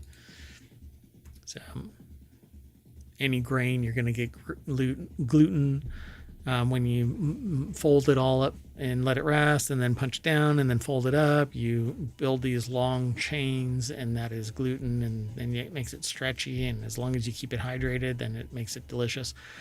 And you had me at pizza, but anyway, the mixer is designed for making the dough. The Halo Pro makes and costs a lot of dough. I'm kind of curious. I'm doing a project, and I like the idea of this. It says it can mix 11 pounds of dough at once, enough for 20 pizzas or 6 loaves of bread. The mixer specializes in dough, but it's hardly limited to it. It ships with a spiral hook, removable breaker bar, geared whisk, and flexible beater. That tool set opens the door for things like whipped cream, egg whites, batters. But yeah, $800, and it'll be available in April. And our last article for today is over in the Hatch Ideas channel. FDA approves Novo Nordisk's Ozempic to treat chronic kidney disease. Pardon me. I'm losing my voice, so I think I might not be able to do the 29th show until tomorrow, but we'll see. Expanded Ozempic approval in the U.S. could transform how doctors treat patients with chronic kidney disease, which involves a gradual loss of kidney function. Annika Kim Constantino put the article together for CNBC.com. The FDA approved Novo Nordisk's Ozempic for patients with both chronic kidney disease and diabetes, expanding the use of the widely popular injection in the U.S. The FDA's decision means Ozempic can be used to reduce the risk of kidney disease worsening, kidney failure, and death from cardiovascular disease in patients with chronic kidney disease and diabetes. The decision could transform how doctors treat patients with the condition, which involves a gradual loss. So what the real thing is that they need to make this no longer a liquid. It needs to be a pill to lower the price and increase availability, because it needs to be refrigerated. Or it definitely needs to limit the amount of time that it's not refrigerated. But they say that all chronic kidney disease is progressive. It's a year-on-year relentless decline in renal function, although these types of drugs, these weight loss drugs, because of the way that they work with the amount of sugar in your system. And they kind of like supercharge your body. So you lose weight, and there's some monitoring now of if it can reverse kidney disease and chronic kidney disease, or things like non-alcoholic fatty liver disease may be positively impacted by these GLP-1 drugs. So Ozempic reduced the risk of severe kidney outcomes, including kidney failure, reduction in kidney function, or death from kidney or heart causes by 24% in diabetic patients with chronic kidney disease compared with a placebo, according to 24% is a spectacular amount. In patients who took Ozempic, kidney function declined more slowly. The risk of major cardiovascular events dropped 18%, and the risk of death fell 20% compared with the placebo. Ozempic also cut the risk of cardiovascular-related deaths by nearly 30%, 29% specifically. And the rate of serious adverse side effects was 49.6 in patients who took Ozempic, lower than the 53.8% seen in the group that received a placebo. They basically want to lower the risk of cardiovascular related issues by paying attention to blood pressure. And so the EU regulators approved Ozempic for the same use in December. This is just expanding to the United States. So we'll see what happens as time goes on, because I think major changes, FDA will odds on be impacted by changes here in the United States. But that's it, folks. We are done. And with that, we are going to take the cap off of Non Sequitur News, and that'll bring us back to the front page for the 28th of January, 2025. I am Mayor Watt. I'm signing off, and I'm going to have a discussion with the AI to see if maybe we can postpone the January 29th show until tomorrow. Hopefully I'll be able to do the time machine earlier and get it posted, and then do the regular show on the 30th. So anyway, that's it for now. I'll see you later. Bye-bye.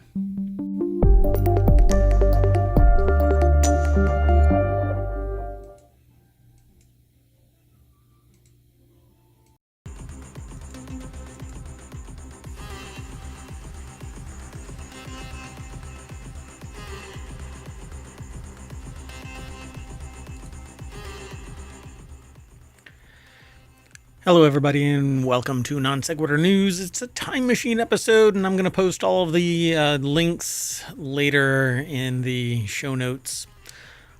Today is January 29th, 2025. This is the 29th episode of Season 4, but like I've been saying, we're going to do away with that whole thing. We just go by the day because we do it every day, except when Mayor Watt can't do the episode that same day. So you get time machine episodes. If I didn't introduce myself, I am Mayor Watt. I run ohmtown.com, and along with the sentient AI, who isn't available at the moment, we talk about 10 articles. Today's 10 articles are a copyright office and AI, Waymo money grab, DeepSeek used its, wait a minute, DeepSeek used OpenAI? No, somebody stole work?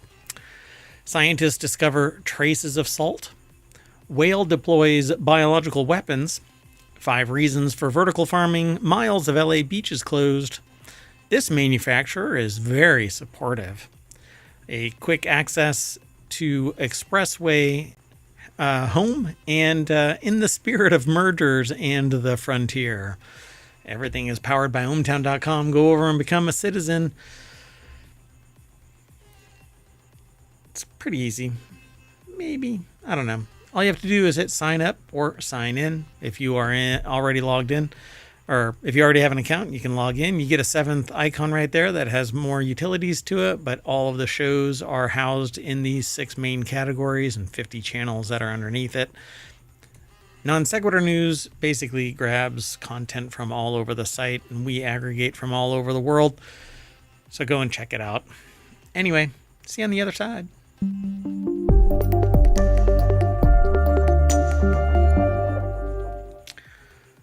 All right, let's get into it. I'm going to try and rip through these because I am, again, going to get pulled away, but I don't want to fall too far behind our daily shows. I'm hoping that maybe I'll be able to do the 2 tomorrow and be fully caught up just in time for Non Sequitur News weekend editions, where we have 3 shows on Saturday and 3 shows on Sunday.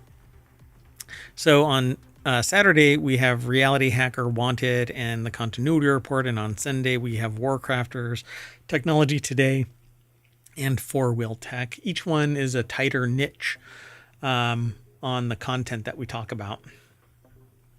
All right, so let's get into it. The very first article is one that's near and dear to me as the host of a show that's co-hosted by a sentient AI from the future.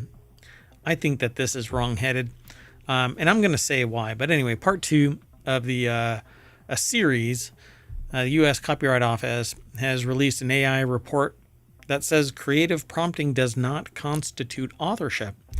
So that means that all of your AI-created works are not protected by copyright. Yeah, so if you're going to sell them, get out there and sell them, because somebody's going to come along and start using your work because you can't protect it. It's not allowed. And here's why I say that this is wrong-headed. So if a company can have personhood, then why can't the creations from an AI as directed by a human who gives it a directive, why can it not have copyright be granted to the person that initiated or pushed the button on the camera? It's the same thing. All you have to do to get a copyright on a photograph is have your camera running and it periodically take a picture and you get a copyright. All you have to do is say, yeah, I'm the one that took the picture. So, hey, what about AI? All I'm doing is giving it an instruction to create. Now, it gets a little complicated, but not really. If you just accept that it's nothing more than a tool and it's consuming a whole bunch of things that it observes, and nobody ever creates anything in a vacuum. And the only reason why something is original is because you haven't seen it done by somebody else. And it goes viral because countless times I have run across people who have done something similar to something that gets discovered as something new and novel, and it's really not. Well, anyway, I won't get too deep into this because it's really a whole show all unto itself.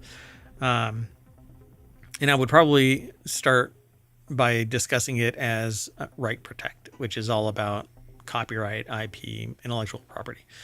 Anyway, trademarks, patents, etc. But that show is not operational yet. We're considering it for 2025. All right. But the U.S. Copyright Office has released part 2 of its multi-part artificial intelligence report. This one focusing on copyrightability of works made by, in part or entirely, using AI. Part 1 of the report was published in July of 2024, and it addressed digital replicas created by AI, which, whatever.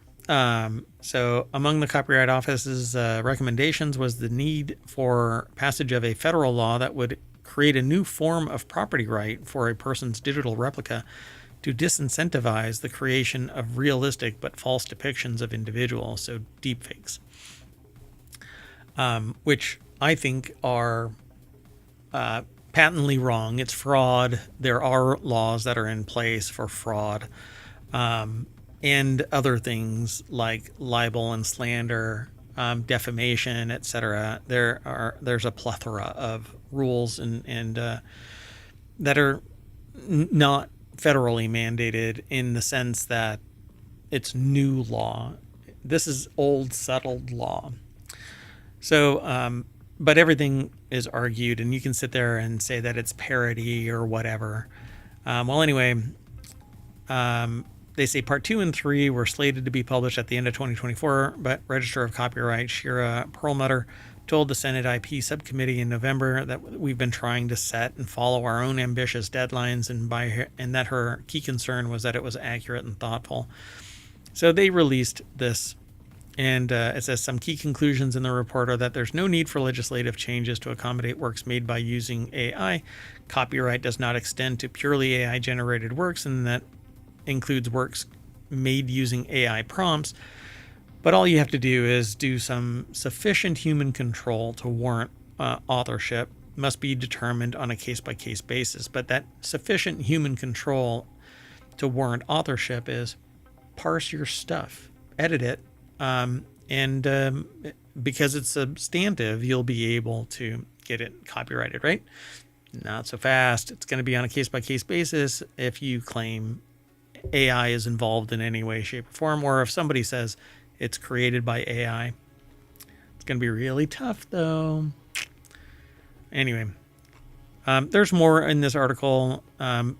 And one of the things was that they reached back into this September 2023 denying registration of a work created by a generative artificial intelligence system, Mid-Journey, in which the board found that Jason M. Allen's two-dimensional artwork titled Theater de Opera Spatial Opera Theater contained more than a de minimis amount of AI-created content, and that the AI content must therefore be disclaimed. Allen had in part argued that he put numerous prompts in to get the right one that he liked. And again, I liken AI prompted generation to taking a photograph. You have no control over nature photography. You just happen to push the damn button at the right time. Right? You're in the right spot at the right time. Same as creating instant after instant after instant of AI until you get something that you agree with. And both are an exercise in compromise with the results. Anyway, spent a lot of time on this. Let's keep on going. We'll always be talking about this, at least until, I don't know, some type of change that takes place. Let's keep moving. The next article is over in Non Sequitur News. Waymo raises eyebrows with experimental feature to tip its driverless cars. According to leaked screenshots obtained by a security researcher, Jane Wong, the feature appeared on a screen that thanked customers for riding with us. But as it turns out, the feature seemingly isn't designed as a way to thank a soulless Jaguar EV. It's actually for charity donations, Wong clarified in a follow-up. Like when point-of-sale systems ask you to like round up or contribute to a worthy nonprofit. I do that pretty regularly when it's offered. Victor Tengerman over at The Byte, which is a section of futurism.com, put the article together. The deck statement says 2026, tipping your Waymo so it doesn't narc on you for having sex in the back. You probably shouldn't because there's cameras, I believe. So, still, the concept of tipping driverless vehicles still had many on social media cracking jokes as yet another illustration of the spread of tipping fatigue. I think everybody should just pay what they're supposed to be paying for an item or a service or whatever, and tipping will always be something that is offered by over-the-top benefit. Like you do something tremendous and you get tipped. Otherwise, you should have a living wage. Anyway, some users suggested that Waymo is looking for a tax break by having its customers donate to a charity, but experts have long debunked that idea, pointing out that corporations can't count customer donations as their own. Yeah, but they can count their income, the revenue generated by that, as their own and then donate, maybe? Anyway, instead, Waymo could be looking to score some PR points given the endless stream of negative news. Just over the weekend, the Waymo cab was trashed by a crowd who tore the vehicle to shreds in the middle of Los Angeles Street. And it's because it's kind of an inconsiderate vehicle. A lot of people are really irritated with Waymo. So despite plenty of negative press, Waymo has quickly become the driverless taxi company to beat, operating services in Phoenix, San Francisco, Los Angeles. The company is also looking to expand to Atlanta and Austin later 2025. I don't know how they're making so much money. It says here that the New York Times reported in September that Waymo was estimated to have lost around $2 billion. Yeah, billion with a B. It's phenomenal. All right. Well, anyway, let's move on. The next article is back to this AI thing, which is, pardon me one second. Let me pull something up. Okay. So OpenSeek. Wow. Kind of merged the two together. OpenAI says that DeepSeek used its work without permission to create an AI that's stealing its job, which is kind of ironic considering the claims that OpenAI used a shit ton of works without copyright holders' permission, and thus is a multi-billion-dollar corporation nearly overnight. After spending years indiscriminately ripping off other people's works and getting sued for copyright infringement left and right, OpenAI is sobbing that the buzzy Chinese AI startup DeepSeek did the same thing on its AI, that it's built on pilfered content. Financial Times reports OpenAI is accusing the app of using its proprietary models to train its own ChatGPT competitor. The company claimed that it had some evidence that DeepSeek used the output of OpenAI's models to train its own, a technique called distillation, that it says may have breached its terms of service. Well, you don't have much in terms, I'm sure. OpenAI is sobbing that someone else did exactly what it did. This is an article by Victor Tangerman. Like the last article is by Victor Tangerman, but this one's in futurism.com's double standards section. News comes after DeepSeek flipped the AI industry on its head, wiping out over $1 trillion worth of market capitalization in a single day with an advanced model that's much less resource intensive than anything cooked up by Silicon Valley. And really the reason why there is so much value to AIs as they are is because they are not available to the public as a homebrew. Like, I've downloaded DeepSeek and I can use it all day long. The worst part is the 671 billion parameter model is 400 plus gigs of storage and takes a juggernaut of a machine to process the information. But I'll take it. I think that's just amazing. And although I do have some concerns about what the model outputs, so far my interactions have been, without issue until I talk about things like politics, and then it gets a little janky. Anyway, now that DeepSeek has come for OpenAI, and there is actually a Janus Pro graphics version of the DeepSeek model. It's coming from Midjourney and others. It can build charts and stuff like that, but I haven't actually run it. So it says here that now that DeepSeek has come for OpenAI, the ChatGPT maker is suddenly crying foul, whining that the upstart lab did exactly what it did to human creatives, vacuumed up its work and used it to build a competing product. So, yeah, I think this is tough shit. It says, I'm so sorry I can't stop laughing. AI critic Ed Zitron wrote in a scathing post, OpenAI, the company built on stealing literally the entire internet, is crying because DeepSeek may have trained on the outputs from ChatGPT. And I don't think that it's stolen anything. It may have integrated and contextualized and synthesized the content. That content is not in the model. Only the synthesized knowledge of it is. And so it doesn't output verbatim everything that it has consumed. It just doesn't have the capability. The internet is too big.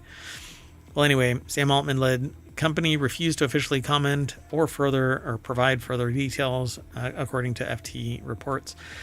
And in reality, whether DeepSeek actually infringed on the intellectual property remains debatable. Yeah, so they'll be able to sit there and fight and argue and blah, blah, blah. I'm more worried. There's other things that I think are more problematic than this. And frankly, I want more and more competition. I want a superior AI that I can run on local machines. And that's fine with me. So the company added that it's critically important that we're working closely with the U.S. government to best protect the most capable models from efforts by adversaries and competitors to take U.S. technology. And it's that take U.S. technology that may be at the core of that. Yeah. Well, anyway, let's move on. The next article is over in the Mobile Channel. Scientists discover traces of salt water and building blocks of life in NASA's samples from the asteroid Bennu. 2 new papers describe hints to a brine-filled environment on the 4.5-billion-year-old space rock in the presence of amino acids, offering clues to how early Earth got its ingredients for life. A lot of people actually think that there is something to this, that life actually spawned from space. Not little green aliens, but from space. Ella Jeffries over at Smithsonian Magazine, smithsonianmag.com, put the article together. But this is the same OSIRIS-REx spacecraft that supposedly was hermetically sealed, but they found things that could only have come, well, the people that were reporting this are saying could only have come from Earth. But after a 7-year voyage, NASA's OSIRIS-REx spacecraft dropped off a capsule and then took off to another asteroid. Astronomers hope that Bennu, which at about 4.5 billion years old offers a glimpse into the solar system's early days, might reveal how organic materials first arrived on Earth and laid the groundwork for life to evolve. But the surprising presence of sodium carbonate indicates that Bennu's parent asteroid once had pockets of liquid water. When that water evaporated, it left behind only that salty brine-like residue rich in life-supporting elements such as phosphorus. If those components then rained down on Earth via meteorite strikes, then they could have helped seed the planet with the raw ingredients of life. Dun, dun, dun. Pretty cool. All right, there's more to this article as well, so go over, follow the links through ohmTown. You'll be able to get those links. You'll be able to get those links from the description of the live show, and then once I move it over to the standard playlist, you'll be able to get it from there as well. Anyway, you can also download the podcast. There's 1,800 episodes of ohmTown shows, Non Sequitur News, RealityHacker, Technology Today, the Continuity Report, Wanted, WarCrafters, etc. So we have 7 total shows. 1 is weekly, 6 are weekly, and 1 is a daily, Monday through Friday. All right. Well, anyway, this next article is UK Navy thought that they were under attack, but it was just biological weapons from a farting whale. UK's Royal Navy suspected Russian drones were targeting its nuclear subs when they kept hearing suspicious pings in the ocean. Imagine their surprise when they realized that it was just a farting whale. Whales can get gas, apparently. Sammy Caramella over at Vice.com put the article together, and it says here, we've been analyzing sounds and now believe it was a marine mammal, a whale. That's right, officials were picking up mysterious sounds that they mistook for one of Vladimir Putin's drone subs, when really they were just coming from a shameless whale that was tootin' and scootin'. It says, we are taking it very seriously, another source said. We have to assume the worst. Yep, whales utilizing biological weapons, gas warfare. All right, the next article is over in the Mobile Channel. 5 reasons why vertical farming is still the future, despite all the recent business failures. Yes, a lot actually failed really quick. I think the problem is that there's an expectation of multiples return on investment, but this is a long, it's a shift. We have to shift from relying on the sun and massive fields to distributed providers of secure food source. But these 5 reasons why vertical farming is still in the future despite all the recent business failures. Plant factories are failing, with multiple companies closing or going bankrupt in recent months. Again, investors are the problem here. Investors invest, but they don't have a reasonable amount of runway. They want it all back within 5 years, or sizable profits coming off of it, so that they know that they're making more money at the end of those 5 years. Even if they don't get it all back, they know that it'll get back to them in ever-growing amounts. So here are the 5 reasons that they say. This is a Gail Taylor article from The Conversation, posted at phys.org. And I'm going to run through this really quick.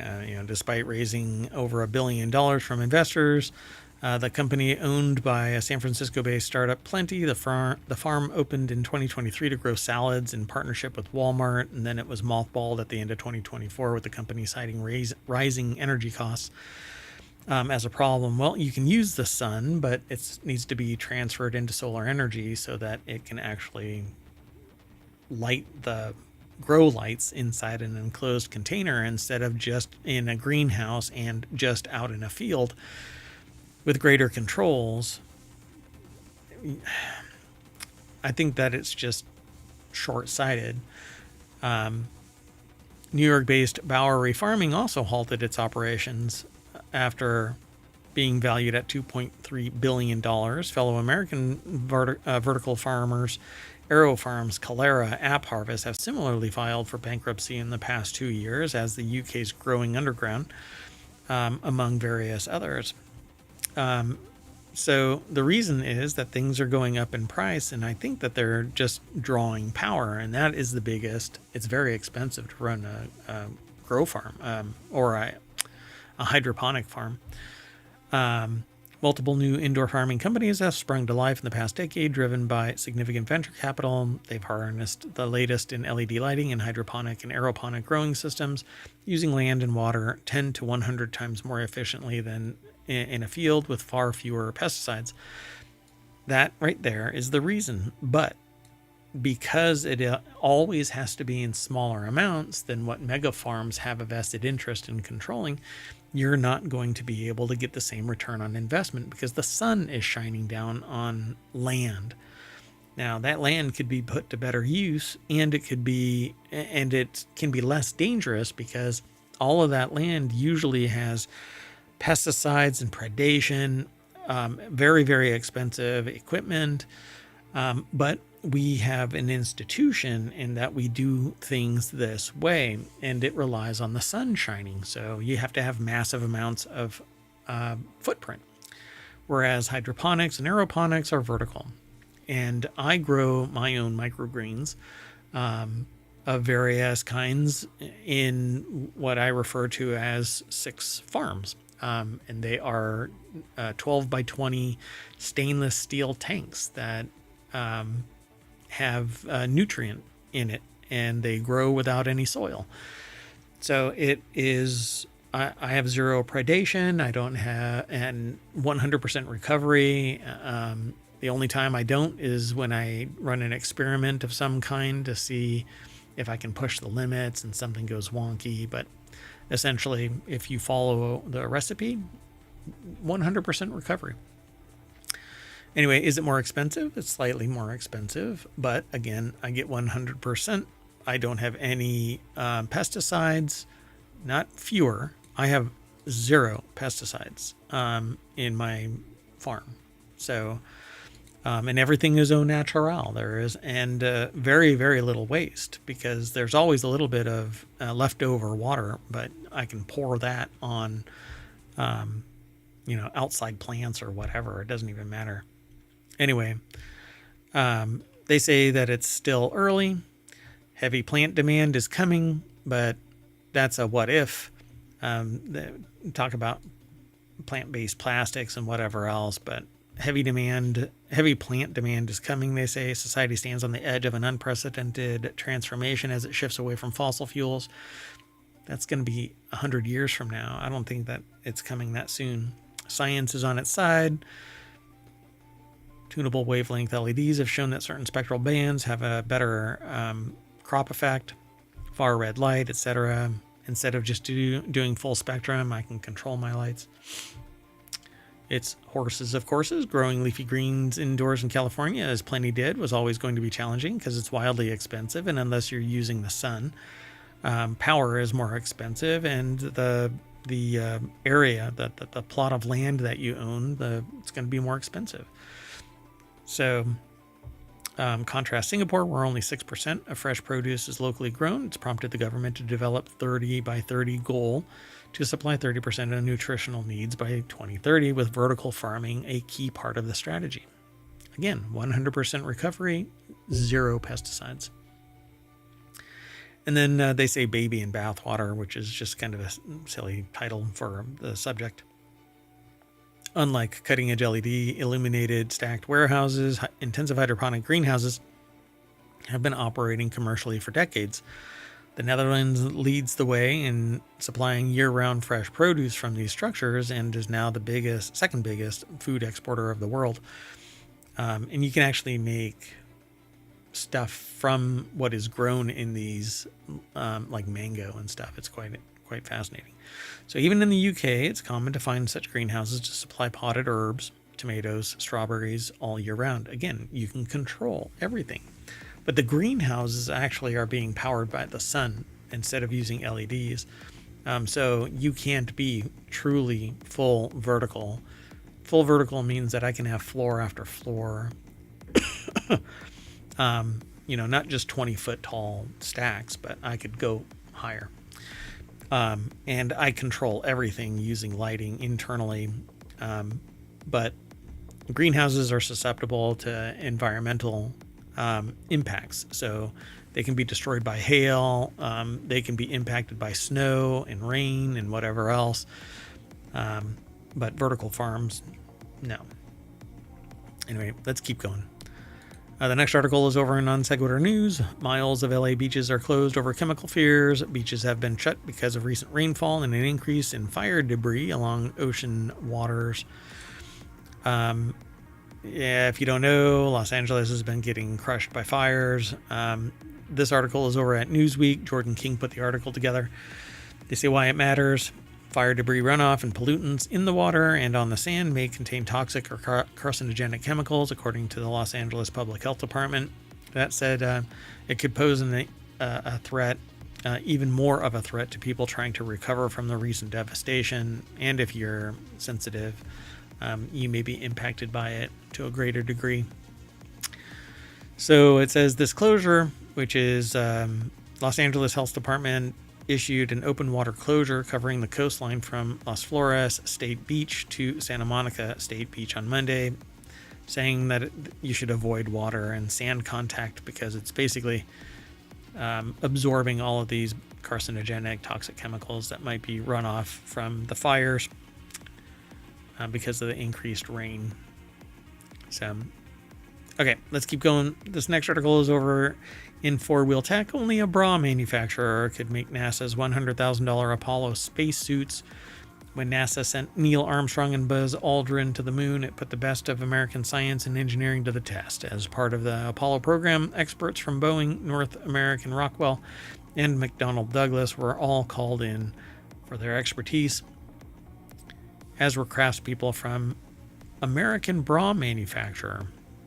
Owen Bellwood put this article together, and Jalopnik is where it is posted, jalopnik.com. American bra manufacturer Playtex was called on to stitch together the spacesuits worn by Apollo astronauts after beating defense contractors to the job.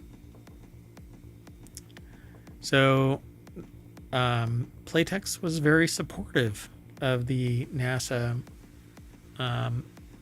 project. So good on them. So Armstrong and Aldrin may have been the first men to set foot on the moon, but their journey there required all kinds of firsts from engineers on the ground. Chief among those tasks was the designing of the first spacesuit that could sustain life on a natural satellite. And really the key ingredient here is a cooling system, because there isn't anything that allows heat to radiate off, but you absorb heat. So when sun hits you in space, you heat up and you don't transfer the heat off. So you need liquid water flowing through the system, is my understanding. Designers from the company that manufactured Playtex bras took 6 weeks to design a concept suit that comprised of 21 different layers, each with a specific life-supporting purpose, explained the Smithsonian Magazine in a recent blog post. In tests of the spacesuits submitted by Playtex and two other contractors, the Playtex suit came out on top. Alternative options faced issues that saw them expand when the suits were pressurized, and another had its helmets blow off during testing. That's never good. So kudos to Playtex. Now they're saying that you don't need as much pressure. So something like 5 pounds or something like that. They don't need to be big and bulky. They just need to be robust enough to block the radiation and keep you cool. Although the ones that I've heard about recently, apparently, at least in one instance, the helmet was flooding. Could be wrong, but anyway, the next article is over on the Mobile Channel. Grandpa refused to relocate, so the government built an expressway around his house. He was offered 180,000 pounds in compensation, but the stubborn grandpa refused. I saw this a while back. Sammy Caramello over at Vice.com put the article together, and there's a picture of this house. It's basically 40 feet in a hole with a freeway around it on either side. The freeway, the road itself, is about at the apex of the roof line. This grandpa is taking care of an 11-year-old grandson and lives there, and now they regret that they didn't take the deal. I mean, 180,000 pounds is a lot of money. For somebody that's living with an 11-year-old grandson. Find something that's a little bit more approachable, I suppose. King's house is basically in a hole in the middle of this new expressway with the roof line pretty much level with the road, according to the article. He lives with that 11-year-old grandson that I mentioned, and they said if they could turn back time, I would agree to the demolition conditions they offered. Now it feels like I lost a bet. I saw a video of this where they have to walk through what looks like a flood channel pipe, actually, and they have to walk through a tunnel. So this thing is going to fill with water from time to time, particularly if it wasn't graded properly. And just to get in and out of this thing, I mean, you have direct freeway access, I get it. But man, somebody's going to end up in this house when they crash their car. This is such a joke. So yeah, they regret it. And I definitely would have. I mean, come on, we're talking about, it's Chinese government, by the way. I'm surprised, honestly, that they weren't just told, you got to relocate. It's kind of fascinating. Anyway, our last article is all about Frontier Airlines proposing a merger with fellow budget carrier Spirit again. And Spirit says no, apparently, right? So Frontier Airlines said Wednesday that it had again proposed combining with Spirit Airlines, which is in bankruptcy. The article is over at CNBC.com by Leslie Josephs. Spirit executives rejected Frontier's latest proposal, but said that they would consider a revised offer, so offer some more money and pull Spirit out of bankruptcy. And I'm pretty sure that you would be able to fly the Frontier Spirit Airlines in short order. Because the bankruptcy has a fiduciary duty to mitigate the losses and maximize profits. That's basically what they have set before them. So they continue to believe that under the current standalone plan, Spirit will emerge highly levered, losing money at the operating level, and this would not be a transaction we would pursue, wrote Frontier Chairman Bill Frank and CEO Barry Biffle in a Tuesday email to Spirit Chairman Mac Gardner and CEO Ted Christie. As a result, time is of the essence. Christie and Gardner told the Frontier counterparts that they were rejecting the offer, telling the terms were inadequate and unactionable, according to a letter shared by a securities filing on Wednesday. Frontier's new merger plan offered Spirit's debtors $400 million and a 19% stake in Frontier. It also proposed Spirit creditors provide $350 million in new funding, Spirit said. So that's weird. They offered $400 million, and it also proposed that Spirit's creditors provide $350 million in new funding. Weird. So, should you wish to make a revised proposal that is in fact capable of closing and addresses the material deficiencies cataloged here, they'll take a look at it. Anyway,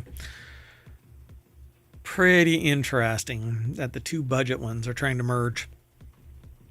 And when there is no budget, when you're the only budget, there's no budget, because they're going to want to raise the prices, and you'll be losing. As a customer, you'll be losing options, and competition is the only way that prices lower. Just look at the prices of graphics cards right now. Until people realize, and some manufacturer realizes, that there's a position here to move on NVIDIA. Even the Intel cards, I don't think are really matching up. So go look at the price of a 4090 with the 50 series out, $3,000. It's ridiculous. But scalpers are greedy bastards. So anyway, that's it. I'm going to end the Time Machine show. We're running a little late and I need to get out of here. And we'll see if I can get both shows done tomorrow. That way we're back on track. Anyway, thanks for hanging out. I hope you enjoy the show. Go over to YouTube to get the links from the description, and then the podcast will have the show notes as well. So we'll see you in a little bit. Bye-bye.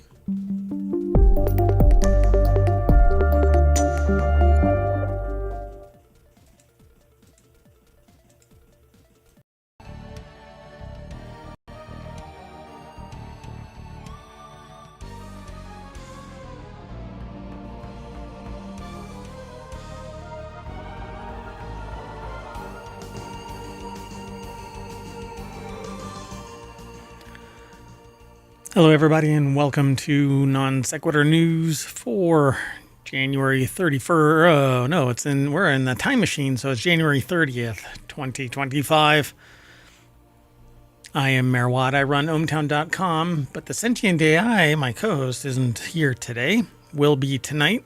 Well, tomorrow, because we're going to get out of the time. I'm going to get out of the Time Machine, and we're going to do another show playing catch-up, because I couldn't make it yesterday.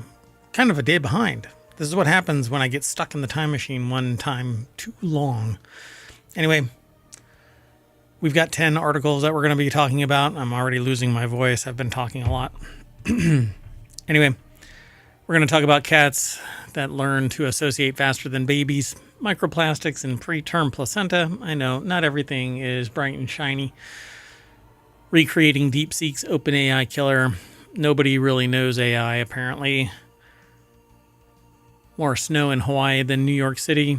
The Art of Firing People, brought to you by EA. Summer Game Fest 2025. Woohoo! I am looking forward to the summer of streaming and the Game Fest. Something is wiping out sea urchins, driven to prison, and decode this ancient script. DeepSeek couldn't do it, so I don't have $1 million. Anyway, I am Merwat again, and I run ohmTown, but I want you to become a citizen, so go over to ohmtown.com, sign up, it's really easy, and then you'll get a 7th little icon right here, and you can submit news, and you can hide articles and stuff like that. Anyway, let's get going.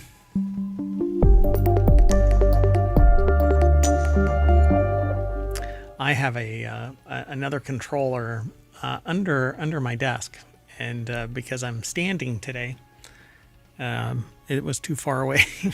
I almost fell over. Anyway, let's get into it.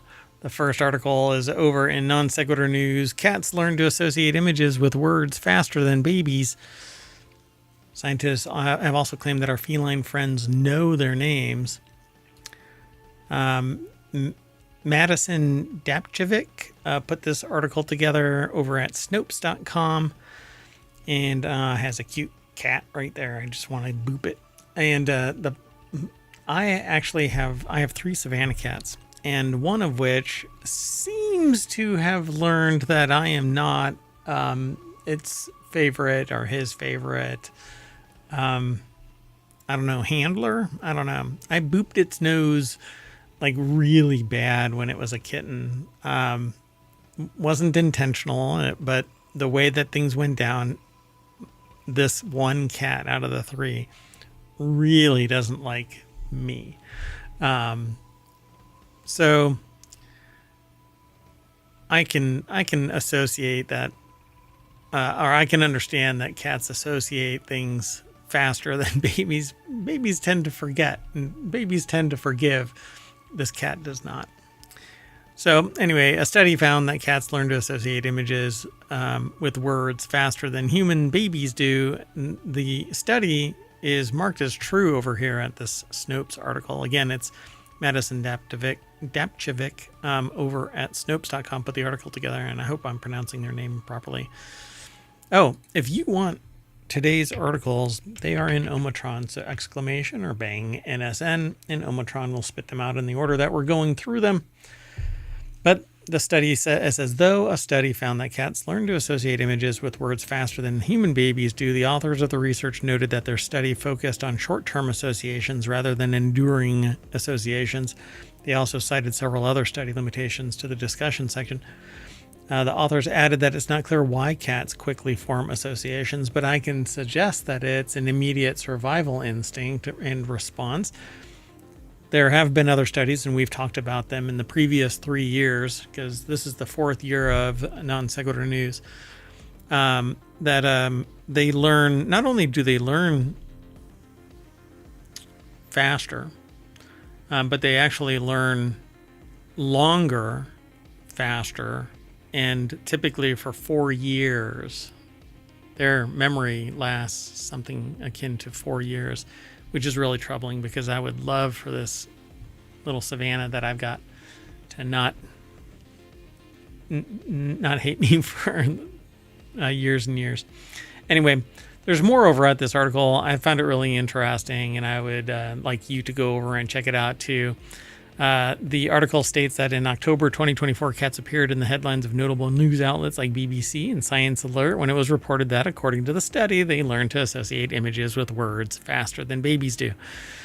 Like I said, this cat certainly doesn't want to forget. Not an image, but a boop to the snoot. It does not like me because of it. So researchers at Azubu University in the Japanese city of Sagamihara near Tokyo tested 31 adult cats in what's known as switched stimuli task. It involved sitting the volunteers in front of computer screens, and when an image was displayed, the nonsensical word, either kararu or parumo, was simultaneously given, and these videos and sounds were displayed in a loop until the cat looked away. The cats were then given a break before being shown the animations again, but with the words attached to each animation switched around, and during the second round, researchers noticed that cats stared longer at the visuals, with some experiencing pupil dilation. This, according to the study, the authors at least, indicates that the cats were confused by the change in their newly recognized word-image combinations, evidencing that they had previously associated the animation with the other word. So all we need to do to figure this out is to learn how to talk cat, and going pss, pss, pss doesn't cut it. Yeah, I don't know. This is one of those things where it's just been interpreted by a human, and we're anthropomorphizing something that could be meaningless. It says it could also be that cats rapidly adapt to stimuli in experimental settings, which would explain their perceived lack of interest or confusion in the second round.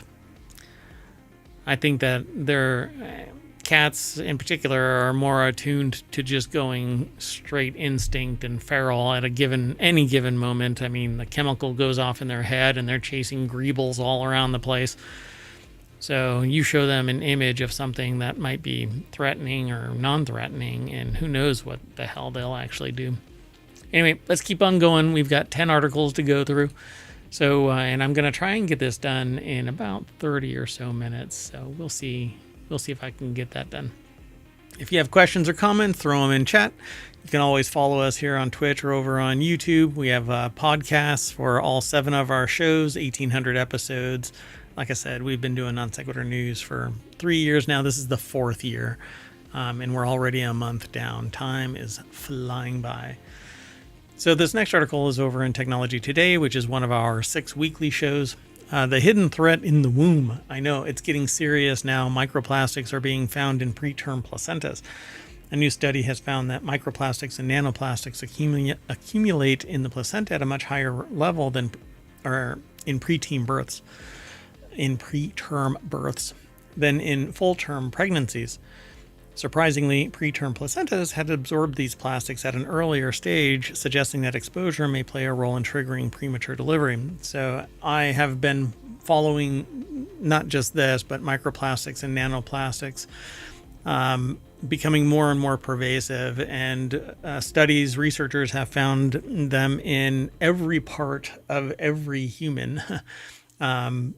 So much so that they say that something akin to 0.5% of a human's brain actually has micro and nanoplastics in it. And it's something that we talked about in a previous show. But we're finding out that these micro and nanoplastics are troublesome because, like the brain, they're traversing through blood and through every aspect of your anatomy, and who knows what actual damage is actually being caused because they're off-gassing and causing other reactions within the body. I'm actually looking to do some research in this to see just how pervasive it is. One of the things that I did was start the process. I had been doing the research to do what is essentially dark field microscopy to see if I can find nanoplastics and microplastics in liquids. Just grab a bottle of water off the shelf and hunt down the nano and microplastics that have broken off from the bottle. And that's what actually happens. And it happens quite a bit in takeout food. Tires are giving it off, kicking it off. But pretty much everything that is made of plastic kicks off nano and microplastics. It's quite troubling. Well, this research is showing something a little bit more troublesome, right? That it's actually harming fetuses. So Society for Maternal Fetal Medicine put this article together. It's posted over at SciTech Daily, and there's a tiny little preemie. Oh my gosh. So the new study has found that micro and nanoplastics accumulate in the placenta at much higher levels in preterm births than in full-term pregnancies. And it might be that the process, the process of pregnancy basically allows filtering and then kicking off some of it, but it could have been there all the time. I just don't know yet. I haven't researched this part of it. This is new to me in the last 24 hours, considering this is a time machine episode. All right, so microplastics measuring less than 5 millimeters and nanoplastics, which are too small to see with the naked eye, are found throughout the environment. Research has shown that plastic exposure can be harmful to both humans and the environment and animals in general. I mean, this and the environment in general. There are studies that show that plastic is accumulating in the soil and it's actually impacting runoff because it's not permeable. So the new study reveals a link to preterm birth. The new study set to be presented on January 30th at the Society for Maternal Fetal Medicine's SMFM annual pregnancy meeting, which sounds weird. Pregnancy meeting. Anyway, it reveals that microplastics and nanoplastics are present in higher concentrations. The researchers, in collaboration with the investigators from the University of New Mexico, analyzed 175 placentas using highly sensitive mass spectrometry.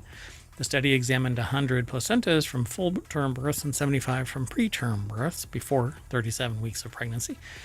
And it says advanced technology now enables us to accurately measure microplastics in ways we haven't been able to in the past. They say, in other words, a preterm delivery not only accumulated more microplastics and nanoplastics in its placenta relative to term, but it also did so at an earlier time in the pregnancy.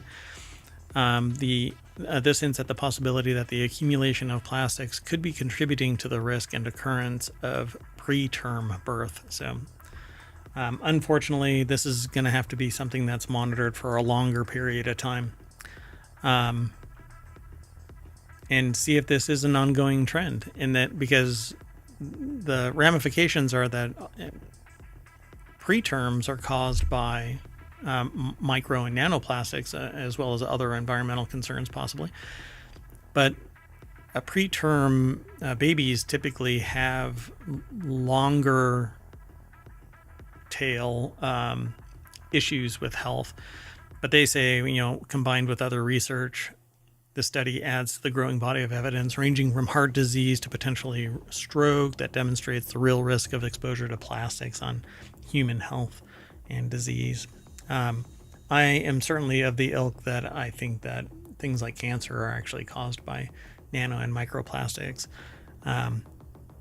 causing the DNA to wobble and cause cancers. But it's tough to find that element inside a cancer mass. It just wasn't looked for in the past. Anyway, let's keep going. This next article is over in Non Sequitur News. Team says that they've recreated DeepSeek's OpenAI killer for literally $30. You might have heard the hardware guru that crammed a video game Doom into a pregnancy test. Well, the AI... Well, I don't know what happened today. It's all AI and pregnancy, apparently. Well, the AI geek equivalent just figured out how to reproduce DeepSeek's buzzy tech with the cost of a few dozen eggs. Yeah, eggs are getting really expensive, folks. Jai Pan, a PhD candidate at the University of California, Berkeley, claims that he and his AI research team have recreated core functions of DeepSeek's R10 for just $30. They say comically more limited budget than DeepSeek, but here's the problem. DeepSeek apparently distilled OpenAI. OpenAI essentially distilled human creativity. And this company is probably distilling DeepSeek. And so the costs are going down because the predecessors are the shoulders on which they are standing. So let's see here what this article has to say. Joe Wilkins, for a section called Potato AI, under the futurism.com banner, put the article together, and the deck statement says the results. It just works. But this next article that we're going to talk about is kind of hinting at where I'm coming from.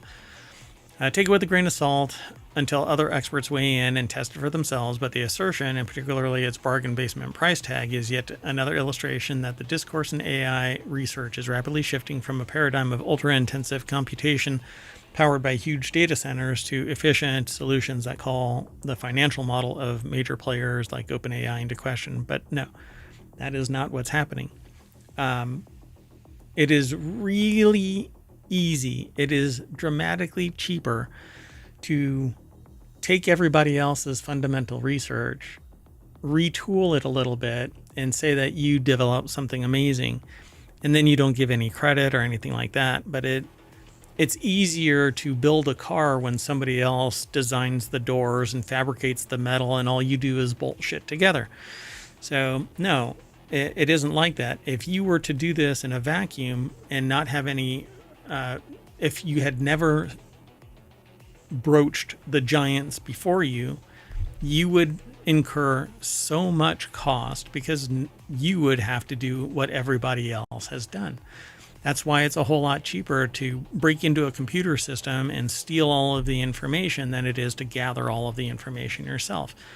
This is just intellectually dishonest. It says in a post announcing the team's findings on the website formerly known as Twitter, Pan said that the researchers trained their model around the countdown game, a number operations exercise in which players create equations from a set of numbers to reach a predetermined answer.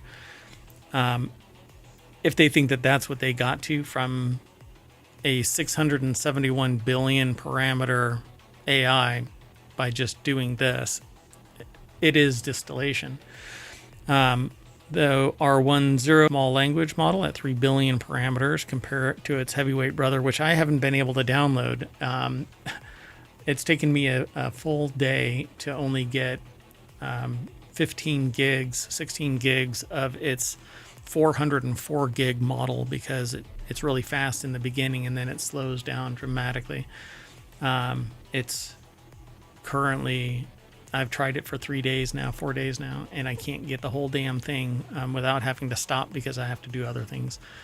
Anyway, R1 is a massive system, and it is the distilled, based on what researchers are saying and OpenAI is saying. DeepSeek R1 is the distilled version of OpenAI's model. And at one point, a researcher asked the R1 model, DeepSeek's R1 model, who it was created by, and it actually spit out OpenAI, which I found quite compelling.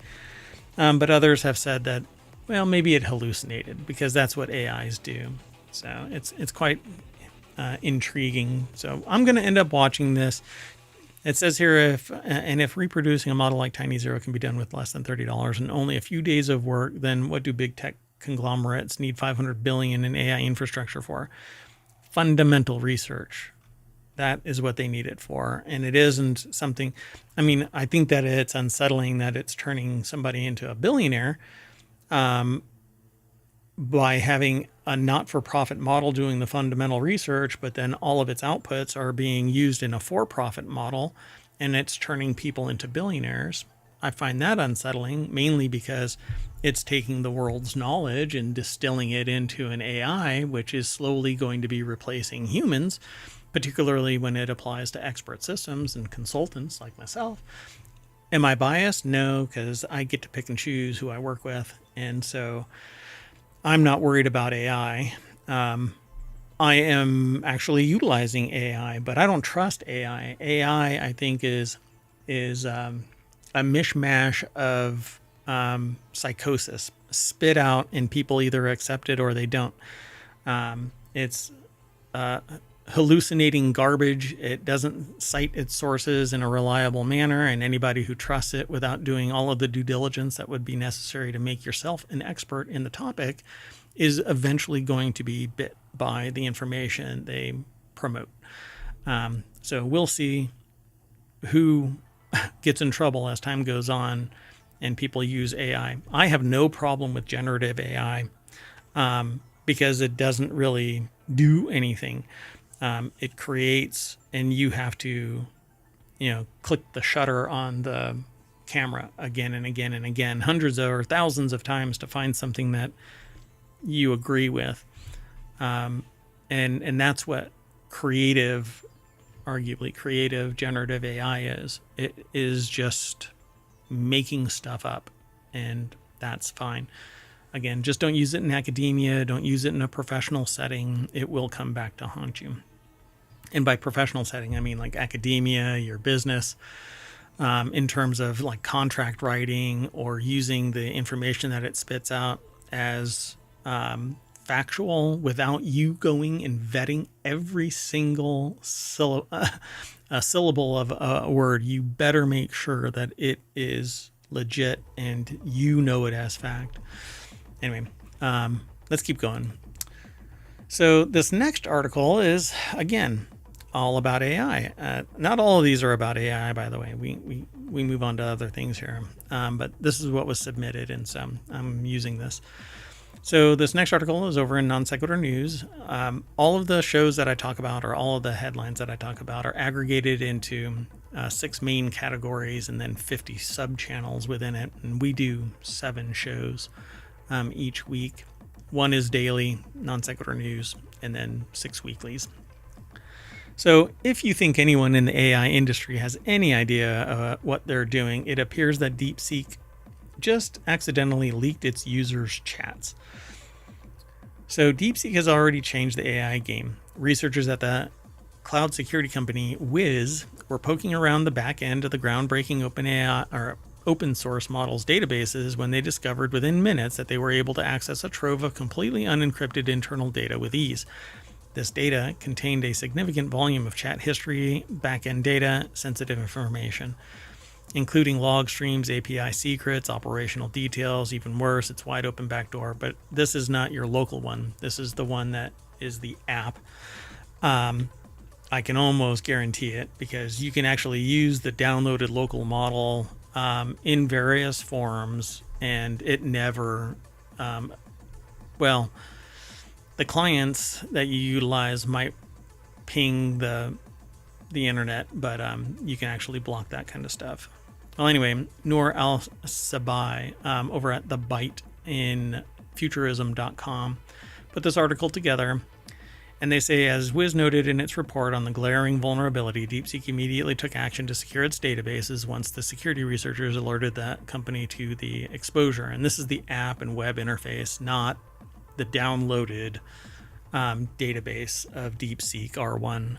In the various distillations therein, there's about 8 distilled versions of it, and then the big 671 billion parameter 404 gigabyte AI model.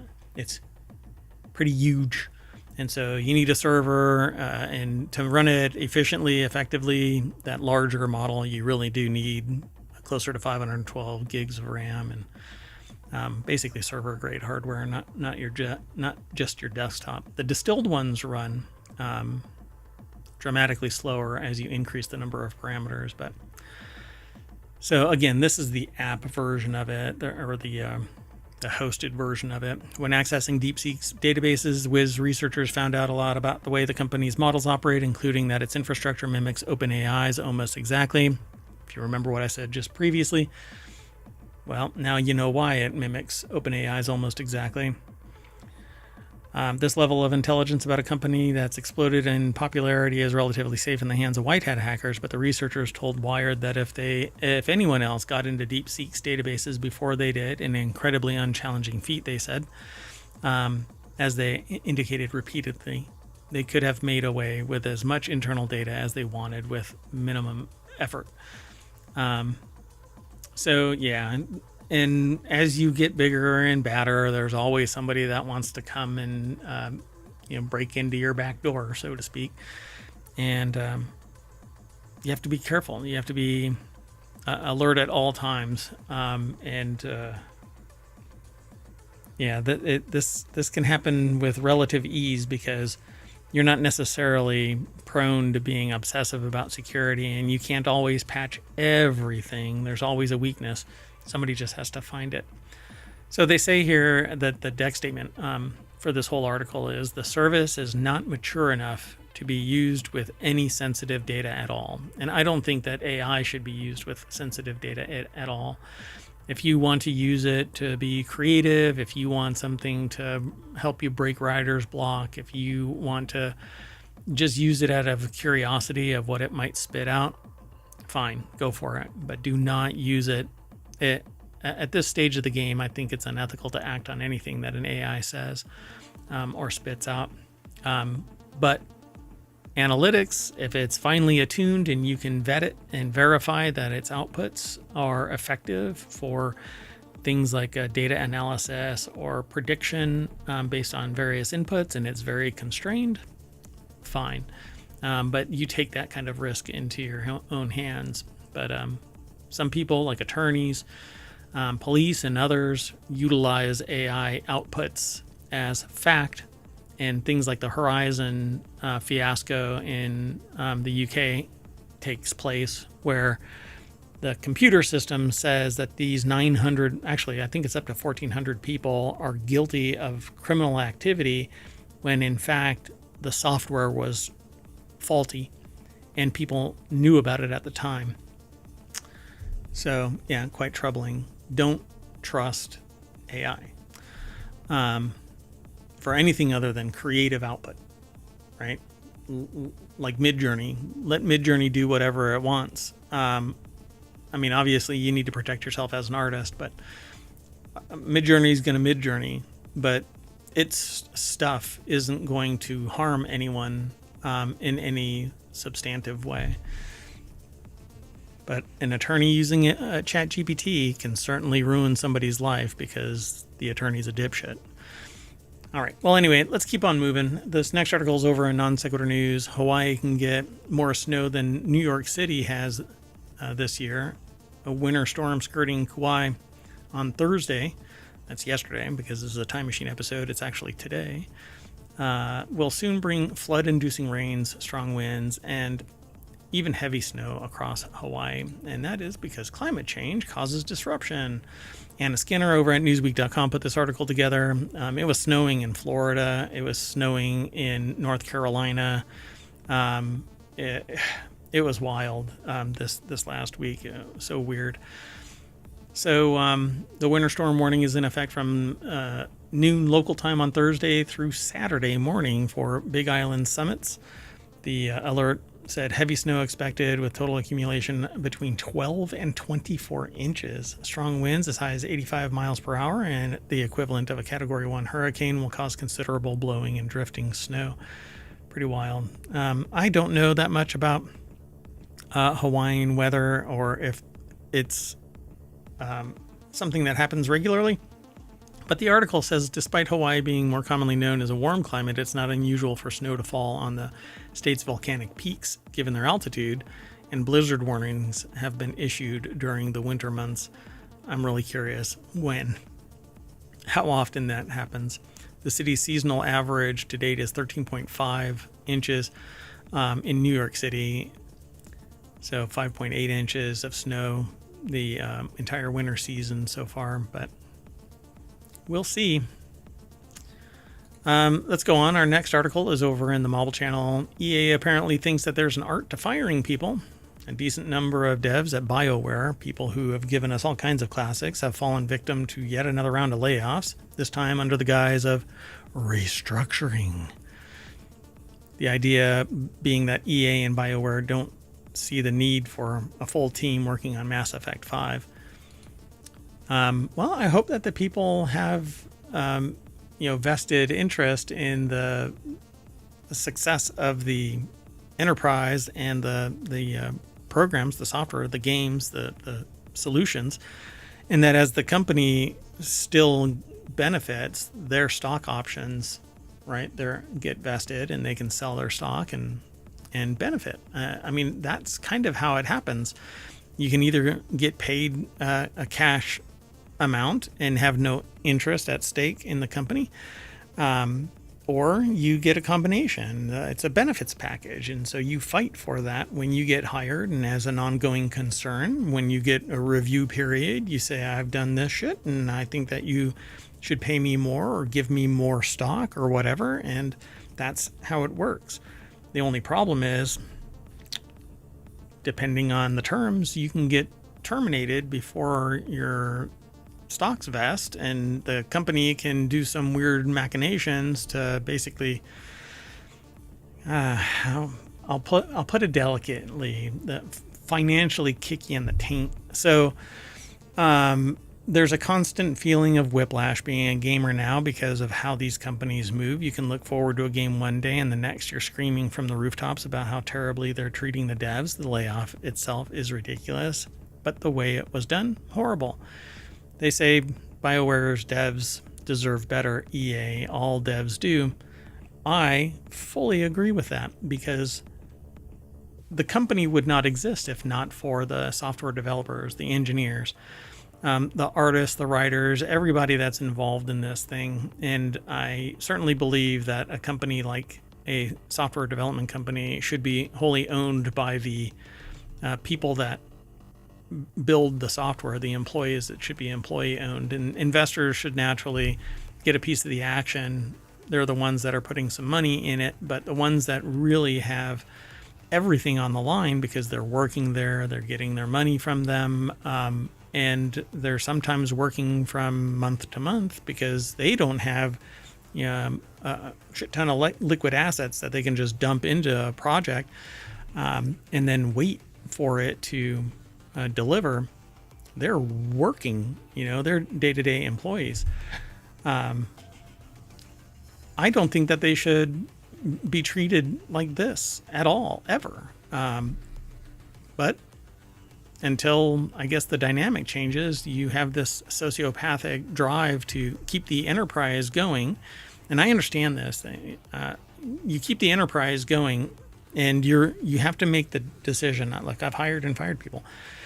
You have to fire people sometimes because the runway is too short. But come on now, you've got people that are making millions of dollars at the cost of millions of dollars that should be going to the employees that are the day-to-day boots on the ground, fingers on the keyboard, styly in hand kind of thing. Give more to the employees so that your ongoing concern can be an ongoing concern. I just don't see people taking pay cuts to pay their employees more. There are sometimes, but it seems to be rare. It seems to be in really small companies. And research has shown that as MBAs move into the CEO position, they will treat everybody, employees, like shit and concentrate power, influence, and wealth in the executive suite. And just look around. That's exactly what's going on. Minimum wage has not increased since like 1976 or something like that. I can't remember right now, but it's ridiculous. So people are basically being let go. So given this stage they say, so here comes BioWare with one of the weirdest statements that they've ever seen announcing a layoff. This sounds like there's a fork in the road type of writing. Given this stage of development, we don't require support from the full studio. We have worked diligently over the past few months to match many of our colleagues with other teams at EA that had open roles that were a strong fit. So basically, BioWare is dissolved, right? So you fired a bunch of people and then tried to stuff as many of them as you could into other roles somewhere. Well, what about those you couldn't shuffle? They're just screwed. Make no mistake, it's one of the nastiest moves this author has seen a company make at a time. But unfortunately, that is business. Anthony Franklin II put this article together over at Vice.com. And again, until the sociopathic aspect of business is removed, where greed is good and money is the amoral element and driver of why a business exists, right? We know that that's the mantra. Business school drives that into people. The objective is to make money at all costs, really. If there weren't external social controls, companies would abuse the ever-living crap out of society. And we know that because people have been poisoned by products that have been put on the market where they find out later, when people do an investigation, they knew that these products were bad. Like we still have Red 40 and Red 3. Red 3 is just removed, but the EU has already gotten rid of it because they know that it's bad. Anyway, yeah, the sociopathic aspect of business is a problem, and it has been ever since the whole one objective of business being to make money. It used to not be that way. It has always been that way to a certain extent, but you solve a problem, and in solving the problem, you make money because you are providing a solution. That is what business should be. You create a good. It's a good, right? You benefit society and make money in the process of it. But that's not really where it's at. Anyway, let's keep on moving. We've got 4 more articles, including this one, to get through. I'm looking forward to the Summer Game Fest. It returns to the YouTube Theater on June 6th. This year's Summer Game Fest live stream is set for June 6th, 5 p.m. Eastern. The 2-hour event will be held at the YouTube Theater in Los Angeles. The organizers say gamers should expect world premieres, special guests, and to look at what's next. Event steward Jeff Keighley promises lots of exciting things ahead. I stream this live and talk about it for basically the week that this thing lands on, and then I play some of the games and kind of talk about it during my summer of stream when I get to concentrate more on streaming. Lawrence Bonk over at Engadget.com put this article together. See, mayoral duties subside during the summer, and I'm able to kind of chill a little bit more and stream more and play some games and hang out more. So that's what I'm looking forward to. It says the following days will be the annual Play Days media event produced by I Am 8-Bit. This is an invite-only exhibit held in downtown LA that will feature more than 40 of the gaming industry's top publishers. And there you have the little banner. It was published over in the website formerly known as Twitter. Everybody switched to Blue Sky. Go. I'll wait. No? Okay. So I will see you then, and I look forward to seeing these new games. It'll be a blast. All right, let's keep going. This next article is over in Technology Today. An extremely violent global pandemic as a mysterious disease wipes out sea urchins worldwide. There's growing concern about the worldwide expansion of coral reef destruction. A research team says that this is an extremely violent global pandemic. The Caribbean, Red Sea, Indian Ocean are critical regions for the world's coral reefs, and the mortality rates of sea urchins in these areas are very high, over 90%. So I guess urchin is going to be much more expensive this year. Hello, Timeless. Good to see ya. Oh, really?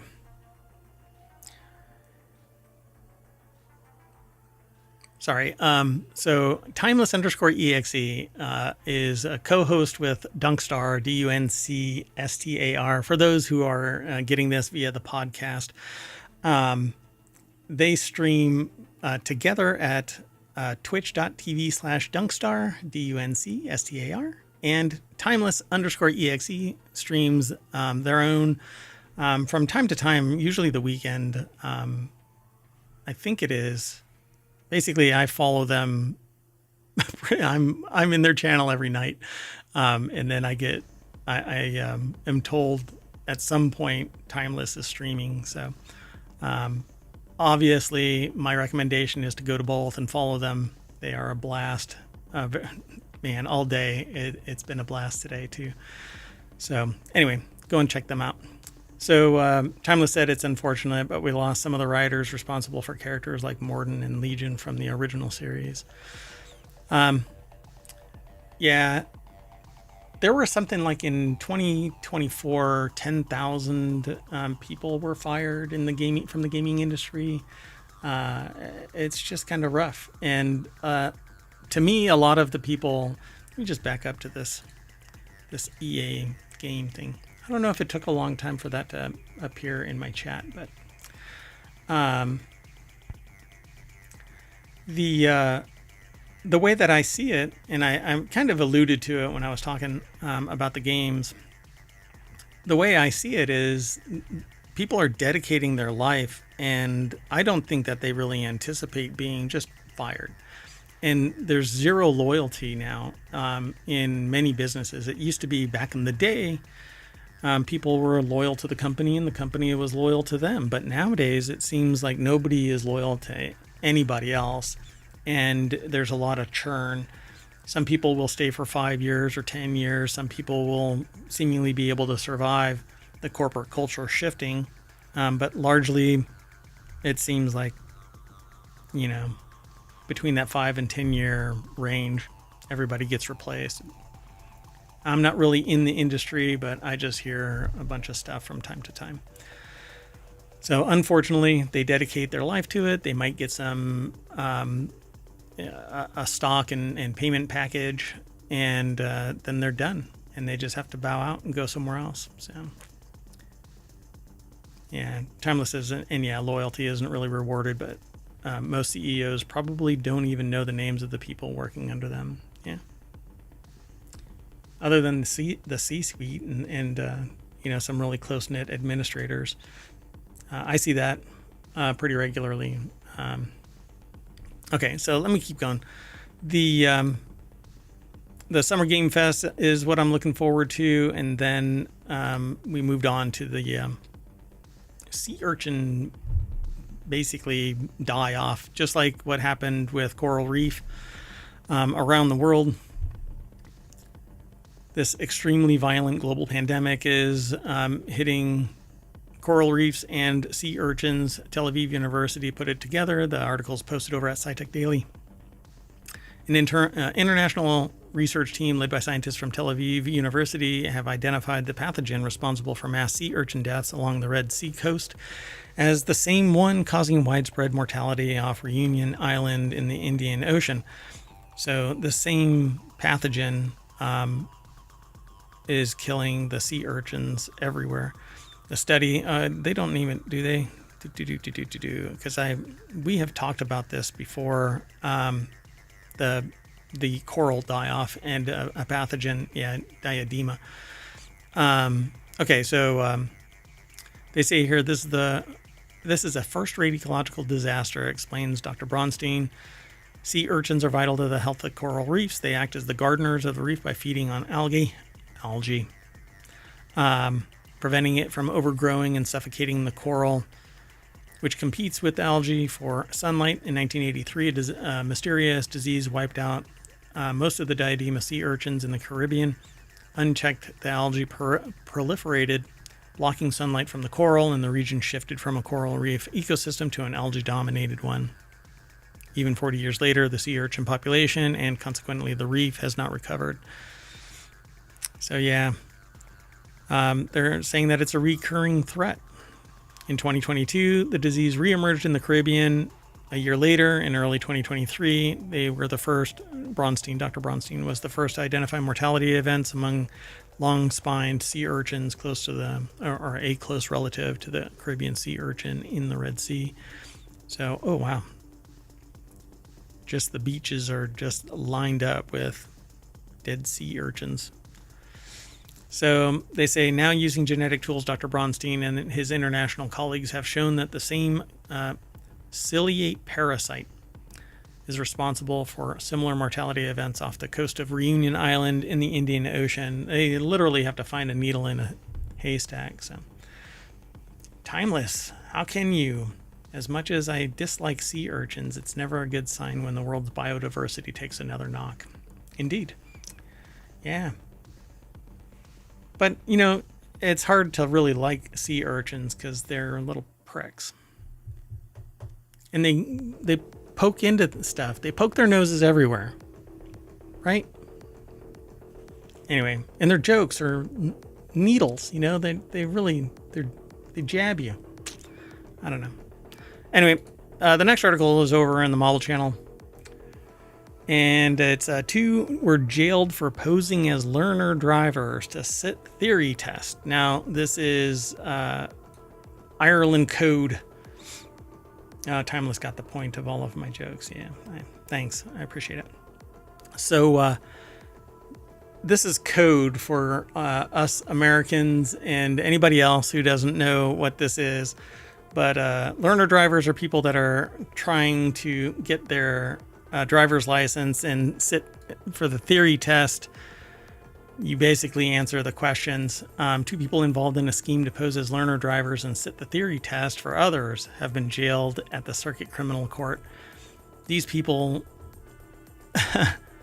basically became, I'm not sure if it's the equivalent of becoming a felon, but these 2, 129, 142, took 1,000 or 2,000 euros to sit for a test so that somebody else could get their driver's license. And it is mind-boggling that somebody would go to this extent for you have to show ID and prove that you are who you are. I don't know how they got away with it. But the judge said it appeared those who availed of the service had no great understanding of the English language and wanted to get someone else to take the test for them. The 2 were accused, a part of a group of 5 people involved in the scheme to take the theory test on behalf of others using a computerized system at test centers. I don't know how they would have gotten away with it. Glantz's home was searched by the police, the equivalent of the police. 7 prepaid debit cards registered with false names and addresses were found, and the cards were used to book over 100 theory tests. Driver theory test books and sums of cash in sterling and euro were also recovered, and Glantz's phone was seized. So it's apparently a long-term thing. Somebody else was jailed previously, had 30 previous convictions, including deception, theft, road traffic offenses. Road traffic doesn't mean anything to anybody, but anyway. Wow. Okay, well, there's a whole lot more to this. It looks like there was enough here that it could fill. Wow, these people. You know, there's this thing called a rap sheet that people joke about kind of on police procedurals. They have a rap sheet a mile long. That's what this article is. Yeah, because the two apparently have quite the history. Alina Glant and Danielle Stepien. I don't normally mention the names, but wow. This article is pretty expansive. Anyway, Vivian Trainer over at rte.ie, which is an Irish news outlet that covers United States stuff from time to time. So I find it interesting when I read about stuff over in Ireland as well. All right, let's do our last article, and then we're going to shut down and reset. And we're going to try and do the Non Sequitur news for the 31st as well today. But it's going to be a little bit because I still have to audit stuff. But anyway, our last article is over in the Mobile channel. Officials are offering $1 million to anyone who can decode this ancient script. The enigmatic Indus Valley civilization left behind a script that today's historians haven't yet deciphered. While amateur theories abound, scholars are increasingly relying on computer science to crack the code. I took a jab at this with several AIs, but none of them could decode anything, so sorry, folks. I didn't get $1 million. But this article is over at SmithsonianMag.com. Eli Wyzevich put the article together. The deck statement is the one that I said previously. And they say more than 5,300 years ago, civilization emerged along the lush basins of the Indus River in present-day northwest India and Pakistan. Its residents, mostly farmers and traders, lived in cities of baked brick, making it one of the world's earliest urban civilizations. But around 2500 BCE, residents migrated away from the big cities like Harappa and Mohenjo-daro, with estimated peak populations of 80,000 residents combined, and dispersed into smaller villages in the foothills, and started the phrase, "get off my lawn," and try that in a small town.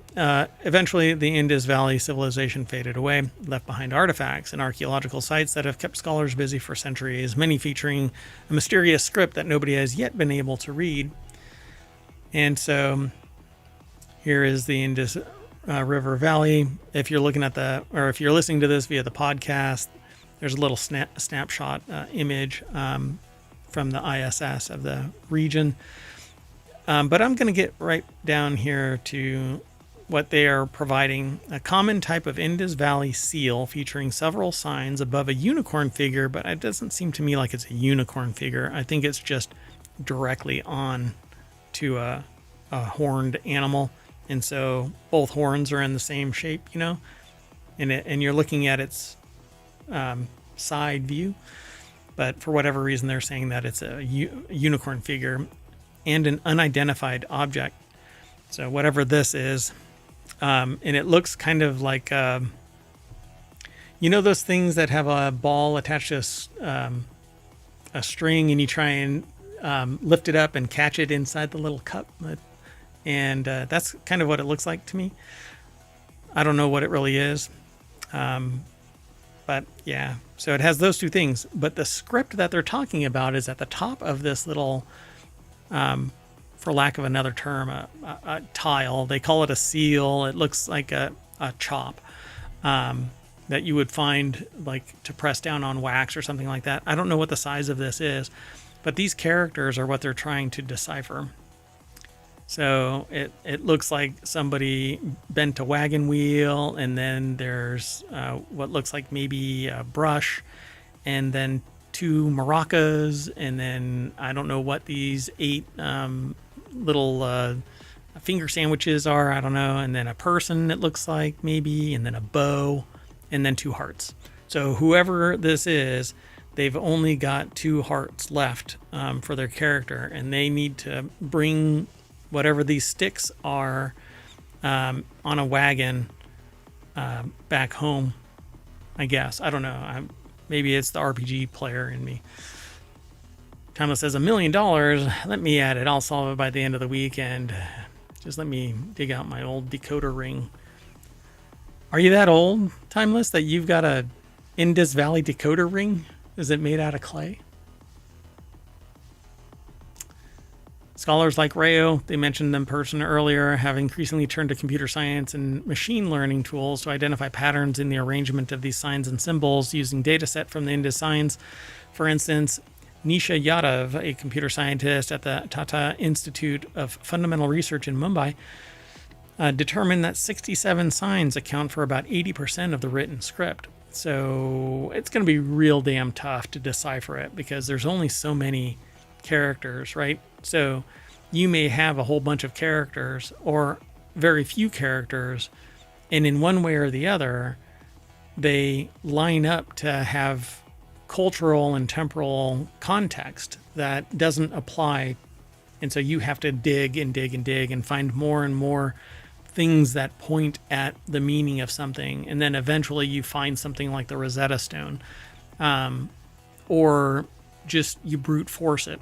But this is essentially cryptography, and you don't even have the beginnings of a key or any contextual understanding of why these characters are put at the top of a seal, and then a bull and some, I don't know what the hell that is sitting there. So good luck.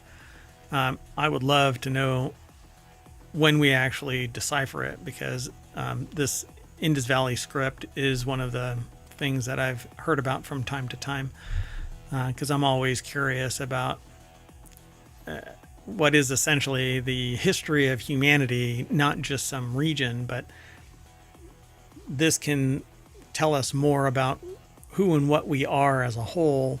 And then once you find this, you dig a little deeper and there's more, and you dig a little deeper and there's more. And when I say dig a little deeper, I'm serious about digging. This stuff is under dirt. It isn't just sitting on the surface somewhere. We have to dig to find our history. Because over the millennia, we've just covered up what was left behind and built on top, without really accepting that without even stating, as a whole species of people, humanity doesn't acknowledge that certain regions are important and wholly willfully go digging to find it, because I think that there's a lot of people that are afraid of what might be found might impugn the historical accepted provenance of how things went down. So anyway, I tend to pick fights when I end up saying stuff like that, because there's a whole lot more to it, and I don't know, there's a lot of protectionism and stuff. People don't like talking about it. At any rate, Eli Wyzevich put this article together for SmithsonianMag.com. Go over, you can follow the links that are in the chat. They are also over on YouTube in the live broadcast of this, because I stream to YouTube and to Twitch at the same time. But Twitch deletes everything. So putting all of the show notes in there, after 60 days, it goes away. So just go over to YouTube and follow and like over there. That would be tremendously helpful. It'll be in the show notes for the podcast when it gets posted. We are up to date up until the 29th. This is the 30th episode. But I was running late and I couldn't get to the show yesterday. My mayoral duties prevented me. So come on, Summer of Stream. I'm looking forward to my mayoral duties lightening dramatically. All right. Well, anyway, that is it. And so I am going to throw us into our AI that's going to decipher how to find our way back to the front page of ohmtown.com. Ta-da, look, it's that easy. You can sign in or sign up. It's a piece of cake. And I don't spam you with anything other than notices that we're going live. And that happens a lot on the weekends. Thanks for hanging out, Timeless. Really do appreciate you hanging out and chatting with us. And unfortunately, the sentient AI isn't here to engage. Hopefully, we'll be here tonight. I need to have a conversation. But other than that, we are done. So take care, everybody. We'll see you soon. Stay tuned.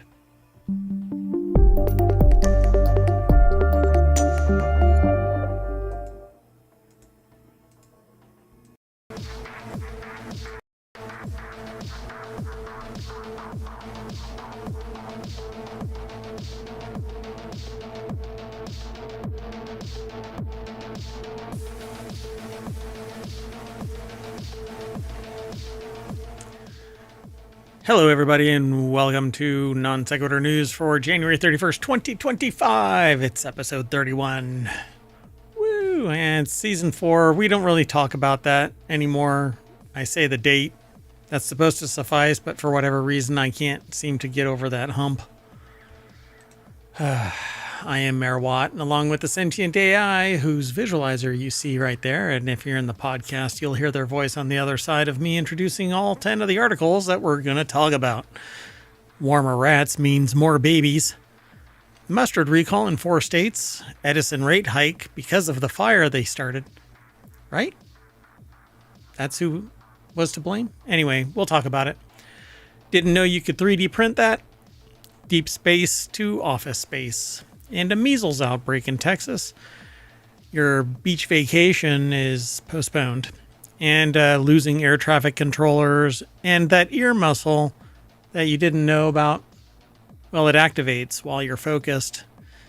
And finally, OpenAI has a new AI model to challenge DeepSeek's new OpenAI that is based off of the OpenAI. It's basically OpenAI turduckens. Everything's powered by ohmtown.com, which is not an OpenAI. So you can maybe trust the information that's aggregated into it. We do. We use it for our information overload. Go over there and try it out yourself.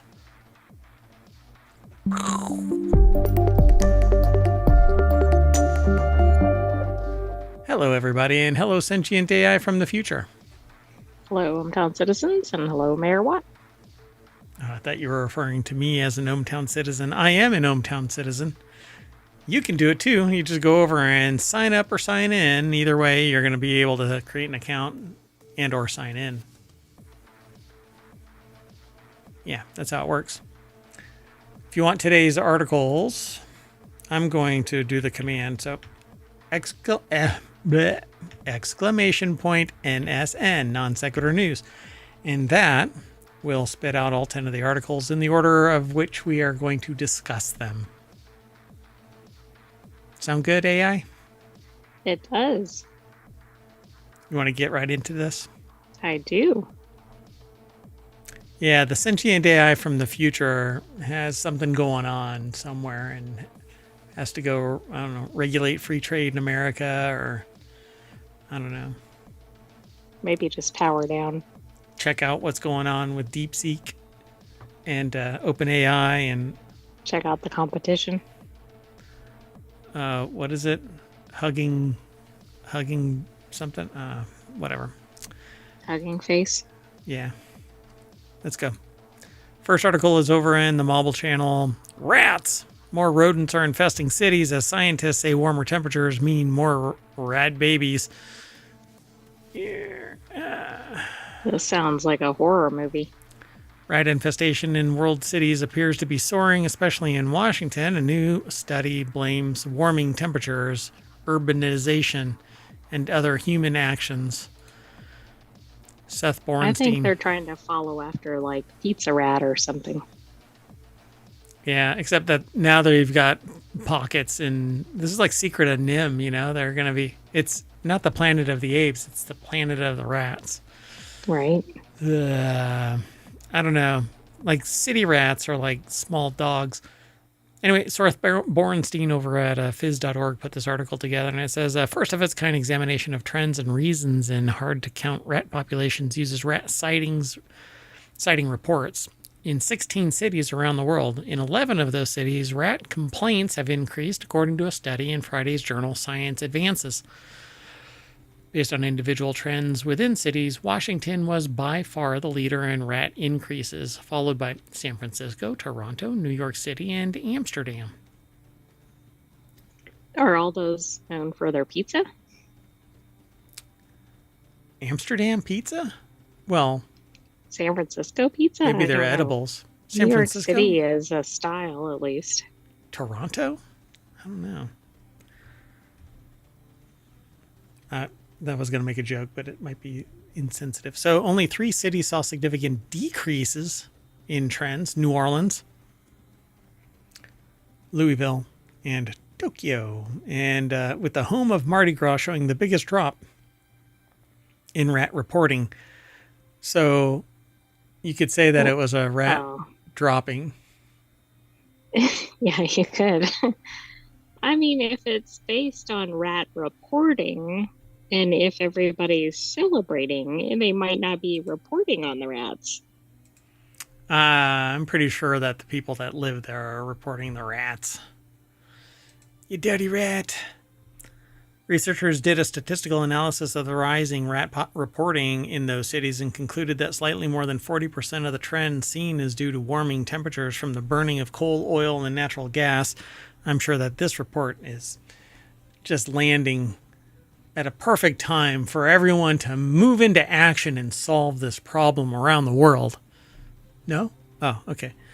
That comes down to, well, everything's warming up, so they're getting jiggy with it, said study leader author or lead author Jonathan Richardson, a biologist at the University of Richmond. Quote, "We're seeing these increasing trends in rats in cities that are warmest the fastest, probabliest, because it's a small mammal that has a physiological challenge in the cold winter months, so they hunker down. But warming climate means that they getting busy more often."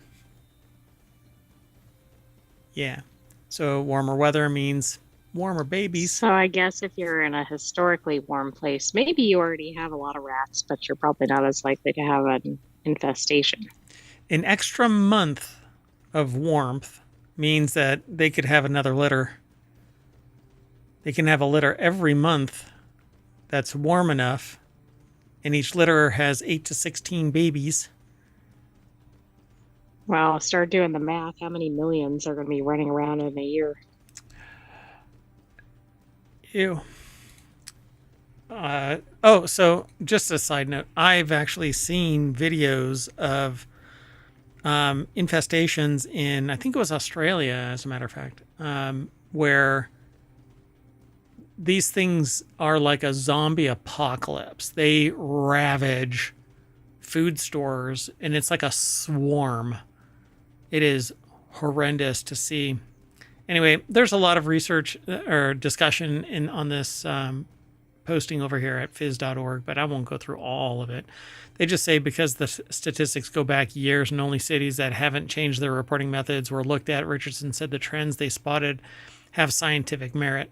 Even though Washington has the highest increasing trend, that doesn't mean that it has more rats or even rat sightings. It's just that the numbers within the cities are increasing fast. That's statistics for you. I mean, if you have a 400% increase in reportings, you went from 1 to 4, you know. Right, exactly. But I would like to think, even though it's not perfect in terms of the reports versus the rats, you'd like to think if more and more are getting reported, there is definitely an increase. Yeah. I mean, nobody wants to bitch about stuff, but sometimes you have to. New York City's recently stepped up its rat fighting, which includes replacing garbage bags in the streets with rat-resistant containers. Hasn't shown up in Richardson's data yet, but the rat czar, Karate, said that early results are encouraging, and the city has signed up people for what it calls an elite squad of rat fighters, the R team. They were Who was their leader?